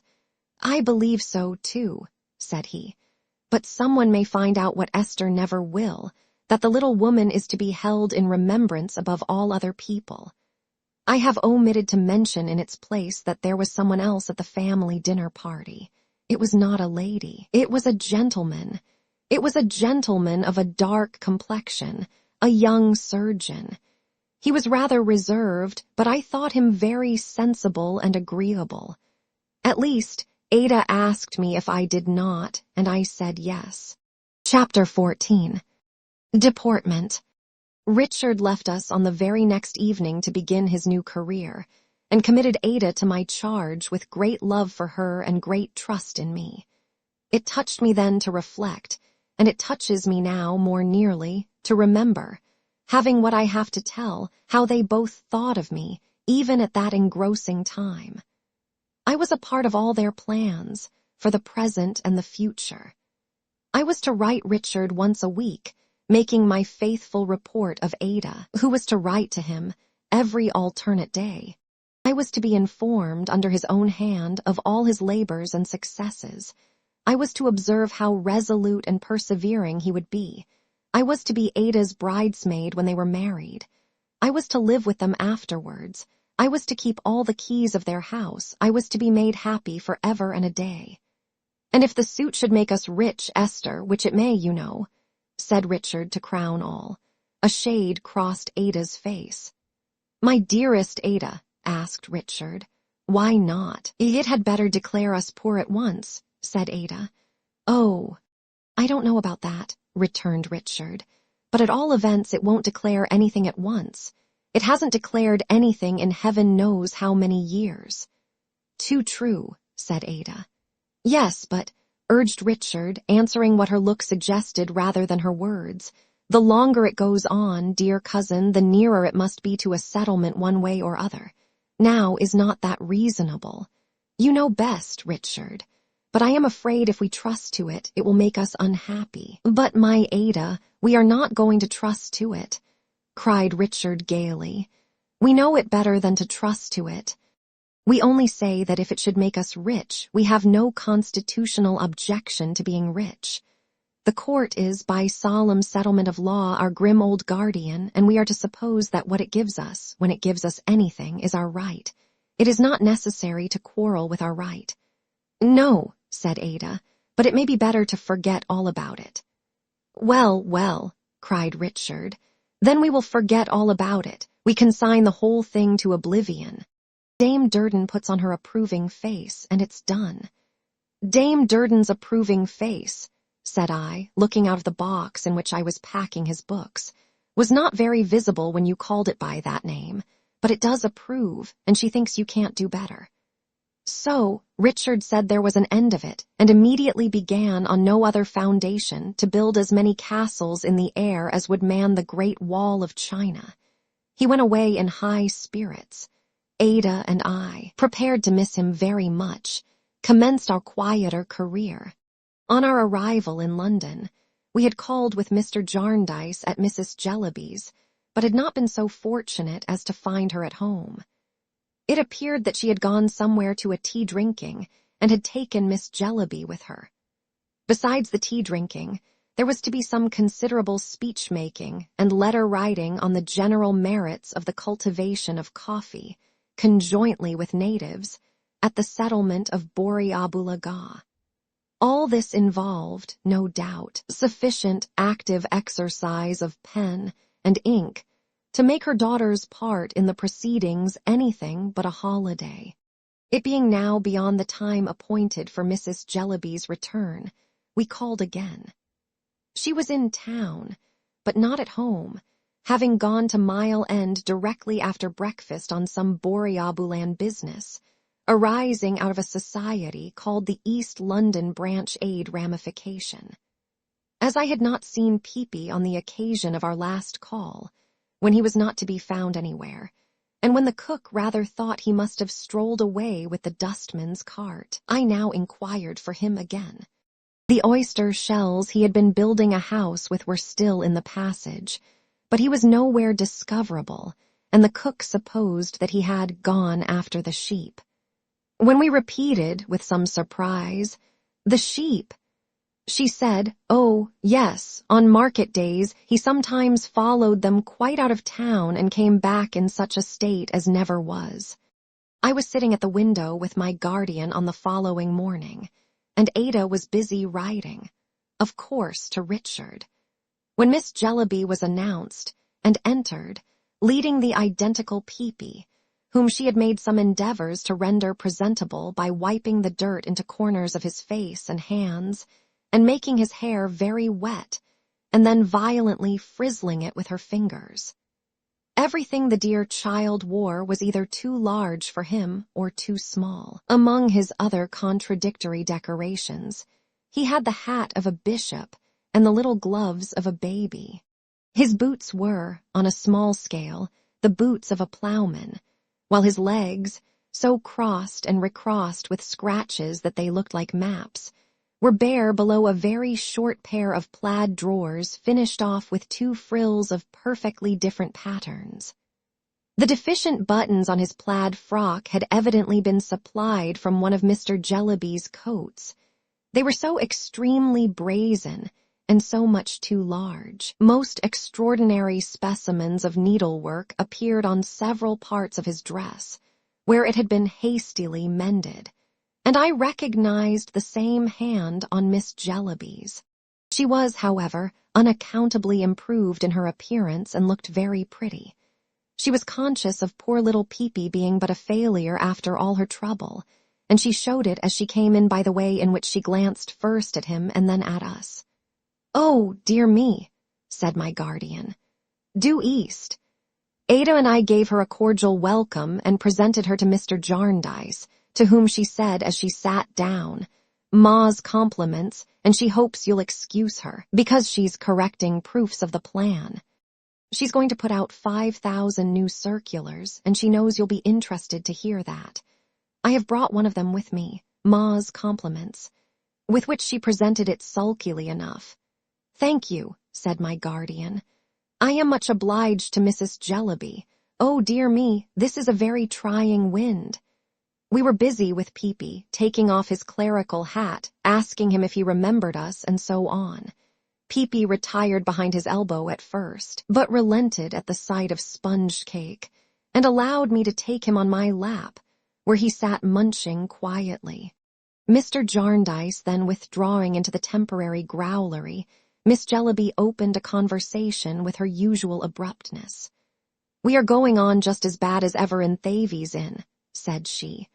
"I have no peace of my life. Talk of Africa. I couldn't be worse off if I was a what's-his-name, man and a brother." I tried to say something soothing.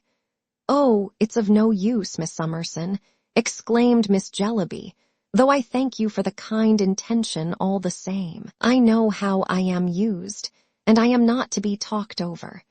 You wouldn't be talked over if you were used so.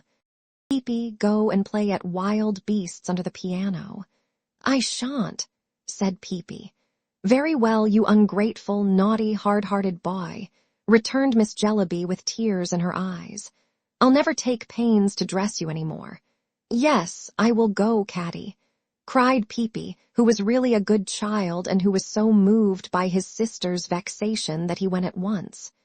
"It seems a little thing to cry about," said poor Miss Jellyby apologetically, "but I am quite worn out. I was directing the new circulars till 2 this morning. I detest the whole thing so that alone makes my head ache till I can't see out of my eyes. And look at that poor unfortunate child. Was there ever such a fright as he is?" Peepy, happily unconscious of the defects in his appearance, sat on the carpet behind one of the legs of the piano, looking calmly out of his den at us while he ate his cake. "I have sent him to the other end of the room," observed Miss Jellyby, drawing her chair nearer ours, because I don't want him to hear the conversation. Those little things are so sharp. I was going to say, we really are going on worse than ever. Pa will be a bankrupt before long, and then I hope Ma will be satisfied. There'll be nobody but Ma to thank for it. We said we hoped Mr. Jellyby's affairs were not in so bad a state as that. It's of no use hoping, though it's very kind of you, returned Miss Jellyby, shaking her head. Pa told me only yesterday morning, and dreadfully unhappy he is that he couldn't weather the storm. I should be surprised if he could. When all our tradesmen send into our house any stuff they like, and the servants do what they like with it, and I have no time to improve things if I knew how, and Ma don't care about anything, I should like to make out how Pa is to weather the storm. I declare if I was Pa, I'd run away. My dear, said I, smiling, your papa no doubt considers his family. Oh, yes, his family is all very fine, Miss Summerson, replied Miss Jellyby, but what comfort is his family to him? His family is nothing but bills, dirt, waste, noise, tumbles downstairs, confusion, and wretchedness. His scrambling home, from week's end to week's end, is like one great washing day, only nothing's washed. Miss Jellyby tapped her foot upon the floor and wiped her eyes. I am sure I pity Pa to that degree, she said, and am so angry with Ma that I can't find words to express myself. However, I am not going to bear it, I am determined. I won't be a slave all my life, and I won't submit to be proposed to by Mr. Quall. A pretty thing, indeed, to marry a philanthropist, as if I hadn't had enough of that, said poor Miss Jellyby. I must confess that I could not help feeling rather angry with Mrs. Jellyby myself, seeing and hearing this neglected girl, and knowing how much of bitterly satirical truth there was in what she said. If it wasn't that we had been intimate when you stopped at our house, pursued Miss Jellyby, I should have been ashamed to come here today, for I know what a figure I must seem to you too. But as it is, I made up my mind to call, especially as I am not likely to see you again the next time you come to town. She said this with such great significance that Ada and I glanced at one another, foreseeing something more. No, said Miss Jellyby, shaking her head. Not at all likely. I know I may trust you too. I am sure you won't betray me. I am engaged. Without their knowledge at home, said I. Why, good gracious me, Miss Summerson, she returned, justifying herself in a fretful but not angry manner. How can it be otherwise? You know what Ma is, and I needn't make poor Pa more miserable by telling him. But would it not be adding to his unhappiness to marry without his knowledge or consent, my dear? Said I. No, said Miss Jellyby, softening. I hope not. I should try to make him happy and comfortable when he came to see me, and Peepy and the others should take it in turns to come and stay with me, and they should have some care taken of them then.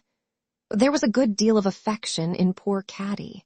She softened more and more while saying this, and cried so much over the unwanted little home picture she had raised in her mind that Peepy, in his cave under the piano, was touched, and turned himself over on his back with loud lamentations. It was not until I had brought him to kiss his sister, and had restored him to his place on my lap, and had shown him that Caddy was laughing, she laughed expressly for the purpose, that we could recall his peace of mind. Even then, it was for some time conditional on his taking us in turns by the chin, and smoothing our faces all over with his hand. At last, as his spirits were not equal to the piano, we put him on a chair to look out of window, and Miss Jellyby, holding him by one leg, resumed her confidence. It began in your coming to our house, she said. We naturally asked how. I felt I was so awkward, she replied, that I made up my mind to be improved in that respect at all events and to learn to dance. I told Ma I was ashamed of myself and I must be taught to dance. Ma looked at me in that provoking way of hers as if I wasn't in sight, but I was quite determined to be taught to dance, and so I went to Mr. Turveydrop's academy in Newman Street. "And was it there, my dear?" I began. "Yes, it was there," said Caddy, "and I am engaged to Mr. Turveydrop. There are two Mr. Turveydrops, father and son. My Mr. Turveydrop is the son, of course. I only wish I had been better brought up and was likely to make him a better wife, for I am very fond of him." "I am sorry to hear this," said I. "I must confess." "I don't know why you should be sorry," she retorted a little anxiously, "but I am engaged to Mr. Turveydrop, whether or no, and he is very fond of me. It's a secret as yet, even on his side, because old Mr. Turveydrop has a share in the connection, and it might break his heart or give him some other shock if he was told of it abruptly. Old Mr. Turveydrop is a very gentlemanly man indeed, very gentlemanly." "Does his wife know of it?" asked Ada. "Old Mr. Turveydrop's wife, Miss Clare," returned Miss Jellyby, opening her eyes. "There's no such person. He is a widower." We were here interrupted by Peepy, whose leg had undergone so much on account of his sister's unconsciously jerking it like a bell rope, whenever she was emphatic that the afflicted child now bemoaned his sufferings with a very low-spirited noise. As he appealed to me for compassion, and as I was only a listener, I undertook to hold him. Miss Jellyby proceeded, after begging Peepy's pardon with a kiss and assuring him that she hadn't meant to do it. "That's the state of the case," said Caddy. "If I ever blame myself, I still think it's Ma's fault. We are to be married whenever we can, and then I shall go to Pa at the office and write to Ma. It won't much agitate Ma. I am only pen and ink to her. One great comfort is," said Caddy with a sob, "that I shall never hear of Africa after I am married. Young Mr. Turveydrop hates it for my sake, and if old Mr. Turveydrop knows there is such a place, it's as much as he does." "It was he who was very gentlemanly, I think," said I. "Very gentlemanly indeed," said Caddy. "He is celebrated almost everywhere for his deportment." "Does he teach?" asked Ada. "No, he don't teach anything in particular," replied Caddy. "But his deportment is beautiful." Caddy went on to say with considerable hesitation and reluctance that there was one thing more she wished us to know, and felt we ought to know, and which she hoped would not offend us. It was that she had improved her acquaintance with Miss Flite, the little crazy old lady, and that she frequently went there early in the morning and met her lover for a few minutes before breakfast, only for a few minutes. "I go there at other times," said Caddy, "but Prince does not come then. Young Mr. Turveydrop's name is Prince. I wish it wasn't, because it sounds like a dog, but of course he didn't christen himself. Old Mr. Turveydrop had him christened Prince in remembrance of the Prince Regent. Old Mr. Turveydrop adored the Prince Regent on account of his deportment. I hope you won't think the worse of me for having made these little appointments at Miss Flite's, where I first went with you, because I like the poor thing for her own sake, and I believe she likes me. If you could see young Mr. Turveydrop, I am sure you would think well of him. At least, I am sure you couldn't possibly think any ill of him. I am going there now for my lesson. I couldn't ask you to go with me, Miss Summerson, but if you would," said Caddy, who had said all this earnestly and tremblingly, "I should be very glad, very glad." It happened that we had arranged with my guardian to go to Miss Flite's that day. We had told him of our former visit, and our account had interested him, but something had always happened to prevent our going there again.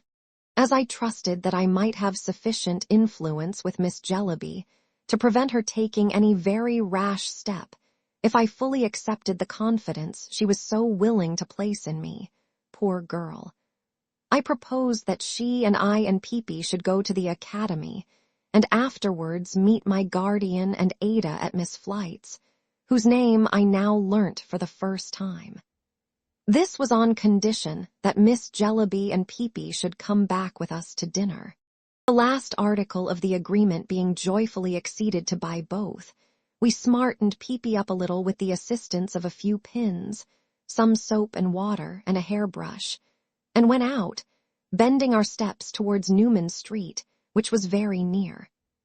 I found the academy established in a sufficiently dingy house at the corner of an archway, with busts in all the staircase windows. In the same house there were also established, as I gathered from the plates on the door, a drawing master, a coal merchant. There was, certainly, no room for his coals, and a lithographic artist. On the plate which, in size and situation, took precedence of all the rest, I read Mr. Turveydrop.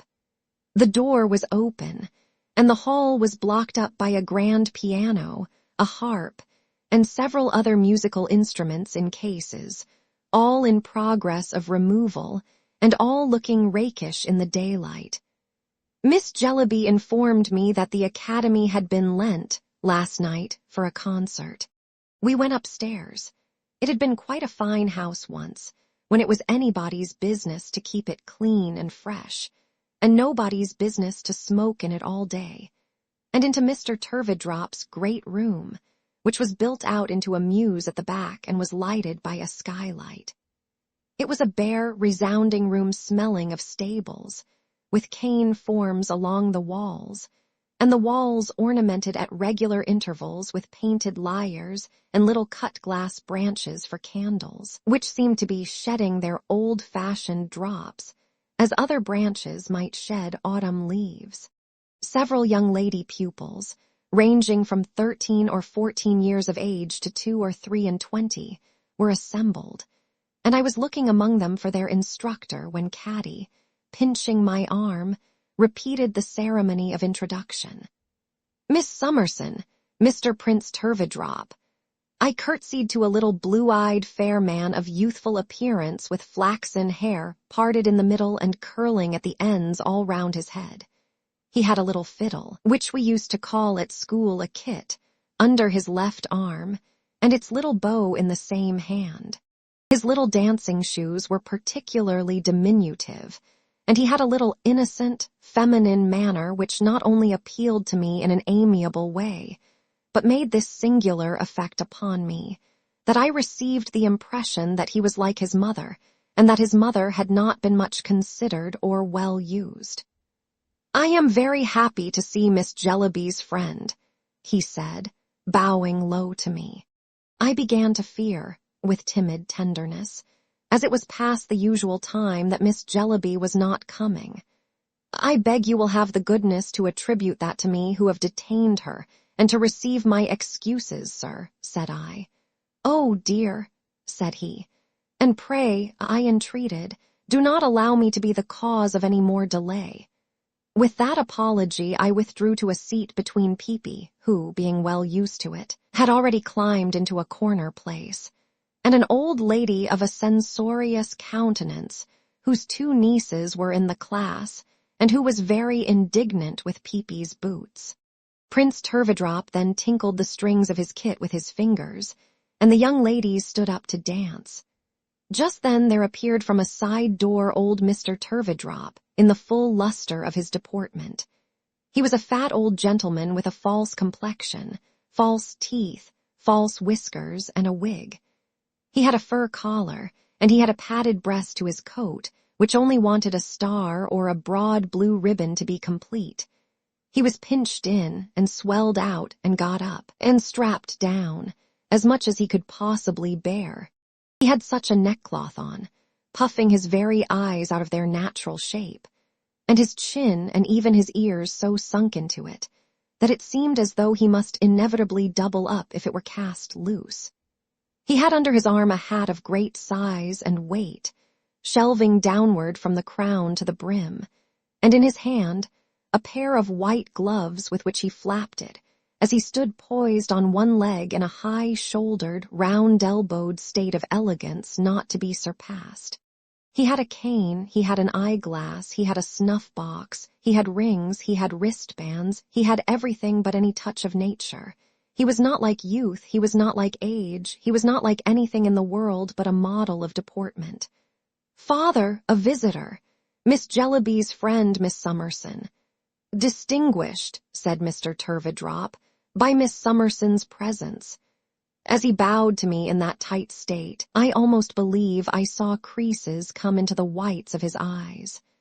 "My father," said the son, aside to me with quite an affecting belief in him, "is a celebrated character. My father is greatly admired." "Go on, Prince, go on," said Mr. Turveydrop, standing with his back to the fire and waving his gloves condescendingly. "Go on, my son." At this command, or by this gracious permission, the lesson went on. Prince Turveydrop sometimes played the kit, dancing, sometimes played the piano, standing, sometimes hummed the tune with what little breath he could spare, while he set a pupil right, always conscientiously moved with the least proficient through every step and every part of the figure, and never rested for an instant. His distinguished father did nothing whatever but stand before the fire, a model of deportment. "And he never does anything else," said the old lady of the censorious countenance.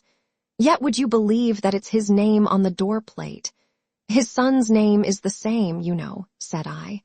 "He wouldn't let his son have any name if he could take it from him," returned the old lady. "Look at the son's dress. It certainly was plain, threadbare, almost shabby. Yet the father must be garnished and tricked out," said the old lady, "because of his deportment. I'd deport him. Transport him would be better." I felt curious to know more concerning this person. I asked, "Does he give lessons in deportment now?" "Now," returned the old lady shortly. "Never did." After a moment's consideration, I suggested that perhaps fencing had been his accomplishment. "I don't believe he can fence at all, ma'am," said the old lady. I looked surprised and inquisitive. The old lady, becoming more and more incensed against the master of deportment as she dwelt upon the subject, gave me some particulars of his career, with strong assurances that they were mildly stated. He had married a meek little dancing mistress with a tolerable connection, having never in his life before done anything but deport himself, and had worked her to death, or had, at the best, suffered her to work herself to death, to maintain him in those expenses which were indispensable to his position. At once to exhibit his deportment to the best models, and to keep the best models constantly before himself, he had found it necessary to frequent all public places of fashionable and lounging resort, to be seen at Brighton and elsewhere at fashionable times, and to lead an idle life in the very best clothes. To enable him to do this, the affectionate little dancing mistress had toiled and labored, and would have toiled and labored to that hour if her strength had lasted so long. For the mainspring of the story was that in spite of the man's absorbing selfishness, his wife, overpowered by his deportment, had, to the last, believed in him and had, on her deathbed, in the most moving terms, confided him to their son as one who had an inextinguishable claim upon him, and whom he could never regard with too much pride and deference. The son, inheriting his mother's belief, and having the deportment always before him, had lived and grown in the same faith, and now, at 30 years of age, worked for his father 12 hours a day and looked up to him with veneration on the old imaginary pinnacle. "The airs the fellow gives himself," said my informant, shaking her head at old Mr. Turveydrop with speechless indignation as he drew on his tight gloves, of course unconscious of the homage she was rendering. "He fully believes he is one of the aristocracy. And he is so condescending to the son he so egregiously deludes that you might suppose him the most virtuous of parents." "Oh," said the old lady, apostrophizing him with infinite vehemence, "I could bite you." I could not help being amused, though I heard the old lady out with feelings of real concern. It was difficult to doubt her with the father and son before me. What I might have thought of them without the old lady's account, or what I might have thought of the old lady's account without them, I cannot say. There was a fitness of things in the whole that carried conviction with it. My eyes were yet wandering, from young Mr. Turveydrop working so hard, to old Mr. Turveydrop deporting himself so beautifully, when the latter came ambling up to me and entered into conversation. He asked me, first of all, whether I conferred a charm and a distinction on London by residing in it. I did not think it necessary to reply that I was perfectly aware I should not do that, in any case, but merely told him where I did reside. "A lady so graceful and accomplished," he said, kissing his right glove and afterwards extending it towards the pupils, "will look leniently on the deficiencies here. We do our best to polish. He sat down beside me, taking some pains to sit on the form, I thought, in imitation of the print of his illustrious model on the sofa, and really he did look very like it.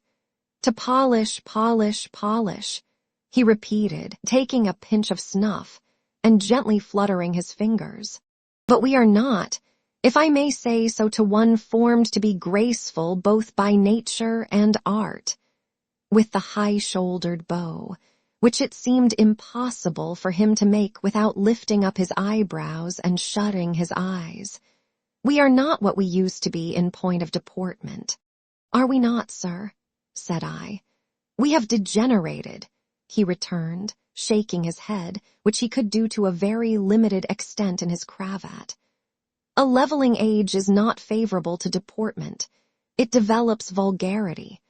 Perhaps I speak with some little partiality.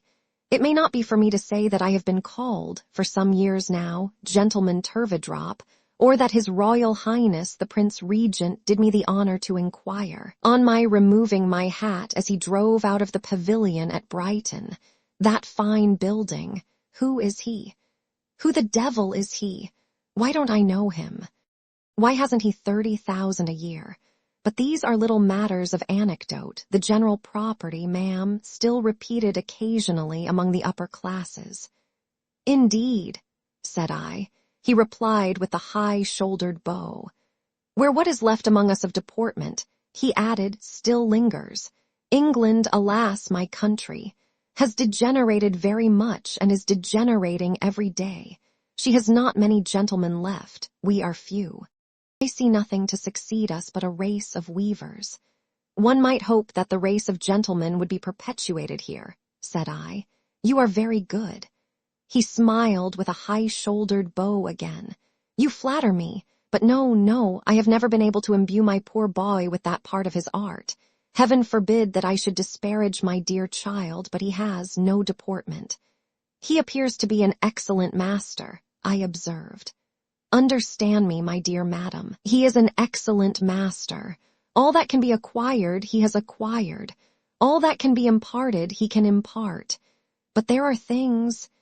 He took another pinch of snuff and made the bow again, as if to add, this kind of thing, for instance. I glanced towards the center of the room, where Miss Jellyby's lover, now engaged with single pupils, was undergoing greater drudgery than ever. My amiable child, murmured Mr. Turveydrop, adjusting his cravat. Your son is indefatigable, said I. It is my reward, said Mr. Turveydrop, to hear you say so. In some respects he treads in the footsteps of his sainted mother. She was a devoted creature. But woman, lovely woman, said Mr. Turveydrop with very disagreeable gallantry, what a sex you are. I rose and joined Miss Jellyby, who was by this time putting on her bonnet. The time allotted to a lesson having fully elapsed, there was a general putting on of bonnets. When Miss Jellyby and the unfortunate prince found an opportunity to become betrothed, I don't know, but they certainly found none on this occasion to exchange a dozen words. My dear, said Mr. Turveydrop benignly to his son, do you know the hour? No, father. The son had no watch. The father had a handsome gold one, which he pulled out with an air that was an example to mankind. "My son," said he, "it's 2 o'clock. Recollect your school at Kensington at 3. "That's time enough for me, father," said Prince. "I can take a morsel of dinner standing and be off." "My dear boy," returned his father, "you must be very quick. You will find the cold mutton on the table." "Thank you, father. Are you off now, father?" "Yes, my dear, I suppose," said Mr. Turveydrop, shutting his eyes and lifting up his shoulders with modest consciousness, "that I must show myself, as usual, about town." "You had better dine out comfortably somewhere," said his son. "My dear child, I intend to. I shall take my little meal, I think, at the French house in the Opera Colonnade." "That's right. Good-bye, father," said Prince, shaking hands. "Good-bye, my son. Bless you." Mr. Turveydrop said this in quite a pious manner, and it seemed to do his son good, who, in parting from him, was so pleased with him, so dutiful to him, and so proud of him that I almost felt as if it were an unkindness to the younger man not to be able to believe implicitly in the elder. The few moments that were occupied by Prince in taking leave of us, and particularly of one of us, as I saw, being in the secret, enhanced my favorable impression of his almost childish character. I felt a liking for him and a compassion for him as he put his little kit in his pocket, and with it his desire to stay a little while with Caddy, and went away good-humoredly to his cold mutton and his school at Kensington. That made me scarcely less irate with his father than the censorious old lady. The father opened the room door for us and bowed us out in a manner, I must acknowledge, worthy of his shining original. In the same style he presently passed us on the other side of the street, on his way to the aristocratic part of the town, where he was going to show himself among the few other gentlemen left. For some moments, I was so lost in reconsidering what I had heard and seen in Newman Street that I was quite unable to talk to Caddy or even to fix my attention on what she said to me, especially when I began to inquire in my mind whether there were, or ever had been, any other gentlemen, not in the dancing profession, who lived and founded a reputation entirely on their deportment. This became so bewildering and suggested the possibility of so many Mr. Turveydrops that I said, "Esther, you must make up your mind to abandon this subject altogether and attend to Caddy." I accordingly did so, and we chatted all the rest of the way to Lincoln's Inn. Caddy told me that her lover's education had been so neglected that it was not always easy to read his notes. She said if he were not so anxious about his spelling and took less pains to make it clear, he would do better. But he put so many unnecessary letters into short words that they sometimes quite lost their English appearance. "He does it with the best intention," observed Caddy, "but it hasn't the effect he means, poor fellow." Caddy then went on to reason. How could he be expected to be a scholar when he had passed his whole life in the dancing school, and had done nothing but teach and fag and teach, morning, noon, and night? And what did it matter? She could write letters enough for both, as she knew to her cost, and it was far better for him to be amiable than learned. Besides, it's not as if I was an accomplished girl who had any right to give herself airs, said Caddy. I know little enough, I am sure, thanks to Ma. There's another thing I want to tell you now we are alone, continued Caddy, which I should not have liked to mention unless you had seen Prince, Miss Summerson. You know what a house ours is. It's of no use my trying to learn anything that it would be useful for Prince's wife to know in our house. We live in such a state of muddle that it's impossible, and I have only been more disheartened whenever I have tried. So I get a little practice with, who do you think? Poor Miss Flight.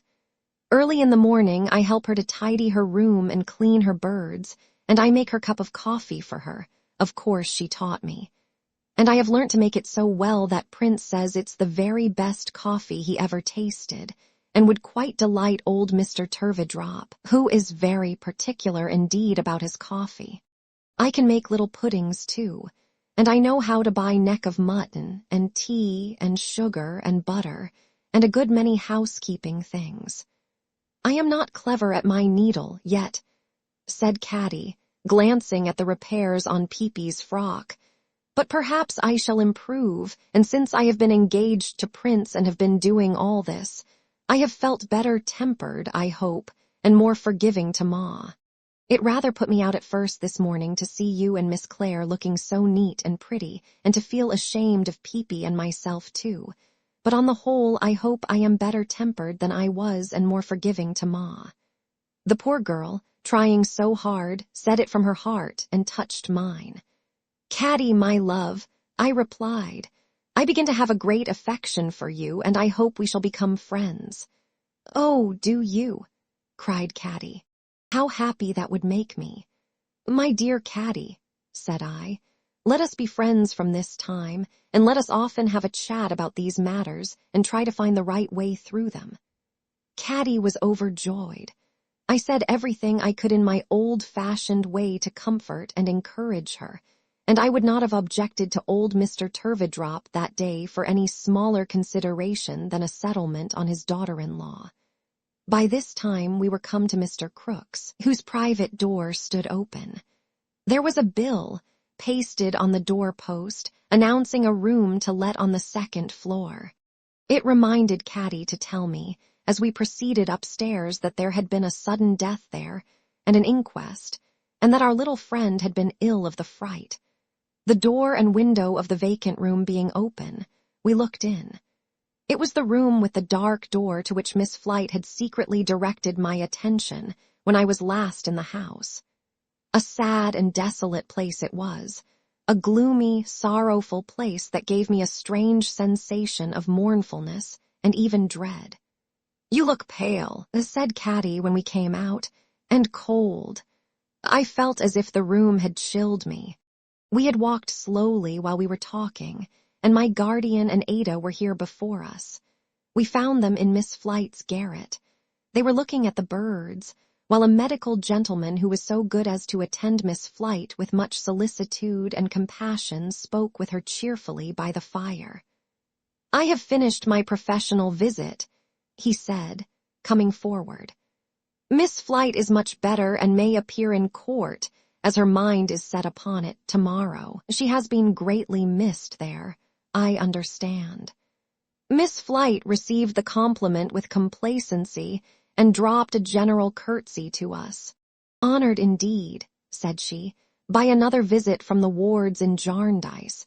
Veri happy to receive Jarndyce of Bleak House beneath my humble roof, with a special curtsy. Fitz Jarndyce, my dear, she had bestowed that name on Caddy, it appeared, and always called her by it, a double welcome. Has she been very ill? Asked Mr. Jarndyce of the gentleman whom we had found in attendance on her. She answered for herself directly, though he had put the question in a whisper. Oh, decidedly unwell. Oh, very unwell indeed, she said confidentially. Not pain, you know, trouble. Not bodily so much as nervous. The truth is, in a subdued voice and trembling, we have had death here. There was poison in the house. I am very susceptible to such horrid things. It frightened me. Only Mr. Woodcourt knows how much. My physician, Mr. Woodcourt, with great stateliness. The wards in Jarndyce of Bleak House, Fitz Jarndyce. Miss Flite, said Mr. Woodcourt in a grave kind of voice, as if he were appealing to her while speaking to us, and laying his hand gently on her arm. Miss Flite describes her illness with her usual accuracy. She was alarmed by an occurrence in the house which might have alarmed a stronger person, and was made ill by the distress and agitation. She brought me here in the first hurry of the discovery, though too late for me to be of any use to the unfortunate man. I have compensated myself for that disappointment by coming here since and being of some small use to her. The kindest physician in the college, whispered Miss Flite to me. I expect a judgment. On the day of judgment, shall then confer estates. She will be as well in a day or two, said Mr. Woodcourt, looking at her with an observant smile, as she ever will be, in other words, quite well of course. Have you heard of her good fortune? Most extraordinary, said Miss Flite, smiling brightly. You never heard of such a thing, my dear. Every Saturday Conversation Kenge or Guppy clerk to Conversation K. Places in my hand a paper of shillings. Shillings, I assure you. Always the same number in the paper. Always one for every day in the week. Now you know, really, so well timed is it not? Yees. From whence do these papers come, you say? That is the great question. Naturally. Shall I tell you what I think? I think, said Miss Flite, drawing herself back with a very shrewd look and shaking her right forefinger in a most significant manner, that the Lord Chancellor, aware of the length of time during which the Great Seal has been open, for it has been open a long time, forwards them, until the judgment I expect is given. Now that's very creditable, you know, to confess in that way that he is a little slow for human life. So delicate. Attending court the other day, I attend it regularly with my documents. I taxed him with it, and he almost confessed. That is, I smiled at him from my bench, and he smiled at me from his bench. But it's great good fortune, is it not? And Fitz Jarndyce lays the money out for me to great advantage. Oh, I assure you to the greatest advantage. I congratulated her, as she addressed herself to me, upon this fortunate addition to her income, and wished her a long continuance of it. I did not speculate upon the source from which it came or wonder whose humanity was so considerate. My guardian stood before me, contemplating the birds, and I had no need to look beyond him. "And what do you call these little fellows, ma'am?" said he in his pleasant voice. "Have they any names?" "I can answer for Miss Flite that they have," said I, for she promised to tell us what they were. Ada remembers. Ada remembered very well. "Did I?" said Miss Flite. "Who's that at my door? What are you listening at my door for, Crook?" The old man of the house, pushing it open before him, appeared there with his fur cap in his hand and his cat at his heels. "I warn't listening, Miss Flite," he said. "I was going to give a rap with my knuckles, only you're so quick. Make your cat go down, drive her away." The old lady angrily exclaimed. "Bah, bah, there ain't no danger, gentlefolks," said Mr. Crook, looking slowly and sharply from one to another until he had looked at all of us. "She'd never offer at the birds when I was here unless I told her to it." "You will excuse my landlord," said the old lady with a dignified air. Quite am. What do you want, Crook, when I have company?" "Hi," said the old man. "You know I am the Chancellor." "Well," returned Miss Flite, "what of that?" "For the Chancellor," said the old man with a chuckle, "not to be acquainted with a Jarndyce is queer, ain't it, Miss Flite? Mightn't I take the liberty? Your servant, sir. I know Jarndyce and Jarndyce a'most as well as you do, sir. I knowed old Squire Tom, sir. I never to my knowledge see you afore, though, not even in court. Yet I go there a mortal sight of times in the course of the year, taking one day with another." "I never go there," said Mr. Jarndyce, which he never did on any consideration. "I would sooner go somewhere else." "Would you, though?" returned Crook, grinning. "You're bearing hard upon my noble and learned brother in your meaning, sir, though perhaps it is but natural in a Jarndyce. The burnt child, sir. What, you're looking at my lodger's birds, Mr. Jarndyce?" The old man had come by little and little into the room until he now touched my guardian with his elbow and looked close up into his face with his spectacled eyes. It's one of her strange ways that she'll never tell the names of these birds if she can help it, though she named 'em all. This was in a whisper. "Shall I run him over, Flite?" he asked aloud, winking at us and pointing at her as she turned away, affecting to sweep the grate. "If you like," she answered hurriedly. The old man, looking up at the cages after another look at us, went through the list. "Hope, joy, youth, peace, rest, life, dust, ashes, waste, want, ruin, despair, madness, death, cunning, folly, words, wigs, rags, sheepskin, plunder, precedent, jargon, gammon, and spinach. That's the whole collection, said the old man, all cooped up together by my noble and learned brother. This is a bitter wind, muttered my guardian. When my noble and learned brother gives his judgment, they are to be let go free, said Crook, winking at us again. And then, he added, whispering and grinning, if that ever was to happen, which it won't, the birds that have never been caged would kill 'em. If ever the wind was in the east, said my guardian, pretending to look out of the window for a weathercock, I think it's there today. We found it very difficult to get away from the house. It was not Miss Flight who detained us. She was as reasonable a little creature in consulting the convenience of others as there possibly could be. It was Mr. Crook. He seemed unable to detach himself from Mr. Jarndyce. If he had been linked to him, he could hardly have attended him more closely. He proposed to show us his court of chancery and all the strange medley it contained. During the whole of our inspection, prolonged by himself, he kept close to Mr. Jarndyce and sometimes detained him under one pretense or other until we had passed on, as if he were tormented by an inclination to enter upon some secret subject which he could not make up his mind to approach.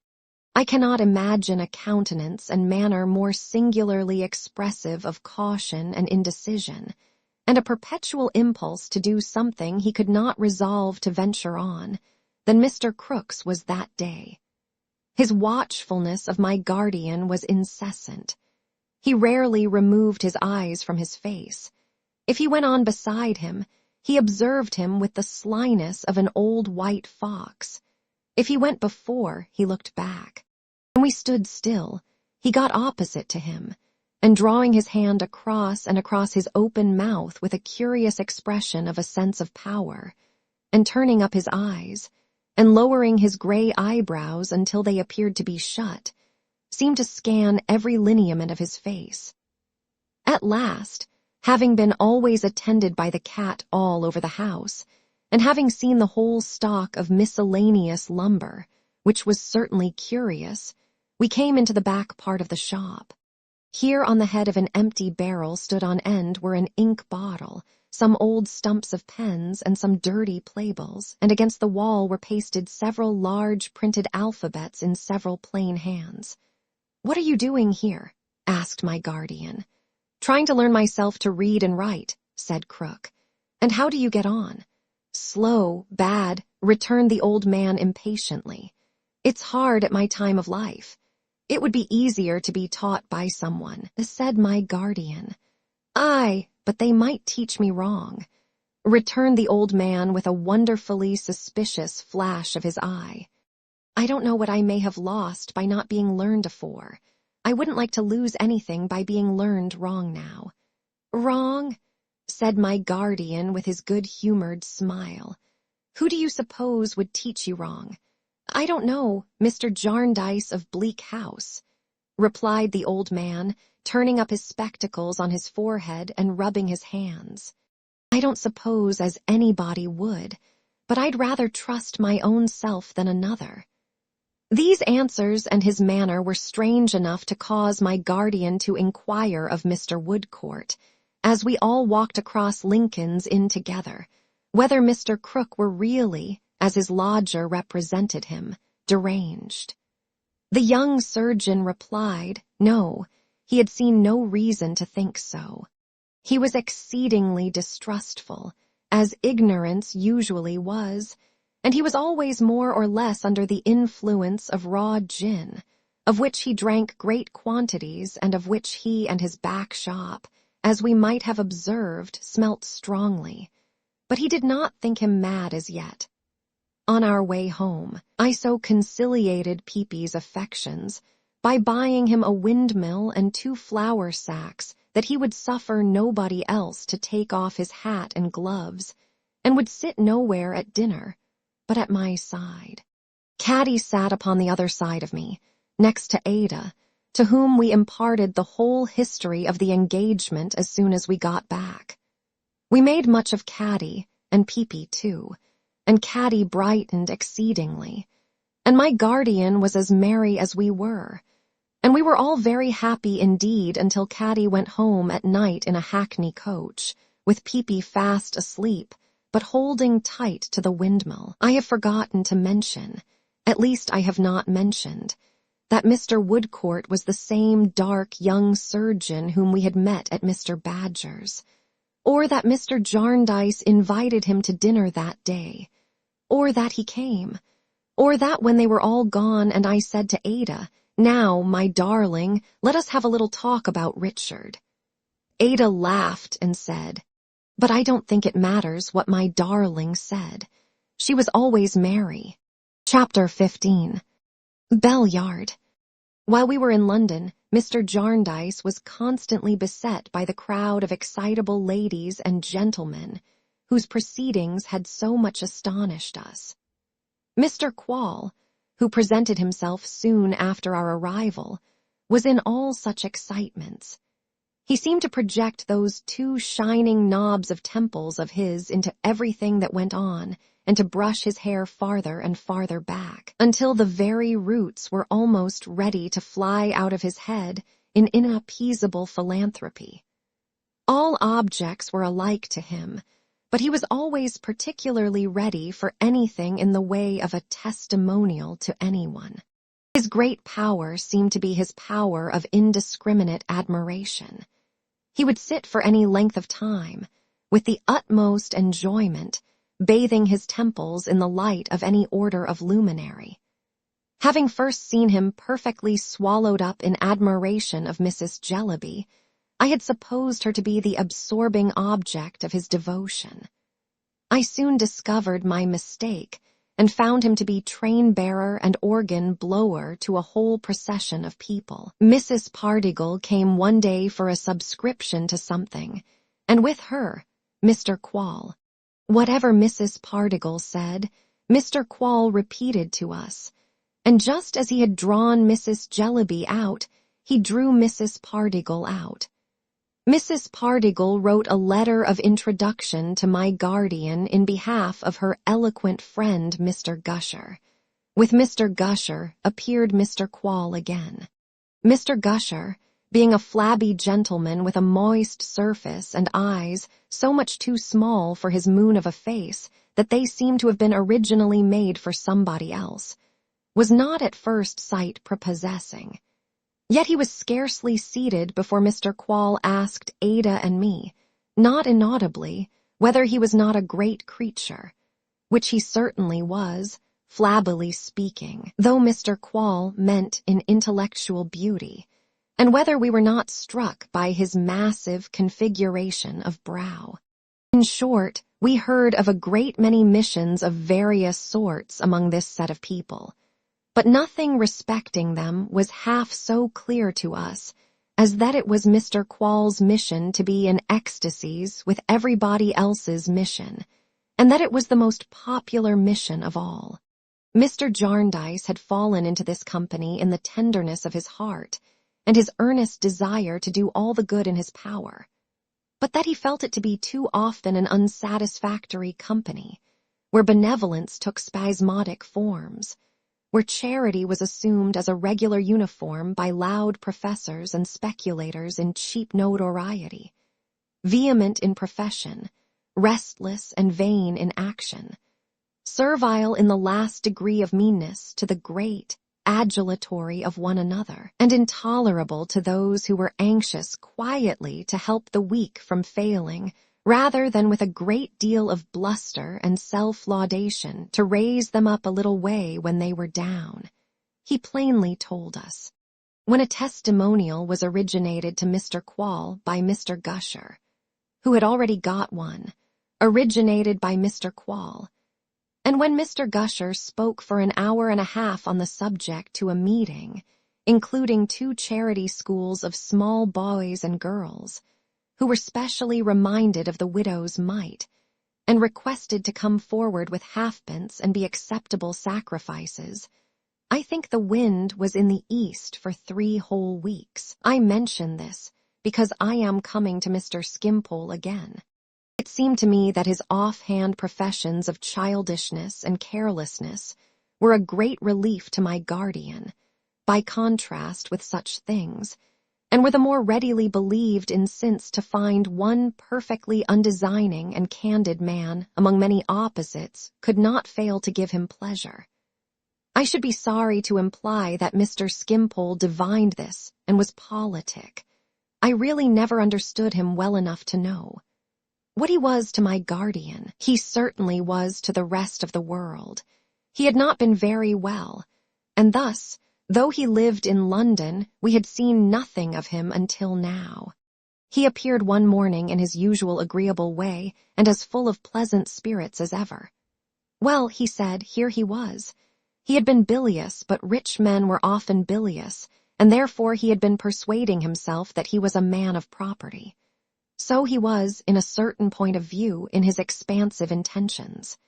He had been enriching his medical attendant in the most lavish manner. He had always doubled and sometimes quadrupled his fees. He had said to the doctor, "Now, my dear doctor, it is quite a delusion on your part to suppose that you attend me for nothing. I am overwhelming you with money, in my expansive intentions, if you only knew it." And really, he said, he meant it to that degree that he thought it much the same as doing it. If he had had those bits of metal or thin paper to which mankind attached so much importance to put in the doctor's hand, he would have put them in the doctor's hand. Not having them, he substituted the will for the deed. Very well. If he really meant it, if his will were genuine and real, which it was, it appeared to him that it was the same as coin, and cancelled the obligation.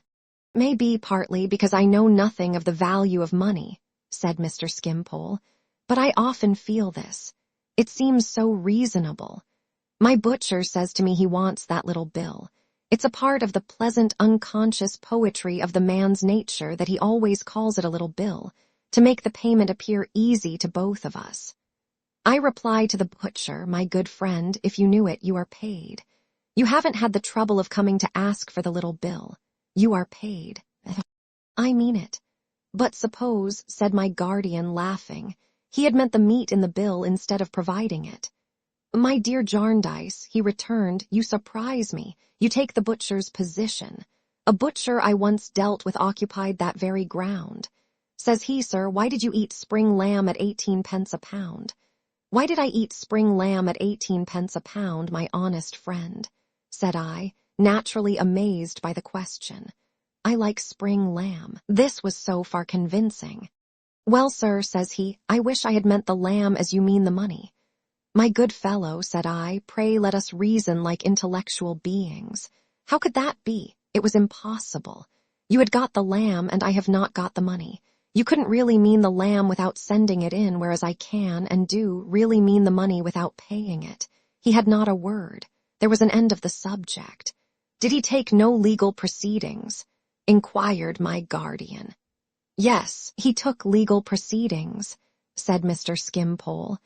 But in that he was influenced by passion, not by reason. Passion reminds me of Boythorn. He writes me that you and the ladies have promised him a short visit at his bachelor house in Lincolnshire. He is a great favorite with my girls, said Mr. Jarndyce, and I have promised for them. Nature forgot to shade him off, I think, observed Mr. Skimpole to Ada and me. A little too boisterous like the sea, a little too vehement, like a bull who has made up his mind to consider every color scarlet. But I grant a sledge-hammering sort of merit in him. I should have been surprised if those two could have thought very highly of one another, Mr. Boythorn attaching so much importance to many things, and Mr. Skimpole caring so little for anything. Besides which, I had noticed Mr. Boythorn more than once on the point of breaking out into some strong opinion when Mr. Skimpole was referred to. Of course, I merely joined Ada in saying that we had been greatly pleased with him. He has invited me, said Mr. Skimpole, and if a child may trust himself in such hands, which the present child is encouraged to do, with the united tenderness of 2 angels to guard him, I shall go. He proposes to frank me down and back again. I suppose it will cost money. Shillings, perhaps, or pounds, or something of that sort. By the by, Coavinses. You remember our friend Coavinses, Miss Summerson. He asked me as the subject arose in his mind, in his graceful, light-hearted manner, and without the least embarrassment. Oh, yes, said I. Coavinses has been arrested by the great bailiff, said Mr. Skimpole. He will never do violence to the sunshine any more. It quite shocked me to hear it, for I had already recalled with anything but a serious association the image of the man sitting on the sofa that night wiping his head. His successor informed me of it yesterday, said Mr. Skimpole. His successor is in my house now, in possession, I think he calls it. He came yesterday, on my blue-eyed daughter's birthday. I put it to him, this is unreasonable and inconvenient. If you had a blue-eyed daughter, you wouldn't like me to come uninvited on her birthday. But he stayed. Mr. Skimpole laughed at the pleasant absurdity and lightly touched the piano by which he was seated. And he told me, he said, playing little chords where I shall put full stops. The Coavinses had left, 3 children, no mother, and that Coavinses' profession being unpopular. The rising Coavinses were at a considerable disadvantage. Mr. Jarndyce got up, rubbing his head, and began to walk about. Mr. Skimpole played the melody of one of Ada's favorite songs. Ada and I both looked at Mr. Jarndyce, thinking that we knew what was passing in his mind. After walking and stopping, and several times leaving off rubbing his head, and beginning again, my guardian put his hand upon the keys and stopped Mr. Skimpole's playing. "I don't like this, Skimpole," he said thoughtfully. Mr. Skimpole, who had quite forgotten the subject, looked up surprised. "The man was necessary," pursued my guardian, walking backward and forward in the very short space between the piano and the end of the room, and rubbing his hair up from the back of his head as if a high east wind had blown it into that form. "If we make such men necessary by our faults and follies, or by our want of worldly knowledge, or by our misfortunes, we must not revenge ourselves upon them. There was no harm in his trade. He maintained his children. One would like to know more about this." "Oh, Coavinses," cried Mr. Skimpole, at length perceiving what he meant. "Nothing easier. A walk to Coavinses' headquarters, and you can know what you will." Mr. Jarndyce nodded to us, who were only waiting for the signal. "Come, we will walk that way, my dears. Why not that way as soon as another?" We were quickly ready and went out. Mr. Skimpole went with us and quite enjoyed the expedition. It was so new and so refreshing, he said, for him to want Coavinses instead of Coavinses wanting him. He took us first to Cursitor Street, Chancery Lane, where there was a house with barred windows, which he called Coavinses' Castle. On our going into the entry and ringing a bell, a very hideous boy came out of a sort of office and looked at us over a spiked wicket. "Who did you want?" said the boy, fitting 2 of the spikes into his chin. "There was a follower or an officer or something here," said Mr. Jarndyce, "who is dead." "Yes," said the boy. "Well, I want to know his name, if you please." "Name of Neckett," said the boy, "and his address." "Bell Yard," said the boy. "Chandler's shop, left-hand side, name of Blinder." "Was he? I don't know how to shape the question," murmured my guardian, industrious. "Was Neckett," said the boy. "Yes, worry much so. He was never tired of watching. He'd set upon a post at a street corner 8 or 10 hours at a stretch if he undertook to do it. He might have done worse," I heard my guardian soliloquize. "He might have undertaken to do it and not done it, thank you. That's all I want." We left the boy with his head on one side and his arms on the gate, fondling and sucking the spikes, and went back to Lincoln's Inn, where Mr. Skimpole, who had not cared to remain nearer Coavinses, awaited us. Then we all went to Bell Yard, a narrow alley at a very short distance. We soon found the chandler's shop. In it was a good-natured-looking old woman with a dropsy, or an asthma, or perhaps both. "Neckett's children," said she in reply to my inquiry. "Yes, surely, miss. 3 pair if you please. Door right opposite the stairs. And she handed me the key across the counter. I glanced at the key and glanced at her, but she took it for granted that I knew what to do with it. As it could only be intended for the children's door, I came out without asking any more questions and led the way up the dark stairs. We went as quietly as we could, but 4 of us made some noise on the aged boards, and when we came to the 2nd story, we found we had disturbed a man who was standing there looking out of his room. "Is it Gridley that's wanted?" he said, fixing his eyes on me with an angry stare. "No, sir," said I am going higher up." He looked at Ada and at Mr. Jarndyce and at Mr. Skimpole, fixing the same angry stare on each in succession as they passed and followed me. Mr. Jarndyce gave him good day. "Good day," he said abruptly and fiercely. He was a tall, sallow man with a careworn head on which but little hair remained, a deeply lined face, and prominent eyes. He had a combative look and a chafing, irritable manner which, associated with his figure, still large and powerful, though evidently in its decline, rather alarmed me. He had a pen in his hand, and in the glimpse I caught of his room in passing, I saw that it was covered with a litter of papers. Leaving him standing there, we went up to the top room. I tapped at the door, and a little shrill voice inside said, "We are locked in. Mrs. Blinder's got the key." I applied the key on hearing this and opened the door. In a poor room with a sloping ceiling and containing very little furniture was a mite of a boy, some 5 or 6 years old, nursing and hushing a heavy child of 18 months. There was no fire, though the weather was cold. Both children were wrapped in some poor shawls and tippets as a substitute. Their clothing was not so warm, however, but that their noses looked red and pinched and their small figures shrunken as the boy walked up and down nursing and hushing the child with its head on his shoulder. "Who has locked you up here alone?" we naturally asked. "Charlie," said the boy, standing still to gaze at us. "Is Charlie your brother?"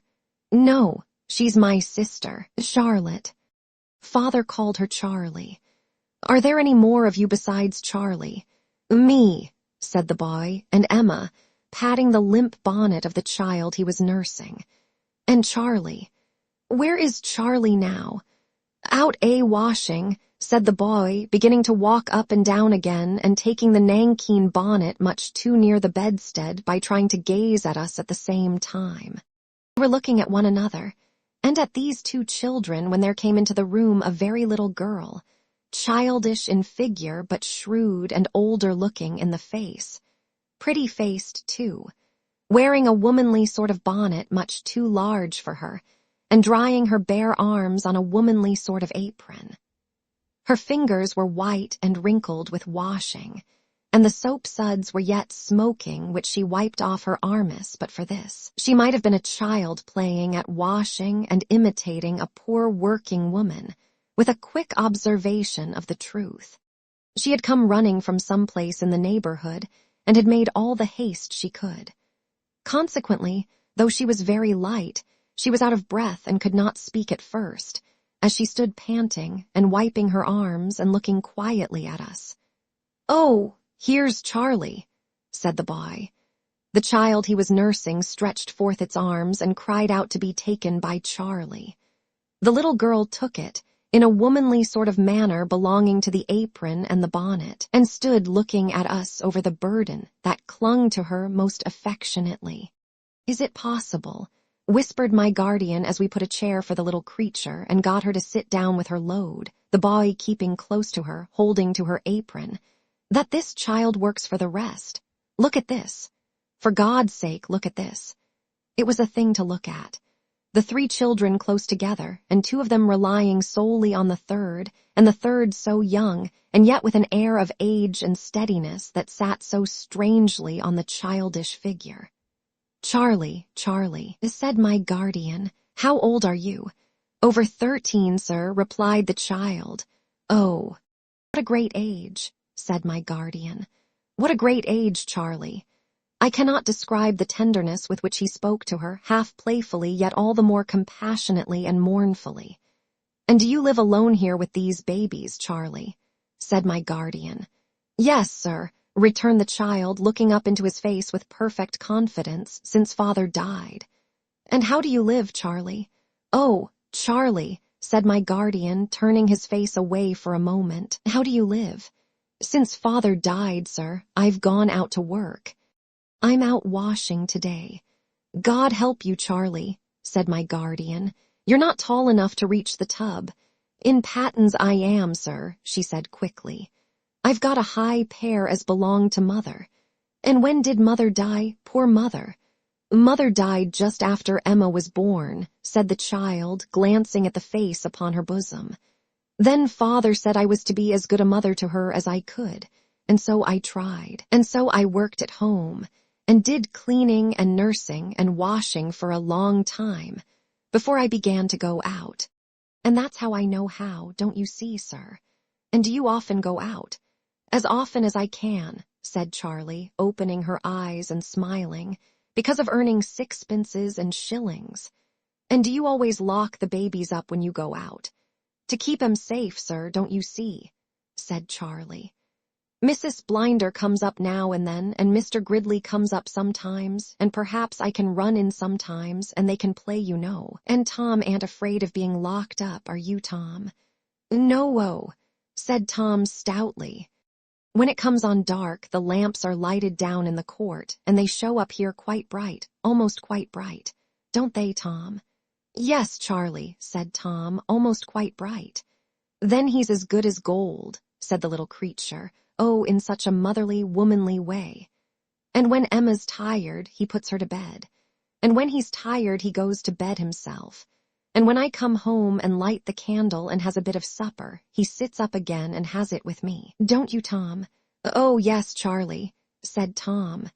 "That I do." And either in this glimpse of the great pleasure of his life, or in gratitude and love for Charlie, who was all in all to him, he laid his face among the scanty folds of her frock and passed from laughing into crying. It was the first time since our entry that a tear had been shed among these children. The little orphan girl had spoken of their father and their mother as if all that sorrow were subdued by the necessity of taking courage, and by her childish importance in being able to work, and by her bustling, busy way. But now, when Tom cried, although she sat quite tranquil, looking quietly at us, and did not by any movement disturb a hair of the head of either of her little charges, I saw 2 silent tears fall down her face. I stood at the window with Ada, pretending to look at the housetops, and the blackened stack of chimneys, and the poor plants, and the birds in little cages belonging to the neighbors, when I found that Mrs. Blinder, from the shop below, had come in. Perhaps it had taken her all this time to get upstairs, and was talking to my guardian. "It's not much to forgive 'em the rent, sir," she said. "Who could take it from them?" "Well, well," said my guardian to us too. "It is enough that the time will come when this good woman will find that it was much, and that for as much as she did it unto the least of these, this child," he added after a few moments, "could she possibly continue this?" "Really, sir, I think she might," said Mrs. Blinder, getting her heavy breath by painful degrees. "She's as handy as it's possible to be. Bless you, sir, the way she tended them 2 children after the mother died was the talk of the yard. It was a wonder to see her with him after he was took ill, it really was. Mrs. Blinder, he said to me the very last he spoke. He was lying there. Mrs. Blinder, whatever my calling may have been, I see a angel sitting in this room last night along with my child, and I trust her to our Father." "He had no other calling," said my guardian. "No, sir," returned Mrs. Blinder. "He was nothing but a follerers. When he first came to lodge here, I didn't know what he was, and I confess that, when I found out, I gave him notice. It wasn't liked in the yard. It wasn't approved by the other lodgers. It is not a genteel calling," said Mrs. Blinder, "and most people do object to it. Mr. Gridley objected to it very strong, and he is a good lodger, though his temper has been hard tried. So you gave him notice, said my guardian. So I gave him notice, said Mrs. Blinder. But really when the time came, and I knew no other ill of him, I was in doubts. He was punctual and diligent. He did what he had to do, sir, said Mrs. Blinder, unconsciously fixing Mr. Skimpole with her eye. And it's something in this world even to do that. So you kept him after all. Why, I said that if he could arrange with Mr. Gridley, I could arrange it with the other lodgers, and should not so much mind its being liked or disliked in the yard. Mr. Gridley gave his consent gruff, but gave it. He was always gruff with him, but he has been kind to the children since. A person is never known till a person is proved. Have many people been kind to the children? Asked Mr. Jarndyce. Upon the whole, not so bad, sir, said Mrs. Blinder, but certainly not so many as would have been if their father's calling had been different. Mr. Covens gave a guinea, and the followers made up a little purse. Some neighbors in the yard that had always joked and tapped their shoulders when he went by came forward with a little subscription, and in general, not so bad, similarly with Charlotte. Some people won't employ her because she was a follower's child. Some people that do employ her cast it at her. Some make a merit of having her to work for them, with that and all her drawbacks upon her, and perhaps pay her less and put upon her more. But she's patienter than others would be, and is clever too, and always willing, up to the full mark of her strength and over. So I should say, in general, not so bad, sir, but might be better. Mrs. Blinder sat down to give herself a more favorable opportunity of recovering her breath, exhausted anew by so much talking before it was fully restored. Mr. Jarndyce was turning to speak to us when his attention was attracted by the abrupt entrance into the room of the Mr. Gridley who had been mentioned, and whom we had seen on our way up. I don't know what you may be doing here, ladies and gentlemen, he said, as if he resented our presence, but you'll excuse my coming in. I don't come in to stare about me. Well, Charlie, well, Tom, well, little one, how is it with us all today? He bent over the group in a caressing way and clearly was regarded as a friend by the children, though his face retained its stern character, and his manner to us was as rude as it could be. My guardian noticed it and respected it. No one, surely, would come here to stare about him, he said mildly. May be so, sir, may be so, returned the other, taking Tom upon his knee and waving him off impatiently.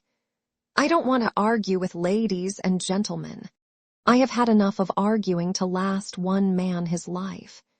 You have sufficient reason, I dare say, said Mr. Jarndyce, for being chafed and irritated. There again, exclaimed the man, becoming violently angry. I am of a quarrelsome temper, I am irascible, I am not polite. Not very, I think. Sir, said Gridley, putting down the child and going up to him as if he meant to strike him, do you know anything of courts of equity? Perhaps I do, to my sorrow. To your sorrow, said the man, pausing in his wrath. If so, I beg your pardon. I am not polite, I know. I beg your pardon, sir. With renewed violence. I have been dragged for 25 years over burning iron, and I have lost the habit of treading upon velvet. Go into the Court of Chancery yonder, and ask what is one of the standing jokes that brighten up their business sometimes, and they will tell you that the best joke they have is the man from Shropshire. I, he said, beating one hand on the other passionately, am the man from Shropshire. I believe I and my family have also had the honor of furnishing some entertainment in the same grave place, said my guardian composedly. You may have heard my name, Jarndyce. Mr. Jarndyce, said Gridley, with a rough sort of salutation. You bear your wrongs more quietly than I can bear mine. More than that, I tell you, and I tell this gentleman and these young ladies, if they are friends of yours, that if I took my wrongs in any other way, I should be driven mad. It is only by resenting them, and by revenging them in my mind, and by angrily demanding the justice I never get, that I am able to keep my wits together. It is only that. He said, speaking in a homely, rustic way and with great vehemence. You may tell me that I overexcite myself. I answer that it's in my nature to do it, under wrong, and I must do it.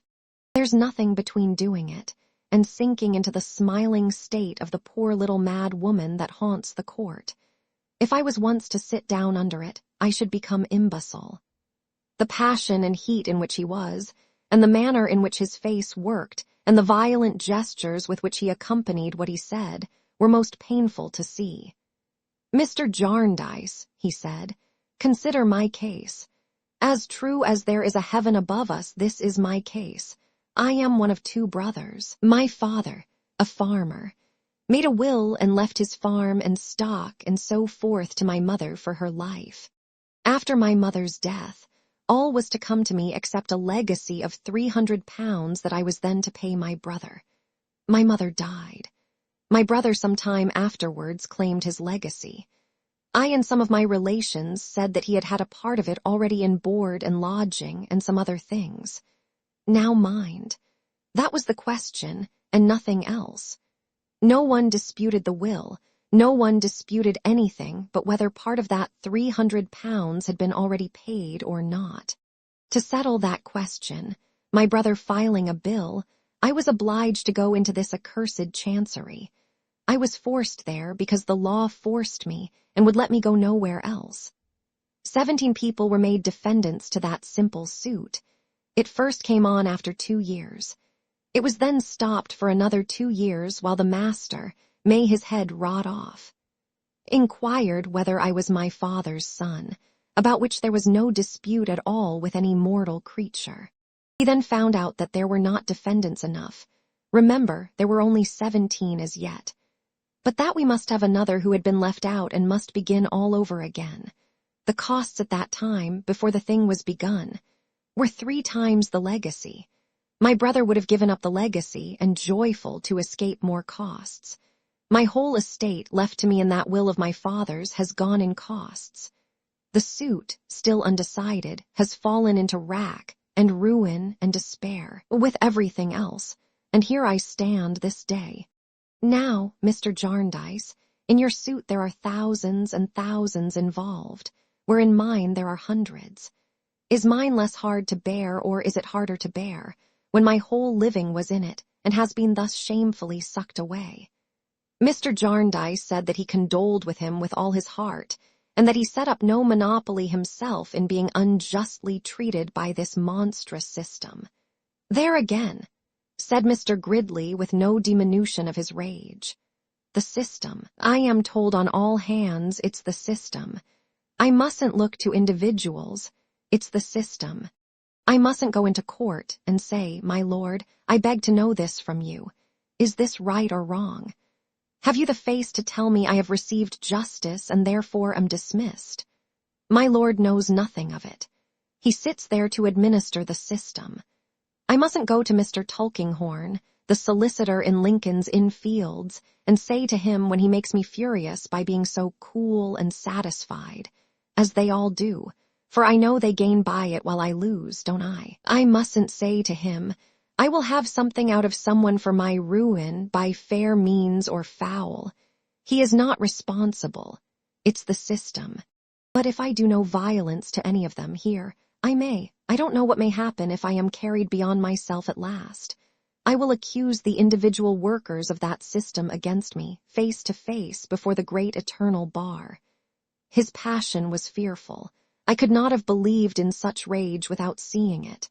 I have done, he said, sitting down and wiping his face. Mr. Jarndyce, I have done. I am violent, I know. I ought to know it. I have been in prison for contempt of court. I have been in prison for threatening the solicitor. I have been in this trouble, and that trouble, and shall be again. I am the man from Shropshire, and I sometimes go beyond amusing them, though they have found it amusing, too, to see me committed into custody and brought up in custody and all that. It would be better for me, they tell me, if I restrained myself. I tell them that if I did restrain myself, I should become imbecile.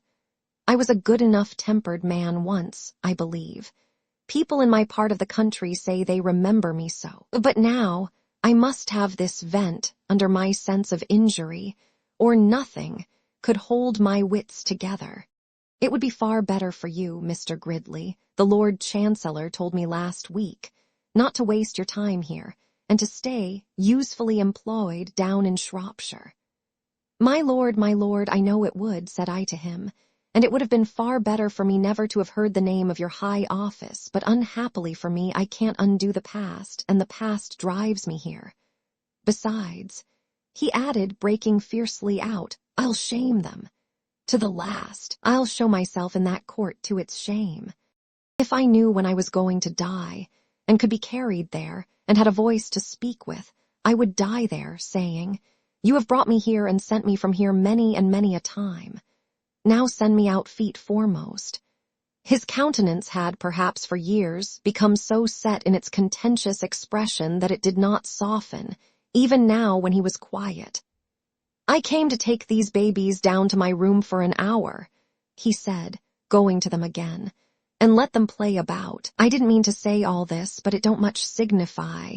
You're not afraid of me, Tom, are you? No, said Tom. You ain't angry with me. You are right, my child. You're going back, Charlie. Aye, come then, little one. He took the youngest child on his arm where she was willing enough to be carried. I shouldn't wonder if we found a gingerbread soldier downstairs. Let's go and look for him. He made his former rough salutation, which was not deficient in a certain respect, to Mr. Jarndyce, and bowing slightly to us, went downstairs to his room. Upon that, Mr. Skimpole began to talk, for the first time since our arrival, in his usual gay strain. He said, well, it was really very pleasant to see how things lazily adapted themselves to purposes. Here was this Mr. Gridley, a man of a robust will and surprising energy, intellectually speaking, a sort of inharmonious blacksmith, and he could easily imagine that there Gridley was, years ago, wandering about in life for something to expend his superfluous combativeness upon, a sort of young love among the thorns, when the Court of Chancery came in his way and accommodated him with the exact thing he wanted. There they were, matched ever afterwards. Otherwise he might have been a great general, blowing up all sorts of towns, or he might have been a great politician, dealing in all sorts of parliamentary rhetoric.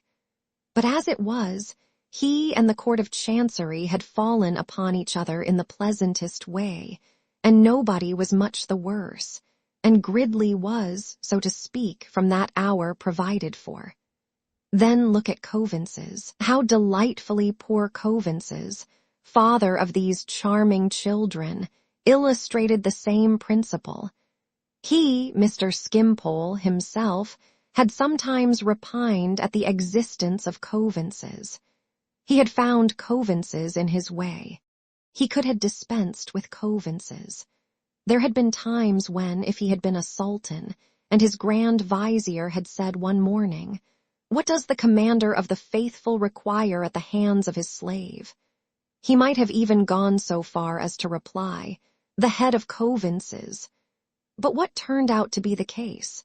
That, all that time, he had been giving employment to a most deserving man, that he had been a benefactor to Coavinses, that he had actually been enabling Coavinses to bring up these charming children in this agreeable way, developing these social virtues, insomuch that his heart had just now swelled, and the tears had come into his eyes when he had looked round the room and thought, I was the great patron of Coavinses, and his little comforts were my work. There was something so captivating in his light way of touching these fantastic strings, and he was such a mirthful child by the side of the graver childhood we had seen, that he made my guardian smile even as he turned towards us from a little private talk with Mrs. Blinder. We kissed Charlie, and took her downstairs with us, and stopped outside the house to see her run away to her work. I don't know where she was going, but we saw her run, such a little creature in her womanly bonnet and apron, through a covered way at the bottom of the court and melt into the city's strife, and sound like a dewdrop in an ocean.